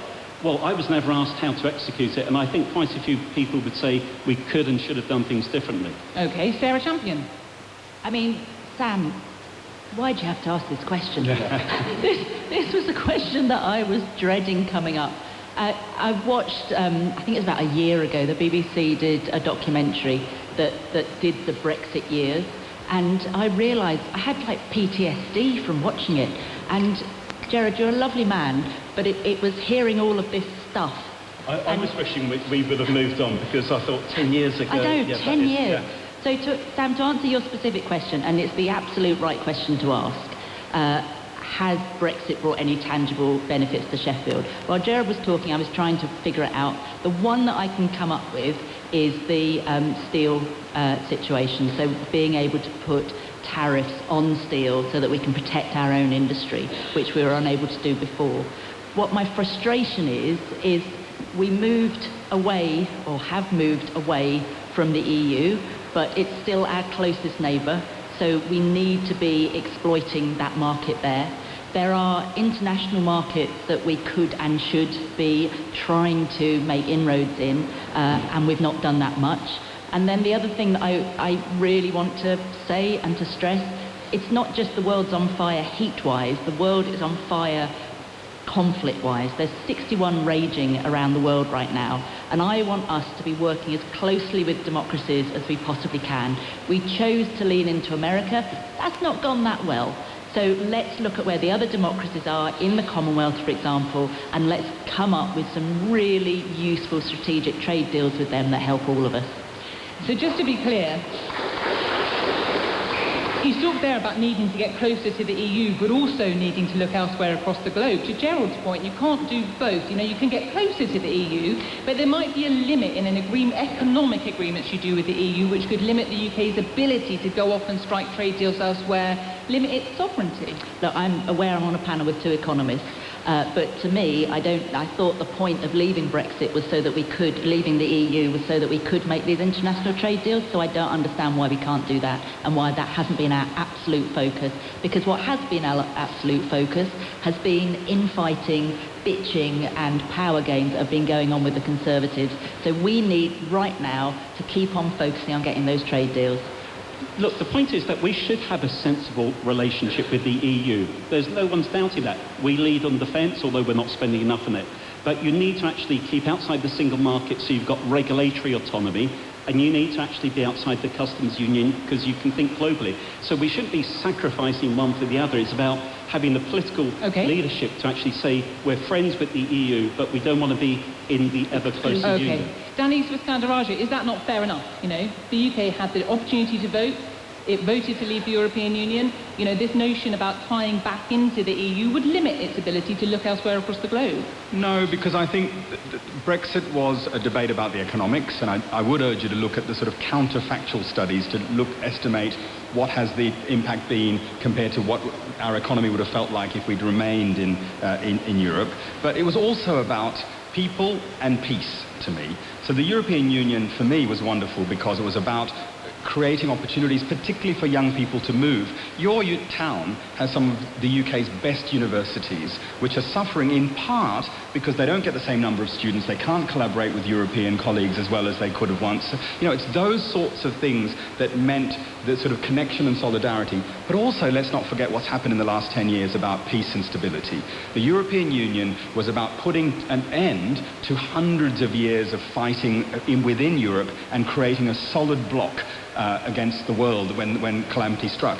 And look at where we are now. We've got an unreliable partner across the Atlantic, and we've got fewer ties with our continental brothers and sisters in Europe. And so there is a wider picture here, and that's what I'm feeling the loss of more.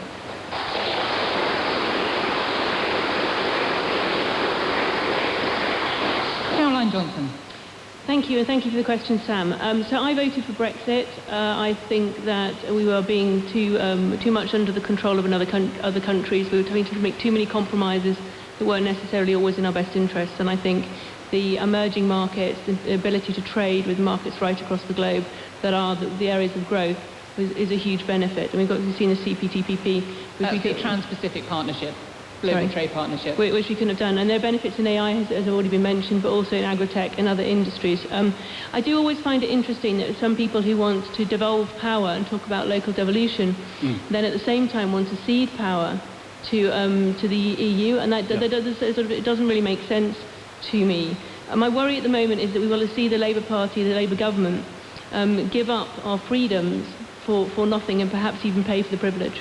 Danny, on that point, briefly. I actually think it makes perfect sense. People are being frustrated because they're not feeling in control of what's happening locally, nor are we able to meet the global challenges. So we need to invest in global mechanisms and in local mechanisms, and not just assume Westminster is going to solve everything for us. Do you accept that rejoining, for example, the customs union or the single market would come with trade-offs? Of course it would come with trade-offs, but there are benefits, and it's about setting a vision of what sort of society we want, who do we want to rely on in moments of crisis, and where do we want to head. OK, thank you all very much. Share your views, 03700 100 444. And in defence of Sam, who asked this question, he certainly was not the only person in the room. A lot of people wanted to talk about Brexit and the implications 10 years on from the referendum. Panel, we've got about 3 minutes left. We're going to be ambitious and do one more.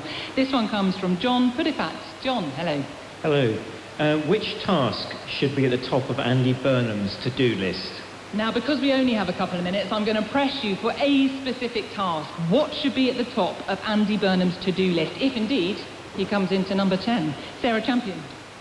Focus on young people. They need to have a good education, a good tertiary education. They need to get good jobs at the end of it. They need to have their hope given back to them. And it's worth saying from this audience...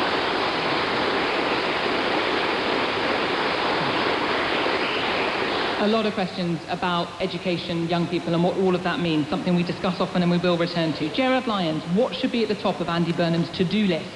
It's not about increasing the size of the public sector, it's about making sure what the public sector does better. It's about quality, not quantity. I say that because of the fiscal crisis. Since the Second World War, we've had a mixed economy, public and private sector. Public sector plays a vitally important role, as does the private sector, particularly small and medium-sized firms. We used to accept that public spending was 35 to 40% of the size of the economy. That became an economic accepted fact. It's now 47% and rising even before Andy Burnham comes in.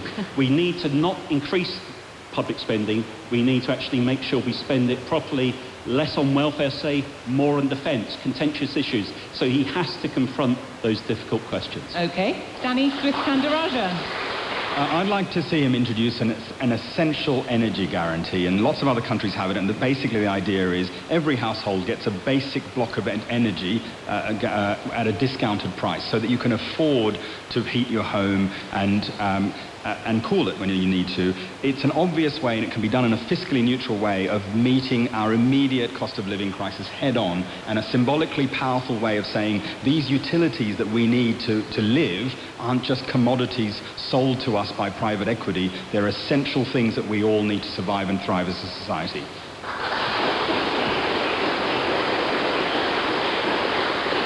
And Caroline Johnson, I know you're not in Andy Burnham's party, but for example, if he was going to consult more widely perhaps than the Labour Party on what should be at the top of his to-do list, what would you advise him should be the one thing he should really focus on? So the defence investment and economic growth, because you can't have any of the other things you'd like without a secure, safe country and a growing economy.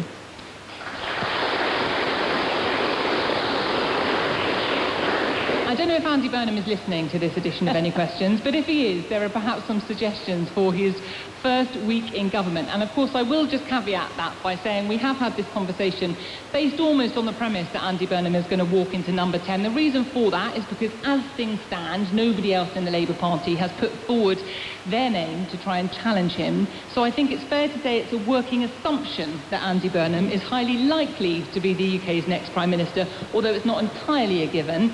And we will finally find out on July the 17th, which just happens to be a Friday. So that evening you can listen to Any Questions and get all of the information. Right, that is it. We are out of time. Just a reminder, you can have your say on everything that we discussed during the course of the programme. Anita Arnand is in the chair for any answers on Saturday lunchtime. Lines open as ever at 12:30 p.m. And I know she'd love to hear from you, so that number one more time, 03700 100 444 is the number you need for any answers. Next week we are in Exeter. The week after we're in Maidenhead, and there's a few tickets left, so go on the website if you want to come along. But from here at Sheffield Girls, it just leaves me to say thank you to our panel, thank you to our audience, and thank you at home for listening. Any Questions came from Sheffield High School for Girls. The presenter was Alex Forsyth and the producer was Paul Martin. It was a BBC Audio Bristol production. Now on Radio 4, a look back at some fascinating stories from the past.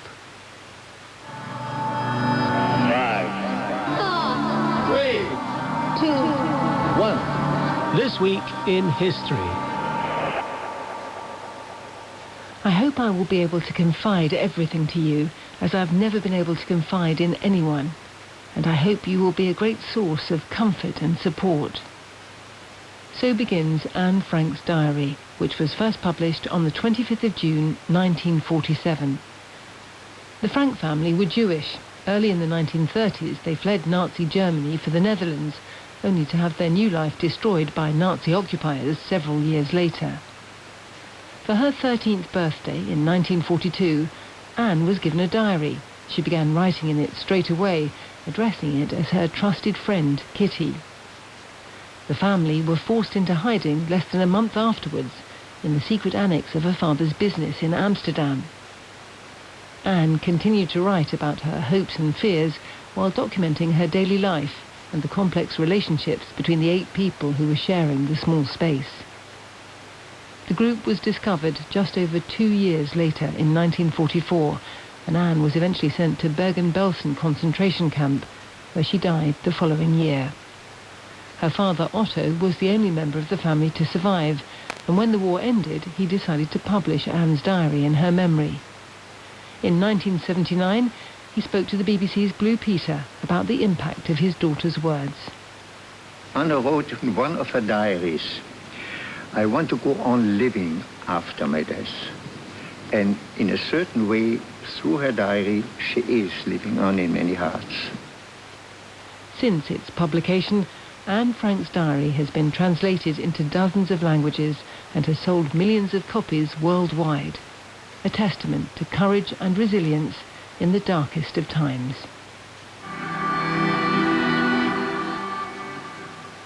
In the summer of 1374, something strange began to spread along the Rhine. People in the streets of the German city of Aachen began to dance uncontrollably. It's believed the phenomenon started on the 24th of June, and it saw young and old alike writhe in a trance-like frenzy, unable to stop. Within weeks it had spread to neighbouring villages and towns, even reaching the city of Cologne. Thousands were caught up in it, driven into relentless motion for days, despite exhaustion and injury. In some cases, people even danced themselves to death. Eyewitness accounts describe sufferers crying out, hallucinating and pleading for help while continuing to move. At the time, many believed it to be a curse or divine punishment, later known as St. John's Dance. Today, historians and medical experts suggest a different explanation: mass psychogenic illness. The years preceding 1374 had brought relentless rain and failed harvests, causing famine and disease along the Rhine and leaving people exhausted, frightened and on edge. In these conditions, fear could spread through whole communities as a shared psychological response until it began to show itself in the body. Yet despite such modern theories, the true cause of this choreomania remains a mystery.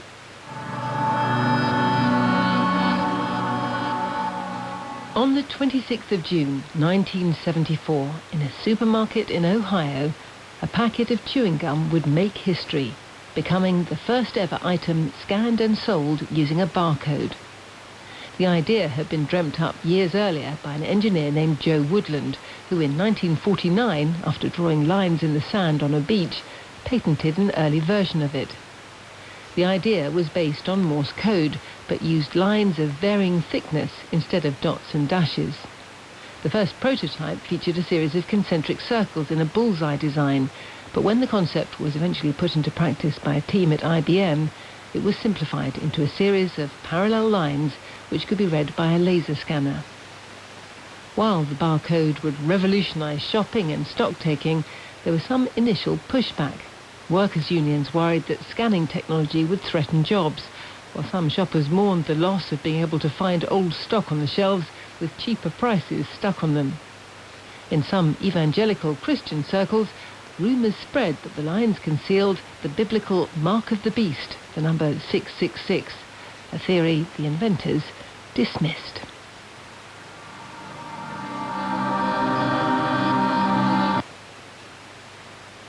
You're listening to BBC Radio 4 on 198 kHz longwave. This service is closing. BBC transmissions on this frequency will end on the 27th of June this year. However, you can continue to listen in many other ways. You can find BBC Radio 4 online via BBC Sounds. Radio 4 is available on DAB, digital radio, and through your digital television, including Freely. Radio 4 is also available via FM radio on 92 to 95 MHz and 103 to 105 MHz. Plus, you can listen via your smart speaker. Just say, play Radio 4. Information on how to listen can be found on the BBC website at bbc.co.uk/reception.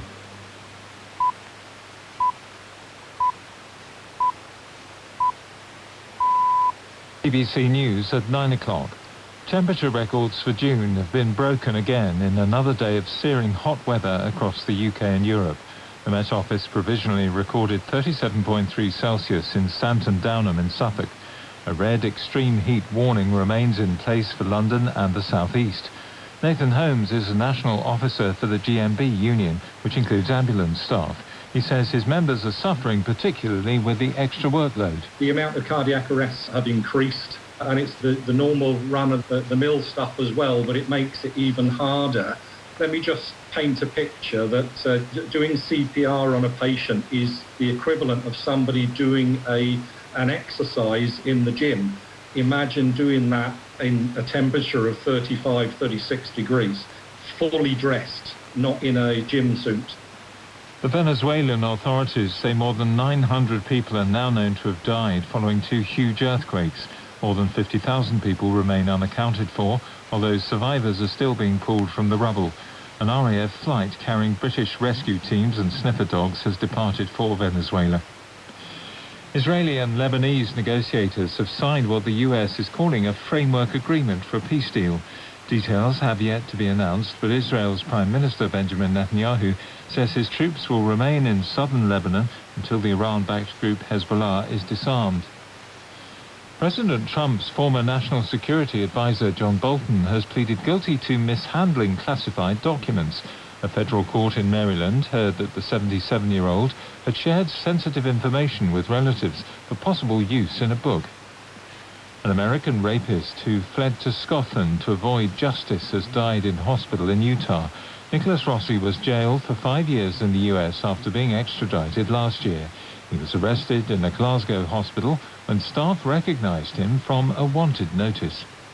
BBC News. When someone says ancient Greece, you might think of its gods, mythology or epic battles. But what was it actually like to live as an ancient Greek? The Athenians were a hugely litigious lot. They were always in and out of court as far as we can see. I'll be uncovering 5 stories of fascinating real lives from the streets of ancient Greece. She kind of says, do to me what you want, see if I care. Helped by historians and guests, including Martin Scorsese. He is a gangster, and he knows how to move it. That's Being Greek, part of Ancient Lives with Mary Beard. Listen now on BBC Sounds. Now, Radio 4, here's Shahida Bari with Free Thinking. Hello. The singer George Benson was keen on them. Children, he warbled in his 1977 song, Are Our Future, and we should let them lead the way. But should we? And what would that look like in 2026? Don't worry too much, though, if your feelings are more along the lines of that old witticism, I like children, but I couldn't eat a whole one. For today's programme, we're only inviting you to channel your inner child rather than ingest one. So, can you remember what it was like to see the world from a child's point of view? As Radio 4 begins a week-long celebration of fairy tales, we're asking, is there still scope for childlike wonder in an age of AI and generalised existential anxiety? Let's start by finding out about our guests and their inner children, as it were. Catherine Rundle, writer of children's fiction and intrepid rooftop clamberer extraordinaire, if the rumours be true. Do you remember the kind of child that you were? I think I was quite grubby. Not now, of course. Yeah.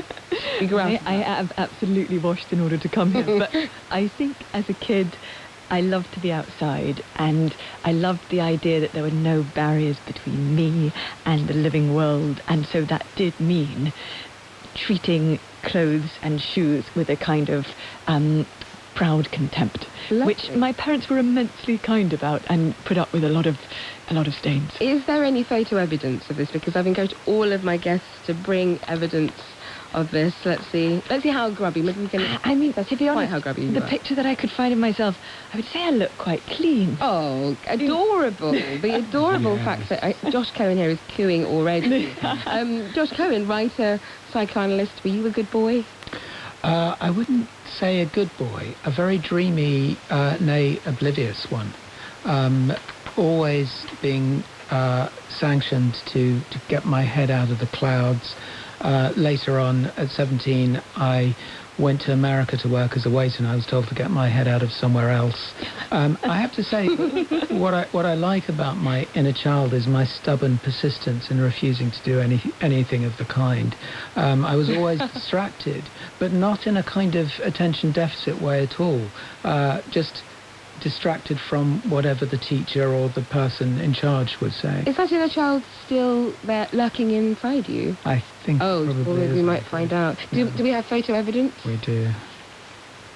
Oh, black and white. Oh, yes. Adorable. Bell bottoms? Yes, I was actually in fancy dress as a hippie, a flower child. And a beautiful fringe as well. Thank you. Yes. Oh, well, marvellous. Elizabeth Jane Burnett, poet and nature writer, your new novel, Splendour, tells the story of anti-colonial rebellion in 1950s Kenya from the point of view of two young children. But what kind of child were you? Well, like Catherine, I was a nature lover. I spent lots of time outdoors. And I remember, actually, I spent hours searching for four-leaf clover in a field.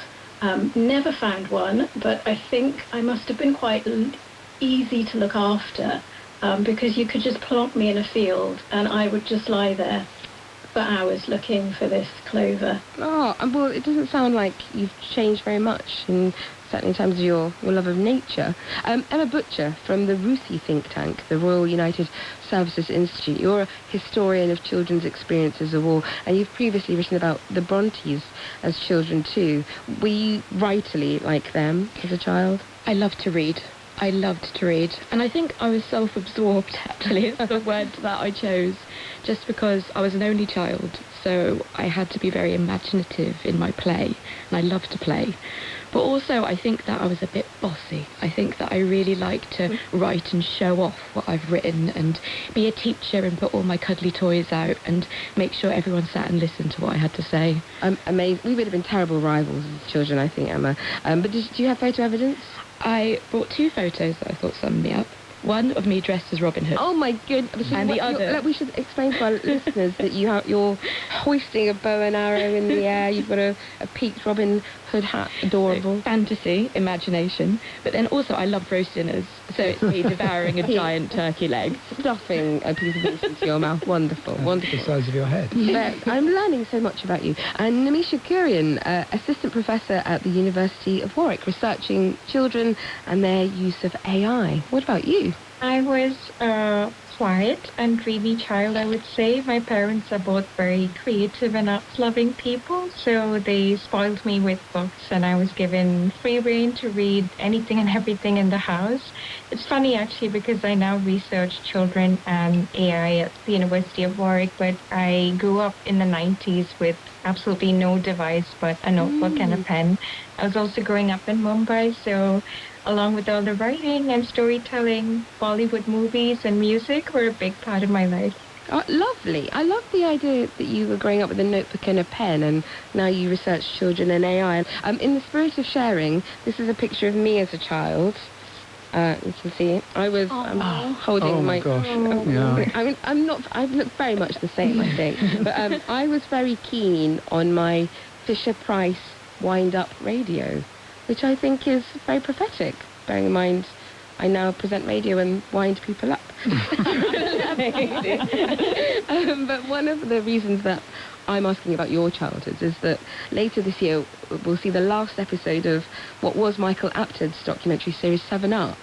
And that series followed the lives of a cohort of a dozen children every 7 years for 63 years. Much beloved, that series, I think, in Britain. And those 7-year-olds are now 70-year-olds. Josh, you look like you know the series well. I do. Yeah. It's very poignant, I think. It's intensely moving, and really a brilliant document of childhood, of aging and development. Yeah. And the contrast between some of the playful,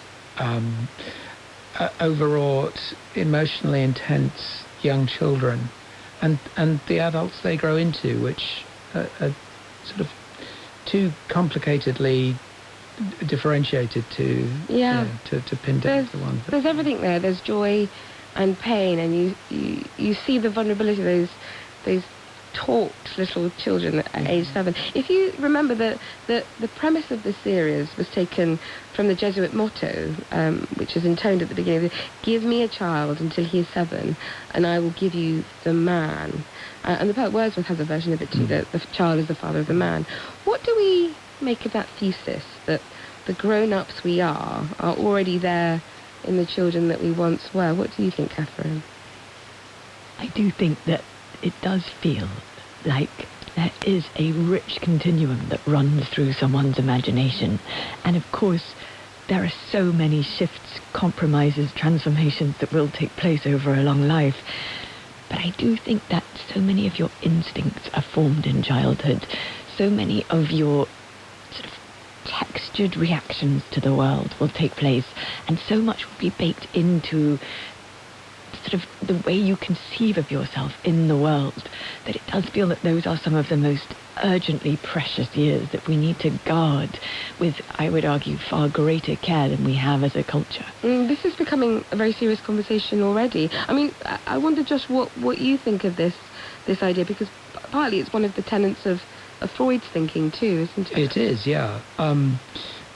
Freud's attention was really on the phenomenon of childhood amnesia, the fact that we don't remember our childhoods, not just at the level of content, we forget a lot of what happened, but also at the level of experiential intensity. We forget what it's like to feel and to experience sensations as children. And we make these large gains in cognitive and perceptual understanding, but the trade-off is that we lose a lot in sensory and emotional intensity. Yeah. Emma, you're listening. What do you think of it? I think, when you were describing, Catherine, about it being so fundamental, that it's kind of, that's the root of the tree, and everything life branches from that in all different ways. But really what was brought to mind in this conversation was actually, I was thinking of my granddad. And when I was growing up and I was very little, some of my earliest memories are with him, but he was just so silly. He was like a child himself. And we always used to muck around and do silly things together. And I do feel that there's a sense that maybe later on, or at different points, if you have children, grandchildren, friends who have children, that you end up kind of bringing that inner child out of you again. And I think that's lovely, because it connects you back to who you were at the very beginning. Yeah. I wondered too if there's something slightly counterintuitive about the way that we talk about being children, that childhood is something we grow out of. But actually, perhaps in the way that Freud is describing it, it's a layer of us, a psychological layer of us, that is always there. Yeah, Freud's model of development wasn't really linear. His daughter Anna, I think, converted psychoanalysis into much more of a kind of linear developmental psychology where we go from one stage to another. But Freud really had a much more horizontal model of development where different layers are interacting. We have this kind of quite variegated topography of the psyche where, the child and the adolescent and the adults are all in a kind of very fluid interaction with each other, and they can all come to the surface at different moments, depending on who we're with and where we are and what's happening to us. He has an idea, doesn't he, that adult experiences can reactivate childhood states. Yes. Does he give us examples of what that looks like and why it might happen? It happens typically because there are certain childhood experiences whose intensity and force are too much to process at the time, so they get buried. The first example he gives is really an example of sexual abuse, which the girl he's talking about simply isn't biologically or emotionally ready to process. So at a much later date, she has an experience which in a way gives birth to the earlier experience, because she's never really known what happened to her until the later thing happened. So there is this sort of out of joint experience of time, I think, that Freud draws attention to, that the child comes back in ways that we can't predict or control. That's a traumatic example, but is it an example that is relevant to all of it? Do we all have elements of our childhood experience that will emerge in our adult life? I think for Freud, growth is traumatic. Right. There's sort of ordinary cumulative trauma, but the example I like to give actually is Alice, when she grows at an exponential rate after she drinks. Alice in Wonderland? Yeah. And she bursts into tears because there is something traumatic about the process of growth itself. about suddenly seeing herself so far from the ground. She writes this very poignant letter to her own feet. Yeah. Because she misses them. Oh, Emma, you want to come in? I was just thinking, it's the first time I've thought about this with my work on the Brontes. So I work on the Brontes' younger writings. So everything that they developed from the ages of, say, 7, but all the way up to their kind of early 20s. And I remember Charlotte Bronte, she wrote something called Farewell to Angria, which was a farewell to her imaginary kingdom that she built throughout childhood to adulthood. And she said she needed to do this so she could kind of become an adult and write something for adult audiences. And I was just thinking that's a form of processing and growth in itself, isn't it? That she basically had to physically get something down on paper to say goodbye to the child that she was, even though I don't think she ever managed to escape it, and you find different elements in Jane Eyre and so forth. Do we have to say goodbye, Catherine? Because I'm sort of trying to angle to come to you, because for Freud, childhood isn't something that we can choose to leave behind, but perhaps it's also something that we ought not to leave behind either. I'm thinking of an essay you wrote, your little mini book some years ago, titled Why You Should Read Children's Books Even Though You Are So Old and Wise. And I think you might be thinking of something similar, that childhood is something that we ought to retain. Exactly. So the argument of that book is that there are elements of children's fiction which, if you revisit them with adult eyes, will remind you of things you have forgotten, you have forgotten, you have forgotten. So that because children's literature has to be short and therefore distilled at its very best, and there is a great deal that is not good, but there is children's literature that will profoundly repay adult attention because it is a distilling down and down and down of much that is our most vulnerable heart. You know, the greatest children's books are about power, endurance, human hunger for domination, for each other, for love, for comfort. They're about the ways in which we might care and wound each other, and you would get it in the shape of the Moomins or Pippi Longstocking or Alice in Wonderland or Philip Pullman. And I think when you go to them with adult eyes, they also remind you that in adulthood there are so many necessary compromises and exhaustions that set upon us. But when you go to children's literature, because it is a literature which perhaps uses the imagination at its most extreme and flexible points, it also reminds you that imagination itself is something that sometimes in adulthood we start to treat as an optional extra, but is in fact fundamental to the human condition. It's the condition precedent for love, for political change. And so, you know, turning back and reading something like Moomin Land Midwinter or The Wind in the Willows or Winnie the Pooh might spark in you a memory of something fundamental, and it might be a process of uncovering.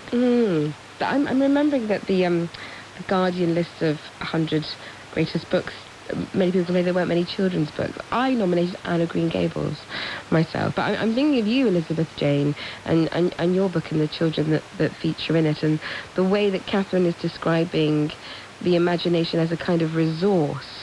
I think that must ring true for the characters in your novel, the young characters. Yes, and they particularly have to have imagination because they don't really know what's going on in the story. So they are thrust into this armed uprising that took place in Kenya in the 1950s against British colonial rule. But what was going on was really shrouded in secrecy, and in this conflict there was a huge amount of secrecy around allegiances.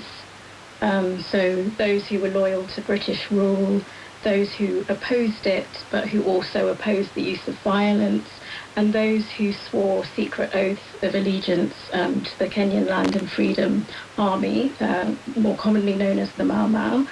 And in a lot of cases, parents wanted to protect their children from what was going on, to the degree that they wouldn't even tell the children what their own allegiances were, whose side they were on. So you can imagine as a child, you know, having to make sense of this. incredibly difficult. And the two children are nature-loving, and so they see it most, first of all, in the landscape. They see it in the forests that they used to run through and have almost this bucolic setting and this very close to nature experience, and then they see that changing, but they don't know why. So they don't know why they can't access the same parts of the forest that they used to, why there is suddenly a military presence. So they are building their sense of what is happening really through their own imaginations a lot of the time. The affinity of fictional children to nature, that's an evergreen theme in children's literature. Thinking of Heidi, of Pippi Longstocking, of Anne of Green Gables. I wonder what that is about. Why do we understand a child's sense of the world so attached to the natural world? I think we all do have this profound affinity for nature, which the ways in which we live have allowed us to perhaps ignore, move away from. And I think when you see children in nature, even children who you would not think of as nature kids, you do see them engaging in the process of discovery and of a kind of wonder that often when we talk about wonder, we end up sounding quite cute, quite earnest, or a little tedious, because it ends up sounding like we're just talking about sunsets. But wonder as something more like the sudden intricate unfolding of something you didn't previously know and which strikes you as remarkable, even if you're not entirely conscious of it. I think, one of the reasons that so much great children's literature imagines children in the wilderness is that children long to be in the wilderness. Because for them, wilderness feels both like a return, of course, to a kind of primordial state, but also a place in which adult imperatives are less urgently available. And so you suddenly have a kind of autonomy, a kind of freedom. You're away from what you experience in your daily life as confines. And so I think, there is a reason that there are so many children's books about children surviving in the woods, from the Boxcar Children to Hatchet. Just the idea that a kid left among the trees would be brought to the edge of something in their personality and have the chance to step beyond it and see what lies beyond. I feel like, Josh, you're going to whip out a Swiss Army knife at any moment now. And you're nodding along vigorously. Just the infinity that children respond to in different kinds of natural landscapes, I think they recognize it as a kind of externalization of the infinity of their own heads. And that's why the natural landscape is often so hospitable to play and imagination. That the landscape becomes a kind of canvas, and its different elements become the dramatist personae of the plays they create, the dramas. Yeah, I love this idea of the infinity of what's inside children's heads. Catherine, you're a super successful writer and popular writer of children's fiction, and the third part of the Impossible Creatures series is coming out in August, so I imagine you must already and will continue to spend a lot of time in schools and libraries meeting children. What's your sense from the front line, as it were, of how children are seeing the world right now? So I am so lucky that I get to meet thousands and thousands of children a year. And there are some, I've been doing this now for about 18 years, there are some continuums that I have seen over that time that have not changed.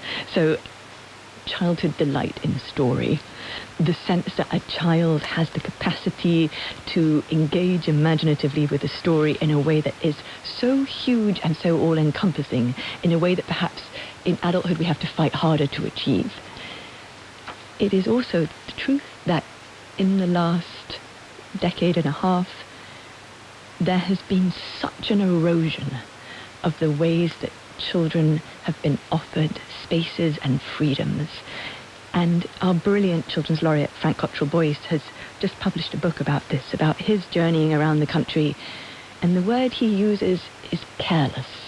We have been careless with our children's lives. And that is both in the closure of youth centres, of swimming pools, of libraries, and also in the gradual erosion of green spaces in which they can be safe and free together, in which they can engage under the infinite sky, in the presence, like Josh says, of the infinite. And the forms of poverty which children are being subjected to after more than a decade of austerity, bed poverty, food poverty, book poverty, the number of children who do not own a single book of their own, we are starting to see it played out in their lives in the ways that so many children's writers in this term, in the June-May term, are told when they go to schools, don't mention the summer holidays as something to look forward to. Really? Because for a lot of kids, school is a place in which they have structure and safety, and the outside world has ceased to be built with a view of them. And of course, it's not like we've ever prioritized children through history, but it does feel like our built environment and our political environment together have militated against creating environments in which they can experience true access to their bodily and intellectual freedoms. That's it's a very difficult thing to hear, I think, Catherine. Elizabeth Jane, you want to come in? Well, I just wanted to echo what Catherine was saying there about the nature perspective and the depletion there, given that we're in a position now of nature deficit disorder, where access to nature is so limited, and young people increasingly are identifying more brand names than native plants and animals in their surroundings. We have had a couple of cases in the UK where the infant's first word is Alexa rather than Mom or Dad. And I just, think that it really is important that we try and retain that access to nature, which is something that I think is retained into adulthood. It's certainly something that I have retained, and I can remember very vividly my childhood experiences with nature. And I think they're important in cultivating a sense of care and how we learn about the multitudes of species that exist around us, and that the planet is not just populated by us, but there are others that we need to be aware of, to meet, to play with, and understand and care for. Yeah, Namisha, you're listening to this, and you are the person who's doing the research and looking at the way children, I think very young children, are engaging with AI specifically. What's your sense of this? This is a really interesting discussion in that sense, because we're hearing such lovely insights on children and nature, and I'm looking into how they're engaging with screens and chatbots and everything digital. We do know that in the UK, the number of children playing in wild spaces has fallen by a staggering 90% over the last 30 years. And there's also a study that's always haunted me, which showed that British primary school children were more at ease naming their favorite Pokemon character than they were naming a hare, a deer, or an oak tree. So there is a real concern there. But I'm also interested in maybe playing around with the binary between the outdoors and the indoors, of screen time versus play time. And some of my recent research is finding that actually there is potential for children to be engaging with technology in a way that actually pushes them back outdoors. The digital has permeated children's worlds to an inescapable point now. It's very difficult to turn the clock back, but we can, for example, be encouraging children to use plant identification apps, games that rely on going out there and getting muddy, naming your favorite bird, being able to pick out all the different leaves you see.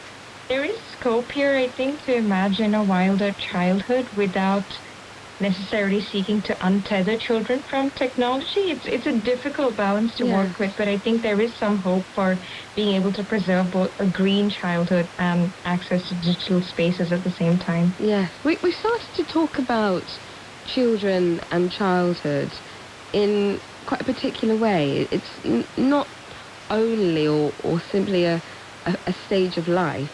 The way that you're talking about it, Catherine, it's a set of values. It's a good, as it were. Is that right? It's an ecosystem. Yes, and I suppose it in that sense a value. Childhood as something which exists individually within us all, but also, if we were to think about it, even if you were the most money-hungry, Gradgrindian individual economic unit rather than person, childhood would still be something that you should fight to preserve. The freedom of childhood for children, the intellectual freedom for them, their access to the things that children have had access to for thousands of years. Because without those, the question of justice becomes so urgent that you can see that what you might be doing is squandering generations worth of possibility, of intellectual possibility. You know, one of the things that I think about a lot when I think about children is the ways in which our current climate, and particularly children's access to large language models, risks putting a kind of iron curtain between them and their capacity for engaged, long-form, intricate, imaginative thought. Because if we can no longer tell, because large language models have allowed children to perform knowledge without actually accruing knowledge, if we can no longer tell when a child is confused and they are able to mask uncertainty with the slickness of AI, then we risk sending them out into adulthood without ever having really engaged with the pleasure of intellectual thought, because the pleasure of it comes after the pain of it. You're listening to this, Nimisha. What are you thinking? I mean, what are you discovering in your research? We are discovering that there is a real risk of cognitive offloading when children grow up with generative AI in a way that What does that mean, cognitive offloading? Yeah, it's a bit like if we think about how we delegated a lot of our maths to a calculator, we stop having the need to work out long sums just in our head or on paper. We can just whip out our smartphones and do some sums quickly on our calculator, and that saves us time and energy. It frees us up to do other things. We've made a deliberate choice to offload some of our cognition, and that might be a perfectly wise and sensible choice, but for children who are only just developing their sense of the world and their own skills and their reasoning powers, we find that there is a real risk that generative AI being just a click away, freely accessible, there is a risk of children being able to say, for example, give me this essay, give me this solution. And it's such a responsive, helpful, personalized companion for anything that you could possibly need, that there is a risk that the amount of cognitive offloading, the amount of skill and work that you delegate to AI will end up taking over children's own abilities to develop their critical thinking. But that's not the full story. There are also more positive uses of AI where, for example, one child I talked to after doing an outreach program on AI, she said that she has been livening up her lessons at school by asking AI to create a dialogue between her two favorite fictional characters. So she's had... Like fan fiction? Almost like fan fiction, yes. So she's had a Vampire Diaries character talking to a Twilight character and reflecting on the differences between what it's like to grow up in a fantasy world. And when she showed me the dialogue, I could really see her using her own imagination to propel the dialogue forward. And that's the kind of engagement with AI that might actually help a child be more creative and more connected and more excited about learning. So there's always two sides to the picture, and we have to hold on to whatever nurtures a child's own creative powers. I have to say, Emma Butcher here is looking slightly sceptical about this. I wonder if she's thinking about the Brontes, that they would not be writing fan fiction between vampires, that they would, with AI, they would be scrawling in their tiny books instead. I think that they'd use AI. Yeah. I think that 100%. It really just brought to light. So I've said about their fantasy worlds, and they created something that was so intricate together, collectively, as siblings, that was, say, as intricate as Lord of the Rings or Game of Thrones. I've said that kind of multiple times. It's fascinating. But what they'd do is they'd read the periodicals of the present day, and they built their kingdoms around the Napoleonic Wars. And they had a fan fiction dynamic between Wellington and Napoleon. So they would write, Wellington was called this character called Zamorna, and Napoleon was Alexander Percy.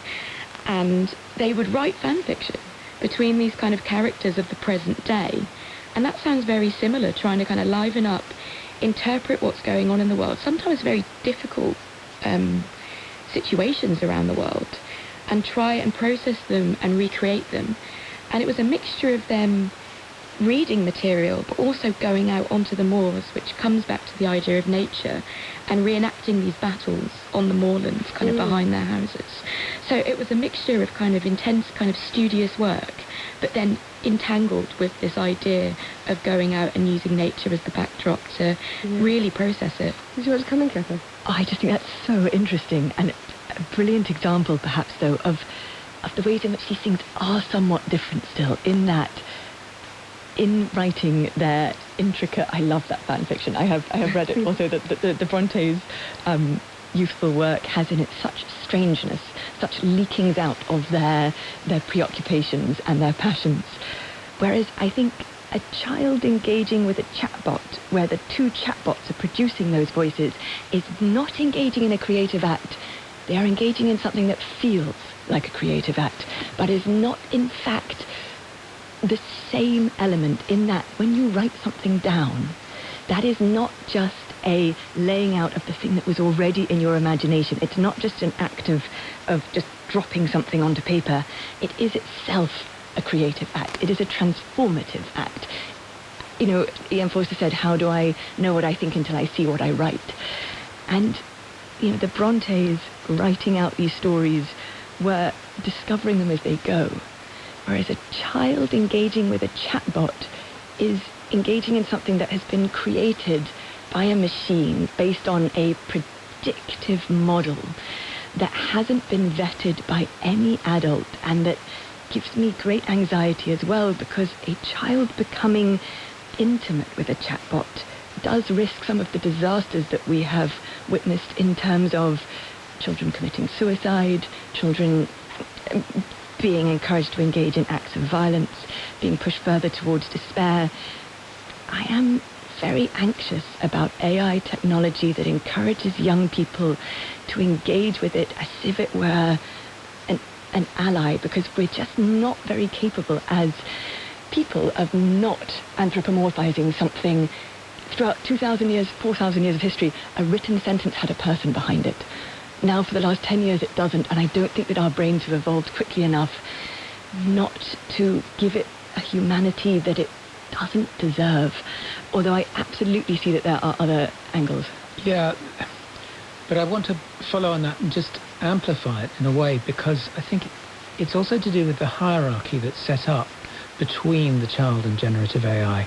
I think that the child, in order to nurture the imagination, you actually have to put them at the top of a hierarchy. You have to nurture a sense of omnipotence, that the world is theirs and everything and everyone just lives in it, and it's a kind of a plastic resource for them to make and remake and break as they would wish.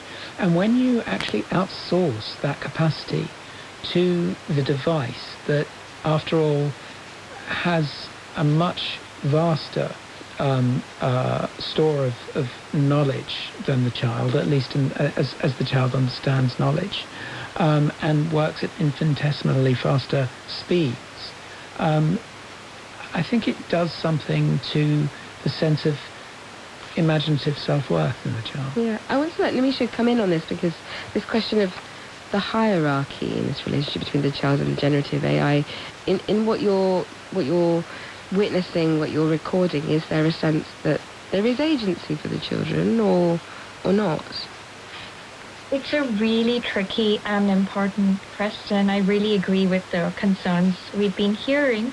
One thing to note is that in the old days, when a child was surrounded by, say, a teddy bear or a plush toy, the child is the master of that imaginative play, because they take a static object and they turn it into an improvisational script that might make the teddy bear an astronaut or a sailor or a pirate. If you remember the comic Calvin and Hobbes, where Calvin has his tiger, and it's a bit ambiguous as to whether the tiger is real or not, but it's definitely real to Calvin, isn't it? The difference between that and the AI toys that are now on the market is that an AI toy talks back.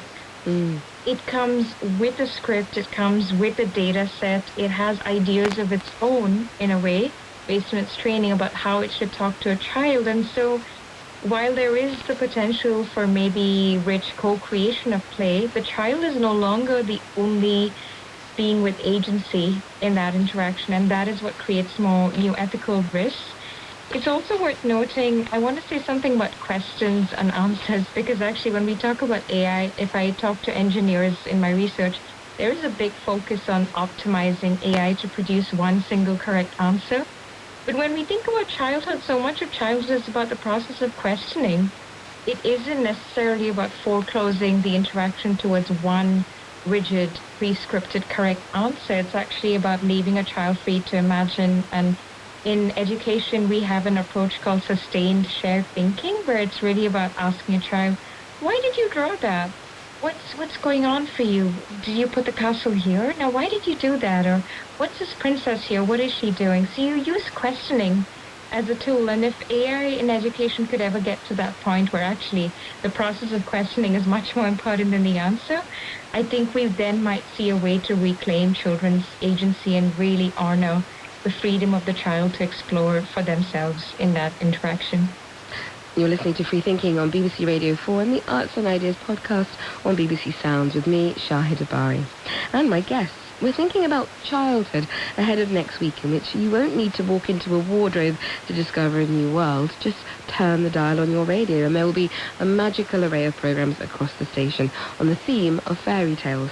Night owls might particularly like to settle down at 10:45 p.m. each evening with a cup of cocoa for Once Upon a Time, where writers like Catherine Rundle will be reinventing classic fairy tales. I think a jazz-era Cinderella in New York in Catherine's case. And if you're venturing out, do go explore Fairyland over at the Fairy Tale exhibition at the British Library in London, which is on until August the 23rd. I've been. Watch out for a particularly ingenious and surprising genie in a lamp there. Emma Butcher, there's also another exhibition opening in a few weeks over at the Imperial War Museum about war and childhood, and you've been involved in that to some degree. But can you tell us a little bit about that? Yes, so I've acted as a kind of advisory capacity, and a number of us have tried to give, from different backgrounds, have tried to give some insight as to a really tricky subject. The Imperial War Museum, obviously people go there to think and look at war artefacts, and childhood and war is a very difficult subject, not only for us adults, but for children as well. And this exhibition is designed with children in mind. So there's a mixture here of both, I think something we said very, very early on is we don't want to kind of chocolate box this idea of wartime and childhood. Like the evacuee narrative can sometimes be a little bit kind of cushy in the country and Good night, Mr. Tom. Yeah, good night, Mr. Tom feel. How do you treasure those important kind of books or feelings about wartime experience and recreate them? So I think there's an evacuee carriage, a Cold War home, so children can kind of experience what these are like, and interact with these layouts in a way. But there's also kind of poignant moments in the exhibition where children's voices are kind of coming out of the woodwork, coming to light. Because I still feel that when it comes to war and childhood, children are and always will be victims of war, but they also have a voice in war and they have agency to some extent. So how do you capture historical artifacts that encompass the child's voice? So a child writing, say, I want to join up, or I've noticed X, Y, and Z in the community, and I want to ride a motorcycle into battle or something, with a kind of the more kind of poignant, tricky questions that children are going to come and ask. So the current war in Ukraine, for example, how do you talk to a child about that? And I think that the exhibition does linger over these questions and encourage discussions between adults and children on the state of our world now and how that fits in with the past. Are there questions of sensitivity here about how you balance the truth of war with child-appropriate presentations, I guess? I think that's exactly what they've tried to manage, and I think they've achieved it really, really well. I would say that the general exhibition is very child-friendly, but just with these moments, either through fiction or through maybe some artwork, where you're encouraged to reflect on the more tricky aspects, but it doesn't necessarily... They don't want to traumatise a child going to see an exhibition. They don't want a child to be upset going to the museum, because it's still an interactive space where children should learn. But I think there are these moments where children are encouraged to reflect. But then there's also classic interactive experiences where they can experience and relate to the kind of child within these situations. There might be elements of humour or elements of kind of positivity that come out of these very harrowing situations. Yeah, but I mean, that's always been a feature of children's writing, hasn't it, Catherine? I'm thinking of Little Women. There is a war going on in the background, and Beth will die. There is a brutal reality that is present in children's literature too, and it's a part of that writing. Exactly that. So I think the very best children's literature, one of the things that it can do is offer children a vision of the reality of the world's darkness in a way, in the same time, in the same space, and in the same imaginative voice that it is also offering a vision of the world's light. So I think there is a lot historically that always has been of anxiety about what children should have access to in terms of knowledge about things like death, corruption, the real cruelty of the human heart within fiction. But then someone like G.K. Chesterton saying, the point of fairy tales is not to tell children that there are dragons. We already know that there are dragons. The purpose is to tell them that dragons can be defeated.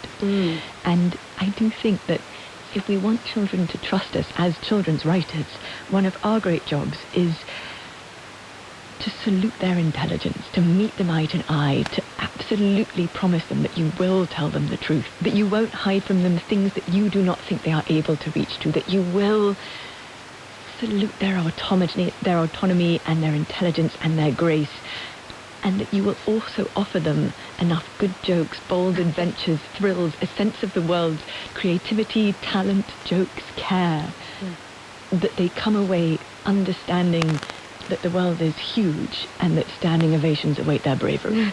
Elizabeth Jane, you're listening to this, and in a way this is the dilemma that you're contending with in your book, the child protagonists. It's their view of the world, but the book isn't for children. It's focused on this profound, brutal experience of the anti-colonial Mau Mau rebellion in Kenya. But it's important for you to tell that story through these two children, Leah and Kenjo. What is it that their view of the world tells us about that conflict?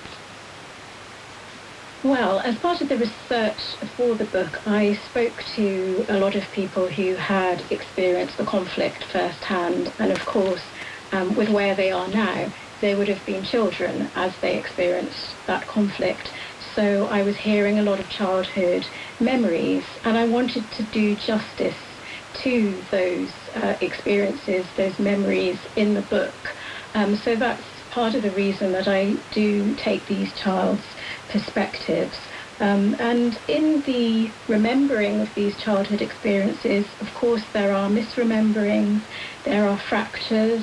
I mean, along the lines that Josh mentioned earlier in terms of trauma, things that get edited out. But there are also healings, and all of those things are represented in the novel. So there are things that we never learn because they are edited out in a way, but there are healings. And in particular, for people who saw the forests burned and the trees being felled, today, they cherish their gardens and they really cherish natural landscapes because they know what it's like when they are destroyed, and they experience that very viscerally. So that too is in the novel, that kind of healing through landscape too. I wonder if that resonates with the kind of psychoanalytical model in some way, Josh, that, there is a specific idea of the impact of childhood trauma on adulthood, but there's also an idea of resilience and restoration that's possible too. Yes, and I think it has a lot to do with the ways in which trauma is handled and is allowed to be imagined by the children, how that's facilitated by the adults around them. I think in traumatic landscapes and scenarios, if the adult is minded to protect the child from the horrors of what's happening, to sort of try to screen them out for them, then those experiences never really are allowed to be worked through. They're never really allowed to be felt, and it becomes then very difficult to come out the other side. And the adult is then possessed by a trauma that, in the words of Winnicott, was never really experienced. You have to, I think, facilitate bad experiences, and the outcomes, I think, for the adult will be that much. I think that's what ultimately will build and nurture resilience. Yeah, isn't that a fascinating phrase, that facilitating bad experience, when so much of our thinking about childhood is safeguarding and protecting them, but actually there must be something that comes from facilitating bad experiences. And listening to you, Catherine, talking about saluting the bravery of children, I was thinking of Malala Yousafzai and the way in which, you know, we've had two very prominent child activists in recent years, in Greta Thunberg and Malala.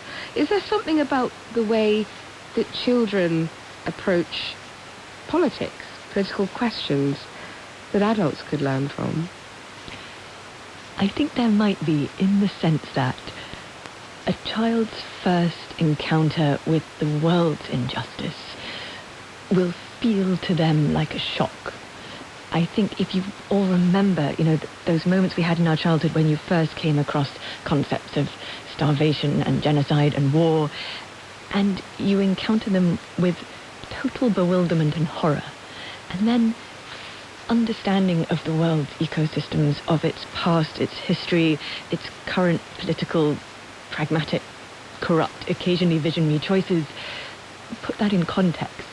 But it might be that that initial reaction of stunned horror is the truest one. Yeah. And that we need to hold on to some of that. It wouldn't be practical to spend our lives in a state of absolute sort of shrieking bewilderment and fury, but maybe holding on to the idea that when you first encounter the injustice of poverty and wealth as a child, maybe that your disgust and astonishment was the right, and maybe we should hold on to some of that. I don't know, what do you guys think? Yeah, Emma. I think, you know, it's brought to mind, you know, the greatest war writer, I think, of all time is Anne Frank.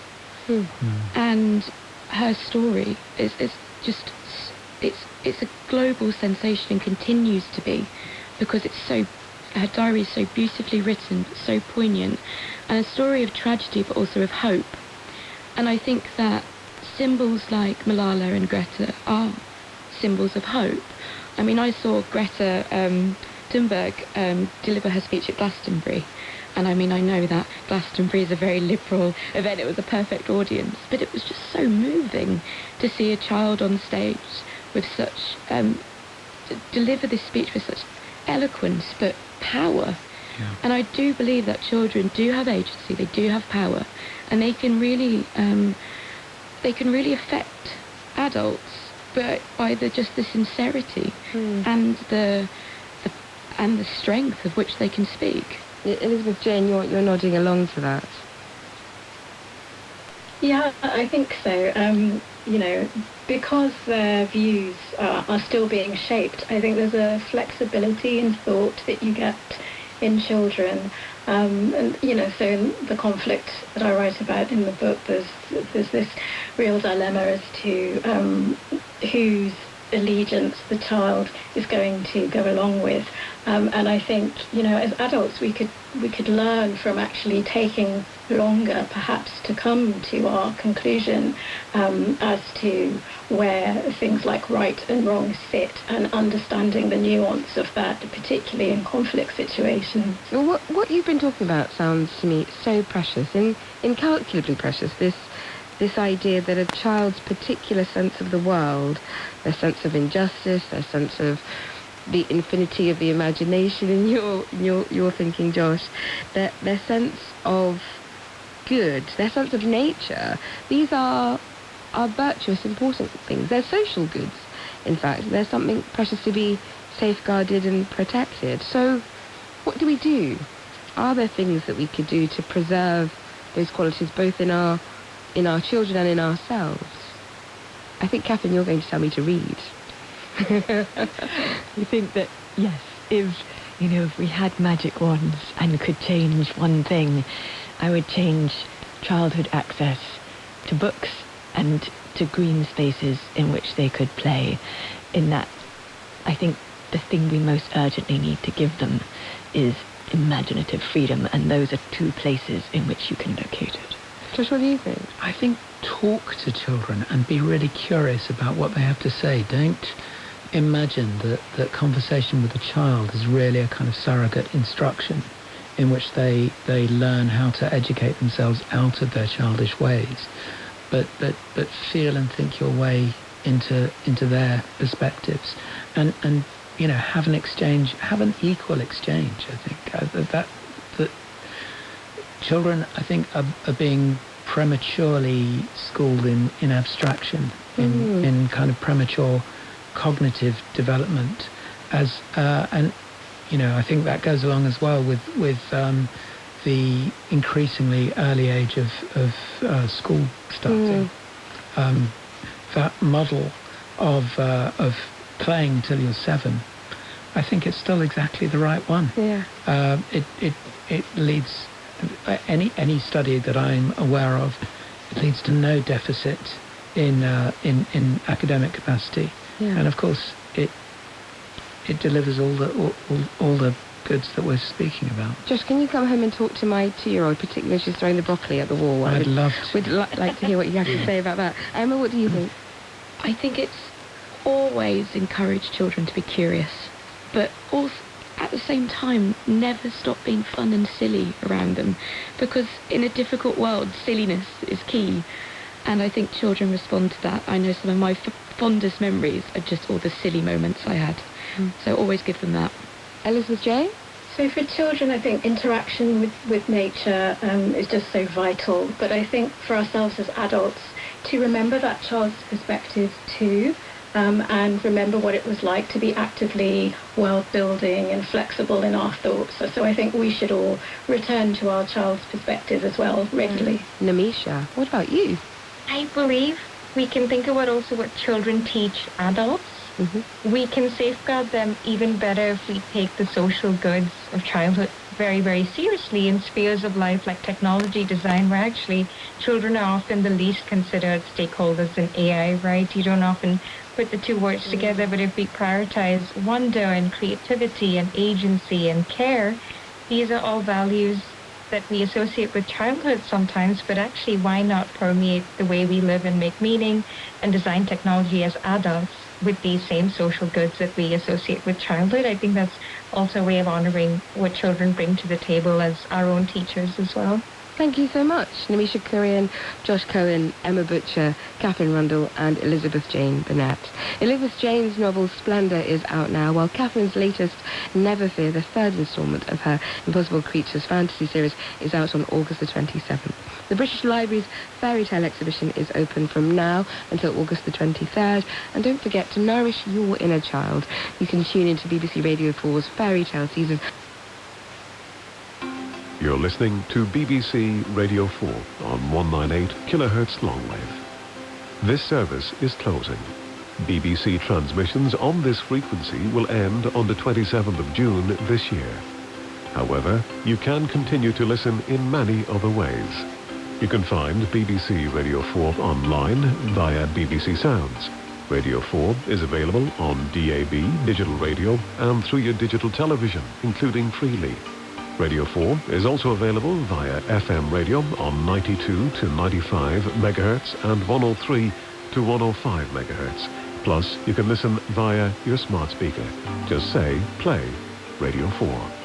Information on how to listen can be found on the BBC website at bbc.co.uk/reception.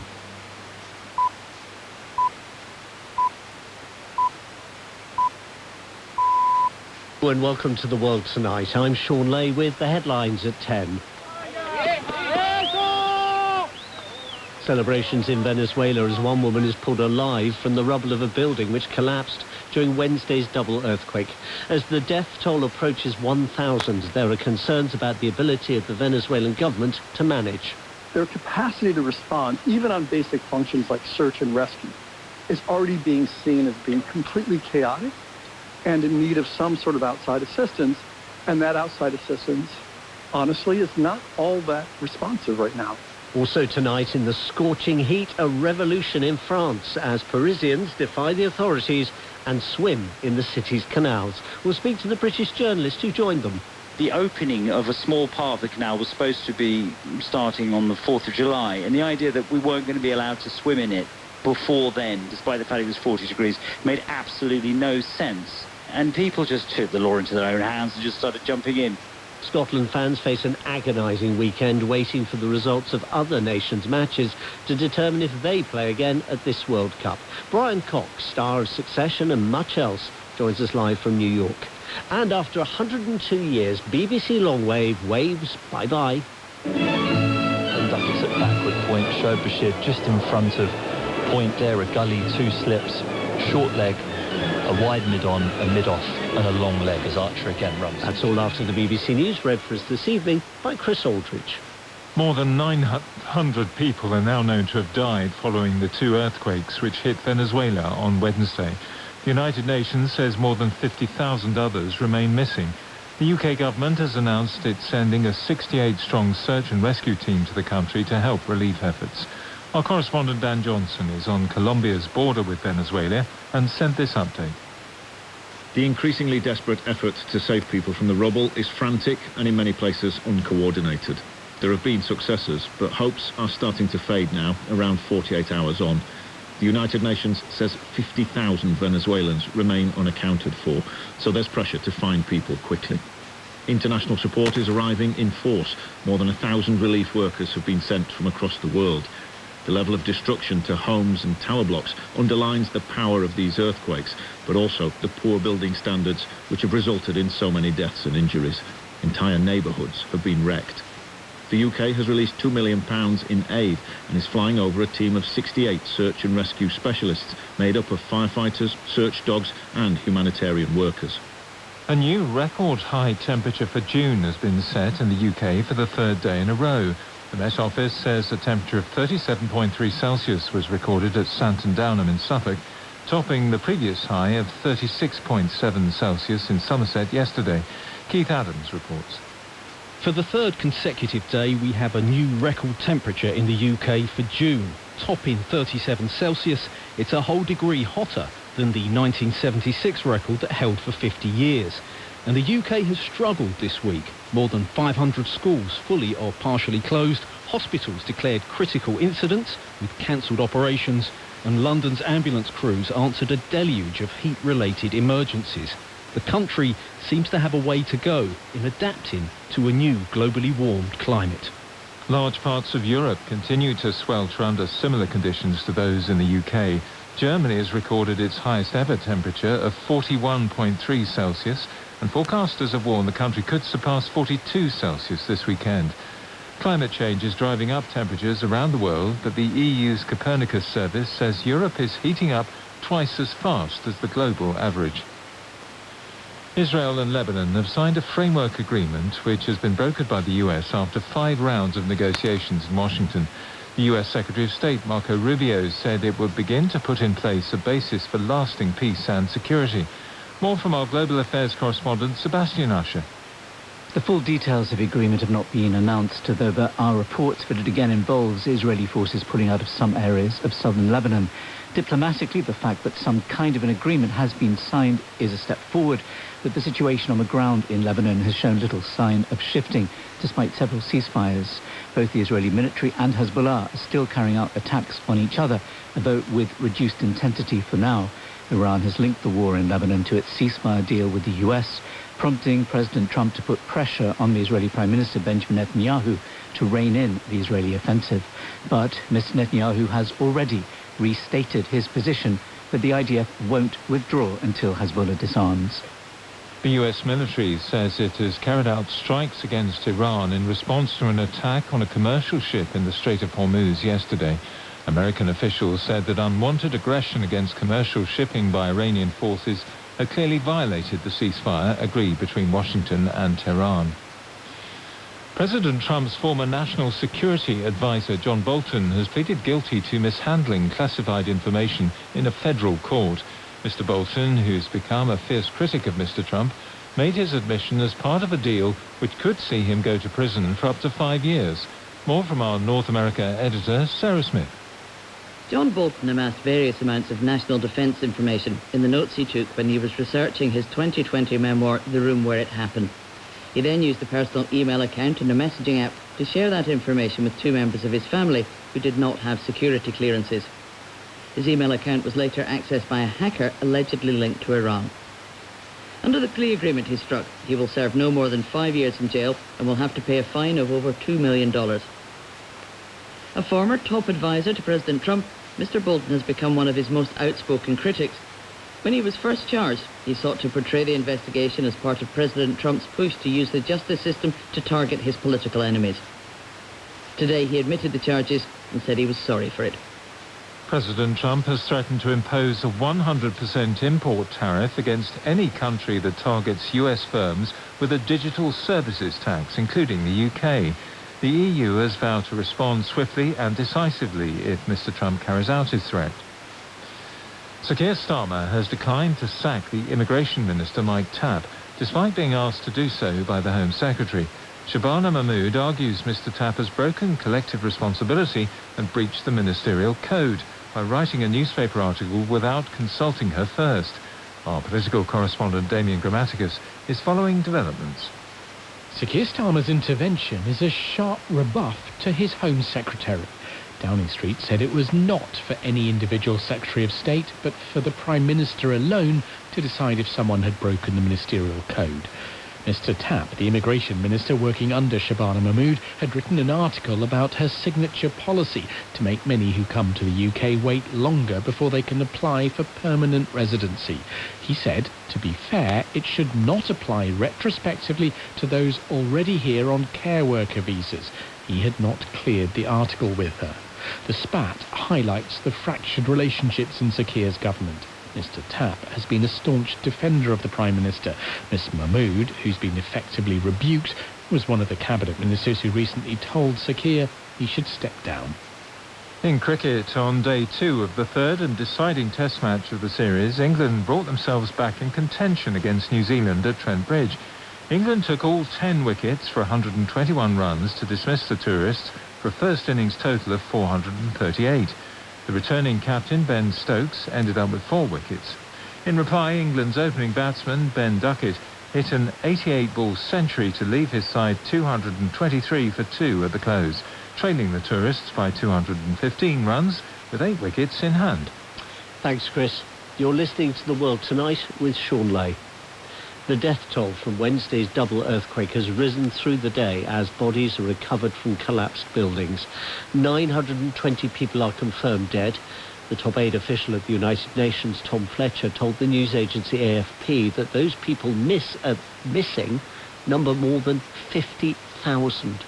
That figure alone gives a sense of the scale of this disaster, but it's the individual stories that bring home its impact. Take, for example, this case. This is the case of a woman called Graciela Mora. She was pulled from rubble in La Guardia alive. You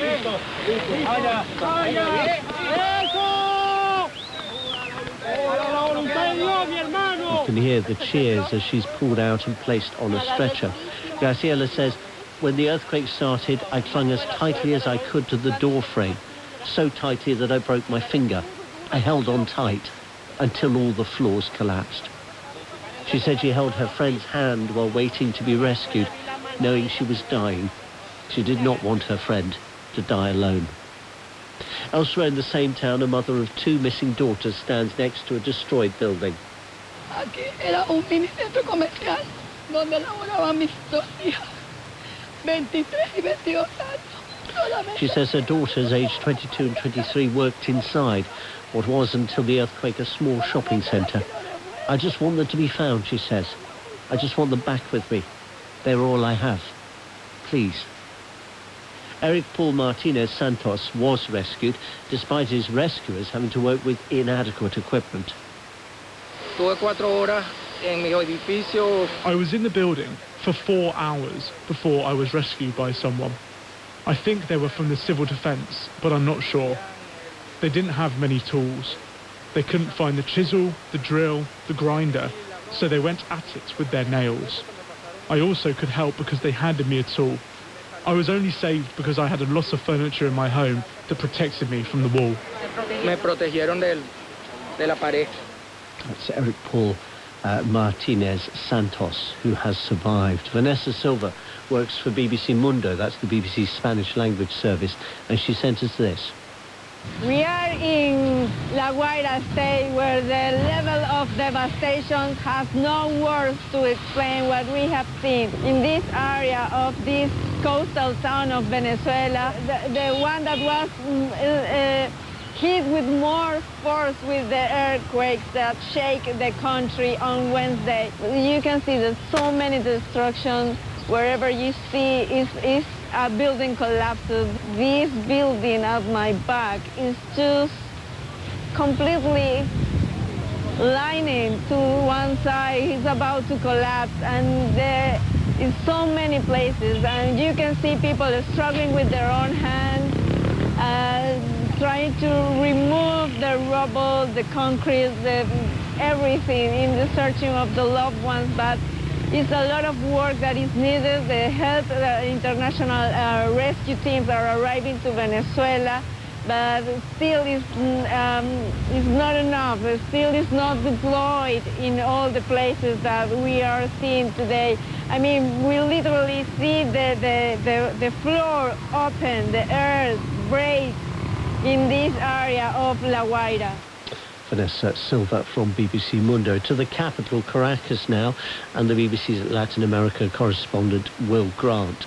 Will, we heard from the United Nations the suggestion there may be as many as 50,000 people missing. In a sense, that captures the scale of this disaster, but you're beginning to see it with your own eyes. Can you give us an idea of the sense of devastation there is there?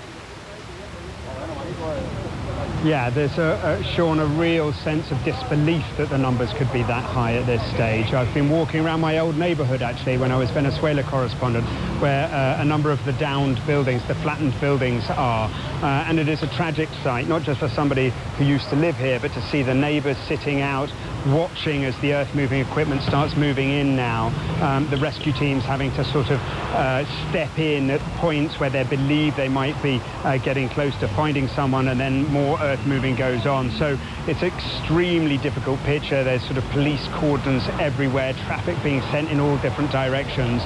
And this is the wealthy neighborhood of Los Palos Grandes and Altamira. As you were hearing from Vanessa there, the picture on the coast in La Guaira is so much bleaker. It's one or two buildings down here. It's 100 or so down in La Guaira. And you know, everybody seems to know a family that's been affected. We're hearing, as you will have done in person, reports of inadequate equipment, limited availability of the sorts of equipment might be needed. In some ways understandable, because Venezuela hasn't had an earthquake of this size in 6 decades. Nonetheless, concerns about whether the authorities are capable of leading this recovery operation. Let's just throw our minds back to 2013 and the death of Hugo Chavez, and things that have happened since then, Sean, are extraordinary.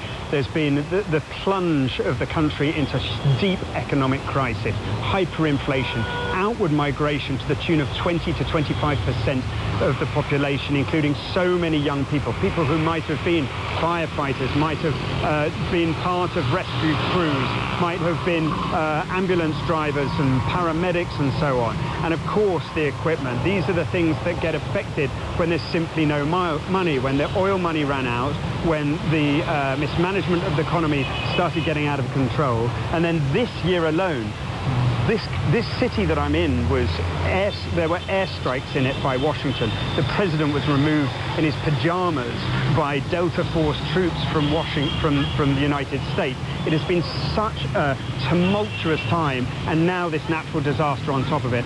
So little wonder they're struggling to cope in a sense. But you're right, there is inadequate heavy machinery to deal with this moment.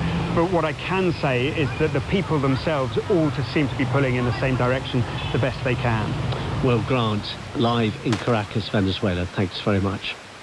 On Friday, the UN and humanitarian agencies took the unusual step of issuing a joint statement to remind the world that even before the earthquake struck, Venezuela was a vulnerable country and its people were dependent on international assistance. Millions of people across Venezuela were facing food insecurity, collapsing health services, protection risks and limited access to basic services, they said. This backdrop to the rescue and recovery operation now underway is something I've been discussing with Dr. Christopher Sabatini, director of the Latin America program at Chatham House. I began by asking him how bad this week's events have been for Venezuela. It's difficult to fathom how difficult this is. Look, they've had over 20 years of economic collapse, basically incompetence, corruption that has destroyed infrastructure for lack of investment. That includes roads, bridges, airports, as well as the electrical grid and hospitals. And then, of course, we're now facing, on top of the collapse of the state and institutions, we're facing an earthquake. And the destruction that we're seeing in many places, I suspect is not simply the result of the earthquake alone, but the bad enforcement of housing codes and structure that would have allowed at least a little bit more safety in these cases. And on top of that, Venezuela is digging itself out of a huge debt, which just this week, in fact a few days even before the earthquake, was announced to be $70 billion more than the original $170 billion that was estimated that they were in default of, both in terms of principal and interest. And so they're dealing with a natural disaster on top of a human disaster and on top of a huge debt hole. How fragile a moment is this for Delcy Rodriguez and the other members of the regime who managed to transition after President Maduro was taken out, snatched by the Americans in January, appear to have a working relationship with the White House, but with a population who they have treated so badly for so long? How important is it that they get this right, the recovery from the earthquake? First, Delcy Rodriguez is not very popular. Whatever we may think of the Trump policy of extracting Nicolas Maduro and his wife on January 3rd, truth was that most Venezuelans welcomed that, and they welcomed it because it brought repression, economic collapse. 75% of the economy since 2013 had disappeared. And then on top of that, you have a very slow process in which neither Donald Trump nor Delcy Rodriguez, the interim president, were pushing for any sort of economic liberalization that would allow Venezuelans to have a say in their own politics and to have a legitimately elected government. On top of that, the so-called economic boom that Donald Trump had promised has never really materialized. There was an opening in the case of petroleum and gas, but the problem there, first of all, was the U.S. controlled the profits of any sales that were then, in a process that wasn't terribly transparent, then delivered to the Venezuelan government for specific costs that were monitored by an American auditing company. So there was already suffering, there's a lack of legitimacy of the existing government, and a collapse of its own institutions and capacity to govern, as well as now a huge natural disaster in which, quite frankly, more than 1,000 people may be killed. And therefore the rescue and recovery operation and whatever follows that is presumably crucial if this regime wants to survive. It's crucial, but it is a scramble. It's difficult to convey the sort of intangibility of the institutional collapse that's occurred over the last 20-plus years in Venezuela. The judicial system is politicized. The armed forces are politicized. They're incredibly top-heavy. For example, Venezuela has more generals per capita than any other country in the world. It's deeply embedded in narcotics trafficking and other illicit activities, including illicit mining. And you have a political class, which is, on the government side, which is deeply discredited. So their capacity to respond, even on basic functions like search and rescue, is already being seen as being completely chaotic and in need of some sort of outside assistance. And that outside assistance honestly, is not all that responsive right now. As Christopher Sabatini at the Foreign Affairs Organisation, Chatham House. Coming up later on The World Tonight...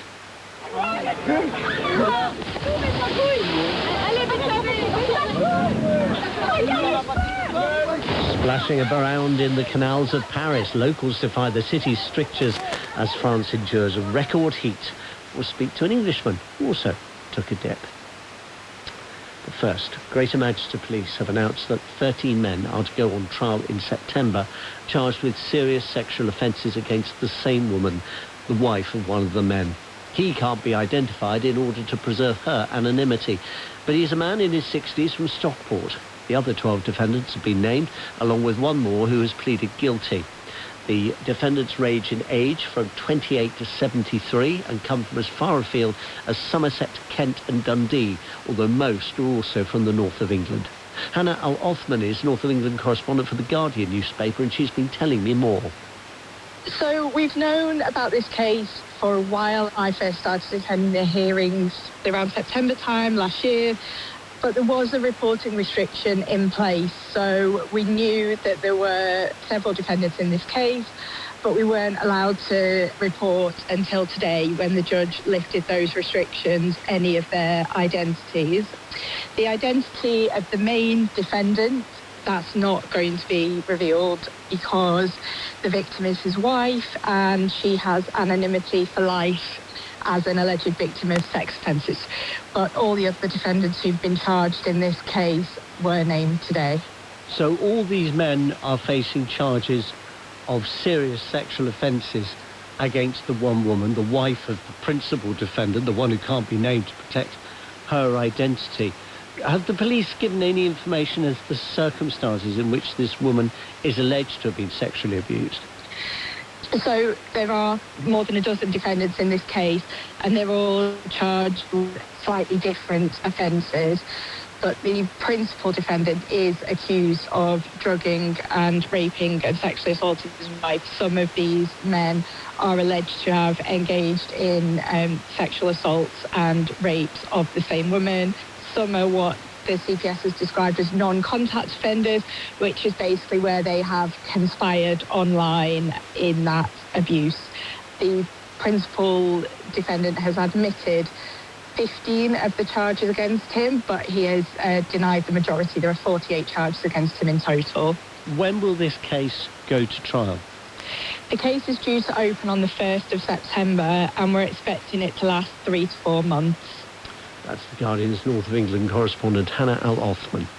I just wanted to mention a story that's broken in the last few minutes. The US military has carried out a fresh strike on Iran. Iranian media reported that a projectile struck the area around a pier in the city of Sirik in the south of the country. They also reported that warning shots had been fired hours earlier. The strike follows what the US President Donald Trump called a foolish violation of the US-Iran truce following an attack on a cargo ship in the Strait of Hormuz. We'll bring you more on that as and when we get it. Tonight, we say goodbye to one of the longest-serving and most reliable of radio stars. Conductors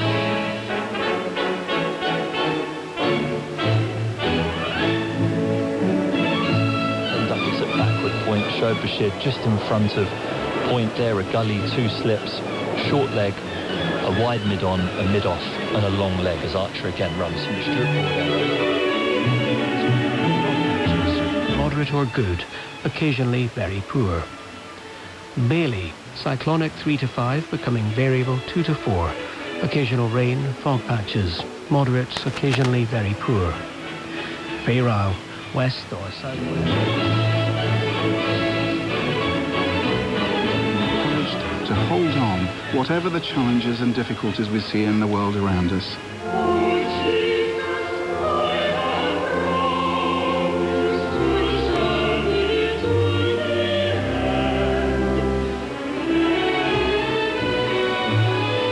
That's The Merrymakers, composed by Eric Coates, which opened the BBC's longwave service and a flavour of what you may have heard on the service over the years.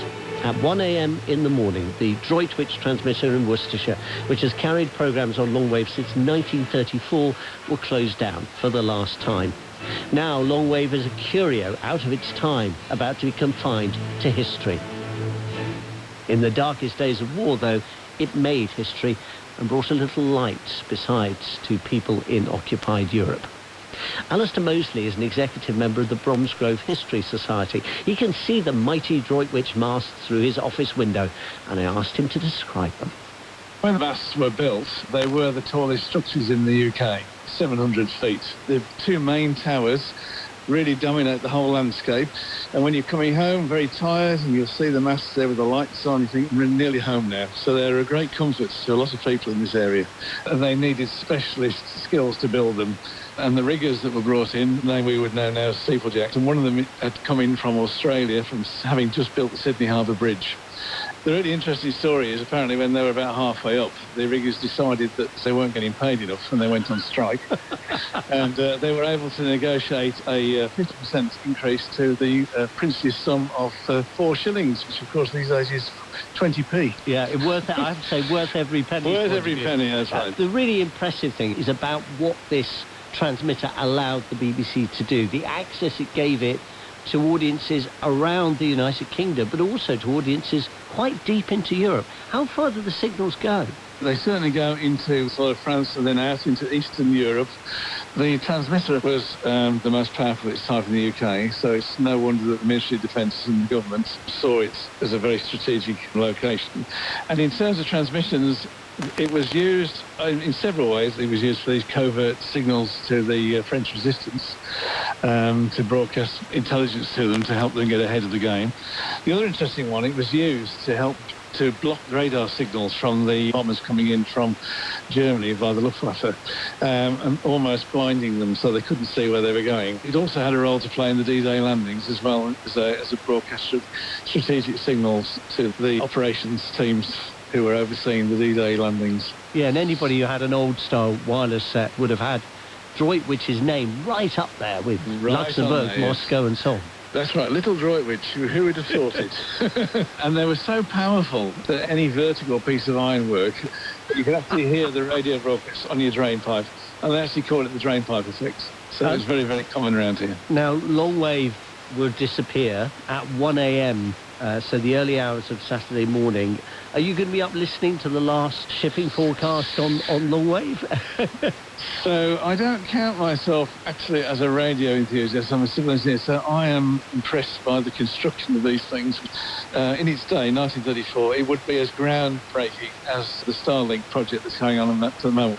So when this transmitter was built, it was the height of innovation. It had Marconi technology behind it.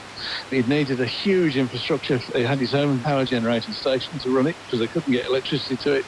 It was hugely impactful, and the fact that it's still here 92 years on is a great testament to some wonderful engineering and some marvellous forethought.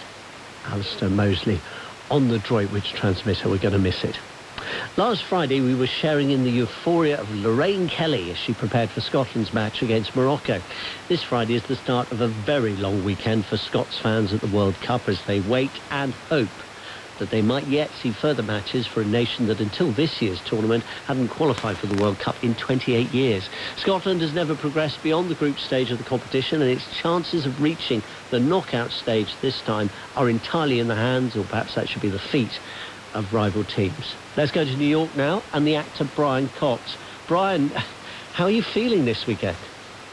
I don't feel too bad. I think Scotland have done, have shown themselves well. I think it's been tough.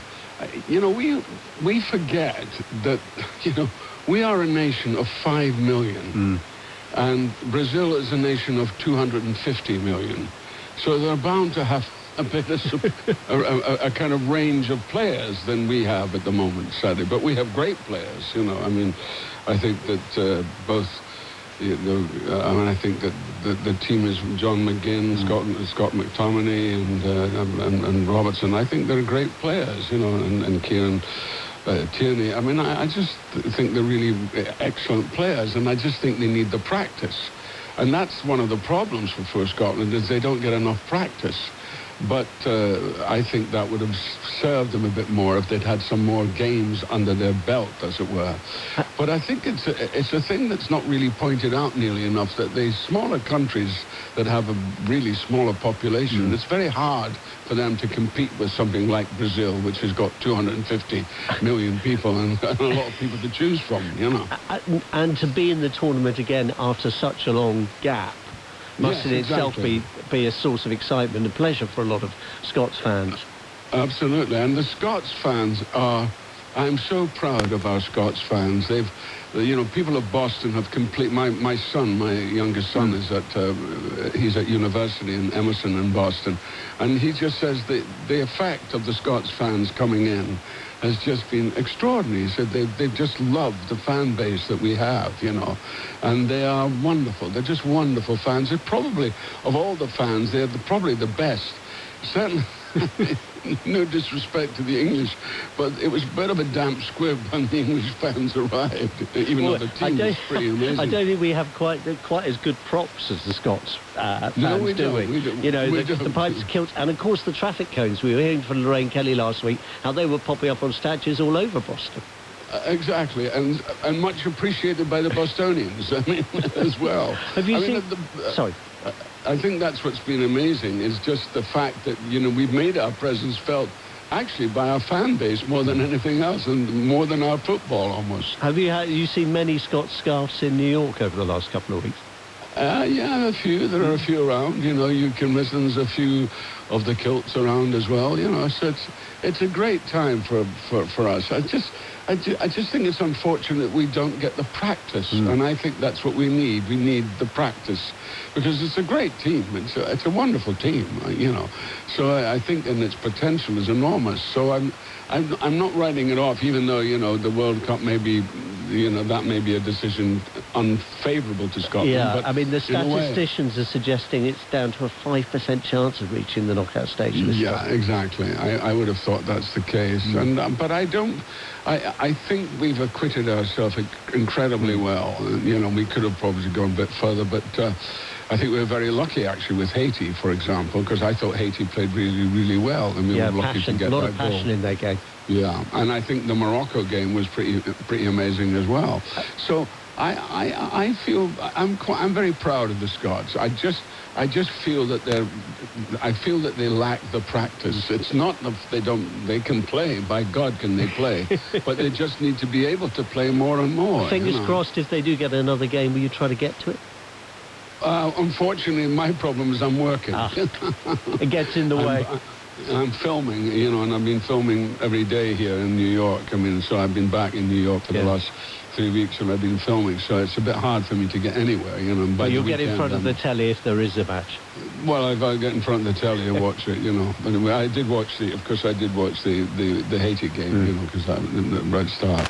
But I mean, I'm very proud of Scotland. I think they've done an amazing job, and particularly our fan base. I mean, everybody has fallen in love with the Scottish fans. I mean, you know, Boston's gone crazy over it, absolutely crazy over it. It's challenging. We're supposed to be an Irish city. It feels like a Scottish one at the moment. Well, we're the same people. You forget that we are Celts. You know, we're all the Celts Irish together. and the Scots are you know, we're the same people, you know. Indeed. The big difference between the Irish and the Scots is the Scots have learnt the word no, and there's no such word in Irish for no.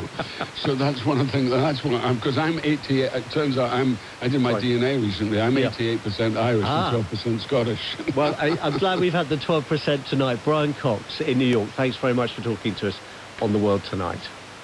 It is now approaching 26 minutes to 11, if you're listening to us live. The main headlines so far: search and rescue efforts are ramping up in Venezuela, with 2 powerful earthquakes are confirmed to have killed more than 900 people and left more than 50,000 others missing. The UK has recorded its hottest ever June temperature for the 3rd day in a row, and the United States has carried out a fresh strike against Iran following an Iranian attack on a cargo ship as it tried to exit the Strait of Hormuz. The Iran Revolutionary Guard Corps says their response to the US strike will be swift and decisive. If a week is a long time in politics, this one feels like it's been one of the longest. It began with the return of the Downing Street lectern, a prop that often signals a change of Prime Minister, and Sir Keir Starmer's damp-eyed resignation statement. It's ending with an almighty row in government, with one minister, the Home Secretary, demanding the sacking of another, her junior. We brought together the assistant political editor at the Times, Jerry Scott, with Catherine Haddon, senior fellow at the Institute for Government. And I began with Catherine.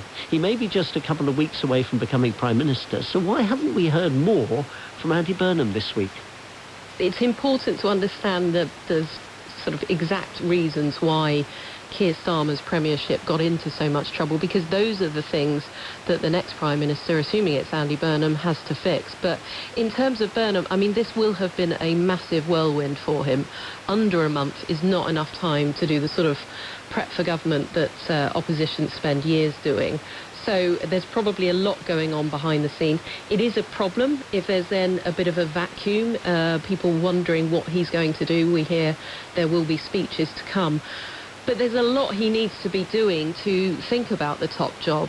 There's not a lot of time before he has to have a general election, so you need a government that's going to be up and running quite quickly. Is it fair to say then that Keir Starmer will have had longer to prepare for becoming Prime Minister through the kind of institutions of government like the civil service, briefings and so on, than Andy Burnham is going to get, even though he's inheriting the job potentially from a politician of the same party? Yeah, undoubtedly. And I mean, it's worth saying he is going to be inheriting all of the policies they're doing. There was a massive King's speech of legislation that was, only a few months ago set out. And of course, he's going to be signalling change. He's going to be changing direction in some key areas, some that he cares about, some that he's diagnosed as being the problem. But there will probably be a lot of continuity. Jerry Scott, can you give us a sort of political gloss onto what Catherine's just been talking about? How are the politicians scrabbling to adapt to this potential new government? The problem Andy Burnham has is he can't simply just continue Starmerism, because that is what Labour MPs and voters have concluded has gone badly wrong. So it's not like he can be a continuity kind of Prime Minister, but equally he can't look at it look like he's completely throwing the baby out of the bathwater of a government that was elected just 2 years ago. So I think what we're going to see is kind of a very different style, a very kind of vibes-based number 10. But he will want to make some changes as well, things about being kind of more interventionist and more devolution. But the politics isn't really going to be that different, and the politicians aren't going to be that different because they're going to be very constrained. And you've seen that in the way that in the run-up to the Makerfield by-election and since, there have been many positions that Andy Burnham has spoken about in the past that he's rode back on when the kind of realities of governing have become apparent to him. Is there a particular event, a moment, something that's happened this week that for you kind of symbolised how power is seeping away from the Prime Minister? Yeah, look, I think actually there was a clip just today when the Prime Minister was out visiting a cinema where he was serving popcorn to children on a visit, and there were many jokes being made about, this is the next job for Keir Starmer, which is nasty, right? Political downfalls are harsh and they're brutal, and that's the kind of thing that happens. But when people are laughing, that is, I think, when authority slips away. And I think the other thing we've seen with this row between Shabana Mahmood and Mike Tapp, the Home Secretary and the Immigration Minister, about this op-ed we were carrying in the Times and the policy there, the fact that the Prime Minister hasn't sacked Mike Tapp, but also didn't sack Shabana Mahmood when we know that she had told him was ready to go, really kind of underlines the end of days feeling around this government. Catherine Haddon at the Institute for Government. How important is the Cabinet Secretary at a time like this?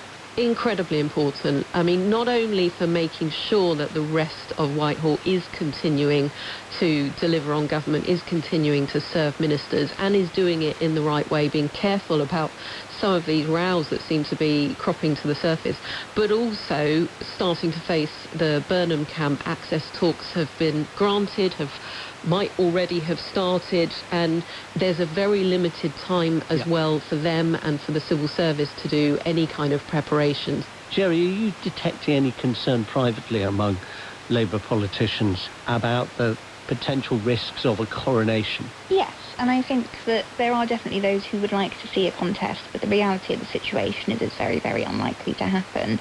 The thing I've been picking up over the last few weeks, which is really interesting, is that Andy Burnham had been seen as kind of the the soft left candidate in this and really kind of coming up for that, but actually those on the more, I guess you might say, hard left of the party have been a little bit let down actually by some of those U-turns on policy. So this is a problem he's going to face, not only uniting the warring factions of the Labour Party, but actually also uniting MPs from the north and the south. You know, we ran a piece in the Times this week about MPs being concerned about an overt focus on the north and what that means for deprived areas in the south of the country. And I think, you know, he's going to realise very quickly, and I'm sure he is aware of the fact, that governing the country from number 10 is very different to running Greater Manchester.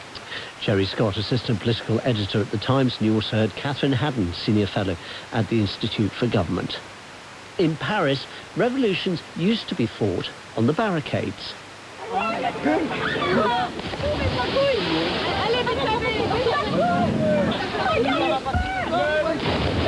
But the latest French Revolution involves not climbing, but diving. Not into the Seine, but into the city's canals. They weren't due to open to swimmers until the first week in July, but as heads throbbed and bodies sweated in this week's searing heat, Parisians took the law into their own hands, just like their revolutionary ancestors, and plunged right in. One stretch of the canal was open for swimming for a time last summer, but otherwise this is a new experience for the city's denizens. Henry Samuel, Paris correspondent with that famously radical newspaper, The Daily Telegraph, joined them. He told me why. Paris is one of the most, and certainly in this part, in the eastern Paris, is the most densely populated capital, certainly in Europe, if not the world, in parts. I mean, you know, we're talking very small flats with zinc roofs. It gets, you know, the ones right under the roofs are just absolutely unbearable, you know, in even when it's sort of low 30s, let alone 40. Also, compared to London, there are very few green areas, really. I wonder if you could paint a picture for us, if you would, of how the canal you were reporting from, how it was looking on the day you were there, and how it's been looking on the last few days during this extraordinary period of extreme heat. It looks a bit green, but then it always does look green. I don't think that's necessarily, you know, a huge problem. For years and years, people, you know, desperately wanted to jump into the canal, but were sort of, no one was really sure if it was going to be clean enough. And then, of course, last year, well, the floodgates opened really during the Olympics, when, you know, they opened the Seine to bathers and they had the triathlon there and stuff. The canal took a little bit longer, but it was open as well last year, a small stretch of it. So already in people's collective imagination, it was fair game. The opening of a small part of the canal was supposed to be starting on the 4th of July, and the idea that we weren't going to be allowed to swim in it before then, despite the fact it was 40 degrees, made absolutely no sense. And people just took the law into their own hands and just started jumping in. The mayor, Emmanuel Gregoire, is fair on him. He said, look, there was not a lot I could do, so let's just open it all up until the 4th of July. And I think he's hoping on the 4th of July what will happen is people will then only go in the authorised bathing areas. I very highly doubt that that's going to hold much water. Boom, boom. Clearly, there are a few security concerns. I mean, you're not really supposed to be jumping bridges, which I'm afraid I did do yesterday for a report for the Telegraph.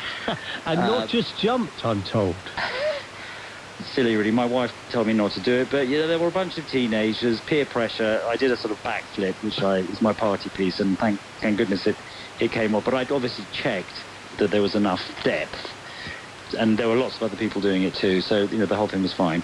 My wife called me a macho plonker and told me I shouldn't be doing it, but there we go. Paris has experimented a bit, hasn't it, in summers past? I remember when there was the great excitement when they opened the little beach down by the Seine where people could put deck chairs and enjoy a bit of sunbathing. Do you think now this is going to become part of the Paris summer?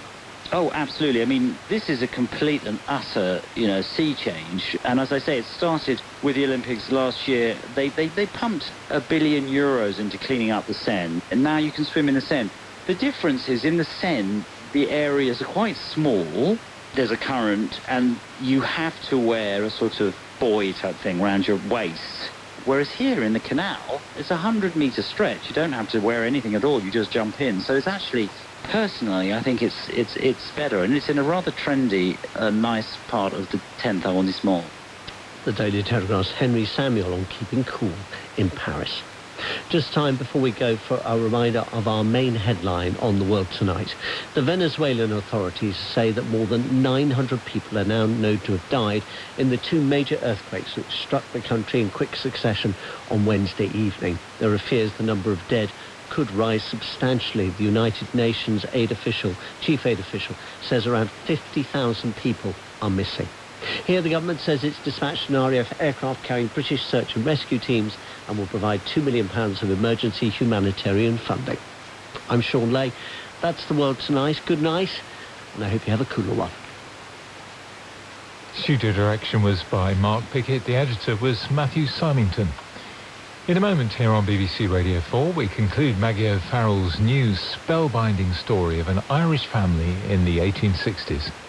First, though, a familiar voice with a question for our times. Is UK society really as polarised as we're led to believe? We're all here on Earth. We've all got to have to then and all look after each other. I'm Evan Davis, and as Radio 4 explores how well we live together, I'm hearing from people across the UK to understand whether we've more in common than it seems. Do we have issues? We absolutely do. Do we need to solve them? We do, but that solving has got to come from giving us the tools to do it. I don't want to abandon where I'm from. Common Ground on Radio 4 and BBC Sounds. You're English, we Welsh, we're making you welcome, aren't we?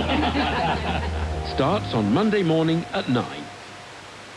Now on Radio 4, Brian Gleeson reads the final part of Maggie O'Farrell's new novel, Land. It's a captivating story of an Irish family's struggle for survival in the aftermath of the Great Hunger, and it's from the author of Hamlet. Reunions and missed meetings shape the futures of Enda, Liam, Rose and Eugene.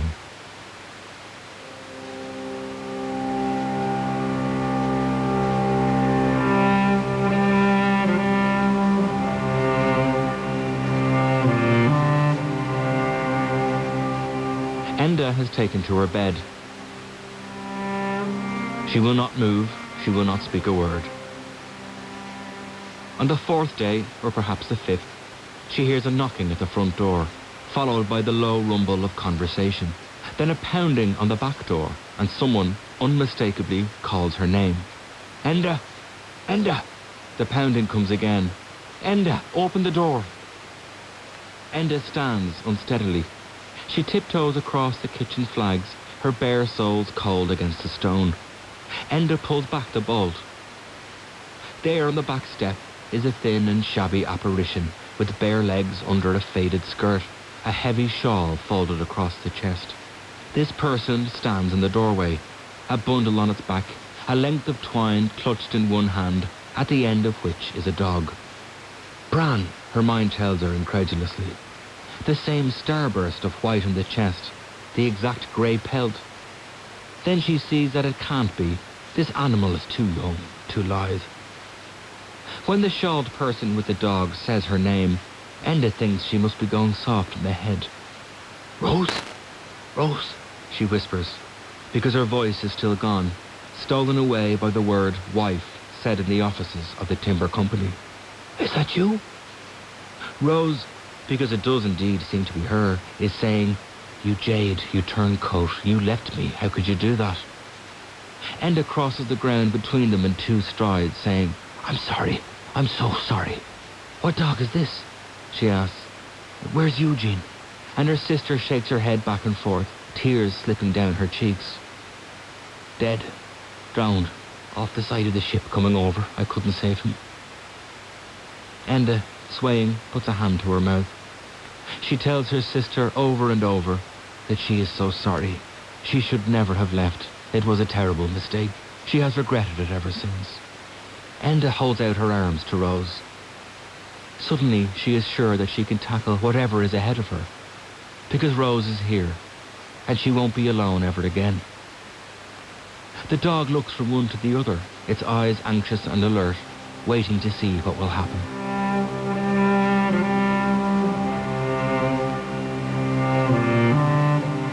Liam has a suit in grey flannel.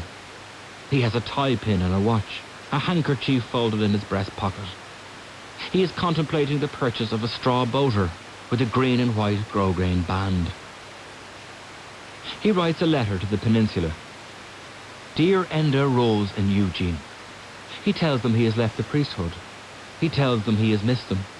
He tells them he has a job in Dublin and that they will laugh when they find out what it is. He pins 2 banknotes to the page. I will come out to see you, he writes. I long to see you all again, to see home. There is no reply. He writes again. I am making maps in the Ordnance Survey Office. Sometimes I have to refer to ledgers and books written in our father's hand. I am married now, and we have a child, with another on the way. Please forgive me for whatever it is I did to offend you all. You are my flesh and blood. Your loving brother, Liam. Several weeks later, the letter is returned to him. Scrawled on the back are 2 words, gone away. The brevity is devastating to him. How could they go, all 3 of them, and where? He writes a letter that very day to the widow, care of Father Joseph at his chapel. It too is returned to him only days later, both deceased. It becomes known in the office that a man is needed for a job out west. The place is perhaps 15 miles from the peninsula, and Liam says he would be glad to take on the task. The mapping itself is straightforward. On the final day, he takes the road leading southwest. When he reaches the village, the widow's house looks much as before. Liam knocks. After a moment, a man comes round the side. Liam sweeps an arm towards the crag. My family used to live up the way. I am here to see if any know of their whereabouts. They went away, I heard, a brother and sister, across the sea. He is too late. They have gone. He is a fool. Why did he not come before? He turns from the house, hesitating, then eyes the mountain, the twin drumlins. As he climbs the slope, he is at once a grown man with a family, and a small boy who came up here with his father, carrying a surveying pole on a wet day long ago. At a bend in the path, a group of children are playing in a stream. Who are you? Said the oldest girl. I'm Liam, he says. I used to live up here when I was your age. Mammy says we're not to go up past the Borean's End, blurts out one of the boys. A Gruagach lives there, and it comes out at night and might steal you away. Liam smiles and shrugs. I don't believe in Gruagach. Well, you'd better watch yourself then, mister, says the girl, turning back to their game. The Borean is thick with branches and growth. It is clear that nobody has come this way for a very long time. When he emerges at the cottage, there are rows of beans growing in well-turned soil. The haggard is swept and neat. Turf has been stacked against the house. The air carries the scent of a fire. Liam moves forward cautiously, calling out a greeting, but there is no answer. He heads, almost without thinking about it, towards the copse. Isn't it where his father told him to return, if he ever became lost? And isn't it where all this began? His father's garrulousness, the sudden move out here to the peninsula. Liam steps into the trees. For a moment he wants to laugh at himself, at the boy he was. How could he have ever been frightened by this place? It is a cluster of trees, nothing more, really quite unremarkable. The pool appears sooner than he had remembered. Natural bowl of granite, his mind is telling him, worn by the action of the spring over thousands and thousands of years. Water extremely clear, remarkably deep, actually. At the sound of a crack behind him, he feels his heart falter and hesitate. He has a distinct sense that he is being watched. Liam is not going to give in to any tricks his mind might play on him. He will stay still until this sensation has passed. A flash, a movement across the surface of the pool is all it takes. Liam turns, drops his hat, and then he is stumbling through the trees, and for the second time in his life, he is sprinting through the copse as fast as he can.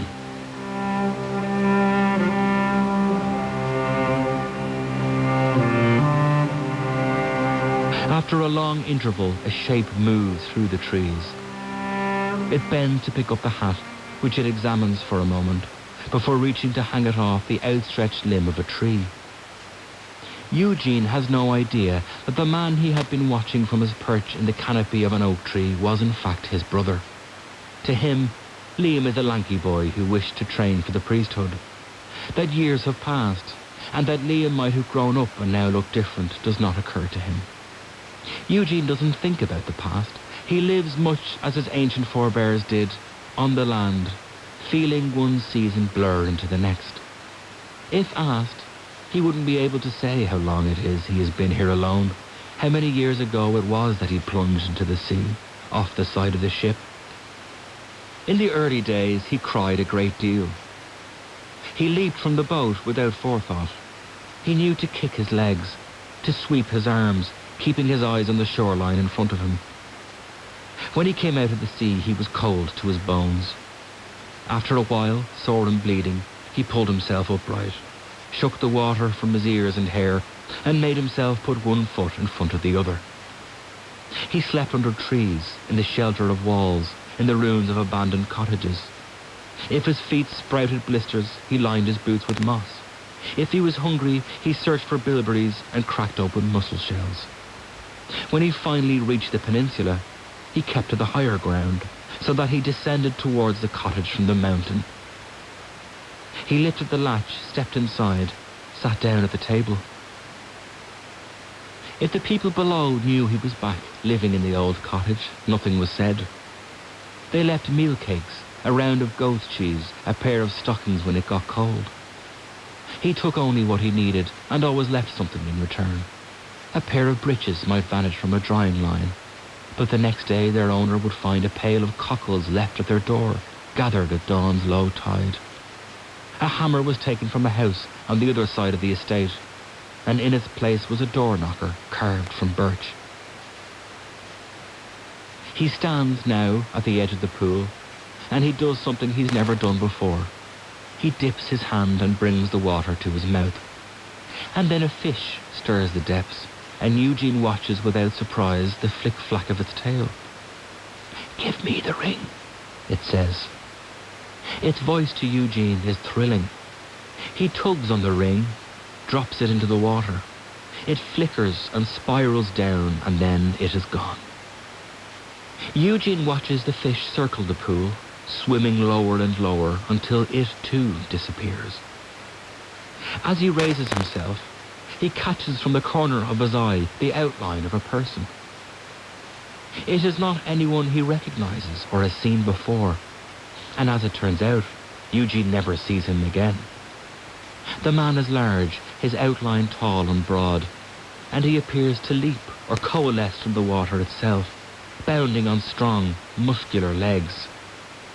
He darts up and bounds away, through the trees, out of the copse, and up the hill towards the rock, as if he has left something precious in that direction, and he must get back there as quickly as he can to reclaim it. Eugene will think of the man again, every once in a while over the coming years. There will be many years for Eugene, as it turns out. He will live beyond 100. He will find, as he continues with his unusual existence on the mountainside, that he possesses knowledge both great and useful. He knows that Enda and Rose are together, a dog at their side. He knows, too, that there is a child with them, a boy with blue eyes and copper-coloured hair who bears his own name. He knows when a husband comes for Rose, and that he is a good man, and that more children will come to their household. He knows that Enda plays her fiddle until the end of her life, and that people come from all over to hear her. He knows, too, that Liam is alive and not so far away from him. Eugene feels him sometimes when the wind blows from the east. He will live many years, until he is over 100, long enough for some of the cottages on the peninsula to be bought by city dwellers, who use them during the summer or to rent out to others. And if these holiday makers find that shoes they leave outside have vanished overnight, or if they discover that some of their laundry is missing from the line, the peninsula people will give the same response every time. There's one among us who needs such things, and we must let him have them. for he is so old and wise that he could tell you all about the history of the land, should he wish to do so.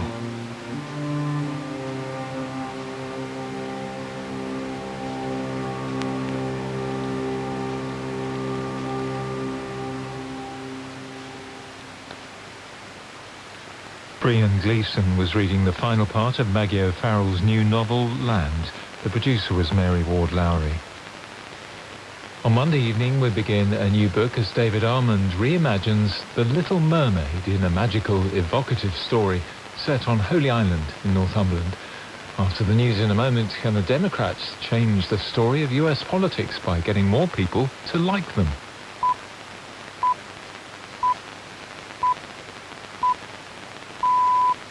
BBC News at 11 o'clock. The US military says it has carried out strikes against Iran in response to an attack on a commercial ship in the Strait of Hormuz yesterday, which American officials said clearly violated the ceasefire agreement. The US said military aircraft attacked Iranian missile and drone storage locations and coastal radar sites. Iranian state media says Tehran's response to the US attack will be swift and decisive. Earlier in Washington, Israel and Lebanon signed a framework agreement brokered by the US. Shortly afterwards, Israel's Prime Minister Benjamin Netanyahu insisted Israeli forces would remain in southern Lebanon until Hezbollah disarmed. The Iranian-backed group was not part of the negotiations. More than 900 people are now known to have died following the two earthquakes which hit Venezuela on Wednesday. The United Nations says more than 50,000 others remain missing. The UK government has announced it's sending a 68-strong search and rescue team to the country to help relief efforts. Our correspondent Dan Johnson is on Colombia's border with Venezuela and sent this update. The increasingly desperate effort to save people from the rubble is frantic and in many places uncoordinated. There have been successes, but hopes are starting to fade now, around 48 hours on. The United Nations says 50,000 Venezuelans remain unaccounted for, so there's pressure to find people quickly. More than 1,000 relief workers have been sent from across the world. The UK has released £2 million in aid and is flying over a team of 68 search and rescue specialists made up of firefighters, search dogs and humanitarian workers. A new record high temperature for June has been set in the UK for the third day in a row. The Met Office says a temperature of 37.3 Celsius was recorded at Santon Downham in Suffolk, topping the previous high of 36.7 Celsius in Somerset yesterday. In tennis, Serena Williams will play the 53rd seed, the Australian Maya Joint, in her opening singles match at Wimbledon. BBC News. Once Upon a Time on BBC Radio 4. I don't know her name, but she is a girl in gold. 5 classic fairy tales reimagined by leading contemporary writers. It turned out that a group of naked elves was trying to help a poor cobbler. Including stories by Frank Cottrell Boyce, Ben Oakrey and Catherine Rundle. The clock behind the bar struck 12. Once Upon a Time, part of a week of programmes on the enduring enchantment of fairy tales. Next Monday to Friday night at 10:45 on Radio 4 and BBC Sounds. Now on BBC Radio 4, can Democrats in the United States build a new political movement? Here's Justin Webb with Americast. What's the future of the American left? What happens when Donald Trump departs the stage? There's a lot of discussion about it, and we frequently talk about it on the podcast. But I'm going to talk about it now with someone who really has thought it through and knows his stuff on this, partly because he was a member of the Obama administration. He knows how Democrats can win and can govern, but also he thinks a lot about the future of the party and the way it's got to appeal to Americans. So, welcome to Americast with Ben Rhodes. Americast. Americast from BBC News. You hear that sound? Oh, I think when I hear that sound, it reminds me of money. We didn't start this war, but under President Trump, we are finishing it. This is a big cover-up, and this administration is engaged in it. This guy has Trump derangement syndrome. I have 4 words for you. Turn the volume up. I'm delighted to say here in the studio with me is Ben Rhodes, who was Deputy National Security Advisor under Barack Obama. In more recent days, he's done Well, two important things. He's written a book called All We Say, which we're going to talk about, but he's also a podcaster now in his own right, and a podcaster who very much tries to G up the American left and get them going. And that really matters, doesn't it? Because you're still trying to make the case for the broad left in American life. Yeah, no, I you know, it's interesting because I write books, I write for the New York Times, but the podcast, you know, all these different things I'm doing in this era that we live in, you kind of have to show up everywhere, as you know, in politics and writing and podcasting, and that's what I've been doing. Which is one of the things the Democrats didn't do. They got wrong, really, in the run-up to Donald Trump's second term, isn't it? It is. I mean, you know, we, through the podcast company, you know, I'm Pod Save the World, we have Pod Save America, and we're kind of a lonely outpost of progressive media in the United States. You know, the right wing built huge media platforms quite deliberately, in the same way that, you know, we saw Viktor Orban do in Hungary, or, you know, Putin obviously kind of captured the media. There's a lack of an effort to understand that you need to kind of create these media platforms and create these spaces for different voices, that you kind of can't just count on your capacity to win the argument in legacy media. And also, like, the media we do is also mobilization. Like, we have a dedicated effort to help people connect to and volunteer and contribute to political campaigns. It's trying to create an ecosystem that people who want to do something because of how they feel about what's happening in America, they can plug into it. How do you stop it being, though, safe and dull and plodding and a bit lectury as well? Because that was the criticism, wasn't it, last time round? So people are saying, hey, where's this left-wing equivalent of all these buzzy things happening in the digital space on the right? And what some people said, well, it's really difficult on the left because you've got to be careful about the language you use. Yes. Famously, of course, Kamala Harris wouldn't go on some podcasts. She was worried about it, etc. Is that fixed now, do you think? No, I don't think it's fixed. And it's a great question, and I think there's several components to it. I mean, first of all, you know, if you look at the podcasts that are successful on the right, most of them didn't start out as political podcasts, right? Like Joe Rogan was a comedian and a Ultimate Fighting Championship commentator who got political, right? And the other point is that, you know, we were political in what we set up, but the whole idea was to talk about politics like normal people do, you know, to not create a barrier to entry by using a lot of jargon or acronyms, to use humor. I think one of the problems in the Trump decade is people present on the left as angry and kind of grim. And my experience of politics, you know, including with the Obama campaign, is if you have some humor to it, number one, that can help cut a strong man down to size, but it's also inviting. You know, you want to be a part of something that is fun and a bit joyful. And then I think the other problem that Democratic politicians have is that when they do go on podcasts, you know, they have these debates like, well, now we must go on podcasts, you know. And they go on and they sound like politicians. You know, so they go on the podcast with Joe Rogan or whoever it is, and they're using the same talking points that they would use in an interview with CNN. And the whole point is that the way media is evolving is people want to see you authentically. Like, what are you interested in? Like, you know, actually, whatever your views of his politics are, Zohran Mamdani understands this, that if he's going on a sports podcast, he's going to show up to talk about sports. And then he'll get to politics. You know, like, you need to kind of meet people where they are in these kind of new media. And you might occasionally screw up.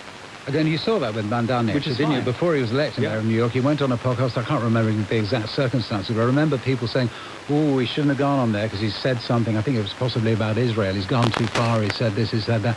Actually, that's not the modern way, is it? That's not the modern politics. No, and I think people give you a lot of space to screw up. They prefer to feel like you're an authentic person. I mean, I'll be critical of my own party here. You know, like a Chuck Schumer just presents as a politician, and he may not make a mistake, but he also won't connect because of that. You know, I mean, actually, it was funny working on this book about speeches, like thinking about the communications of recent Democratic politicians. You know, Joe Biden and Kamala Harris both use this line, you know, constantly, that they're here to build an economy from the bottom up to the middle out. You know, well, what does that mean? You know, like that doesn't connect with people. I mean, and actually, I think in this day and age, particularly with such saturation of information and media, people want to know who the person is, and you have to be willing to say something wrong, or you have to be willing to have an opinion that people might like vigorously disagree with, but at least they know that you stand for something, even if it's something that they disagree with you about. I mean, Mamdani on Israel, what's interesting to me is that even if you agreed with him or disagreed, the fact that he was willing to take all the grief he took was like, well, maybe this guy will actually like to lower my prices, because he's willing to be criticized about things. And in a way, Trump is the ultimate model of that. I mean, I don't like any of the things that, just about any of the things that he was trying to do, but because he was willing to say things that seemed out of bounds, I think it made people think, well, maybe he's different, What does that tell us then about the choices that the party has to make running up to 2028? First of all, I feel adamantly that it needs to be a younger person, that it needs to be someone who can communicate in the kind of spaces that we're talking about, and that it needs to be someone who doesn't in any way suggest that they want to kind of go back to some way of doing things before Trump, but is rather telling a story about how we can do things differently. You see, and again, I'm not picking any one person, but to take one example, John Ossoff, the senator from Georgia. Yeah, who we've also talked a bit about on America. So I wouldn't be surprised if there's more and more talk about him running for president, because, he's telling a different story. He's connecting dots for people. Democrats have had all these, debates about, do we talk about democracy or do we talk about kitchen table issues, Well, Ossoff blows apart that dichotomy. He's like, this is the same thing. If you have an oligarchy and a corrupt system that only serves a few people, well, that's the reason why you can't afford your health care. Like, he tells one story about what's happening that explains both why things aren't getting better on things like cost of living, but also makes you believe that we can make them better if we make certain changes to how government itself works. It's not showing up with a 10-point policy plan.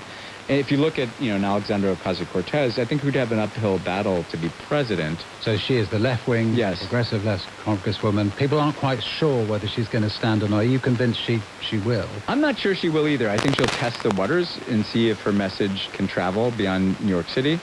But I think what people should take from her, no matter what, is there's a joyful and fearless nature to what she does.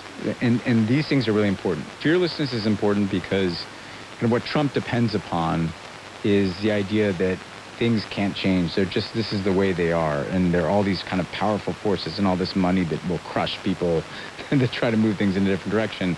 She doesn't look afraid of those things. But the other thing I like about AOC is she has a smile on her face. And I think Democratic politics the last decade has been very grim, kind of very angry.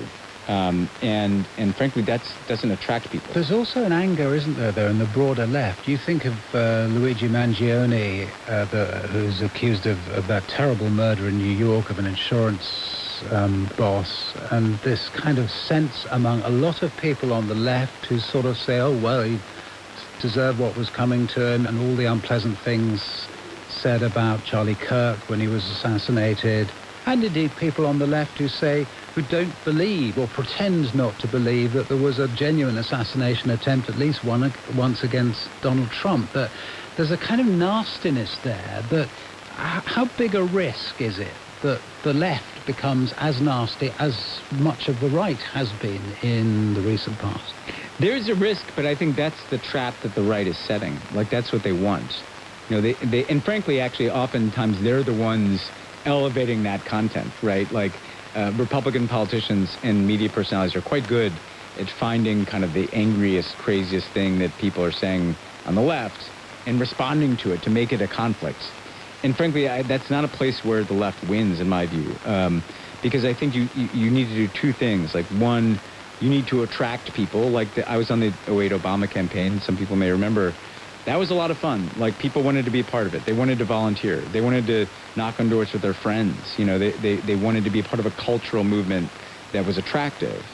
But the other thing is you have to be able to do, and Barack Obama, far from perfect, but he did this very well, is you need to persuade, and you don't persuade people by lecturing them. Obama didn't show up and say, you're a racist, and you must come out with your hands up and acknowledge it, and acknowledge, white supremacy, and then maybe we can make progress. He would say, this country is so great that we've been able to make progress before. And, here's the whole history of progress throughout America. And join us in this next chapter. And he was a patriotic appeal. And look, I've been very critical of America. You followed my commentary, particularly on foreign policy. But if you want to bring people along, you have to open a door for them to come in. It's such an important point, that, isn't it? Obama gave the impression, I don't know how it really was, but he gave the impression that he really liked ordinary Americans. So even when he gave that speech that it was greatly lambasted, wasn't he, where he talked about people in small towns hankering after their guns, and people seized on that and said, oh, he doesn't like the small town. Actually, he was able to get past that, wasn't he? Because it did seem as if he liked his fellow Americans, and the risk, and we talk about it quite a lot on the pod now, the risk among some modern Democrats is that they don't really seem to like people who live in West Virginia or South Dakota or something. Yeah, it was actually really interesting for this book. I went back and wrote about the race speech he gave in 2008. This is when there were clips of his pastor, Jeremiah Wright, that went viral online. God damn America that's in the Bible for killing innocent people. God damn America for treating our citizens as less than human. God damn the United States government has failed the vast majority of her citizens of African descent. Attacking America, saying it's a racist country. And he did a couple things in there that were really interesting to relive now. The first is he defended Reverend Wright by essentially saying, look, he's a complicated guy. He's done some wonderful things and he said some terrible things. As imperfect as he may be, he has been like family to me. He strengthens my faith, officiated my wedding, and baptized my children. Not once in my conversations with him have I heard him talk about any ethnic group in derogatory terms, or treat whites with whom he interacted with anything but courtesy and respect. He contained... And he talked about his white grandmother who raised him. Same thing, this woman who loved me, but she said things that make me cringe. I can no more disown him than I can disown my white grandmother. A woman who helped raise me, a woman who sacrificed again and again for me, a woman who loves me as much as she loves anything in this world, but a woman who once confessed her fear of black men who passed her by on the street, and who on more than one occasion has uttered racial or ethnic stereotypes that made me cringe.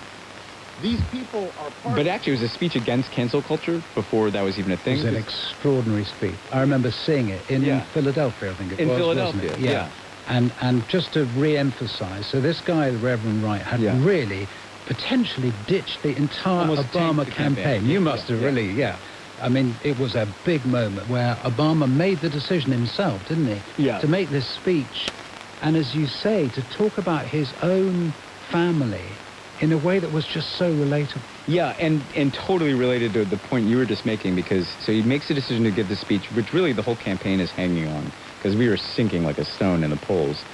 And we prepare a draft, and it comes back, and it's track changes, a few paragraphs in black, and then about 9 pages in red track changes, and then a few paragraphs in black. Like, he stayed up all night writing the speech himself. I don't know why he didn't accept the track changes. I think he wanted to show us, like, look what I did. The red track changes, for anyone who's over a certain age, you can alter a document and you see the changes. And the point about the argument he made is first of all, I mentioned what he said about his pastor and his grandmother. He's saying, like, it's actually what's missing in our politics now. Like, look around, none of us is perfect. We all have people in our family we disagree with about things.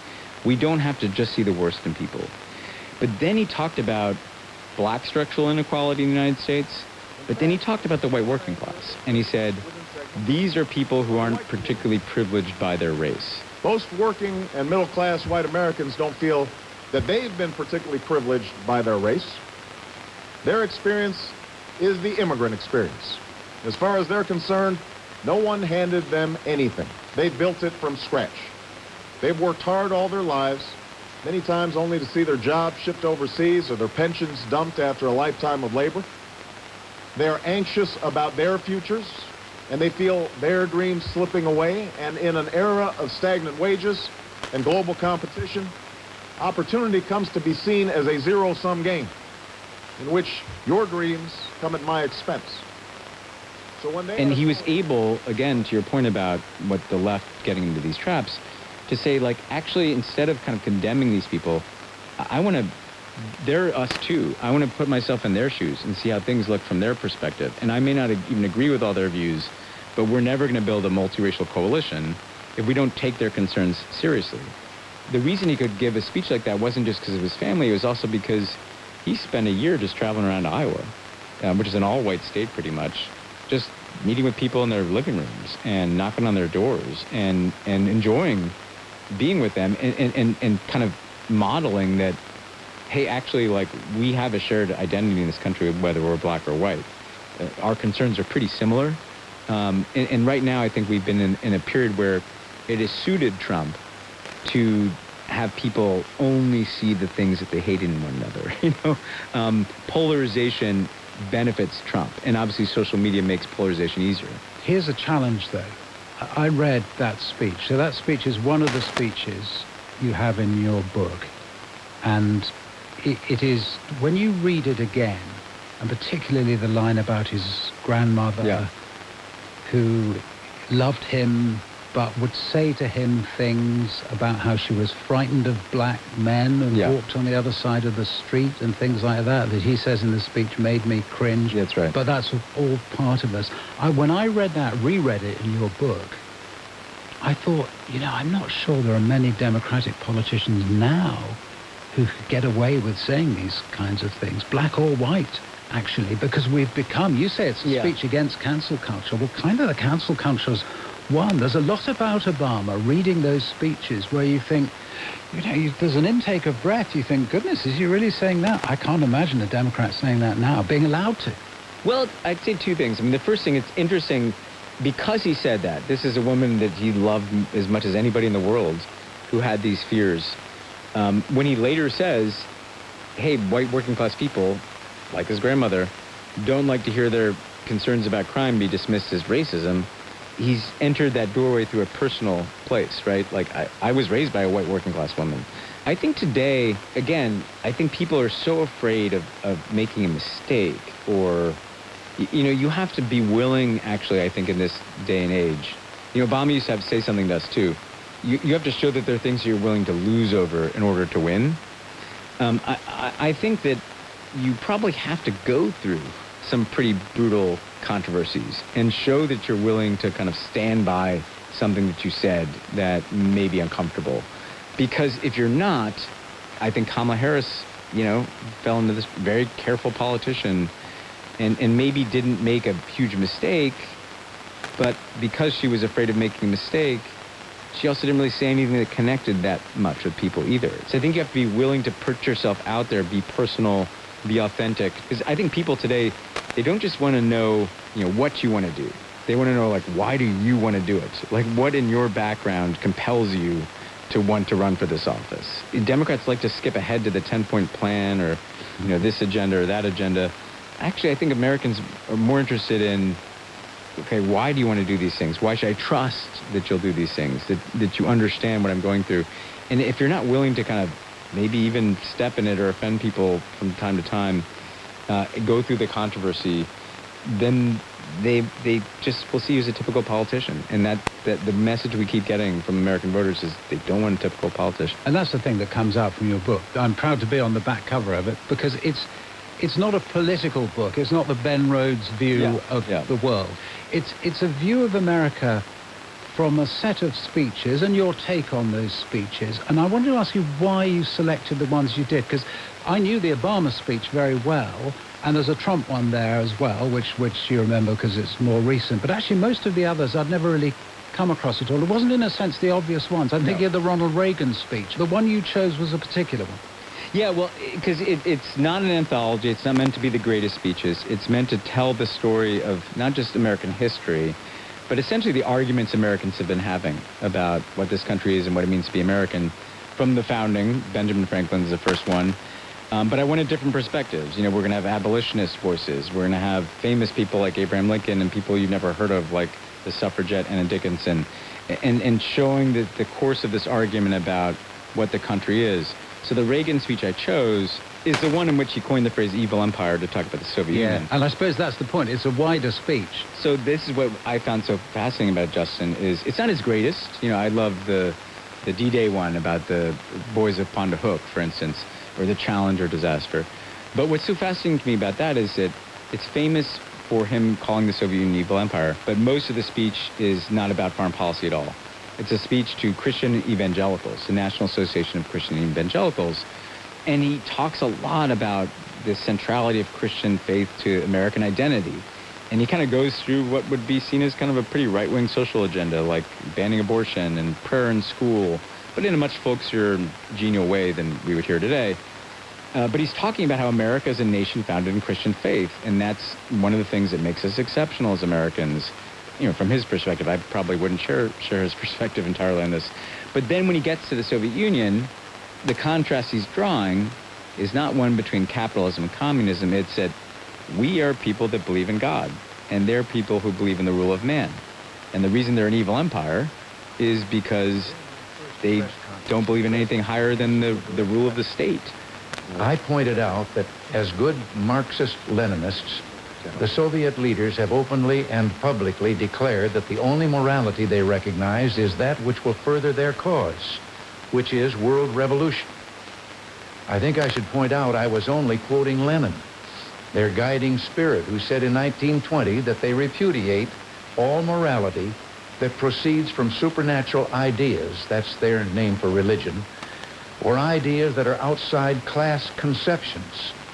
Morality is entirely subordinate to the interests of class war, and everything is moral that is necessary for the annihilation of the old exploiting social order and for uniting the proletariat.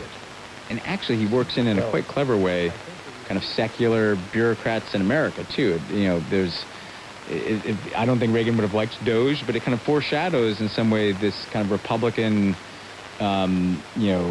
almost fear of the administrative state.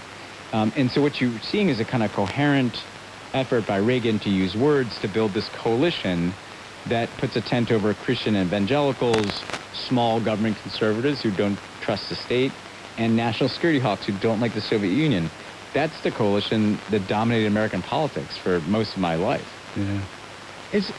Talking about Reagan raises something that I've seen raised. I'm not quite sure the extent to which I think this may or may not be true, but it's a fascinating idea that one of the reasons why American politics, and in a sense society, has broken down to the extent that it has in recent years is that post-Cold War, there wasn't anything outside America to fight against. Do you run along with this thesis? Do you think it's true? 100%. Yeah, and I felt this very strongly in doing the Reagan speech, because Reagan constructs this coalition that is very focused on the outward enemy of the Soviet Union, right? And that can, again, unite the small government people who hate communism, the Christian evangelicals who want a God-based political system, and then these hawks who hate the Soviet Union.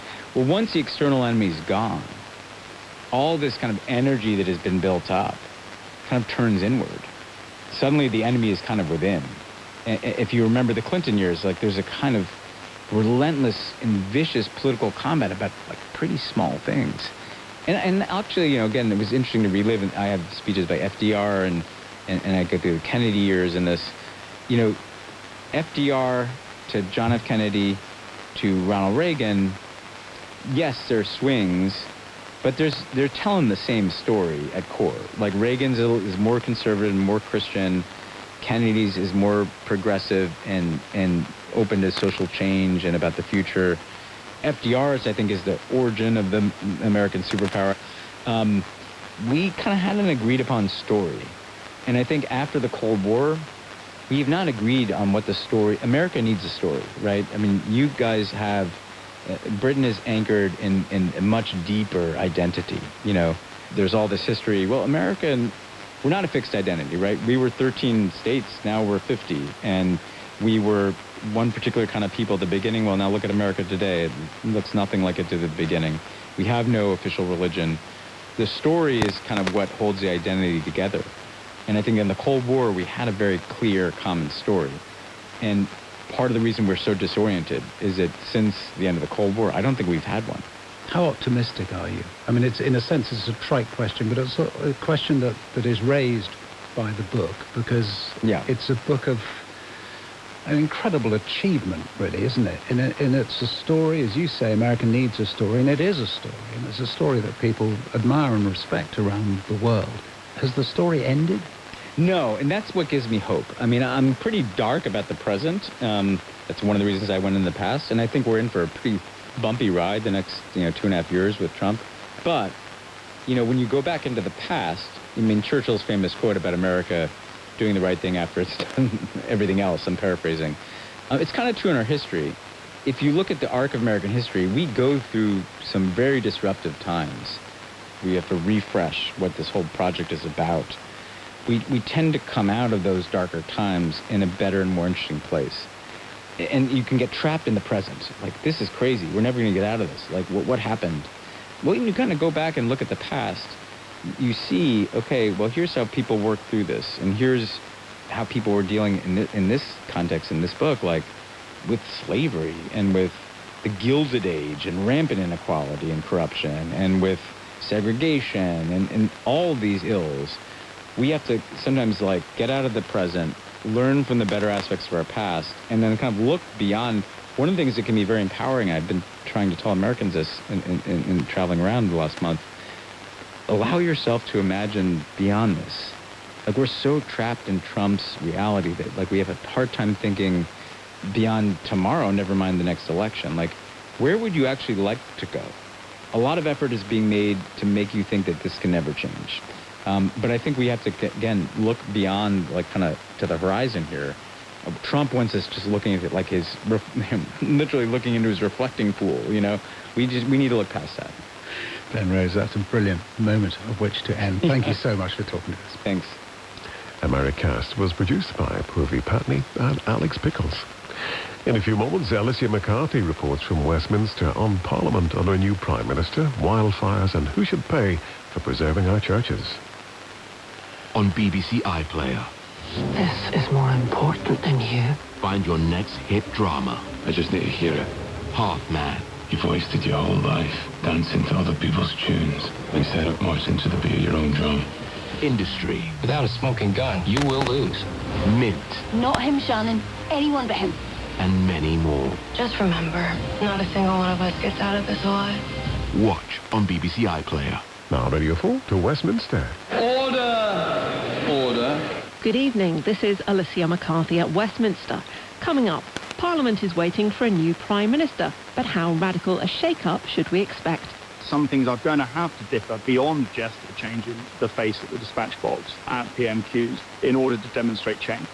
After a blistering weather week, we hear about the dangers faced by farmers trying to stop wildfires taking hold on their land. They find people using a disposable barbecue or something. They will tell them, look, this is a dangerous thing for you to be doing. And, not unusual for these people to be threatened. And an MP demands action to put a stop to houses with multiple tenants blighting her community. There's people high, people drunk, wandering the streets in front of that nursery. She doesn't take her children out to play anymore. But first, in another spin of the Prime Ministerial merry-go-round, the week started with Sir Keir Starmer taking his place behind the Downing Street lectern. Every decision I've taken has been about putting the country I love first. That is why I will resign as leader of the Labour Party. I have spoken to His Majesty the King this morning to inform him of my decision. Keir Starmer said a new leader would be in place by the time Parliament returned in September. But if it does take that long, where does that leave Westminster between now and then? Not many of the new bills announced in the King's speech just a few short weeks ago have been debated yet, and Downing Street has said there won't be any new policy or spending commitments during the transition. I asked Philip Cowley, Professor of Politics at Queen Mary University of London, where the change in leadership left the government's agenda. So I think it's going to be very interesting because there's a tension for Andy Burnham, or whoever the new Prime Minister is, between respecting the manifesto, and Burnham has been explicit that he sees the 2024 manifesto as a real constraint on the government, something that has to be respected, while also demonstrating change. And it's pretty clear, I think, that he is going to want to come in as a new Prime Minister, and some things are going to have to differ beyond just a change in the face of the dispatch box at PMQs in order to demonstrate change. So I think some of the policies that were announced in the King's Speech may well get radically altered as they go through Parliament in the next 12 months. And there may well be other policies as well. I mean, in some ways, I'm not sure this is that unusual. We change prime ministers quite frequently mid-term, and that often involves a change in policy. It's just a bit unusual that this has happened so soon after the King's Speech, and indeed so soon into the Parliament as a whole. Now, the new Prime Minister is going to inherit a fairly rebellious House of Commons. I mean, let's not forget, Keir Starmer faced a pretty big rebellion over his plans for welfare reform pretty early on in his term. So Labour MPs are not necessarily going to toe the line, are they? No, so I've looked at the rebellion rate since the election, and by comparison with other first sessions since the change in government, it's relatively high, although still pretty low in absolute terms. I mean, Labour MPs aren't sort of feral, but they have shown a willingness to say no, and to say no quite forcefully at times. I think Andy Burnham will inherit that parliamentary party. It is a parliamentary party that can't just be walked over. I think he will get a sort of short-term honeymoon, maybe, with his backbenchers. There will be a lot of goodwill towards him. They want him to do well. Bluntly, they need him to do well. And I think if there is particularly if there's an electoral upturn as well, that will help in terms of managing backbench discontent. But if either that electoral upturn doesn't appear or doesn't last, or in order to try and govern, he starts to do things which backbenchers are not happy with, he has got plenty of MPs who have been willing to say no before. And over universal credit, they were willing to defeat the government at second reading, even though the government's majority is massive. So those problems, if rebellion starts to continue, those problems only get worse as parliaments go on. They never get better. So how does that compare with what Andy Burnham is suggesting, that he'd actually like to see a slight loosening of the strictures of the whips and of party discipline in the traditional sense?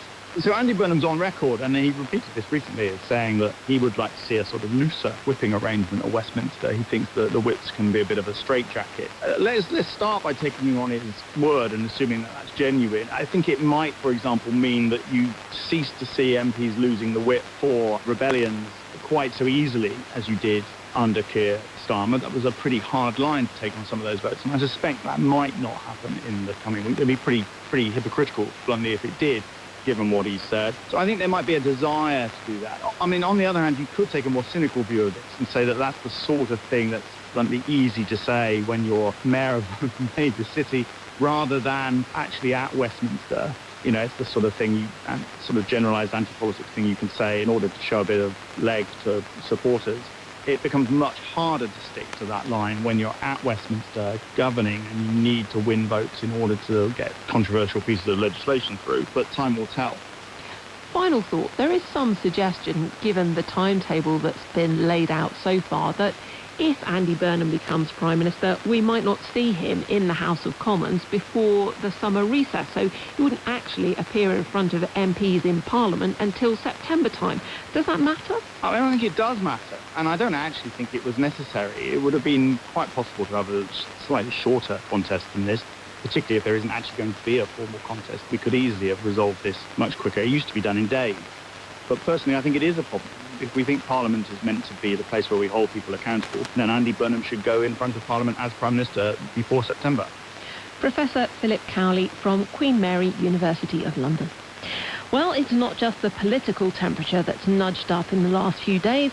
Large parts of England and Wales have sweltered for much of the week, with the highest heat warnings in place.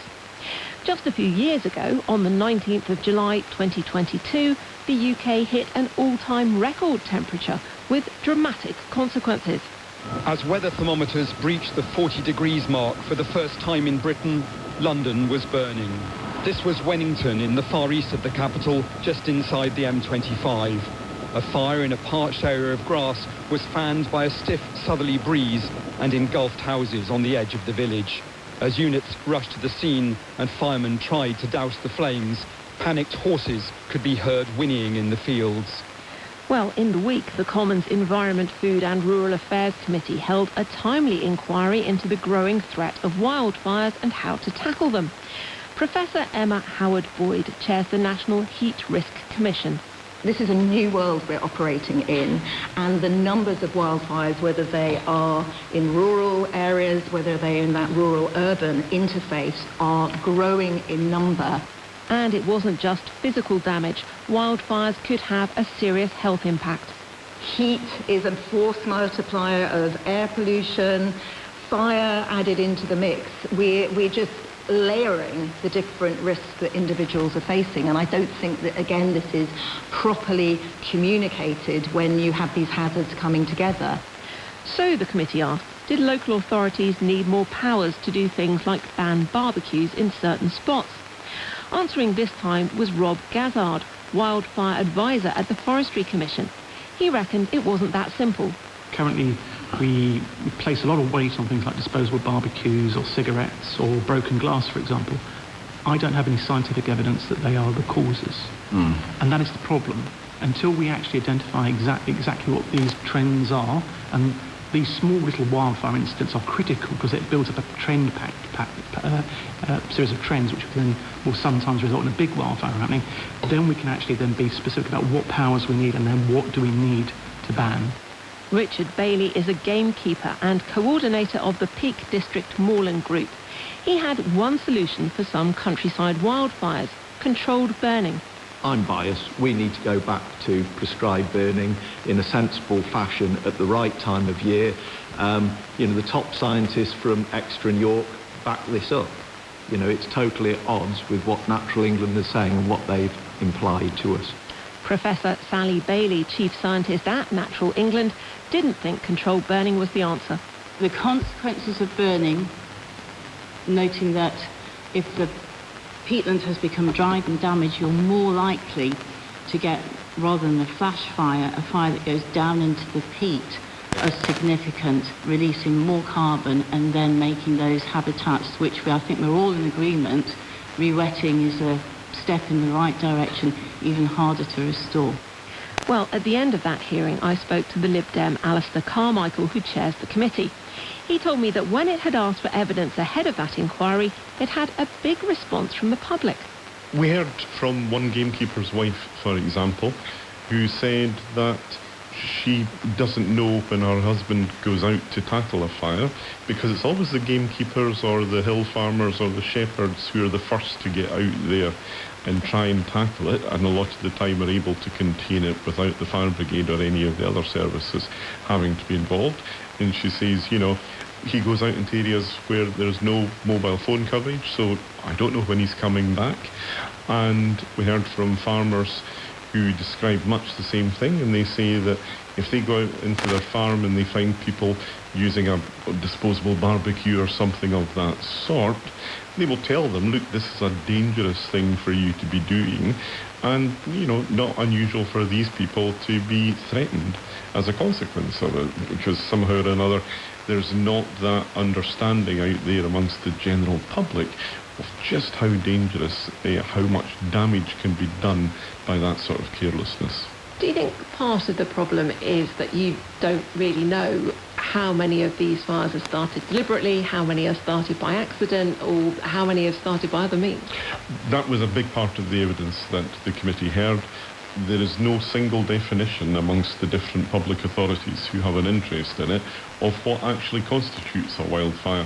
So without anticipating too much about what the committee will put in its report, I think we will be seeing that this is an area which, as the climate has started to change, this is going to be a problem that will continue to grow, and it's really not good enough that the different silos in government should get in the way of good outcomes. So DEFRA, as the department responsible for nature, has a big role to play here, but the management of the fire service goes to housing, communities and local government. So you can see how you've got to a place where there are different interests at play, but really this is a moment for what we used to call joined up government. What was also obvious, though, from your session was that there are some quite different opinions about how best to deal with the threat. This is when you get into some of the politics and some of the practice around how our upland areas are managed. And there are all sorts of different political debates around things like driven grouse moor and whether or not there should be routine burning. So, don't wait until the heather gets to be waist high. can you remove the vegetation from the hill with a flash burning, so to speak? That's a complex debate, but it's pretty clear that the different agencies of government who have now started to regulate this space have not engaged sufficiently with the communities. They haven't brought them with them, and unless and until there is that better respect and understanding between government and the communities who are most directly affected, then this is just going to keep becoming more and more divisive. There needs to be a resetting of the relationship between bodies like Natural England and the land managers in the countryside. This is not going to get easier without that. Alistair Carmichael there. You're listening to Today in Parliament with me, Alicia McCarthy. Now, drug use, violence and crime. A Labour MP says her area is being blighted because there are too many multiple occupancy homes. HMOs, as they're known, are defined as accommodation where 2 or more households share facilities, like bathrooms or kitchens. Emma Lewell says there are 50 in her South Shields constituency. She told me about the problems they create. Say you have a beautiful old house and a developer buys it, chops it up in lots of tiny little bits, loads of different rooms, shared bathrooms, and then puts lots of vulnerable people in, and it's not well managed. The saturation of them in South Shields is like nothing I've ever seen. It's like the Wild West. I've had residents say to me, that HMO next door, there's people using drugs, there's needles on the street, there's crime. It's just completely out of control, and these are residential areas. There was one lady told me about, she lives next to a nursery. There's a few HMOs in that street, and she said there's people high, people drunk, wandering the streets in front of that nursery. She doesn't take her children out to play anymore. People's cars have been broken into, and it's just not a nice environment for people to live anymore. Now, I don't doubt the government would say, we've got a housing crisis. We don't have enough places for people to live. This is a easy and affordable way to quickly house people. Well, this has been the problem. This has been the failure of governments historically and now to build more council homes and to build homes for people. But if we are going to have HMOs, then let's enforce the licensing properly, because there are some well-run HMOs and they do provide that space for people if they're in between accommodation. But the badly run HMOs are causing problems for community cohesion, crime, and all those other things that I mentioned before. Now, why is the licensing regime not being enforced appropriately on those landlords? So if the licences were properly enforced, what would that involve? It would be more like a supported accommodation model, because let's face it, if you are a vulnerable person and you're recovering from addiction, or you have some serious mental health issues, or if you're a young care leaver, or indeed if you are still in care and the local authority has placed you there, or if you're an asylum seeker, then you need support. Putting somebody in an HMO with no regulation, nobody there helping, nobody there supporting, that is a recipe for disaster. Emma Lewell held a debate on the problem in the Commons. A Labour MP, Daniel Francis, argued developers were finding their way around council restrictions. There are rules under the Charities Act 2011 which mean that if you're a charity running temporary accommodation or housing a temporary accommodation for people suffering from drug or alcohol abuse or a mental disorder, or you're a registered provider, you don't need that permission. And I'm seeing in my case, though, landlords who are joining with charities who are not putting people in there under those conditions and are circumventing the restrictions that are in place. The Housing Minister, Matthew Pennycook, said the government was consulting on a more flexible policy, which he argued would in effect make it easier for councils to insist on planning permission for houses of multiple occupancy. Local authorities can impose licence conditions to ensure landlords effectively manage HMOs. They also have the power to inspect properties without notice where they believe an offence has been committed under HMO legislation. Furthermore, the licence holder must undergo a fit and proper persons test to assure a local authority that they can manage the property responsibly. But Emma Lewell interrupted. He is right, there are regulations in place, there's the fit and proper test, but it's not working. This is why I've held today's debate. This is why me and my constituents are asking for stronger regulation, because everything that's in place is simply not working. I thank my honourable friend for that contribution. As I've said, I'm more than happy to sit down with her, with other honourable members, to hear what suggestions they have, specific suggestions about where they believe the regulations need to be strengthened. And the Minister said the key point was whether local authorities needed more powers or simply weren't enforcing the ones they already had. Now the government has been urged to think again about a change to the funding system for repairs to churches and other places of worship. Ministers have recently replaced a scheme which repaid VAT on repairs and improvements with grants for those that successfully bid for money. The new fund is worth just over £90 million over 4 years and is targeted at deprived areas. A Conservative, Lady Prentice, instigated a debate on the change, and just before stepping into the chamber, she told me what her concerns were. We're really worried because we think fewer places of worship will be helped by the new scheme. The old scheme benefited about 5,000 churches and other places of worship a year. This new scheme will benefit probably between 150 and 200, and the application process is much more complicated. But churches can and do get money from other sources, like, for example, the National Lottery. Yes, absolutely. And of course, that's as it should be. Churches bring so much benefit to their communities. It's estimated that for every pound that goes into the church, for example, £16 of community spend comes back. We have seen over recent decades, though, churches close, be put into different use, congregations merge as numbers fall. Isn't that a sort of natural process? Of course, we have to keep checking in on what we need, but it is important to recognise that these buildings are integral to our communities. They are a very visible and very important part of our history and our heritage in this country, and it's, I think, very, very critical that we support them. The government, though, would say times are extremely tough, money is very, very tight. How do you argue that this is something that should get more money from central government? I would view it more as a not taxing people who are fundraising for their community assets. These are groups of people who are trying to keep the roofs on churches, for example. They should not have to pay the equivalent of VAT in order to do that. They should be helped and thanked for their hard work. Lady Prentice. In that debate, the Bishop of Leicester, Martin Snow, said the new fund would benefit churches in areas of deprivation that couldn't raise money for repairs and so hadn't been helped by the previous VAT rebate scheme. But he too had reservations, including a concern that far fewer churches would get help and that rural churches could miss out. Recent funding pressures highlight a widening gap between the cost of maintaining historic places of worship and the resources available to support them. Many congregations are now small, and the burden of upkeep increasingly falls on communities with limited resources.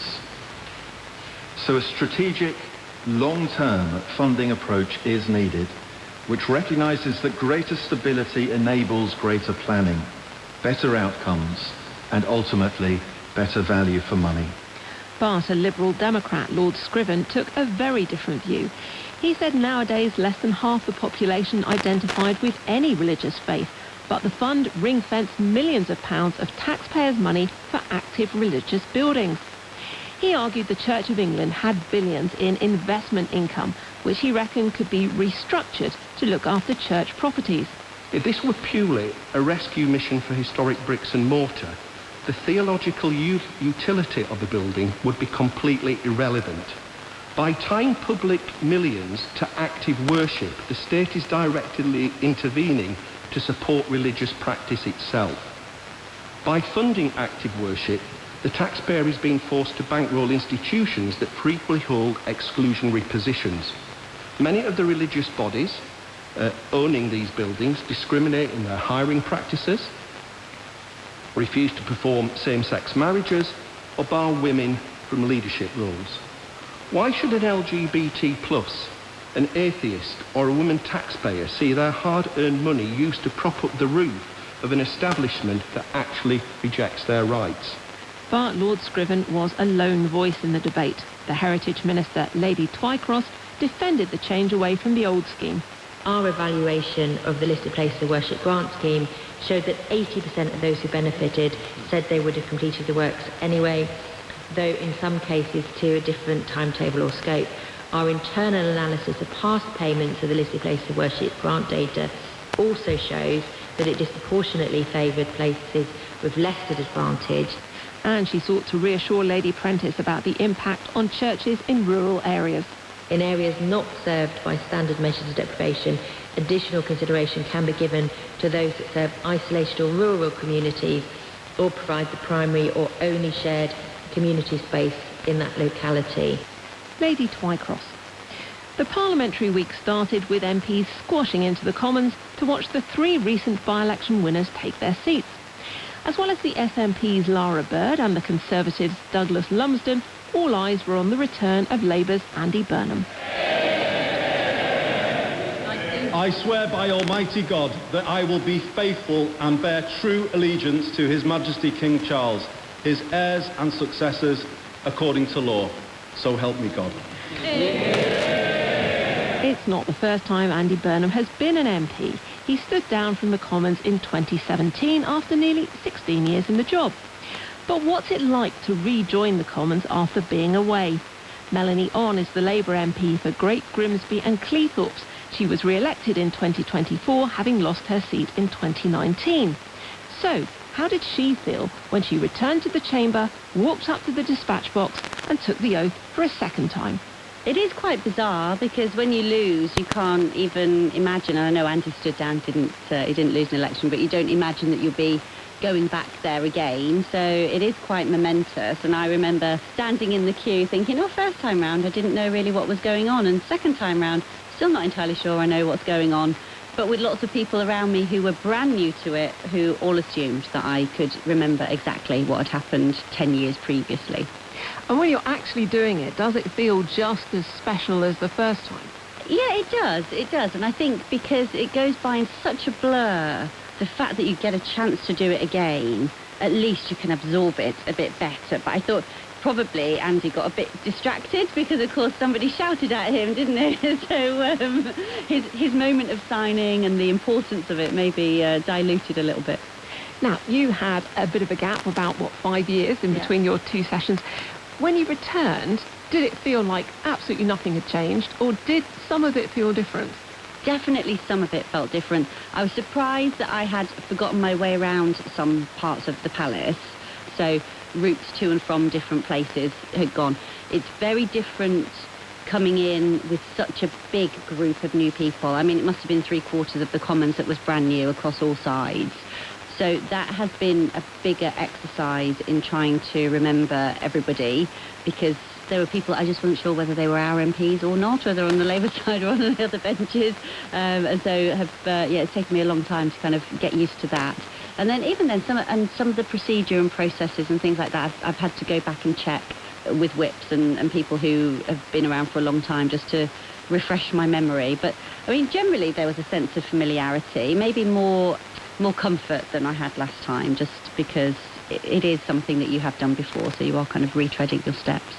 And as you mentioned, a whole batch of new faces when you reappeared in the Commons in 2024, so you've got to start all over again, rebuilding those relationships on your own side, but also with the opposition. Yeah, absolutely. It's you forget, because when I came in 2015, actually, we were a relatively small cohort, about 30 or something like that. So we got to know each other incredibly well and have stayed quite close as well through the intervening years.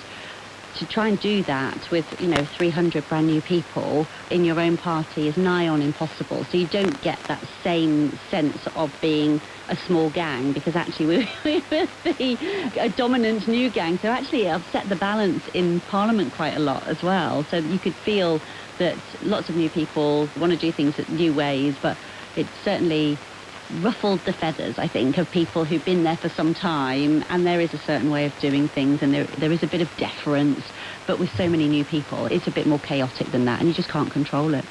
And an advantage, I suppose, for you, because you had been there before, so you were, I assume, able to hit the ground running a bit faster than some of the others, perhaps? I think so. I knew what I wanted to do, and so, some things that had worked well last time I was able to replicate. some things that I thought, oh, well, I remember going down this path, making these choices last time. I wouldn't do that again. So that has helped me, I think, to avoid some of the stresses, because when you're first elected, it is such a big job. The responsibility, it weighs really heavy on your shoulders, and you want to do it absolutely the best that you can, and you can run yourself ragged and you don't take breaks, and you know, you're trying to be all things to all people at all times. And I knew that I just couldn't do that, because I did that before, and after 18 months I was absolutely exhausted. So I was like, I'm just going to pace myself this time, get things in order and take it a bit more slowly. So is that your top tip to Parliament's most famous returnee of the week? I would love to tell him to slow down and take it easy. I don't think he's going to have that choice, though. Labour MP Melanie on there. And that's it from us for now. I'm Alicia McCarthy. The studio manager was Paul Mason. The editor was Susan Hume. And that was Today in Parliament. This is BBC Radio 4.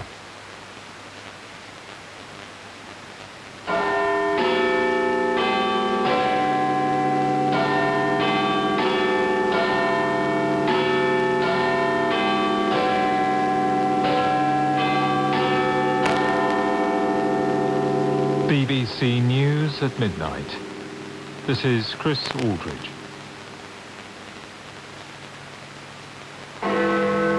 US forces have tonight hit targets near the Strait of Hormuz, saying the strikes were a response to an Iranian attack on a commercial ship in the strategically important waterway. Search and rescue efforts are ramping up in Venezuela, where 2 powerful earthquakes are confirmed to have killed more than 900 people. More than 50,000 others are feared missing. The UK has recorded its hottest ever June temperature for the 3rd day in a row. President Trump's former National Security Advisor John Bolton has pleaded guilty to mishandling classified documents. Sir Keir Starmer has declined to sack the Immigration Minister Mike Tapp, despite being asked to do so by the Home Secretary. Also tonight, a final farewell to Radio 4 broadcasts on longwave. The US says it struck Iranian targets near the Strait of Hormuz tonight in response to an attack by Tehran on a commercial ship on Thursday. US Central Command says it targeted Iranian missile and drone storage locations and coastal radar sites.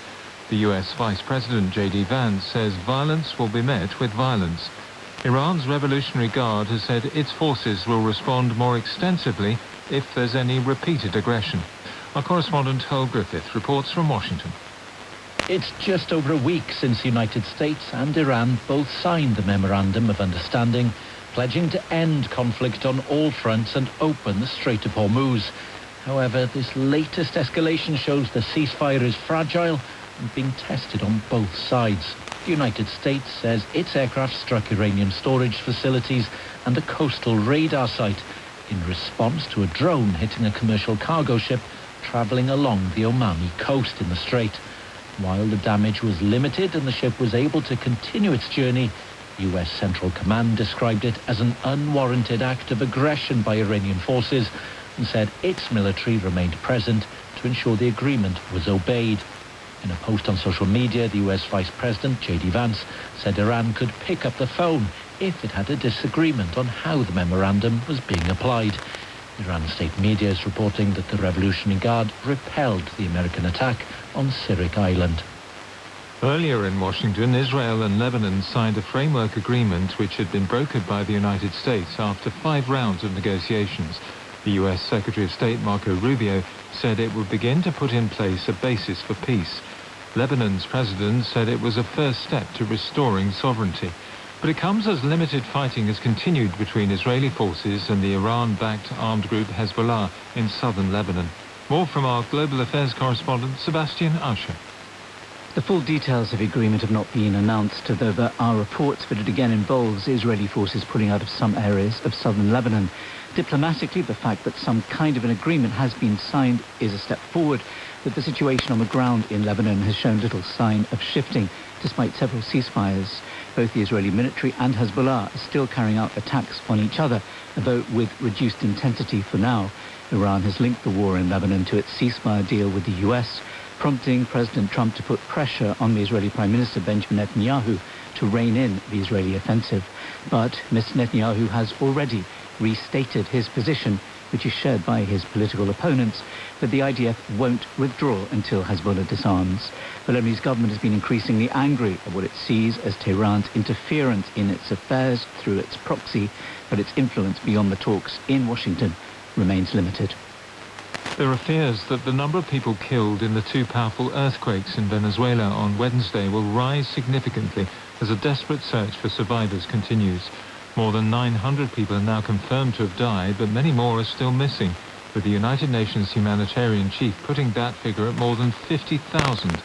One of the worst hit areas is the northern port city of La Guaira, where satellite images show many high-rise buildings have been flattened. Carolina Lopez is one of those searching for missing relatives.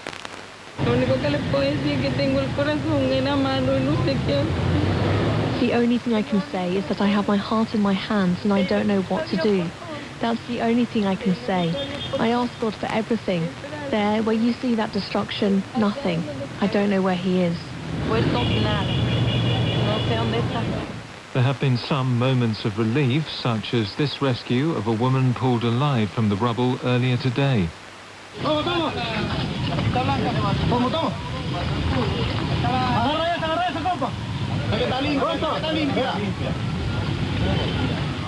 The BBC's Vanessa Silva has been in La Guaira. The level of devastation has no words to explain what we have seen. In this area of this coastal town of Venezuela, there's so many destructions. This building at my back is just completely lining to one side. It's about to collapse, and there is so many places, and you can see people struggling with their own hands, trying to remove the rubble, the concrete, in the searching of the loved ones, but it's a lot of work that is needed. The international rescue teams are arriving to Venezuela, but still it's not enough. Still it's not deployed in all the places that we are seeing today. We literally see the floor open, the earth break in this area of La Guaira. Teams from around the world are arriving in Venezuela to assist the relief effort, with tons of aid supplies also being delivered. The UK government says it has sent an RAF plane carrying British search and rescue teams to the country and will provide £2 million of emergency humanitarian funding. More from our World News correspondent Joe Inwood.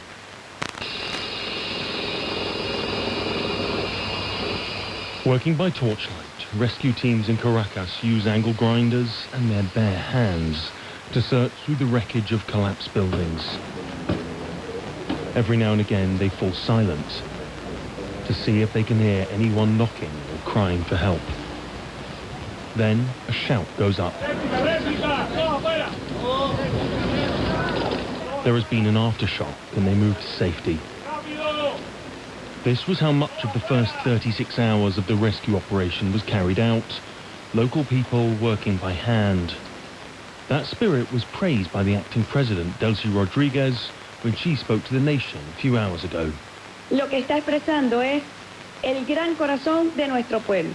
This demonstrates the great heart of our people and their solidarity. No one has hesitated to go out into the streets to lend a hand to their Venezuelan brother or sister. And a very special recognition goes to our rescuers, those arriving from all over the country to join this commendable task of rescuing people alive from collapsed buildings and homes. But this country, which has long suffered from poor governance and US sanctions, needs help to cope with a disaster of this scale. Teams from all over the world have flown into Venezuela, with many heading for the worst affected area in this disaster, the northern city of La Guaira.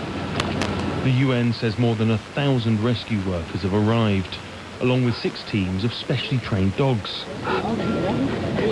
Nicola Putschelt from the International Search and Rescue Dog Organization says they will save lives. There is always hope to find people alive. So as we know from past events, there have been people found after several days, and I think this is also possible in this event, and we are very hopeful to find a lot of people and can help families to bring back people they are missing. Today, once again, the number of confirmed dead rose sharply, but many more are still missing. Even as a major international rescue effort gets underway, Few doubt the true scale of this tragedy is only just beginning to emerge. A new record high temperature for June was set in the UK for the third day in a row as heatwave conditions continued to affect parts of the country. The Met Office says a temperature of 37.3 Celsius was recorded at Santon Downham in Suffolk, topping the previous high of 36.7 Celsius in Somerset yesterday.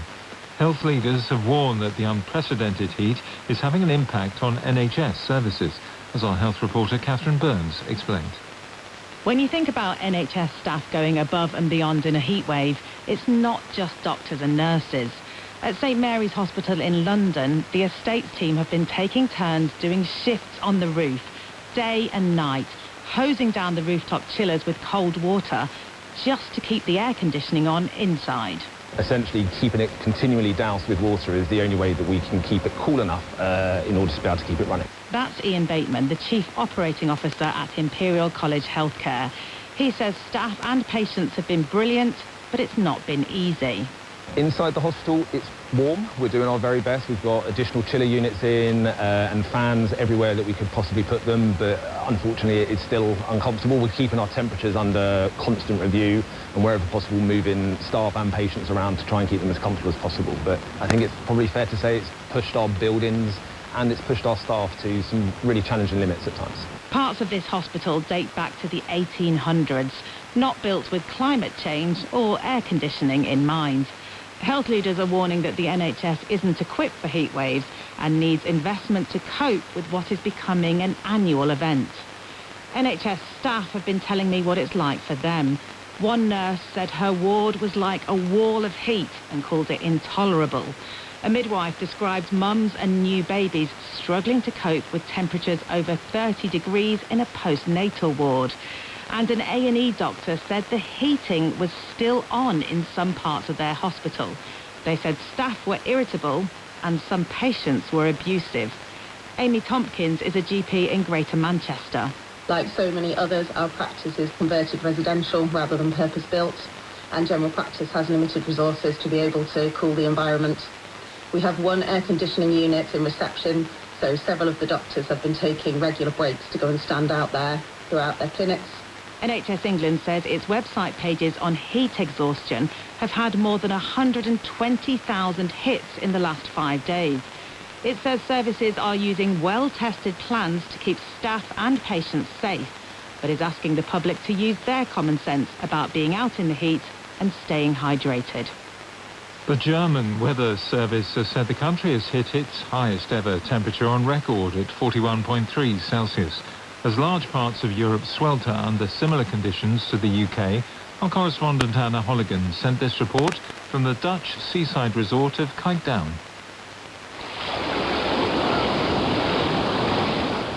On golden sand, stretching across the North Sea, toddlers splash in the waves and families seek relief in the sea breeze. Elsewhere, escaping the heat is far more difficult. The electronic music festival DEFCON 1 in the Netherlands was ended prematurely. At midnight, visitors were asked to leave as a code red weather warning took effect. Fans were gutted. I feel sorry for the people that have come really far. Some people have travelled literally from the other side of the world for like a once-in-a-lifetime experience, so I feel gutted for them. But I understand as well because it's so hot. Organisers said they simply couldn't take the risk. We were in the tent yesterday and you couldn't even dance. Everyone's pouring sweat, everyone's exhausted. You couldn't do it, and that was 31 degrees, so 37 today. Yeah, it's unbearable. Across the continent, the heat is having devastating consequences. In France, a toddler died after being rescued from a car. The Pride March, scheduled to take place in Paris this weekend, has been postponed, while officials in Belgium cancelled their reenactment of Napoleon's defeat at the Battle of Waterloo. The World Weather Attribution Group of scientists said the record-breaking heat gripping Europe is unmistakably linked to climate change, and such temperatures would have been virtually impossible 50 years ago. President Trump's former National Security Advisor John Bolton has pleaded guilty to mishandling classified information in a federal court. Mr. Bolton, who's become a fierce critic of Mr. Trump, made his admission as part of a deal which could see him go to prison for up to 5 years. More from our North America editor, Sarah Smith. John Bolton amassed various amounts of national defence information in the notes he took when he was researching his 2020 memoir, The Room Where It Happened. He then used a personal email account and a messaging app to share that information with 2 members of his family who did not have security clearances. His email account was later accessed by a hacker allegedly linked to Iran. Under the plea agreement he struck, he will serve no more than 5 years in jail and will have to pay a fine of over $2 million. A former top advisor to President Trump, Mr. Bolton has become one of his most outspoken critics. When he was first charged, he sought to portray the investigation as part of President Trump's push to use the justice system to target his political enemies. Today he admitted the charges and said he was sorry for it. His lawyer compared the case to the 2023 indictment of Donald Trump for mishandling secret documents he kept at Mar-a-Lago. The judge overseeing that case dismissed those charges before it went to trial. President Trump has threatened to impose a 100% import tariff against any country that targets US firms with a digital services tax, including the UK. The EU has vowed to respond swiftly and decisively if Mr. Trump carries out his threat. The Russian-controlled authorities in Crimea have declared a state of emergency after Ukrainian attacks disrupted fuel supplies. Moscow says the move is designed to keep essential services running.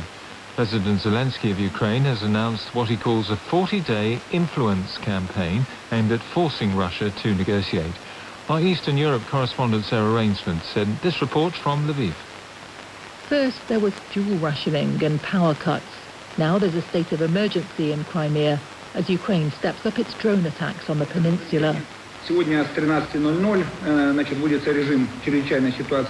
After making this announcement, the Russian-appointed governor, Sergei Aksyonov, had to reassure residents it wouldn't mean restrictions on their movements or a curfew. He said it was about cutting bureaucracy to take rapid decisions. But Ukraine is focusing its military strikes on and around Crimea like never before, and that's having a major impact. On social media, people are posting videos of shopping centres with no power and long queues of cars towards the main bridge as people head for the Russian mainland. Even children's summer camps have been suspended for safety. Moscow's illegal annexation of Crimea in 2014 was hugely popular in Russia and a big ratings boost for Vladimir Putin. But for Ukraine, it was the first act of aggression in what later became an all-out invasion. So this intensified military campaign against the stolen jewel in President Putin's crown is highly symbolic in itself. But it is also part of a wider push to increase pressure on the Kremlin and to force Vladimir Putin into peace talks before Russia gets better at intercepting the drones. Sir Keir Starmer has declined to sack the Immigration Minister Mike Tapp, despite being asked to do so by the Home Secretary. Shabana Mahmood argues Mr Tapp has broken collective responsibility and breached the ministerial code by writing a newspaper article without consulting her first. Our political correspondent Damien Grammaticus is following developments. Sir Keir Starmer's intervention is a sharp rebuff to his Home Secretary. Downing Street said it was not for any individual Secretary of State, but for the Prime Minister alone to decide if someone had broken the ministerial code. Mr Tapp, the Immigration Minister working under Shabana Mahmood, had written an article about her signature policy to make many who come to the UK wait longer before they can apply for permanent residency. He said, to be fair, it should not apply retrospectively to those already here on care worker visas. He had not cleared the article with her. The spat highlights the fractured relationships in Sir Keir's government. Mr Tapp has been a staunch defender of the Prime Minister. Miss Mahmood, who's been effectively rebuked, was one of the cabinet ministers who recently told Sir Keir he should step down. The Green Party has been forced to return a donation which was made by its leader, Zach Polansky, after it was deemed to be impermissible. Mr Polansky gave just over £1,500 to the London branch of his party last September, but wasn't on the electoral register at the time. His party put that down to personal security concerns. Here's our political correspondent, Harry Farley. Zach Polansky gave his party £1,539 shortly after he took over in September last year. But at the time, Mr Polansky was not on the electoral register, meaning legally the donation was impermissible. The explanation from his party that he wasn't registered because of security concerns comes as Mr. Polanski is understood to be in discussion with the Home Office and police about his protection. Because the donation was unlawful, it should have been returned within 30 days. But it wasn't returned until the 10th of June this year. Party spokesperson said this donation was made to the London Green Party. When the issue was brought to the National Party's attention, the donation was returned. The Electoral Commission said it was considering the matter and so could not comment, but that it had not launched an investigation. The court has lifted reporting restrictions that prevented the media from identifying 13 men who were charged alongside a husband who is accused of conspiring with others to drug and sexually abuse his wife. The husband and 12 of the 13 other suspects are due to go on trial in Manchester later this year. Our North of England reporter Rowan Bridge listened to proceedings at Manchester Minchell Street Crown Court. The husband in the case is in his 60s and from the Stockport area of Greater Manchester. He can't be named to protect the identity of his wife.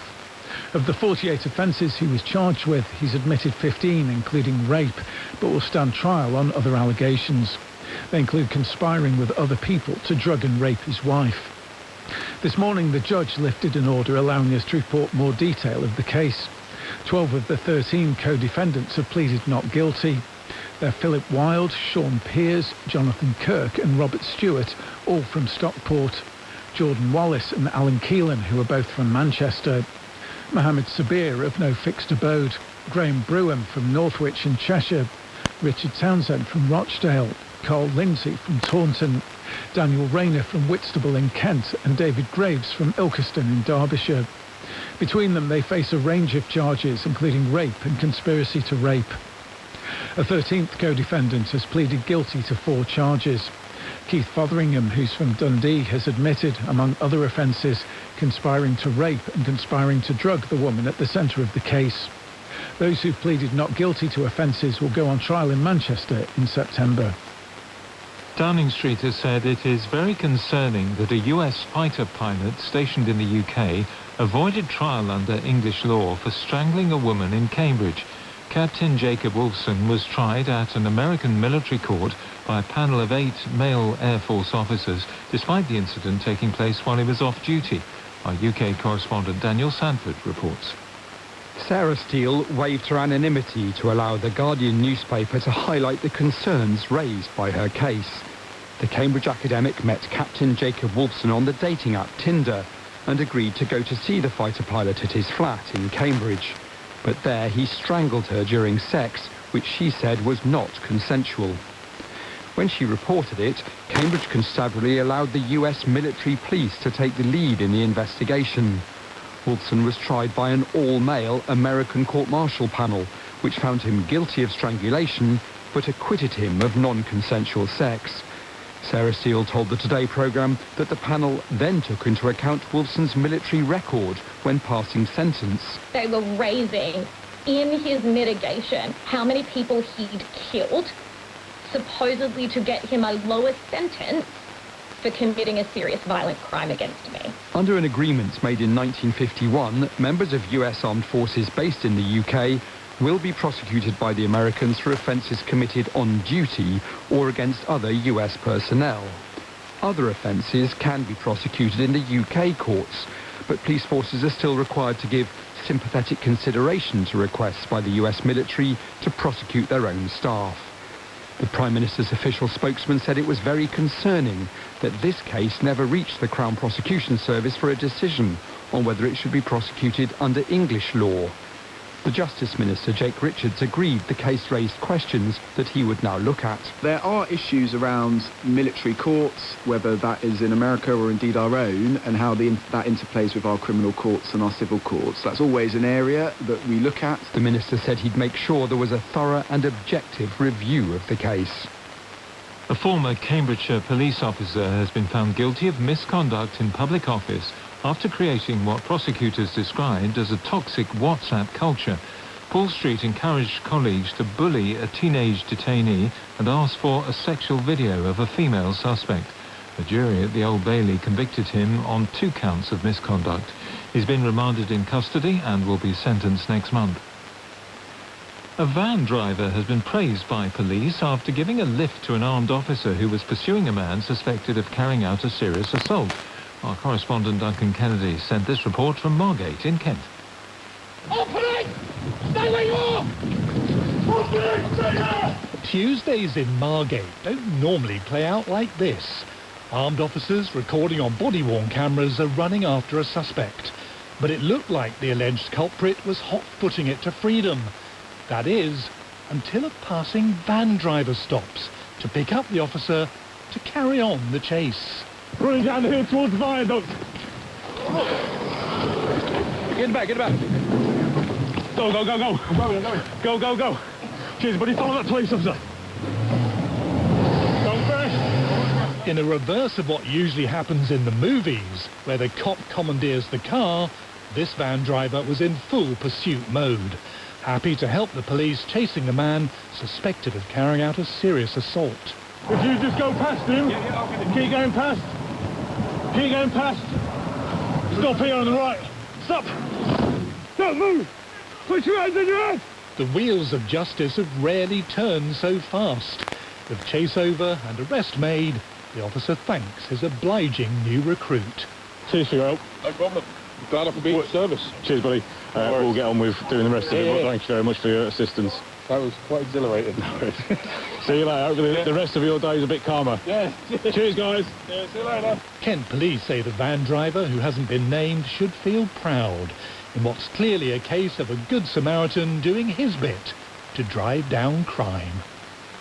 In cricket, on day 2 of the third and deciding test match of the series, England brought themselves back in contention against New Zealand at Trent Bridge.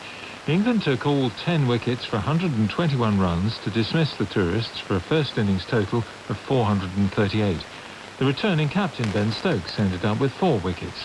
In reply, England's opening batsman Ben Duckett hit an 88-ball century to leave his side 223 for 2 at the close, trailing the tourists by 215 runs with 8 wickets in hand. Radio 4 broadcasts on longwave will end in just over half an hour's time. The BBC began broadcasting on the frequency from its original transmitters in Daventry in Northamptonshire in 1925, before switching to a new transmitting station in Worcestershire. Our media correspondent David Sillitoe reports. Ready for number 3. All ready. Right, let her go. 1934, and the beginning of an engineering marvel. Stand by to run up the high-tension machine. The powerful long-wave transmitter masts at Droitwich, 213 metres high, along with 2 sister stations in Burghead and Westerglen in Scotland, ensured the BBC was a truly national service. This is the national programme from London, radiated by the new long-wave transmitter at Droitwich.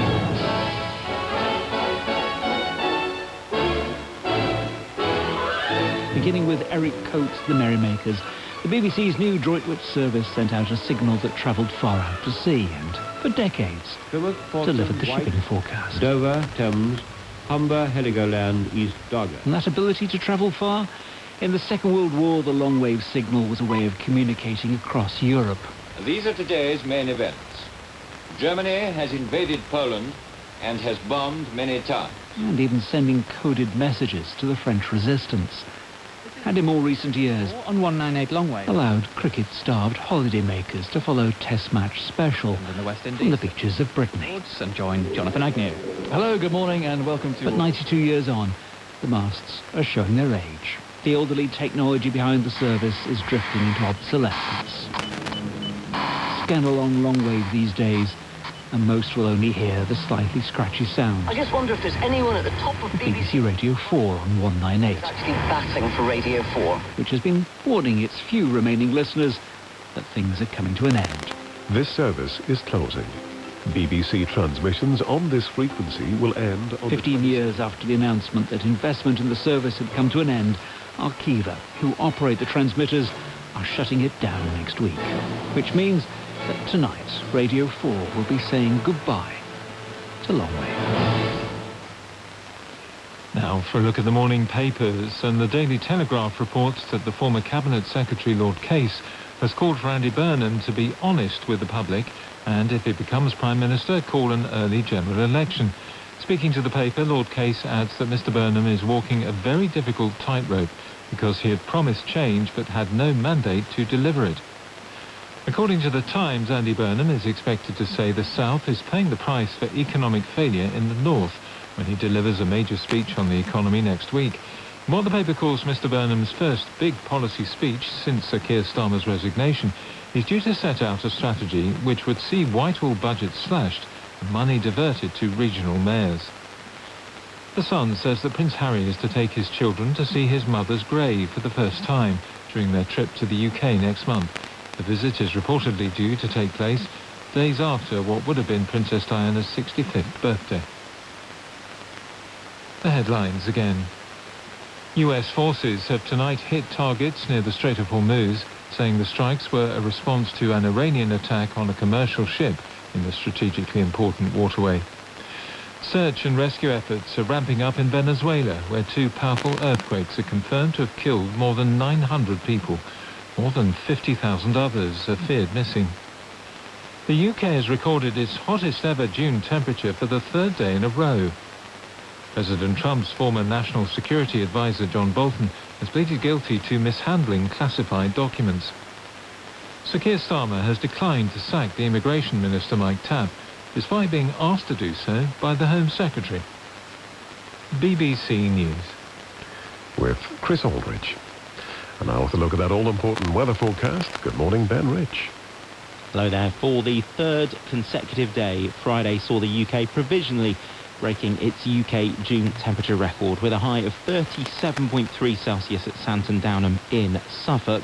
Bournemouth in Dorset recorded 14.2 hours of sunshine, but it wasn't like that everywhere. There were some really big downpours and thunderstorms around, and at Loch Glasgarnock in the Highlands, we recorded 51.2 millimetres of rain, over 2 inches of rain in the space of 24 hours. Stornoway in the Western Isles only got to 14.8 degrees Celsius. And there is some cooler weather on the way as we head through this weekend. Probably a relief for many, but in the short term, for Saturday, the Met Office still has an amber warning of extreme heat. This covers parts of eastern and southeastern England, valid until 9 o'clock on Saturday evening, because we are still going to see some pretty high temperatures across that southeast corner as we go through the next 24 hours. Now, through the rest of the night, across England and Wales, long clear spells. A few showers clipping into the southeast of England and East Anglia. Northern Ireland and Scotland seeing more in the way of cloud, and still some showers here, especially in the north of Scotland, where there will be some further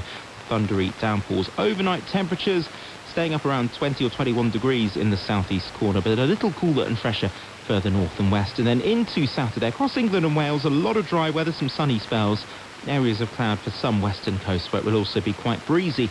And then late in the afternoon, we may see some showers and thunderstorms just moving up from the English Channel into the southeast of England. Northern Ireland and Scotland will see more in the way of cloud. That cloud producing some showery rain at times, still the potential for the odd flash of lightning, the odd rumble of thunder. It will be fairly breezy. Temperatures across Northern Ireland and Scotland generally in the low 20s Celsius. England and Wales seeing highs of 25 to 32 degrees, the highest temperatures in the east, but it will turn fresher for all of us on Sunday. Some good news, Ben. Thank you so much, Ben Rich. And on Radio 4, we conclude our series, first broadcast in 2023, How to Spot Potential, with Kate Mason.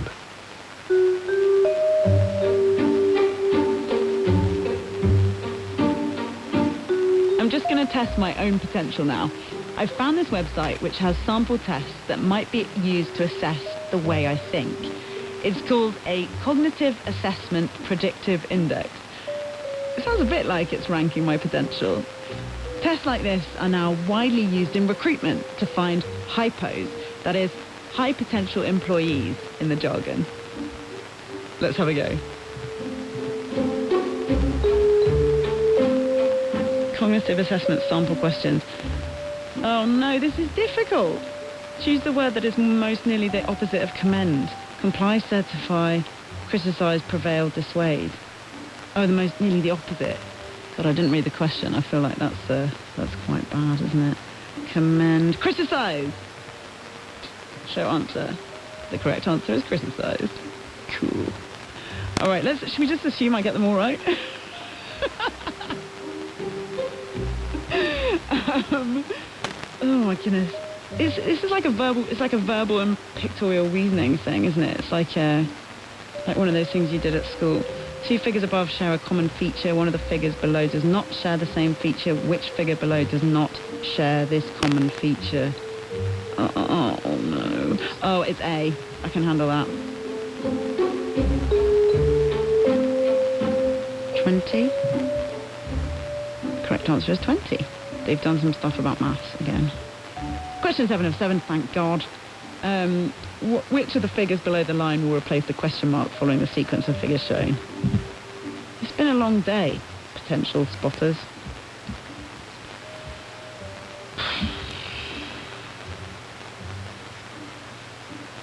I have absolutely no idea, but if I thought about it more carefully and wasn't on the radio, then I could probably figure it out. I'm just going to pick... Oh God, I'm too competitive. Help.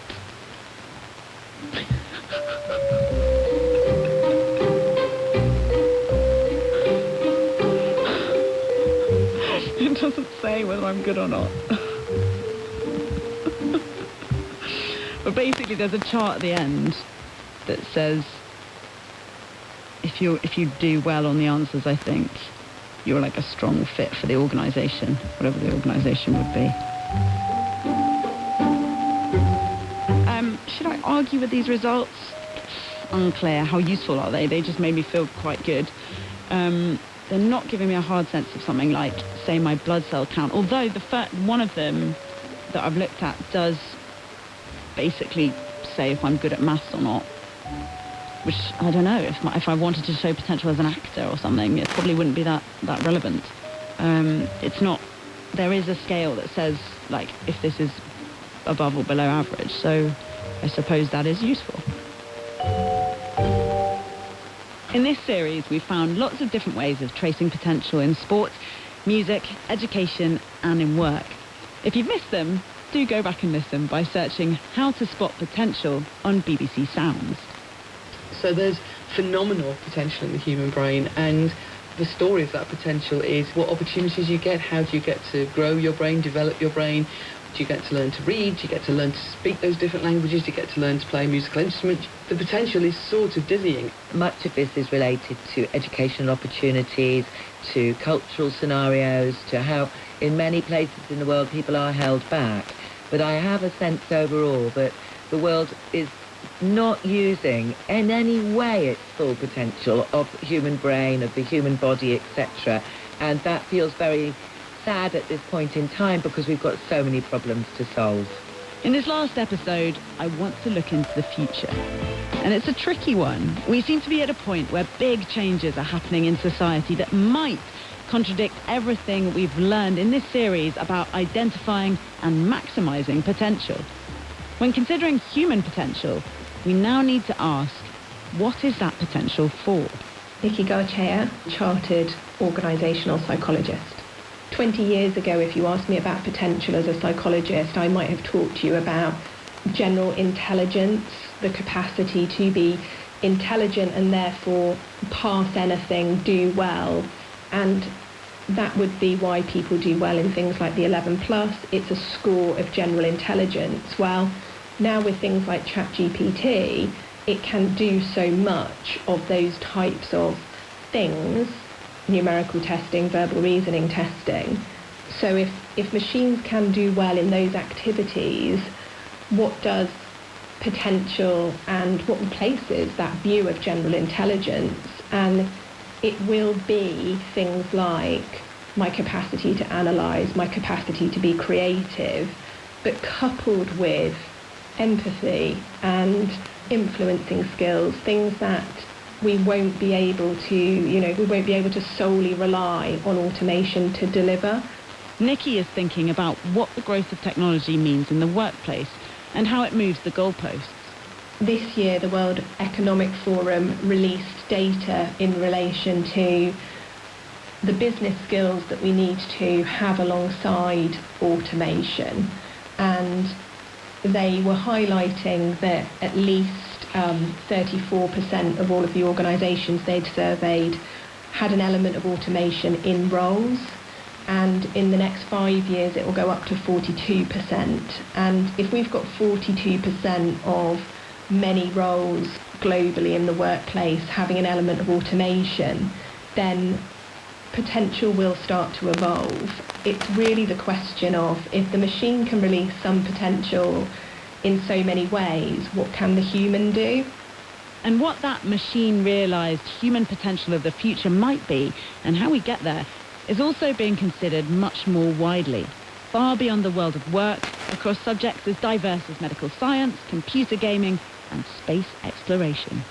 I'm Ghislaine Boddington. I'm a reader in digital immersion at the School of Design at the University of Greenwich, and I also run the creative collective Body Data Space. At the moment, I'm looking at the augmentation of the body, potentially to support us through life, a kind of scenario where we'd have an ally or a companion or a co-worker working with us.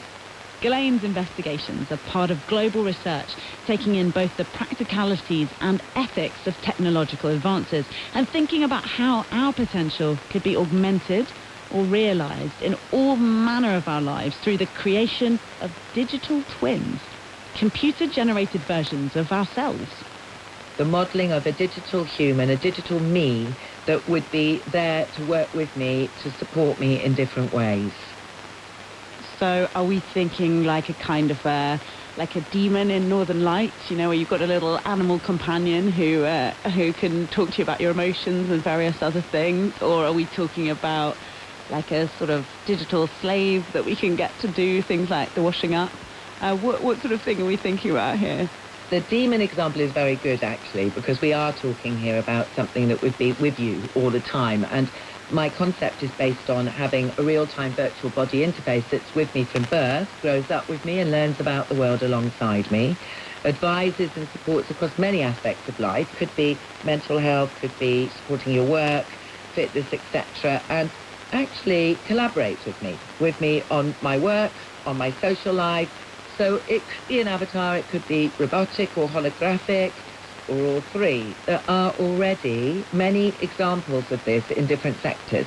Digital human twin modelling for the medical sector is well advanced, and in the space sector too. But also we know it more on a day-to-day level. We know it in the fitness sector and obviously in the gaming sector. So I have a Whoop, you know, one of those things that tells you how you slept and how your heart rate is doing. So I'm imagining some sort of extremely developed version of that that's somehow also maybe listening to my thoughts and following along with what I'm doing day to day. Is that in any way realistic? And how creepy is it? Well, the listening to your thoughts thing, Kate, is a really great one, because I'm often in the shower going, oh, I should do that, or it'd be great to do that, or I should put that in that document. And of course you're in the shower, so you can't do anything at all. So for me, definitely the ideas and the to-do lists that come up in my head when I'm otherwise occupied and not able to be tapping into my phone would be wonderful if they were translated into those scenarios. However, that one's probably quite a way off. At the moment, it is about the aggregation of data that we do, in the main, already can collect, either through our own apps, like you were saying about sleep apps or fitness apps, or through more advanced apps that are being used by the medical sector and other sectors. I think there's also a sense of understanding now with the AI explosion that's happening into much more mass society of how helpful it would be and how it might make life a little bit less boring if there was an AI working with us to say, this email is urgent, forget this lot. Help with searching for things on your computer, help with these very basic level tasks that we all spend hours doing, hours and hours, being pretty much robots on our computers, which actually can be done now by AI. I could basically delegate stuff to it. Exactly that, and hopefully through that giving us more space and time to have much more original thinking time and solution creating time, which is where I think our brains are not being used to their full potential. Sounds a bit Brave New World. But should we worry? Would those machines like us outstrip our potential? Well, science has some reassurance. My name's Sophie Scott and I'm a Professor of Cognitive Neuroscience at University College London. What I think of when I think of potential is human brains. And the reason why I think about human brains is they're kind of like a machine for potential. You've got 86 billion brain cells. They're what you're born with. You're born with almost all the brain cells you're ever going to have. You don't learn and change by growing new bits of your brain. You learn and change by remodeling the connections between those existing brain cells. And this is giving you a sort of a computer of extraordinary power. All computers have got a limit to how much memory they have. There's no known limit to human memory. There's no known limitation on the number of languages a human can learn to speak. The limitation is time. Human brains are unbelievably full of potential. It's also the case that there is substantial evidence for individual differences along lots of different parameters.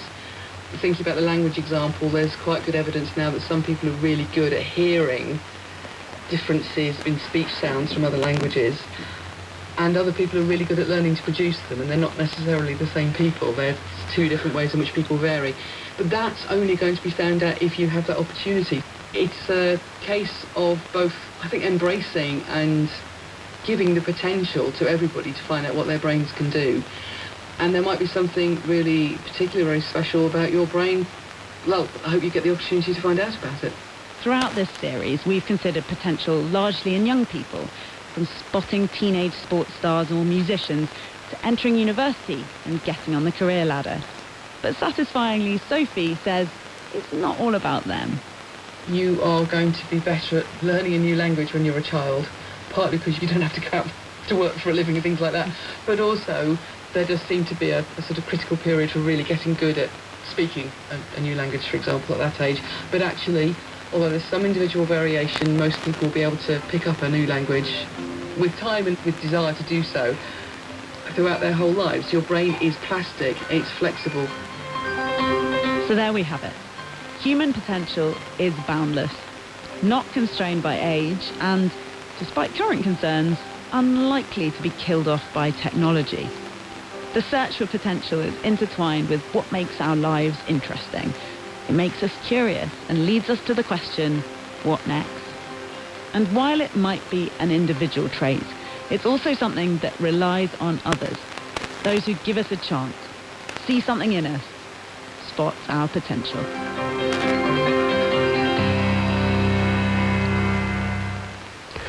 How to Spot Potential was presented by Kate Mason. The producer was Julian Siddle. In a few moments here on Radio 4, the shipping forecast.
This is BBC Radio 4.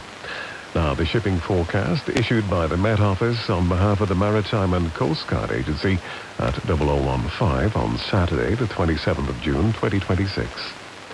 The general synopsis at 1800. Low Malin 1008, expected Bailey 993 by 1800 Saturday. New High, expected German Bight 1016 by same time. The area forecast for the next 24 hours. Viking, north at Sierra, south at Sierra. Variable 2 to 4, becoming southerly 4 or 5, occasionally 6 later. Showers and fog patches, moderate or good, occasionally very poor. 40s, Cromarty 4th. Variable 2 to 4, becoming south 4 or 5, occasionally 6 later. Showers, thundery at first with fog patches, moderate or good, occasionally very poor at first. Tyne, Dogger. Variable 2 to 4, becoming south 4 or 5 later. Showers, thundery in Dogger, good, occasionally poor. Fisher. Variable 2 to 4, showers, thundery later with fog patches, moderate or good, occasionally very poor later. German Bight, Humber, Thames, Dover, White, Portland. Variable 2 to 4, thundery showers, moderate or good, occasionally poor. Plymouth.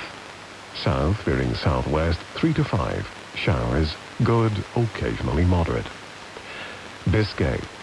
Variable 2 to 4, becoming west 3 to 5 later, thundery showers, good, occasionally moderate.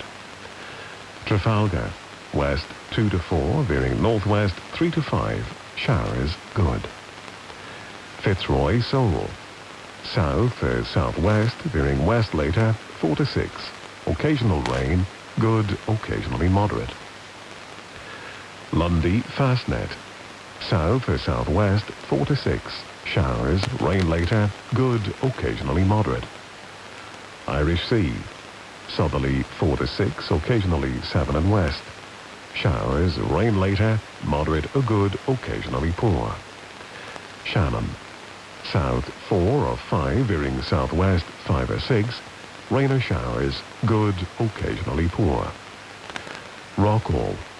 Cyclonic 4 to 6, becoming southwest 5 to 7 later, rain at times, moderate or good, occasionally poor. Malin, Hebrides. Cyclonic becoming south 4 to 6, rain or showers, thundery at first, moderate or good, occasionally poor. Bailey. Southeast becoming cyclonic 4 to 6, occasional rain, good, occasionally poor. Fair Isle. East veering south 4 to 6, rain or showers, thundery at first with fog patches, moderate or good, occasionally very poor at first. Faroes. East or southeast 4 to 6, rain at times, moderate or good, occasionally poor. And southeast Iceland. Southerly backing easterly 4 to 6, becoming cyclonic 5 to 7 later, perhaps gale 8 later in northwest, occasional rain, moderate or good, occasionally poor. And now the weather reports from coastal stations for 2300. Tyree automatic, southeast 3. Stornoway, northeast 3, recent rain 4 miles 1010, falling. Lerwick, northeast 3, 24 miles 1015, falling slowly. Wick automatic, east-southeast 3, recent fog 3 miles 1014, falling more slowly. Aberdeen, northeast by east 1, slight rain 600 meters 1013, falling slowly. Lucas, east-northeast 3, 4 miles 1013, now rising. Boomer, northeast by north 2, fog 200 meters 1013, rising more slowly. Bridlington, west-northwest 2, 1013, rising more slowly. Sandetti light vessel automatic, southwest 6, 2 miles 1016. Greenwich light vessel automatic, south-southwest 3, 2 miles 1018. St. Catherine's Point automatic, west-northwest 1, 1018, rising slowly. Jersey, northeast 2, 16 miles 1018, now falling.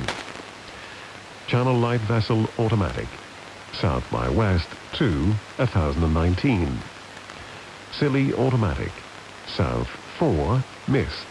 4 miles, 1016, now falling. Milford Haven, south by west 3, 8 miles, 1016, steady. Aberporth, south by west 4, 27 miles, 1016, rising slowly. Valley, south-southwest 5, 9 miles, 1015, rising slowly.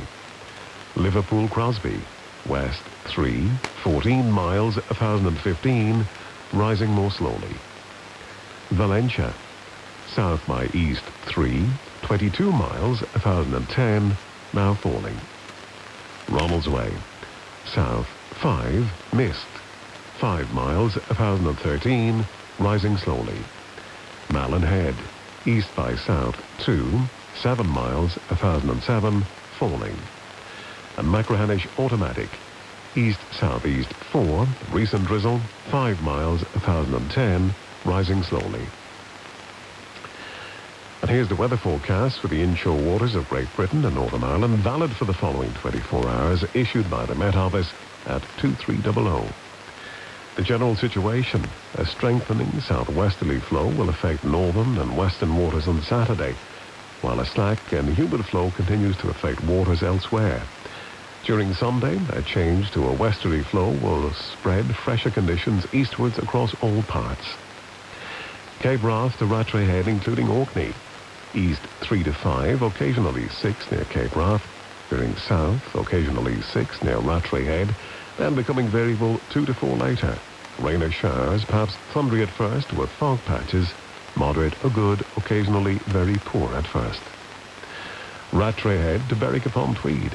Variable 2 to 4, becoming south 4 to 6. Fog patches and drizzle at first, then showers. Moderate or poor, occasionally very poor, becoming good. Berwick-upon-Tweed to Whitby. Variable 2 to 4, becoming southeast 3 to 5, then veering south or southwest 2 to 4 later. Drizzle at first, then showers. Moderate or poor, becoming good. Whitby to Gibraltar Point.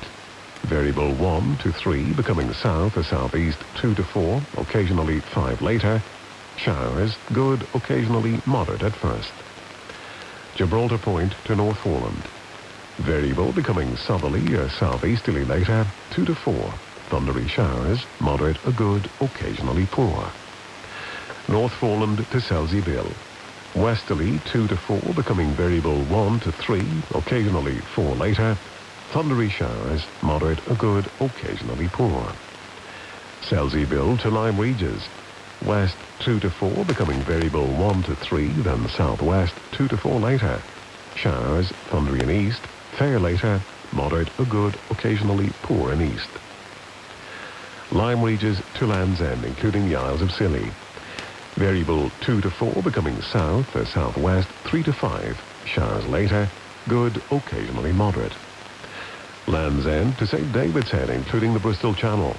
Variable 2 to 4, becoming south or southwest 3 to 5. Occasionally 6 near Pembrokeshire. Showers later, good, occasionally moderate in west. St. David's Head to Great Ormhead, including St. George's Channel. South 3 to 5, veering southwest 4 to 6. Showers, rain later, moderate or good. Great Ormhead to the Mull of Galloway. Variable 2 to 4 at first in Liverpool Bay. Otherwise southerly or southwesterly 4 or 5, occasionally 6 and north. Showers, rain later, moderate or good, occasionally poor at first in north. Isle of Man. Southerly or southwesterly 4 to 6, occasionally 7 later in west. Fog patches at first, rain later, moderate or good, occasionally very poor at first. Loch Foyle to Carlingford Loch. Southerly or southeasterly 4 to 6, occasionally 7 in east. Showers, rain later, good, occasionally poor. Mull of Galloway to Mull of Kintyre, including the Firth of Clyde and North Channel. Southerly or southeasterly 4 to 6, occasionally 7 in North Channel. Showers, rain later, good, occasionally poor. Mull of Kintyre to Ardnamurchan Point. South or southeast 4 to 6. Showers, rain later, moderate or good, occasionally poor later. Ardnamurchan Point to Cape Wrath. east to southeast 3 to 5, occasionally 6 near Cape Wrath. Veering south to southwest 4 to 6. Rain or showers, thundery at first, moderate or good, occasionally poor. And Shetland Isles, east 3 or 4, veering south to southeast 4 or 5. Occasional rain and fog patches, showers later, moderate or good, occasionally very poor. And that completes the shipping forecast. Well, before we leave you tonight, I just wanted to take a moment to mark the end of an era. For almost a century, the long-wave transmitters have carried the BBC across the airwaves, from the iconic Droitwich transmitting station in Worcestershire to Westerglen and Birkhead in Scotland. Although the long-wave signal is fading into history this morning, the memories and the connection it created will endure forever. We shall miss your warmth and crackle. Well, that's it from me, Al Ryan, and all of us here at Broadcasting House. If you have been, thanks for listening. Have a safe, quiet and peaceful night. Good night. Ihowa.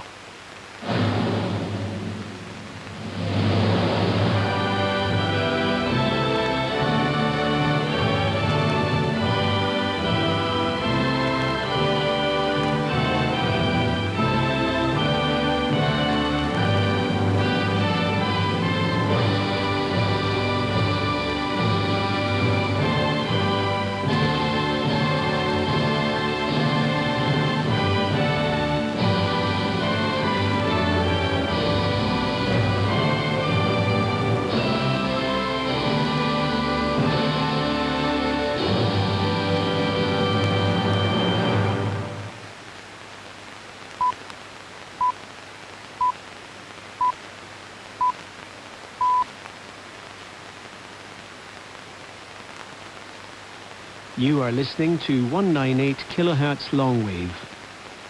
BBC Radio 4 is no longer available on this frequency. However, you can find Radio 4 many other ways. You can find BBC Radio 4 online via BBC Sounds.